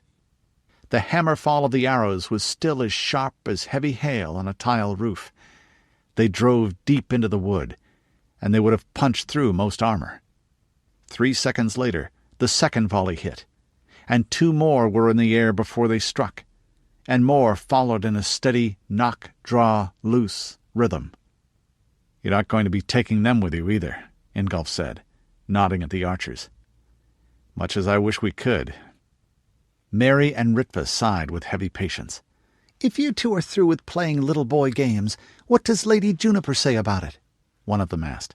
"About the quest, not who can pee furthest." "She's not happy about it, but there doesn't seem to be much choice," Rudi said. "If I didn't know her better, I'd say she was procrastinating. She has given me the go-ahead. The details are up to me. Mom's good that way." "No, there isn't any choice, sword of the Lady Artos," the other twin said, with malice aforethought. They unpacked the picnic basket. Rudi unstoppered a jug of fresh milk and took a long draught of the cool, rich creaminess. It always tasted a bit better after the grass really got going again. Ingolf bit into a sandwich of sharp cheese and smoked pork loin and slivers of pickle, while Mary and Ritva opened the crock of potato salad. None of them took off their gear, except the helmets.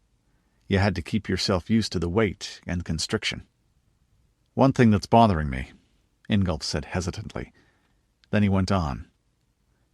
"Look, that voice told me to go find the sword of the lady. But it showed me a sword. That sort of—" "Contradictory," Mary or Ritva said helpfully. "Is Rudi the sword of the lady, or is the sword? Rudi nodded. "That had occurred to me. Well, it's an oracle. They're usually gnarly and hard to figure out. But it doesn't change what we have to do. The witches get to Nantucket, sure." "Get you to Nantucket like a bolt at a target," Ingolf said. Somberly, "I've already been there, and I wish to God I didn't have to go again. Even without the weirdness, it's not exactly a merry outing like sugaring off in the spring." "Let's break it down," Rudi said. "We need to make the preparations. Then we need to go. And preferably we need to do it quietly so this prophet doesn't get wind of it." "How many people?" Mary or Ritva said. 9 is traditional." Rudi looked at them, unable to decide for an instant if they were putting him on. It was a very rangerish thing to say, but he decided they were. The bland butter wouldn't melt was the giveaway. "As few as possible," he said in a quelling tone. "We have to sneak there and back. We couldn't take enough to cut our way through, not if we turned out all the troops of the meeting." "Right enough," Ingolf said, sounding a little reassured, "but not too small. Most of the country we'll be crossing isn't what you'd call easy. We'll want enough to discourage bandits and look out for each other. 9 sounds good. In fact, I'd be happier with a dozen or so." "We've got 1 asset already," Rudi said thoughtfully. He pointed at the twins. "You too." "That's true, but you're not usually so perceptive, Rudi." He snorted and went on. "You're Dunedain Otar. Rangers go all sorts of places and deal with all sorts of people. I mean, yeah, you're my sisters, and your dad was Bear Lord. But by now people are used to you showing up wherever without a lot of fuss. And the prophet's men won't be looking for you specifically yet." "And your women," Ingolf said, at their inquiring look. "The cutters don't hold with women doing much besides keeping house and raising kids, or working the churn and loom," he said. "Can we, Dolan?" Mary or Ritva replied crisply, which meant roughly, "What complete idiots." "Yeah, but they'll be less likely to notice you." "Notice us do what?" "Here's my plan," Rudi went on. Dun Fairfax, Willamette Valley, Oregon. April 16th, CY 23, 2021 AD. A Dane, Aylward Mackenzie, stopped and took a deep breath at the entrance to his home. This part of it had been a 2-car garage in the old days. Someone had told him what that meant once, but he'd forgotten. He was 19.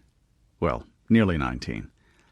All his life it had been the place where his father made bows and fletched arrows, and his mother wove at the big loom, when they weren't out about the chores of house and farm. Dad," he began mentally, rehearsing what he'd say, then wrung the flat Scots bonnet in his hands. "Oh, wild hunt take it, I could never fool him." If he stood here, eventually someone would ask him what he was doing. The Aylward house was only one of 20 inside the log palisade that enclosed Dun Fairfax. He took a deep breath, said, "Stay, Garp," to the shaggy, half-mastiff bitch at his heel, then opened the door and plunged in, blinking as he went from light to shadow. There, he stopped in alarm. His father was seated at his workbench, bent over with a hand pressed to his side. "Are you all right then, Dad?" he blurted sharply, his own burden forgotten. His father grinned back at his seriousness and straightened. "No, I'm not all right," he said.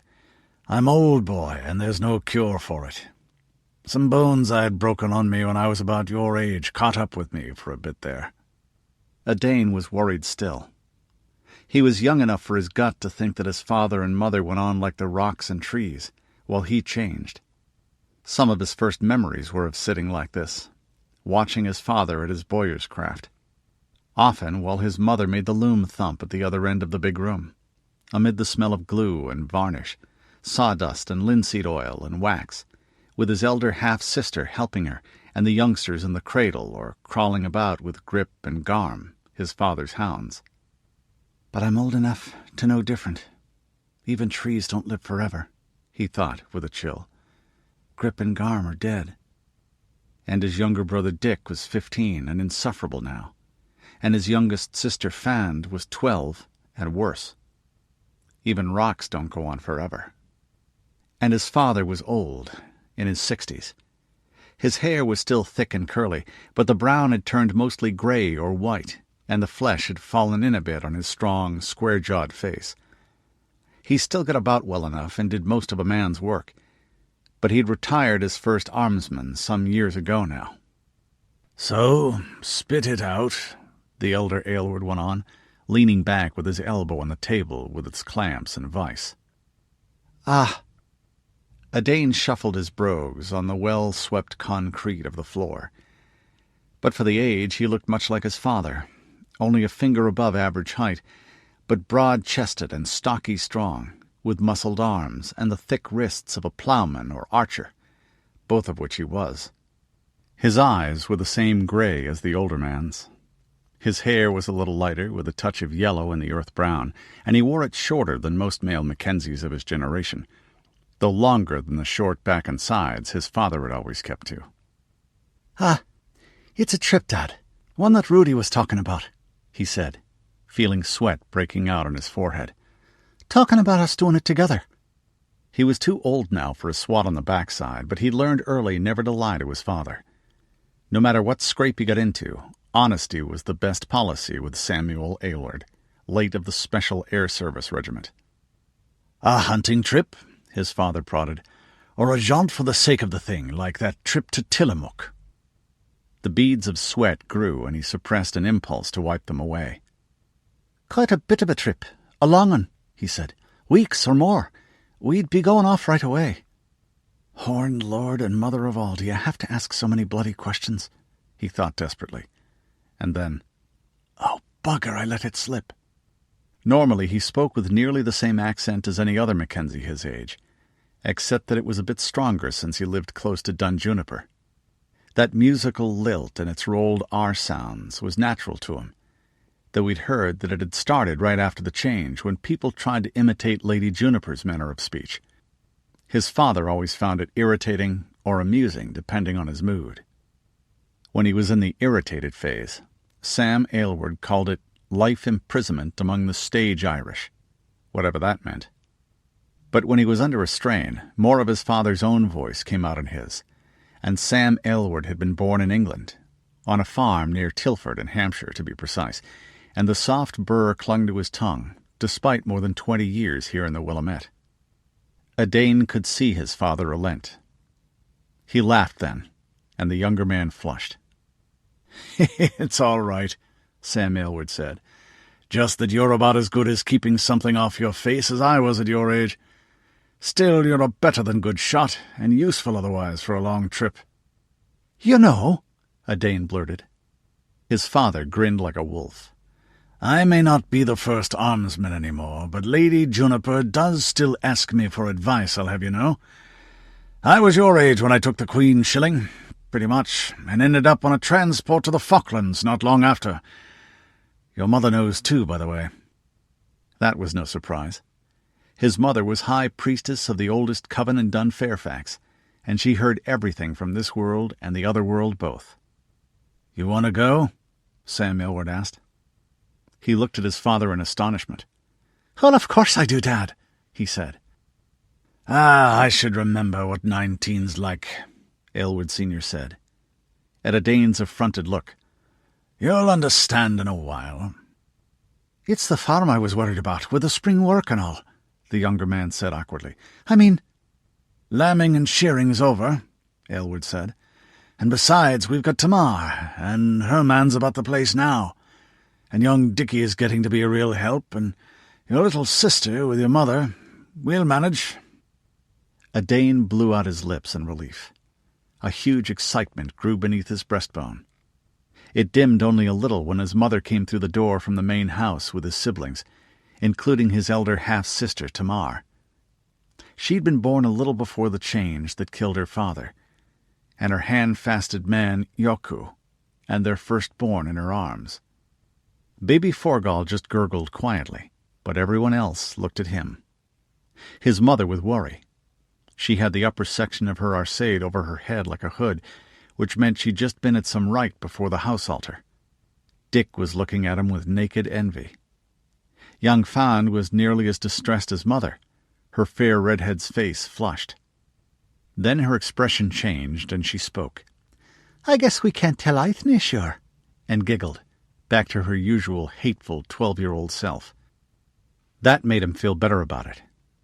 For one thing, Ithne would be spitting mad that he was going and she wasn't when it all came out, so he wouldn't be sorry she didn't hear of it. And things had never been quite the same with them since that trip north last year. He felt even better when his father snapped in a tone harder than his usual. "No, and if you want your brother back alive, you'll keep your mouth bloody well shut, girl." She looked properly abashed. Then Sam Aylward went on to his eldest son. "Rudi has the gear you'll need for the first part ready, but you'll need a spare war bow." There were dozens racked on the walls, finished or in the making. Edain's eyes went wide when he saw the one his father took down. It wasn't new. He'd gotten a new one as a gift at his birthday this spring, just after Ostara. But it was beautiful. From the darkly shining riser of black walnut root to the carved horn tips at either end. The staves were yew. The whole weapon 6 feet long with a subtle double curve, out a little from the riser and then back again, what the old books called reflex-deflex. His father was known as Aylward the Archer throughout the Willamette, and his marksmanship was only half the reason. "That's your warbow, Dad." "Too heavy for me these days. I get a twinge in me shoulder at full draw with it. 115 pounds with a 30-inch arrow. Give it a try." Edain flushed again at doing it with everyone watching. The actions were automatic. He strung it Mackenzie style, with a lower tip braced against his left foot, and his right thigh over the riser. Then he brought it up and drew, pushing out his left hand and pulling with the muscles of his torso and gut as much as the right arm. A little to his surprise, it bent easily, and he held the draw without any betraying quiver. "You'll do," his father said when he'd eased off from the draw, then pulled him into a quick, rough hug. "You'll do me proud, boy." His mother was crying a little. She was a decade and more younger than his father, but he suddenly realized with a shock that her yellow-brown hair had gone mostly gray, too. When had that happened? He knelt before her. She made the invoking sign over his head, a pentagram starting with a top star, and spoke with a catch in her voice.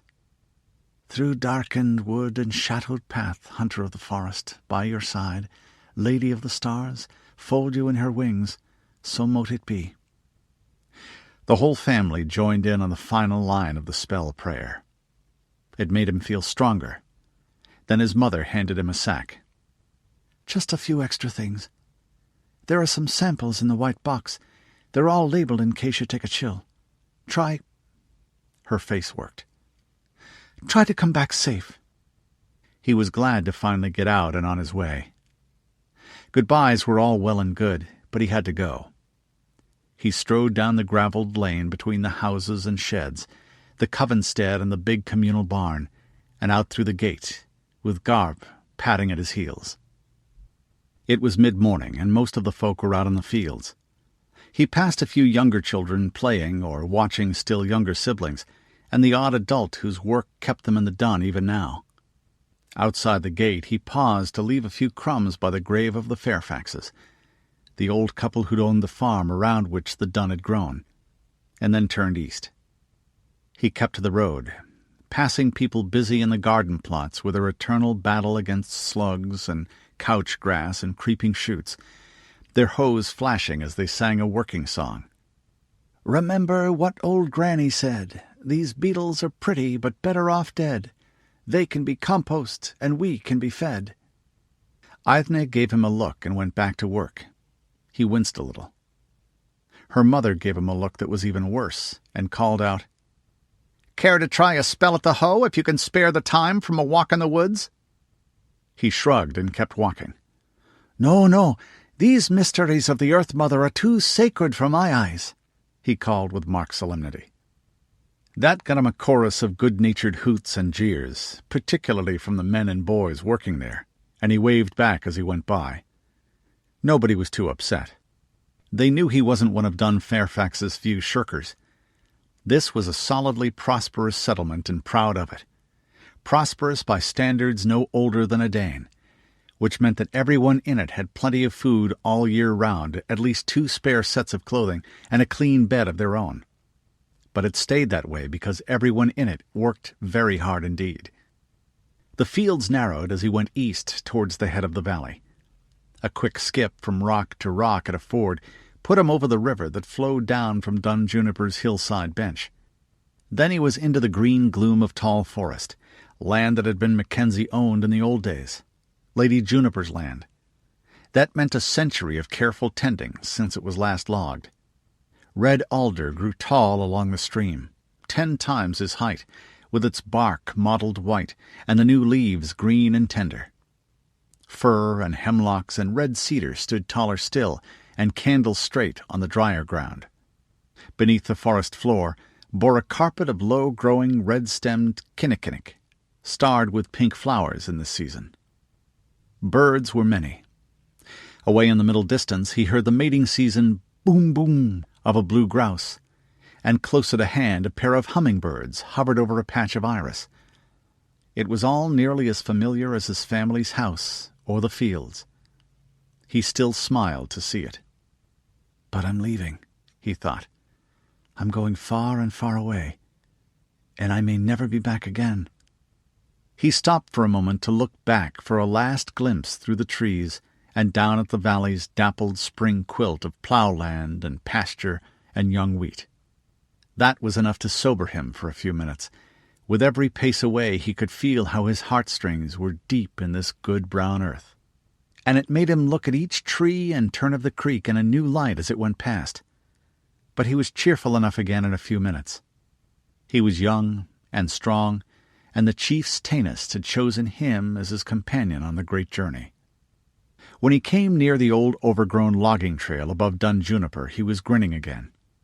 He decided to approach on the quiet, and was congratulating himself on how well he was managing, though only deer and elk and the odd hunter had kept fern and brush from totally closing the way.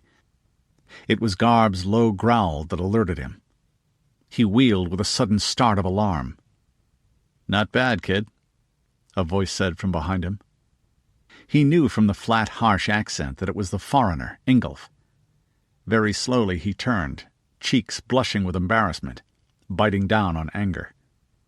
"He outsneaked me," he thought indignantly, "and on ground I've hunted over all my life." Rudi stood grinning, leaning on a quarterstaff. 3 big A-frame packs rested at his feet, and another of the walking sticks. "Ready, Adane?" he said, tossing it. Adane caught the length of ashwood and looked up, through the trees, to the high white peaks eastward. Mackenzie Pass would still be cold this time of year. "Ready, Chief," he said, rearranging his quiver and shrugging one of the packs onto his back with a grunt of effort. Usually Rudi didn't like being called that, and technically he wouldn't be, not until his mother died or stepped down, and even then only if the clan hailed him. Though that was pretty well a foregone conclusion now that they'd made him Tainist. This time he shrugged it off with a grin. "Then let's get going." "After you, Chief," Ingolf said with a smile. Rudi did scowl at him. Then they set their faces eastward and walked into the forests and towards the peaks that walled the world. This is the end of the CD. The program continues on the next CD. Chapter 11. County Odell, Hood Valley, Northern Oregon. Portland Protective Association. April 17th, CY23, 2021 AD. "It really is worth coming here for the blossom time," Matilda Arminger said wistfully, taking a deep breath of the cool morning air. "Too bad we have to leave right away." This had always been fruit country, and still was. Neat orchards mantled the rolling floor of the valley on every side, apple and cherry and pear. A froth of cream and pink and white, the scent as intoxicating as cool wine. Petals fell in drifts from the trees on either side of the road to catch in her hat and hair and the russet-brown suede leather of her jerkin, and there was a deep murmur of bees amid the blossoms. The great white cone of Mount Hood hung in the sky to the south, looming over the valley that ran north to the Columbia Gorge. The cream of its summit was tinged with a little pink from the rising sun. It looked a bit odd to see the snow peak there, even though this was far from her first visit to the Chancellor's home fief. In Portland and the Willamette you saw the mountain from the west. The ferro-concrete bulk of Castle Odell on Lens Butte behind them was 2 years younger than Matilda, but the bright white stucco mass might have loomed there for generations, with banners flying from the high turrets and terraced gardens falling from the outer edge of the moat to the valley floor. Odell Town huddled at its base as if for protection, its churches and dwellings and workshops mostly red-tiled and built since the change. A half-finished cathedral in the fashionable Cypriot Gothic style was already the tallest building in it. Steep forested hills rose green and blue with distance on either side, and Middle Mountain a few miles south separated the lower valley from the upper. A few fleecy clouds floated overhead, and the air was busy with birds journeying north. The road their horses trod came out through the town's western gate and followed the old Union Pacific. Trains of ox-drawn cars went by northward on the steel rails, mostly with barrels of fruit brandies and cordials, apple vinegar and honey mead. South, the return cargoes were grain and wool from the Count's vassals in Grass and Tye valleys. As the road and rail turned west and then south, they passed manors and villages and even a few isolated farms, the latter very rare in association territory, and a sign of long peace. Peasants cutting hay in Riverside Meadow paused to wave their straw hats. A friar on foot told his beads as he walked and raised a hand in blessing as they passed. Once a raggedy, gaudy troubadour with a lute slung over his back doffed his cap and bowed as they rode by. A little later, a half-dozen mounted crossbowmen on road patrols saluted smartly. "And now we have to figure out how to get rid of Lady Catherine," she thought as she returned the gesture with a wave of her riding crop. As princess, she was exempt from most of the usual rules. But Catherine was young, daughter of one of the Countess of Odell's ladies-in-waiting, and took her duties as chaperone seriously, sitting primly on her palfrey in her modest divided skirt and leggings. Her lips were compressed. It had taken a direct order to stop her hauling along a round dozen mounted attendants and guards. Matilda's own mouth quirked. Chaperone, indeed. As if I couldn't kick up my heels any time I wanted. And Odard would be happy to cooperate. He isn't a pest about it, but you can tell. There's no real guard against impurity, but determination. The hills closed in on either side as the way turned south and closed with the Hood River, brawling and leaping white over rocks with spring snowmelt. A roadside shrine caught her eye, a miniature carved wooden shed above a saint's image. It was a naked man with one hand on his chest and the other holding a cross. St. Dismas, she thought, the thief who'd been crucified at the side of Jesus. The one who repented, that is. Patron saint of criminals who've gone respectable. Conrad Renfrew wasn't openly old-fashioned, but he had an odd sense of humor she'd noticed sometimes in those who'd been adults before the change. It was just like him to find a special devotion to that particular member of the calendar. "Let's stop and ask the saint's help," Matilda said. That was always a safe thing to suggest, and in this case she really wanted it as well. They reined in and dismounted. Odard gallantly gave her a hand down, which was sort of superfluous. Catherine was the one who might actually need it. As he did, he whispered, "I'll fix her saddle to slip off when she remounts. She couldn't ride a rocking horse bareback, and she won't notice until it's too late. Then we can just gallop away, and she'll have to walk back to the castle." Matilda nodded unhappily. The Count wasn't at home, but his lady and his eldest son were, and they'd smell a rat as soon as Catherine got back to town, and messengers would start galloping in every direction, and heliograph messages would fly to the outposts all around. It would be touch and go whether she and Odard could make it south to the border before a convoy of lancers caught up to escort her home, and there would be hell to pay from her mother. The three young nobles tied their horses to the hitching rail, dropped a few copper coins in the box, and lit the small tapers provided, planting them before the image. Then they knelt on the dense green turf, signing themselves, kissing their crucifixes and taking up their rosaries. Matilda continued with silent intensity as they all bowed their heads in prayer. "Saint Dismas, patron of the repentant, I am not sure that what I plan to do is right, and I am torn between my duties.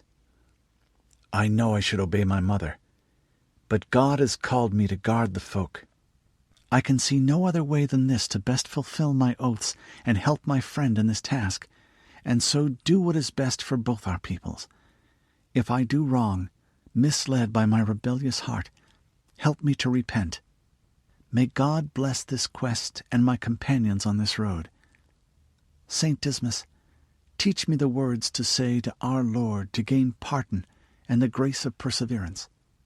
And you who are so close to him now in heaven, as you were during his last moments on earth, pray to him for me that I shall never again desert him, but that the close of my life I may hear from him the words he addressed to you, 'This day thou shalt be with me in paradise.'"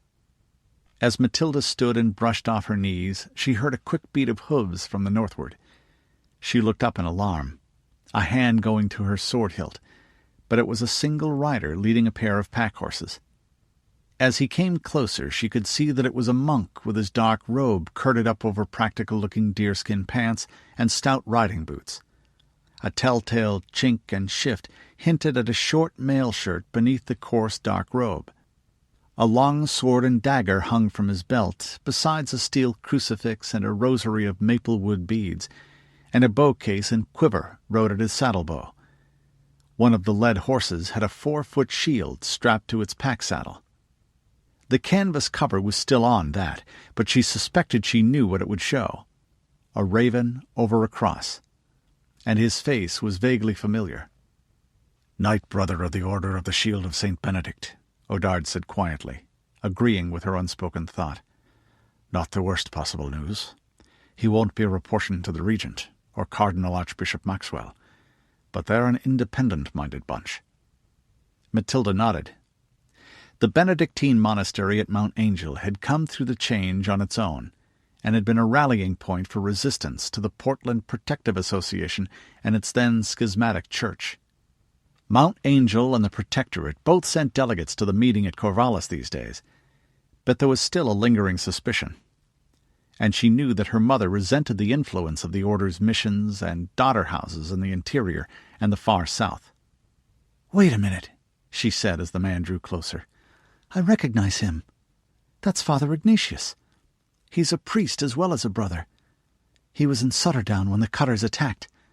He's been at court in Portland lately, too, some sort of diplomatic mission from Abbot Bishop Dembosky." The hood of his robe was thrown back to show bowl-cut black hair and a tonsure. The face beneath was weathered like leather and had a scar along the right side of the square jaw, but it was only a few years older than hers. The eyes dark and watchful and slightly tilted, shaped a little like Odard's. He was of medium height, only a bit taller than she, but broad-shouldered. The hands on his reins were shapely but large, with thick-corded wrists. The warrior-cleric drew rein and signed the air. "Bless you, my children," he said. "Dominus vobiscum." "And with your spirit, Father," they replied. The priest went on to the young chaperone. "Lady Catherine, it was thought that I would make a more suitable escort for Her Highness, since she plans to push on to the upper valley to see the scenery there, and may stay overnight at Castle Acres in Parkdale. The chatelaine there can see to her needs." Duty warred with sudden hope on the young noblewoman's round, plump face. Matilda gave her a smile and a nod, and she burst out happily. "Thank you, Your Highness, Reverend Father." Matilda fought down both relief and suspicion until the other young woman had heeled her placid gelding into a trot back towards the civilized comforts of the Castle Solar. Then she turned narrow-eyed inquiry to Ignatius. "Who exactly did you mean when you said it was thought you'd make a better escort, Father?" The priest's blue eyes were calm. "I suggested it to the Countess, my child," he said, without, I'm afraid, drawing attention to the fact that I did not say I would be returning from there. It allayed her worries about you, and you won't be missed until tomorrow evening at the earliest. You are planning to escape over the border and join Rudi Mackenzie on his journey to the east, aren't you?" "Why, Father, why would you suspect any such thing?" she asked in turn, controlling a gasp of dismay. "Answer a question with a question when you don't want to answer," she thought, and then went on.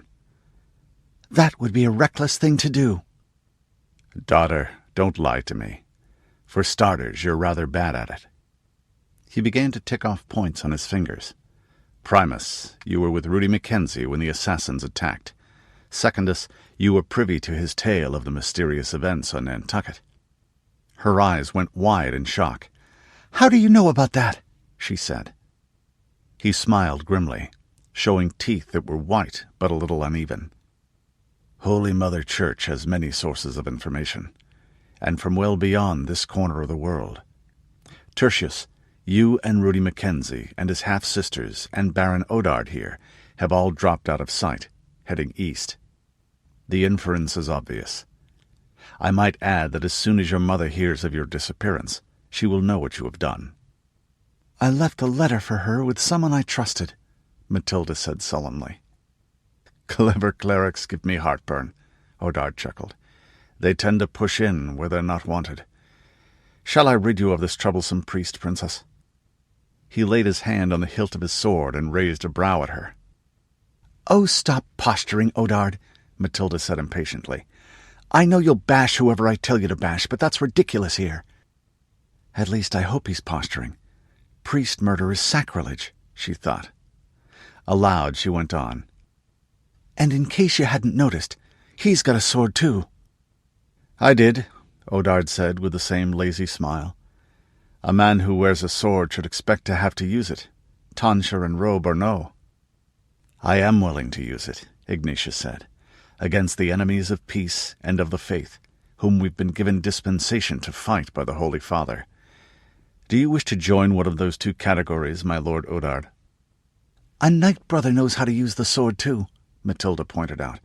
"Let's hear what he has to say." The priest turned his gaze to her. "Daughter, are you determined on this course? For as you said, it is reckless."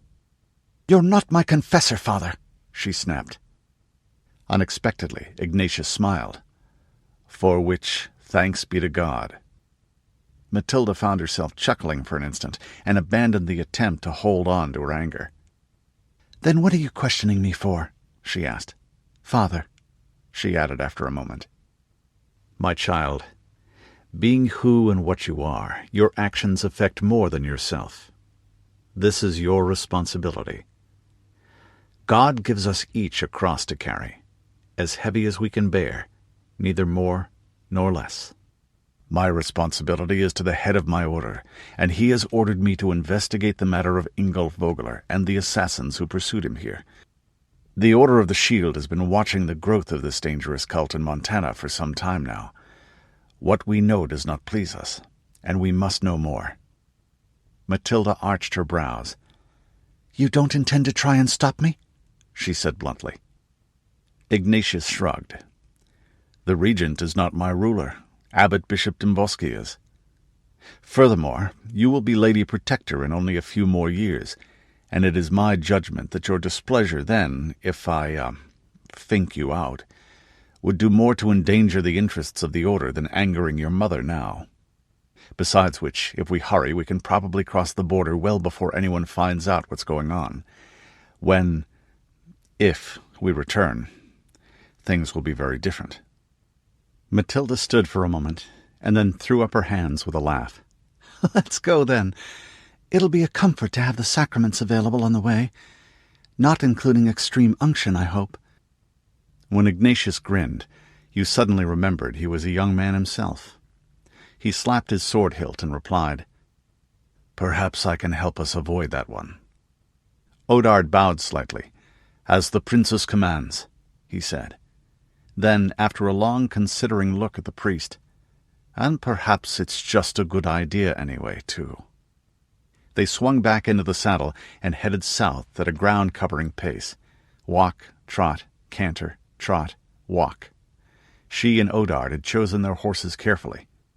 Not the big destrier that cost more than a knight's armor. Those would be waiting for them in Bend, if all went well, but good-sized, long-legged palfreys. The cleric's horses were fine stock as well, and not carrying too much weight. He was whipcord and sinew rather than bulk. Mount Angel had rich lands, including stud farms with a growing reputation. The narrow passage along the river opened up into broad fields and orchards again southward. The skin between Matilda's shoulder blades crawled as they passed the last castle of the upper valley, where the railroad stopped, and just before the valley floor rippled up into the ridges around the base of Mount Hood. The tall square tower of the keep flew a banner with a saw-edged circle, sable on argent. Those were the arms of the Akers family, barons but not tenants-in-chief, vassals of the Counts of Odell rather than the throne. She expected the garrison to be as alert as any of her mother's own household forces, but they evidently didn't consider a monk and 2 gentlefolk heading out of the valley any of their business. "Whew!" Matilda said as the last field gave way to forest. It was cooler under the shade of the great Douglas and Grand Fir, and the ground was rising. They were more than 1,000 feet higher than the Columbia Gorge now. The faint smells of wood smoke and habitation were gone, noticeable only by their absence. The tiny white and pink blooms of shade-loving sour grass bloomed under the tall trees and snowy-colored trillium. Ferns were sprouting through the damp litter of leaf and needle, and a patch of yellow violet trembled gold beside a stream.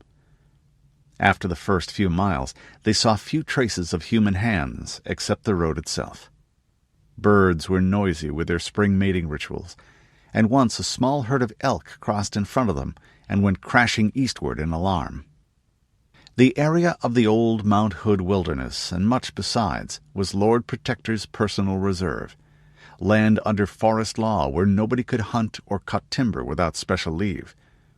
Odard and the priest looked over at her as she snorted laughter. "It's just that, technically speaking, this is my land we're on. Yet I'm sneaking through it like a poacher afraid of a whipping from the verderers."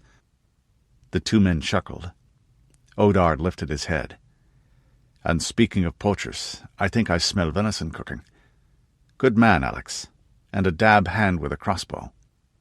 Matilda tested the air. There was wood smoke and grilling meat, sure enough. A minute later the narrow road turned and revealed a small stretch of meadow, an ancient campground. 20-odd years and heavy rains had left nothing of picnic tables save green mounds, but the stone hearth was still usable. Odard's manservant Alex was there, with 5 hobbled horses, their pack saddles, and yes, pieces of venison on skewers over glowing coals, giving off a smell that made her mouth water.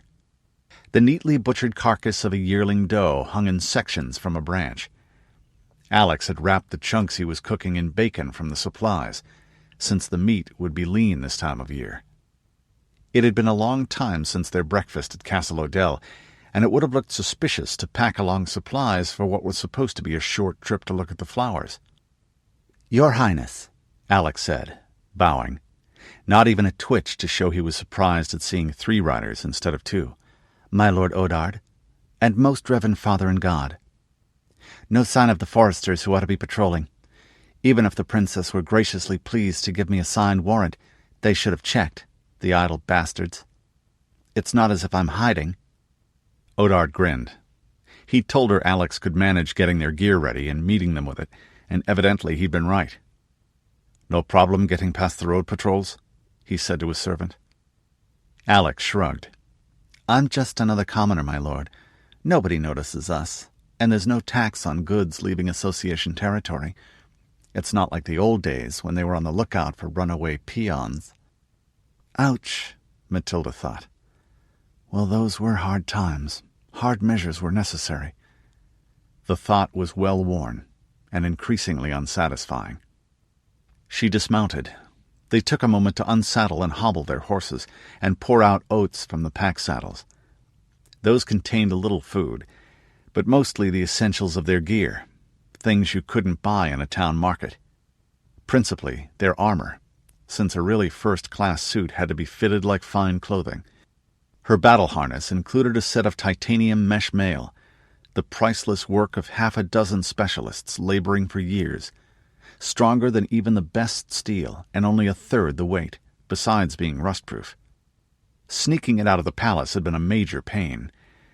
She'd felt a quiet glow of accomplishment when she managed it without, she very much hoped without, anyone important noticing. Right now, the venison kebabs felt more important. Alex had fresh bread with him, and butter, and soft cheese and picked vegetables. 2 days later, Matilda's horse drank, and then raised its dripping muzzle from a pool. The spring that made it flowed from a split in the dark basalt lava, and they'd paused to fill their canteens and let their mounts drink. Hers nosed towards a tall purple stalk of larkspur. She put her hand on its muzzle and pushed against the hairy weight to distract it. The plant was pretty, but its other name was poison delphinium. "How did you beasts survive before we people came along to look after you?" She asked it with rhetorical indignation, and fed it some dried apple. Then the animal lost interest in water and feed both. Its ears cocked forward, and it raised its head, snorting and staring westward. A crow launched itself from the boughs of a willow that stood a little downstream, trailing its branches in the water, calling "Quack, quack, quack," as its wings flogged the cool air. A pair of pin-tailed ducks swam away, then decided to follow it, skittering down the little creek with their feet splashing at the surface as they made their takeoff. "Heads up, Your Highness, Father," Odard said quietly. "Told you we were on Warm Springs land by now. The 3 tribes are touchy about their borders, too. There was a lot of raiding around here in the old days." "Yeah," Matilda said, tightening the girth. "Someone spotted us yesterday, I think. They probably hightailed it for help." She swung back into the saddle and stopped her hand on its way to the bow cased at her knee with an effort of will. They weren't here to fight. Her warning hiss made Alex stop his hand reaching towards the light crossbow he kept hanging at his, and the 4 of them rode up out of the hollow onto a long open swelling. The grassland was green with spring and starred with white flowers and sage that gave a strong, clean scent when hooves crushed it, and scattered with dwarf juniper.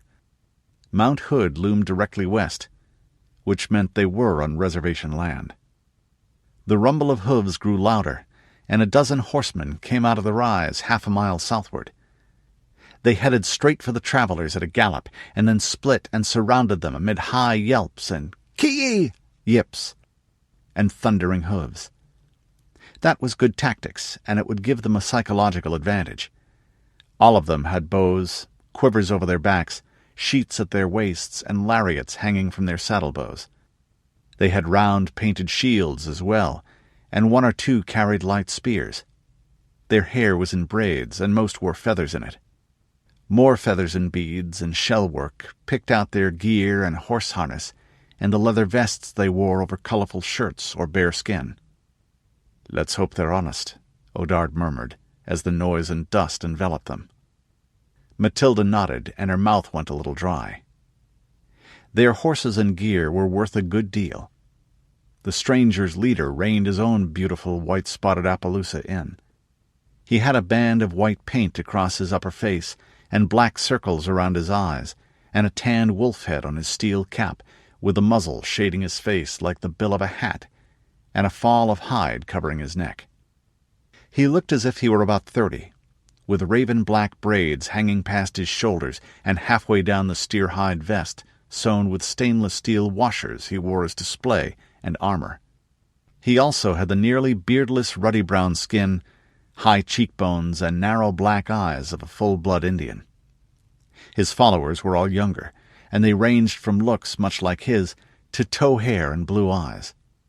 People had moved around a lot right after the change, even out here where the die-off hadn't been so bad, and then most copied the customs of whoever took them in, or the customs those people put together out of half-memories and legends in a world gone mad. "So," he said after looking them over, "you folks are from the Protectorate, right? And maybe the priest, too?" Matilda felt herself flush at the tone. He could tell where she and Odard and the servant came from by their dress, boots, baggy pants, and belted tea-tunics worn over full-sleeved linen shirts. She and Odard had left off the golden spurs of knighthood and avoided the distinctive roll-edged round hats with dangling side-tails that nobles wore, using broad-brimmed Stetsons instead. She flushed again as she realized that the man had seen her reaction. The other Indians talked among themselves in a language she recognized, Chinook jargon, but couldn't speak. She didn't think they were making compliments, though, and they were probably using the tongue to psych out the intruders, since she knew they spoke English at home most of the time. Her temper boiled over. "The charter of the meeting at Corvallis says people from all member states can travel freely through the territories of the others on peaceful and lawful business," she snapped. "Last time I looked, the Confederated Tribes of Warm Springs were members of the meeting." The men circling them bristled at that. "I'm in charge of this section of the Council's border guards," their leader said sharply. "Foreigners have to give an account of themselves. You could be bandits or rustlers. We've lost some stock lately." The priest raised a soothing hand. "I'm Father Ignatius from Mount Angel," he said. "We're peaceful travelers heading for Bend." The narrow dark eyes of the Indian leader flicked from her to the priest, to Odard's politely watchful smile, and to Alex's blankness. "I shouldn't have said anything," Matilda told herself. "I'm noticeable enough in men's clothes." That wasn't actually forbidden in the association's territories anymore, but it was fairly rare. "If you're heading for Bend, you're doing it way off the main road," the Indian said. "Except on the highway, nobody travels our land without our leave." "Yes, we are off the road," Ignatius replied in a friendly tone, "but just passing through nonetheless, and taking nothing but a little water and grass." The other man thought for an instant, and then gave a slight nod. His followers relaxed. "Name's Winnemucca," he said, extending a hand. The priest shook. There was a jostling and shifting of horses as the others of their party did. The Indian's eyes widened a little as he felt the sword calluses on Matilda's hand and the strength of it. His own was like a rawhide glove over living metal. "Thank you for giving me your name," Father Ignatius said. Winnemucca laughed, and some of the others grinned in more friendly wise. "We've got a scholar with a sense of humor here," he said. Then to Matilda's obvious incomprehension, "That's what Winnemucca means in Paiute. He who gives." He leaned his hands on the horn of his saddle. "Maybe you'd like an escort south to Cora territory." Matilda tried to hide her wince. Just what they needed, something to draw more attention. "I'm lucky photographs are so rare and expensive now," she thought despairingly. "But it looks like I can't keep myself hidden for a single day. If only we could get further from home." "But maybe not, eh?" He who gives said. After a moment's pause, "You can be on your way then. If you're not looking for company, head a little west as you go south. We haven't moved our herds up that far yet." He gave a high, shrill call and wheeled his horse, shaking his bow overhead. The others followed him like a torrent, until only the sound of their hooves was left, a faint fading rumble in the earth. "Whew!" Matilda said, wiping her forehead. "Your Highness, I thought for a moment there he'd made us," Odard said, "or would have if the good father hadn't intervened." "I think maybe he did," Matilda said. "But maybe he'll keep his mouth shut, too. Let's get going. It's another day's ride to Bend." Near Bend, capital of the Central Oregon Ranchers Association. April 19th, CY 23, 2021 AD. "Well, that's a relief," Ritva Havel said. She looked at the dusty white road ahead of them as they ambled along behind the horses they were driving, and at the irrigated fields of wheat and potatoes and pasture to either side, divided by rows of poplars drowsing under the afternoon sun. Puddles and lines of water glinted between the young green of the spring crops. Her sister nodded. The Santiam Pass had been cold. They hadn't been caught in a bad snowstorm. You had to be really unlucky for that towards the end of April, even over 6,000 feet. But the ground beside the road had been wet, and it had gone down to freezing every night they were up in the high country, often with sleet accompaniment. They were young and in hard condition, and they had the equipment they needed.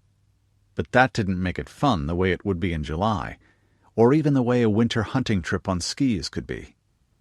Bend was 3,000 feet lower than the summit of the pass, and it was sunny and mildly warm, and Lord and Lady bless us, dry this bright noonday, and the smells were of river water and turned earth and wood smoke, as well as everlasting pine sap as they came towards the city. The white fangs of the mountains — she could see Three-Fingered Jack and the Sisters and Mount Jefferson — were merely pretty from here. Up there at this time of year you soon started thinking they hated the tribe of men, like Caradras in the histories of the War of the Ring. At least there weren't any orcs, or bandits either in this season. "And I wish you wouldn't snore when we have to share the same little tent," Ritva went on to her sister. "I do not snore," Mary said indignantly. "Besides, our flat back at Mithrilwood isn't much bigger." "Yes, you do snore, and at home there's a wall between our beds at least," Ritva said, and continued with ruthless logic. "Besides, I snore, and therefore you snore." "How do you know you snore? I was never rude enough to tell you," Mary said. A boyfriend had informed Ritva that she snored like a water-powered ripsaw and slept with her mouth open. Something not easy to express in Elvish, and it was among the reasons she'd dropped him. But she wasn't going to say that right now. "How do I know you've been eating beans?" she said snidely instead, and they both laughed. Epona chose that moment to start a purposeful move towards a cartload of baled alfalfa hay on the road before them. They both moved their mounts to cut her off, and the big black mare stood staring at them with one hind foot slightly raised, swishing her tail, ears just a bit back. For a horse, Epona was extremely intelligent, disturbingly so.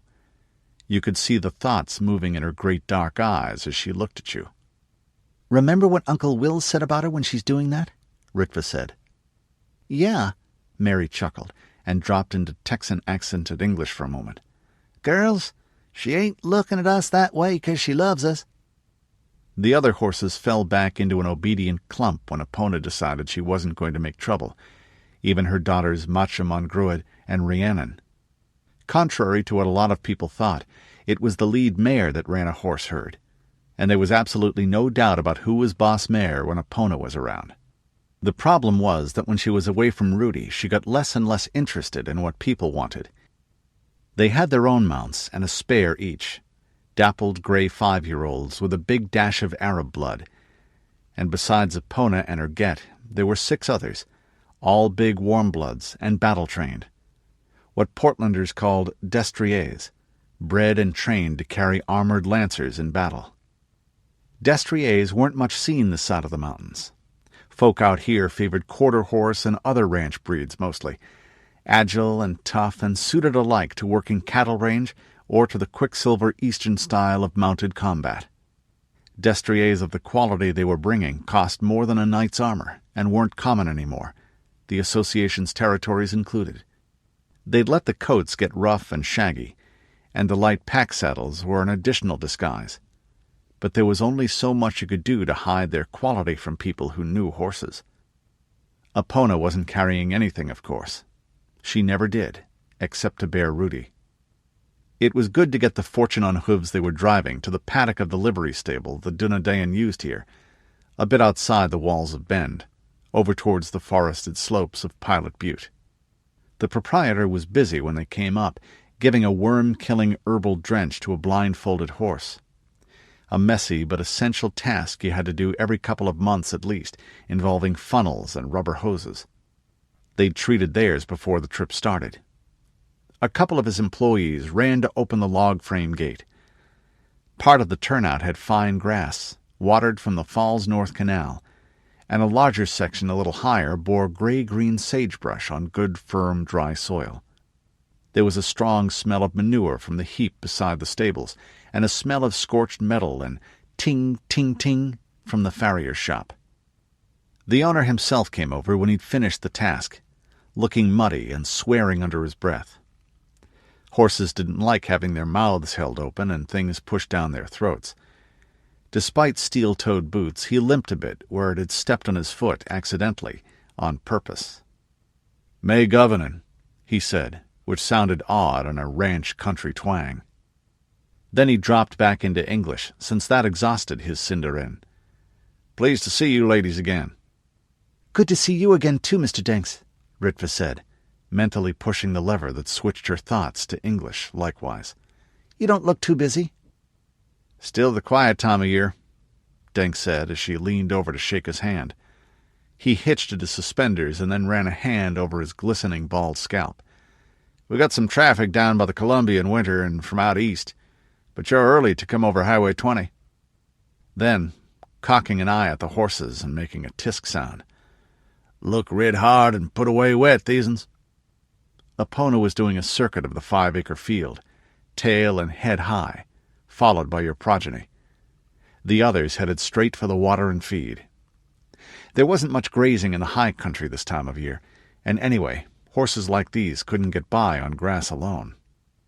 "Nice-looking critters if you like 'em big," Denks went on. "Well, we'll be here long enough for you to feed them up a bit," Mary said. They'd slung bags of milled oats over each horse's back to get them over the mountains. "And have them reshod. We'll be needing some more stock. Nothing fancy. Enough to pull a Conestoga. Harness-broke mules would do. And we'll be having a good deal of stuff dropped off here." The man nodded without asking questions, which was welcome but not unexpected. He'd done business with the Rangers for years. They stored most of their gear with them in a hayloft as well, taking only their swords, some money and documents, and a change of clothes into the city proper. That involved a half-hour walk through the outskirts, places where suburban tracts had lain, burned over or torn down for their materials. Now they housed everything from truck gardens to warehouses full of raw hides, to the tanyards that turned them into leather with a stink of lye and acrid bark juice, to plain weeds and sagebrush and greasewood and stubs of wreckage. The city walls were the usual type, concrete and rubble around a core of salvaged steel girders. They were thick and strong, but the inhabitants hadn't bothered to smooth the outside as much as some places did, leaving it rough and gray-brown with edges of rock sticking out, which was a good metaphor for Bend in general. The clotted knot of would-be entrants on the road outside the eastern gate weren't very big, but it wasn't moving much either, besides yelling and waving their arms and making their horses rear and snort. Being on foot, the twins could push forward until they saw the reason. A rancher and his cowboy retainers arguing with a gate guard. Ritva smiled to herself as he grumbled, and eventually paid over the entrance tax the city charged. The Cora, the Central Oregon Ranchers Association, was as much of a government as this area had. Its assembly met here in Bend, and its lariat and branding iron flag flew over the gatehouse. But though the city of Bend had shrunk drastically, there were still 15,000 souls living within the circuit of the walls in a bend of the Deschutes River. Its town council was scrappily independent of the big herding spreads, and so were the small farmers of the irrigated areas north and south of town. Just to add spice to life in these parts, the ranchers all quarreled with each other regularly too. partly from things like strayed, unbranded mavericks ending in the wrong roundup, and partly from sheer bull-headed cussedness. They got the essentials like defense and keeping up the dams and canals done somehow, but you always wondered how when you saw their usual barroom brawl notion of governments. Not much like Corvallis, Mary observed. They're organized down to their bootlaces, Ritva agreed. I'm glad Ben doesn't do that peace-bonding nonsense in your sword. Inside, the streets were more crowded, as was inevitable in a walled town. Empty spaces had been built up, and some of the single-story buildings raised a story or two. More people were on horseback than in a town west of the mountains, but by way of compensation there were good, if thronged, brick or board sidewalks, and squads of dung-scoopers. They walked past cobblers' and harness-makers' shops. Bend was famous for its leather goods, and bookstores, furniture makers, stores selling pre-change and modern cutlery and pottery, clothiers and tailors with a hum of pedal-driven sewing machines, a print shop, cookhouses and taverns, and an entertainer strumming his guitar and singing with a bowl in front of him. They didn't drop any change in it. He used the whining, nasal style of singing popular around here, and neither of them liked it. My horse has gone bad lame, my dog done died, my woman don't love me no more, and I ain't got no money for beer, Mary crooned in the same fashion. Ritva laughed. It sounded a lot funnier when you said it in the noble tongue. You've created a new style, sis, she said. Country and elvish. For a moment, Mary's face turned sad. The reason I don't like that type of song is it reminds me of Dad, she said. He liked it. Or something a lot like it, I think. Yeah, Ritva said, putting an arm around her sister's shoulders for an instant. I miss him, too. They'd been 2 years short of 10 when he rode away to war and never came back. Only his body in a box. And their mother was different after that. These days their recollections of him felt faded somehow, as if they were memories of the memories, rather than the thing itself. But she could remember the effortless strength as he scooped the both of them up, one under each arm, and twirled them around until they were all breathless and laughing. Then they passed a school where children sat on the steps eating from their lunchboxes. Marinese, Mary said. Ritva could feel she was making herself cheerful. She nodded agreement as she realized she was hungry too. Time dulled grief, which was a kindness of the Lord and Lady to humankind. The smells of grilling and roasting and frying from the cookshops and taverns and street vendors were making her mouth water. Iakse ilgaran nubash gavolsh, Mary went on. Yeah, I could use a hamburger and fries, Ritva replied. The phrase translated strictly as cut-up cow beneath bread with edible roots, but usage had made the modern meaning plain. I like that spicy ketchup they make here. Macy's Traveler's Rest was familiar too. It had been a motel before the change, though now the courtyard parking spaces held a timber bunkhouse for those without the rather stiff charge required to rent a room for themselves. The same people owned the grill bar next door, and beyond that was a public bathhouse with a good reputation and plenty of hot water. Between them, an alleyway had been turned into a bowling alley cum shooting gallery. Voices and an occasional shout and hard thunk came from there as they came down from their room. The Traveler's Rest was safe enough to leave ordinary gear unattended. A hopeful voice called out, "You girls new in town?" The words were unexceptional, but the tone wasn't, and neither was the low whistle. From his worn leather clothes, the man was from the outback, probably in town for a spree, and it was only too apparent he and his friends hadn't visited the bathhouse yet. He wasn't much older than they were. Ritva sighed internally. That wouldn't have happened back west over the mountains, but the rangers weren't quite as familiar here. They both turned so the loungers could see the trees, stars, crown on the front of their jerkins, and take in the left hands resting casually on the long hilts of their swords. Another of the men started whispering in the ear of the one who'd spoken. but the speaker pushed him aside. "Anyone can sew stuff on their shirt," he said, then turned what was probably intended to be an ingratiating smile on them. It would work better without that black tooth, she thought.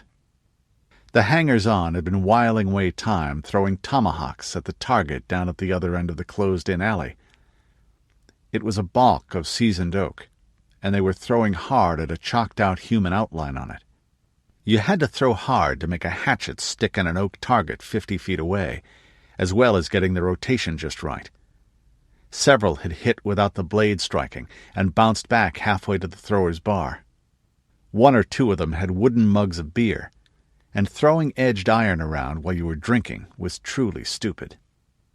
"Toss me one of those," Ritva said with a smile. "Hey, these are dangerous. The edges are sharp," one of the others said. He tossed one anyway, slow and underhand. Ritva caught it and flipped it to Mary, who threw it back. "A couple more." The men looked at each other. A couple of them grinned. They started throwing more of the hatchets, some of them harder and faster, but without hostile intent. The twins intercepted them and began flipping them back and forth to each other, a pair, then 4, then 6, then 8. Then they turned so that they were both facing towards the target and walked up to the throwing line. The onlookers scattered as the whirling figure eight of sharp iron approached. "Hathel Hado!" Ritva cried, and suited action to the words, "Throw the axes." Thunk! The first tomahawk sank into the chest of the target, its handle quivering. Then they had to snatch the hatchets out of the juggle with one hand and throw with the other. That took concentration, but they'd been practicing tricks together a long time. Thunk! Thunk! Thunk! "Thanks for the entertainment, boys," Mary said to the spectators politely, and they walked on towards the bar and grill, leaving an echoing silence behind them as the men contemplated the neat grouping in throat, midriff, and crotch. "Raim vin tuanen," Ritva said, feeling slightly guilty at her own enjoyment. "Well, yes, we were blowing our own horns," her sister acknowledged. "But remember what Aunt Astrid said about spreading legends. That's a help to all the Dunedain who ever come through here in times to come." Ritva snorted. "Just a conjuring trick anyway. Tomahawks are more trouble than they're worth." A couple of the customers scurried back from the windows to take their seats again as the twins pushed through the swinging doors of the bar and grill and into the dim interior, their feet scrunching the sawdust on the plank floor. A plain, middle-aged waitress in a yellow dress and white apron came over. They returned her smile as they pulled out chairs at a vacant table and hung their sword belts over the backs. "Hi, ladies," she said. They'd been promoted from girls the last time they visited. "Welcome back to town. What'll it be?" "2 bacon cheddar burgers, Sarah," Ritva said, and then sighed in exasperation as she realized she'd stopped thinking and speaking in English again.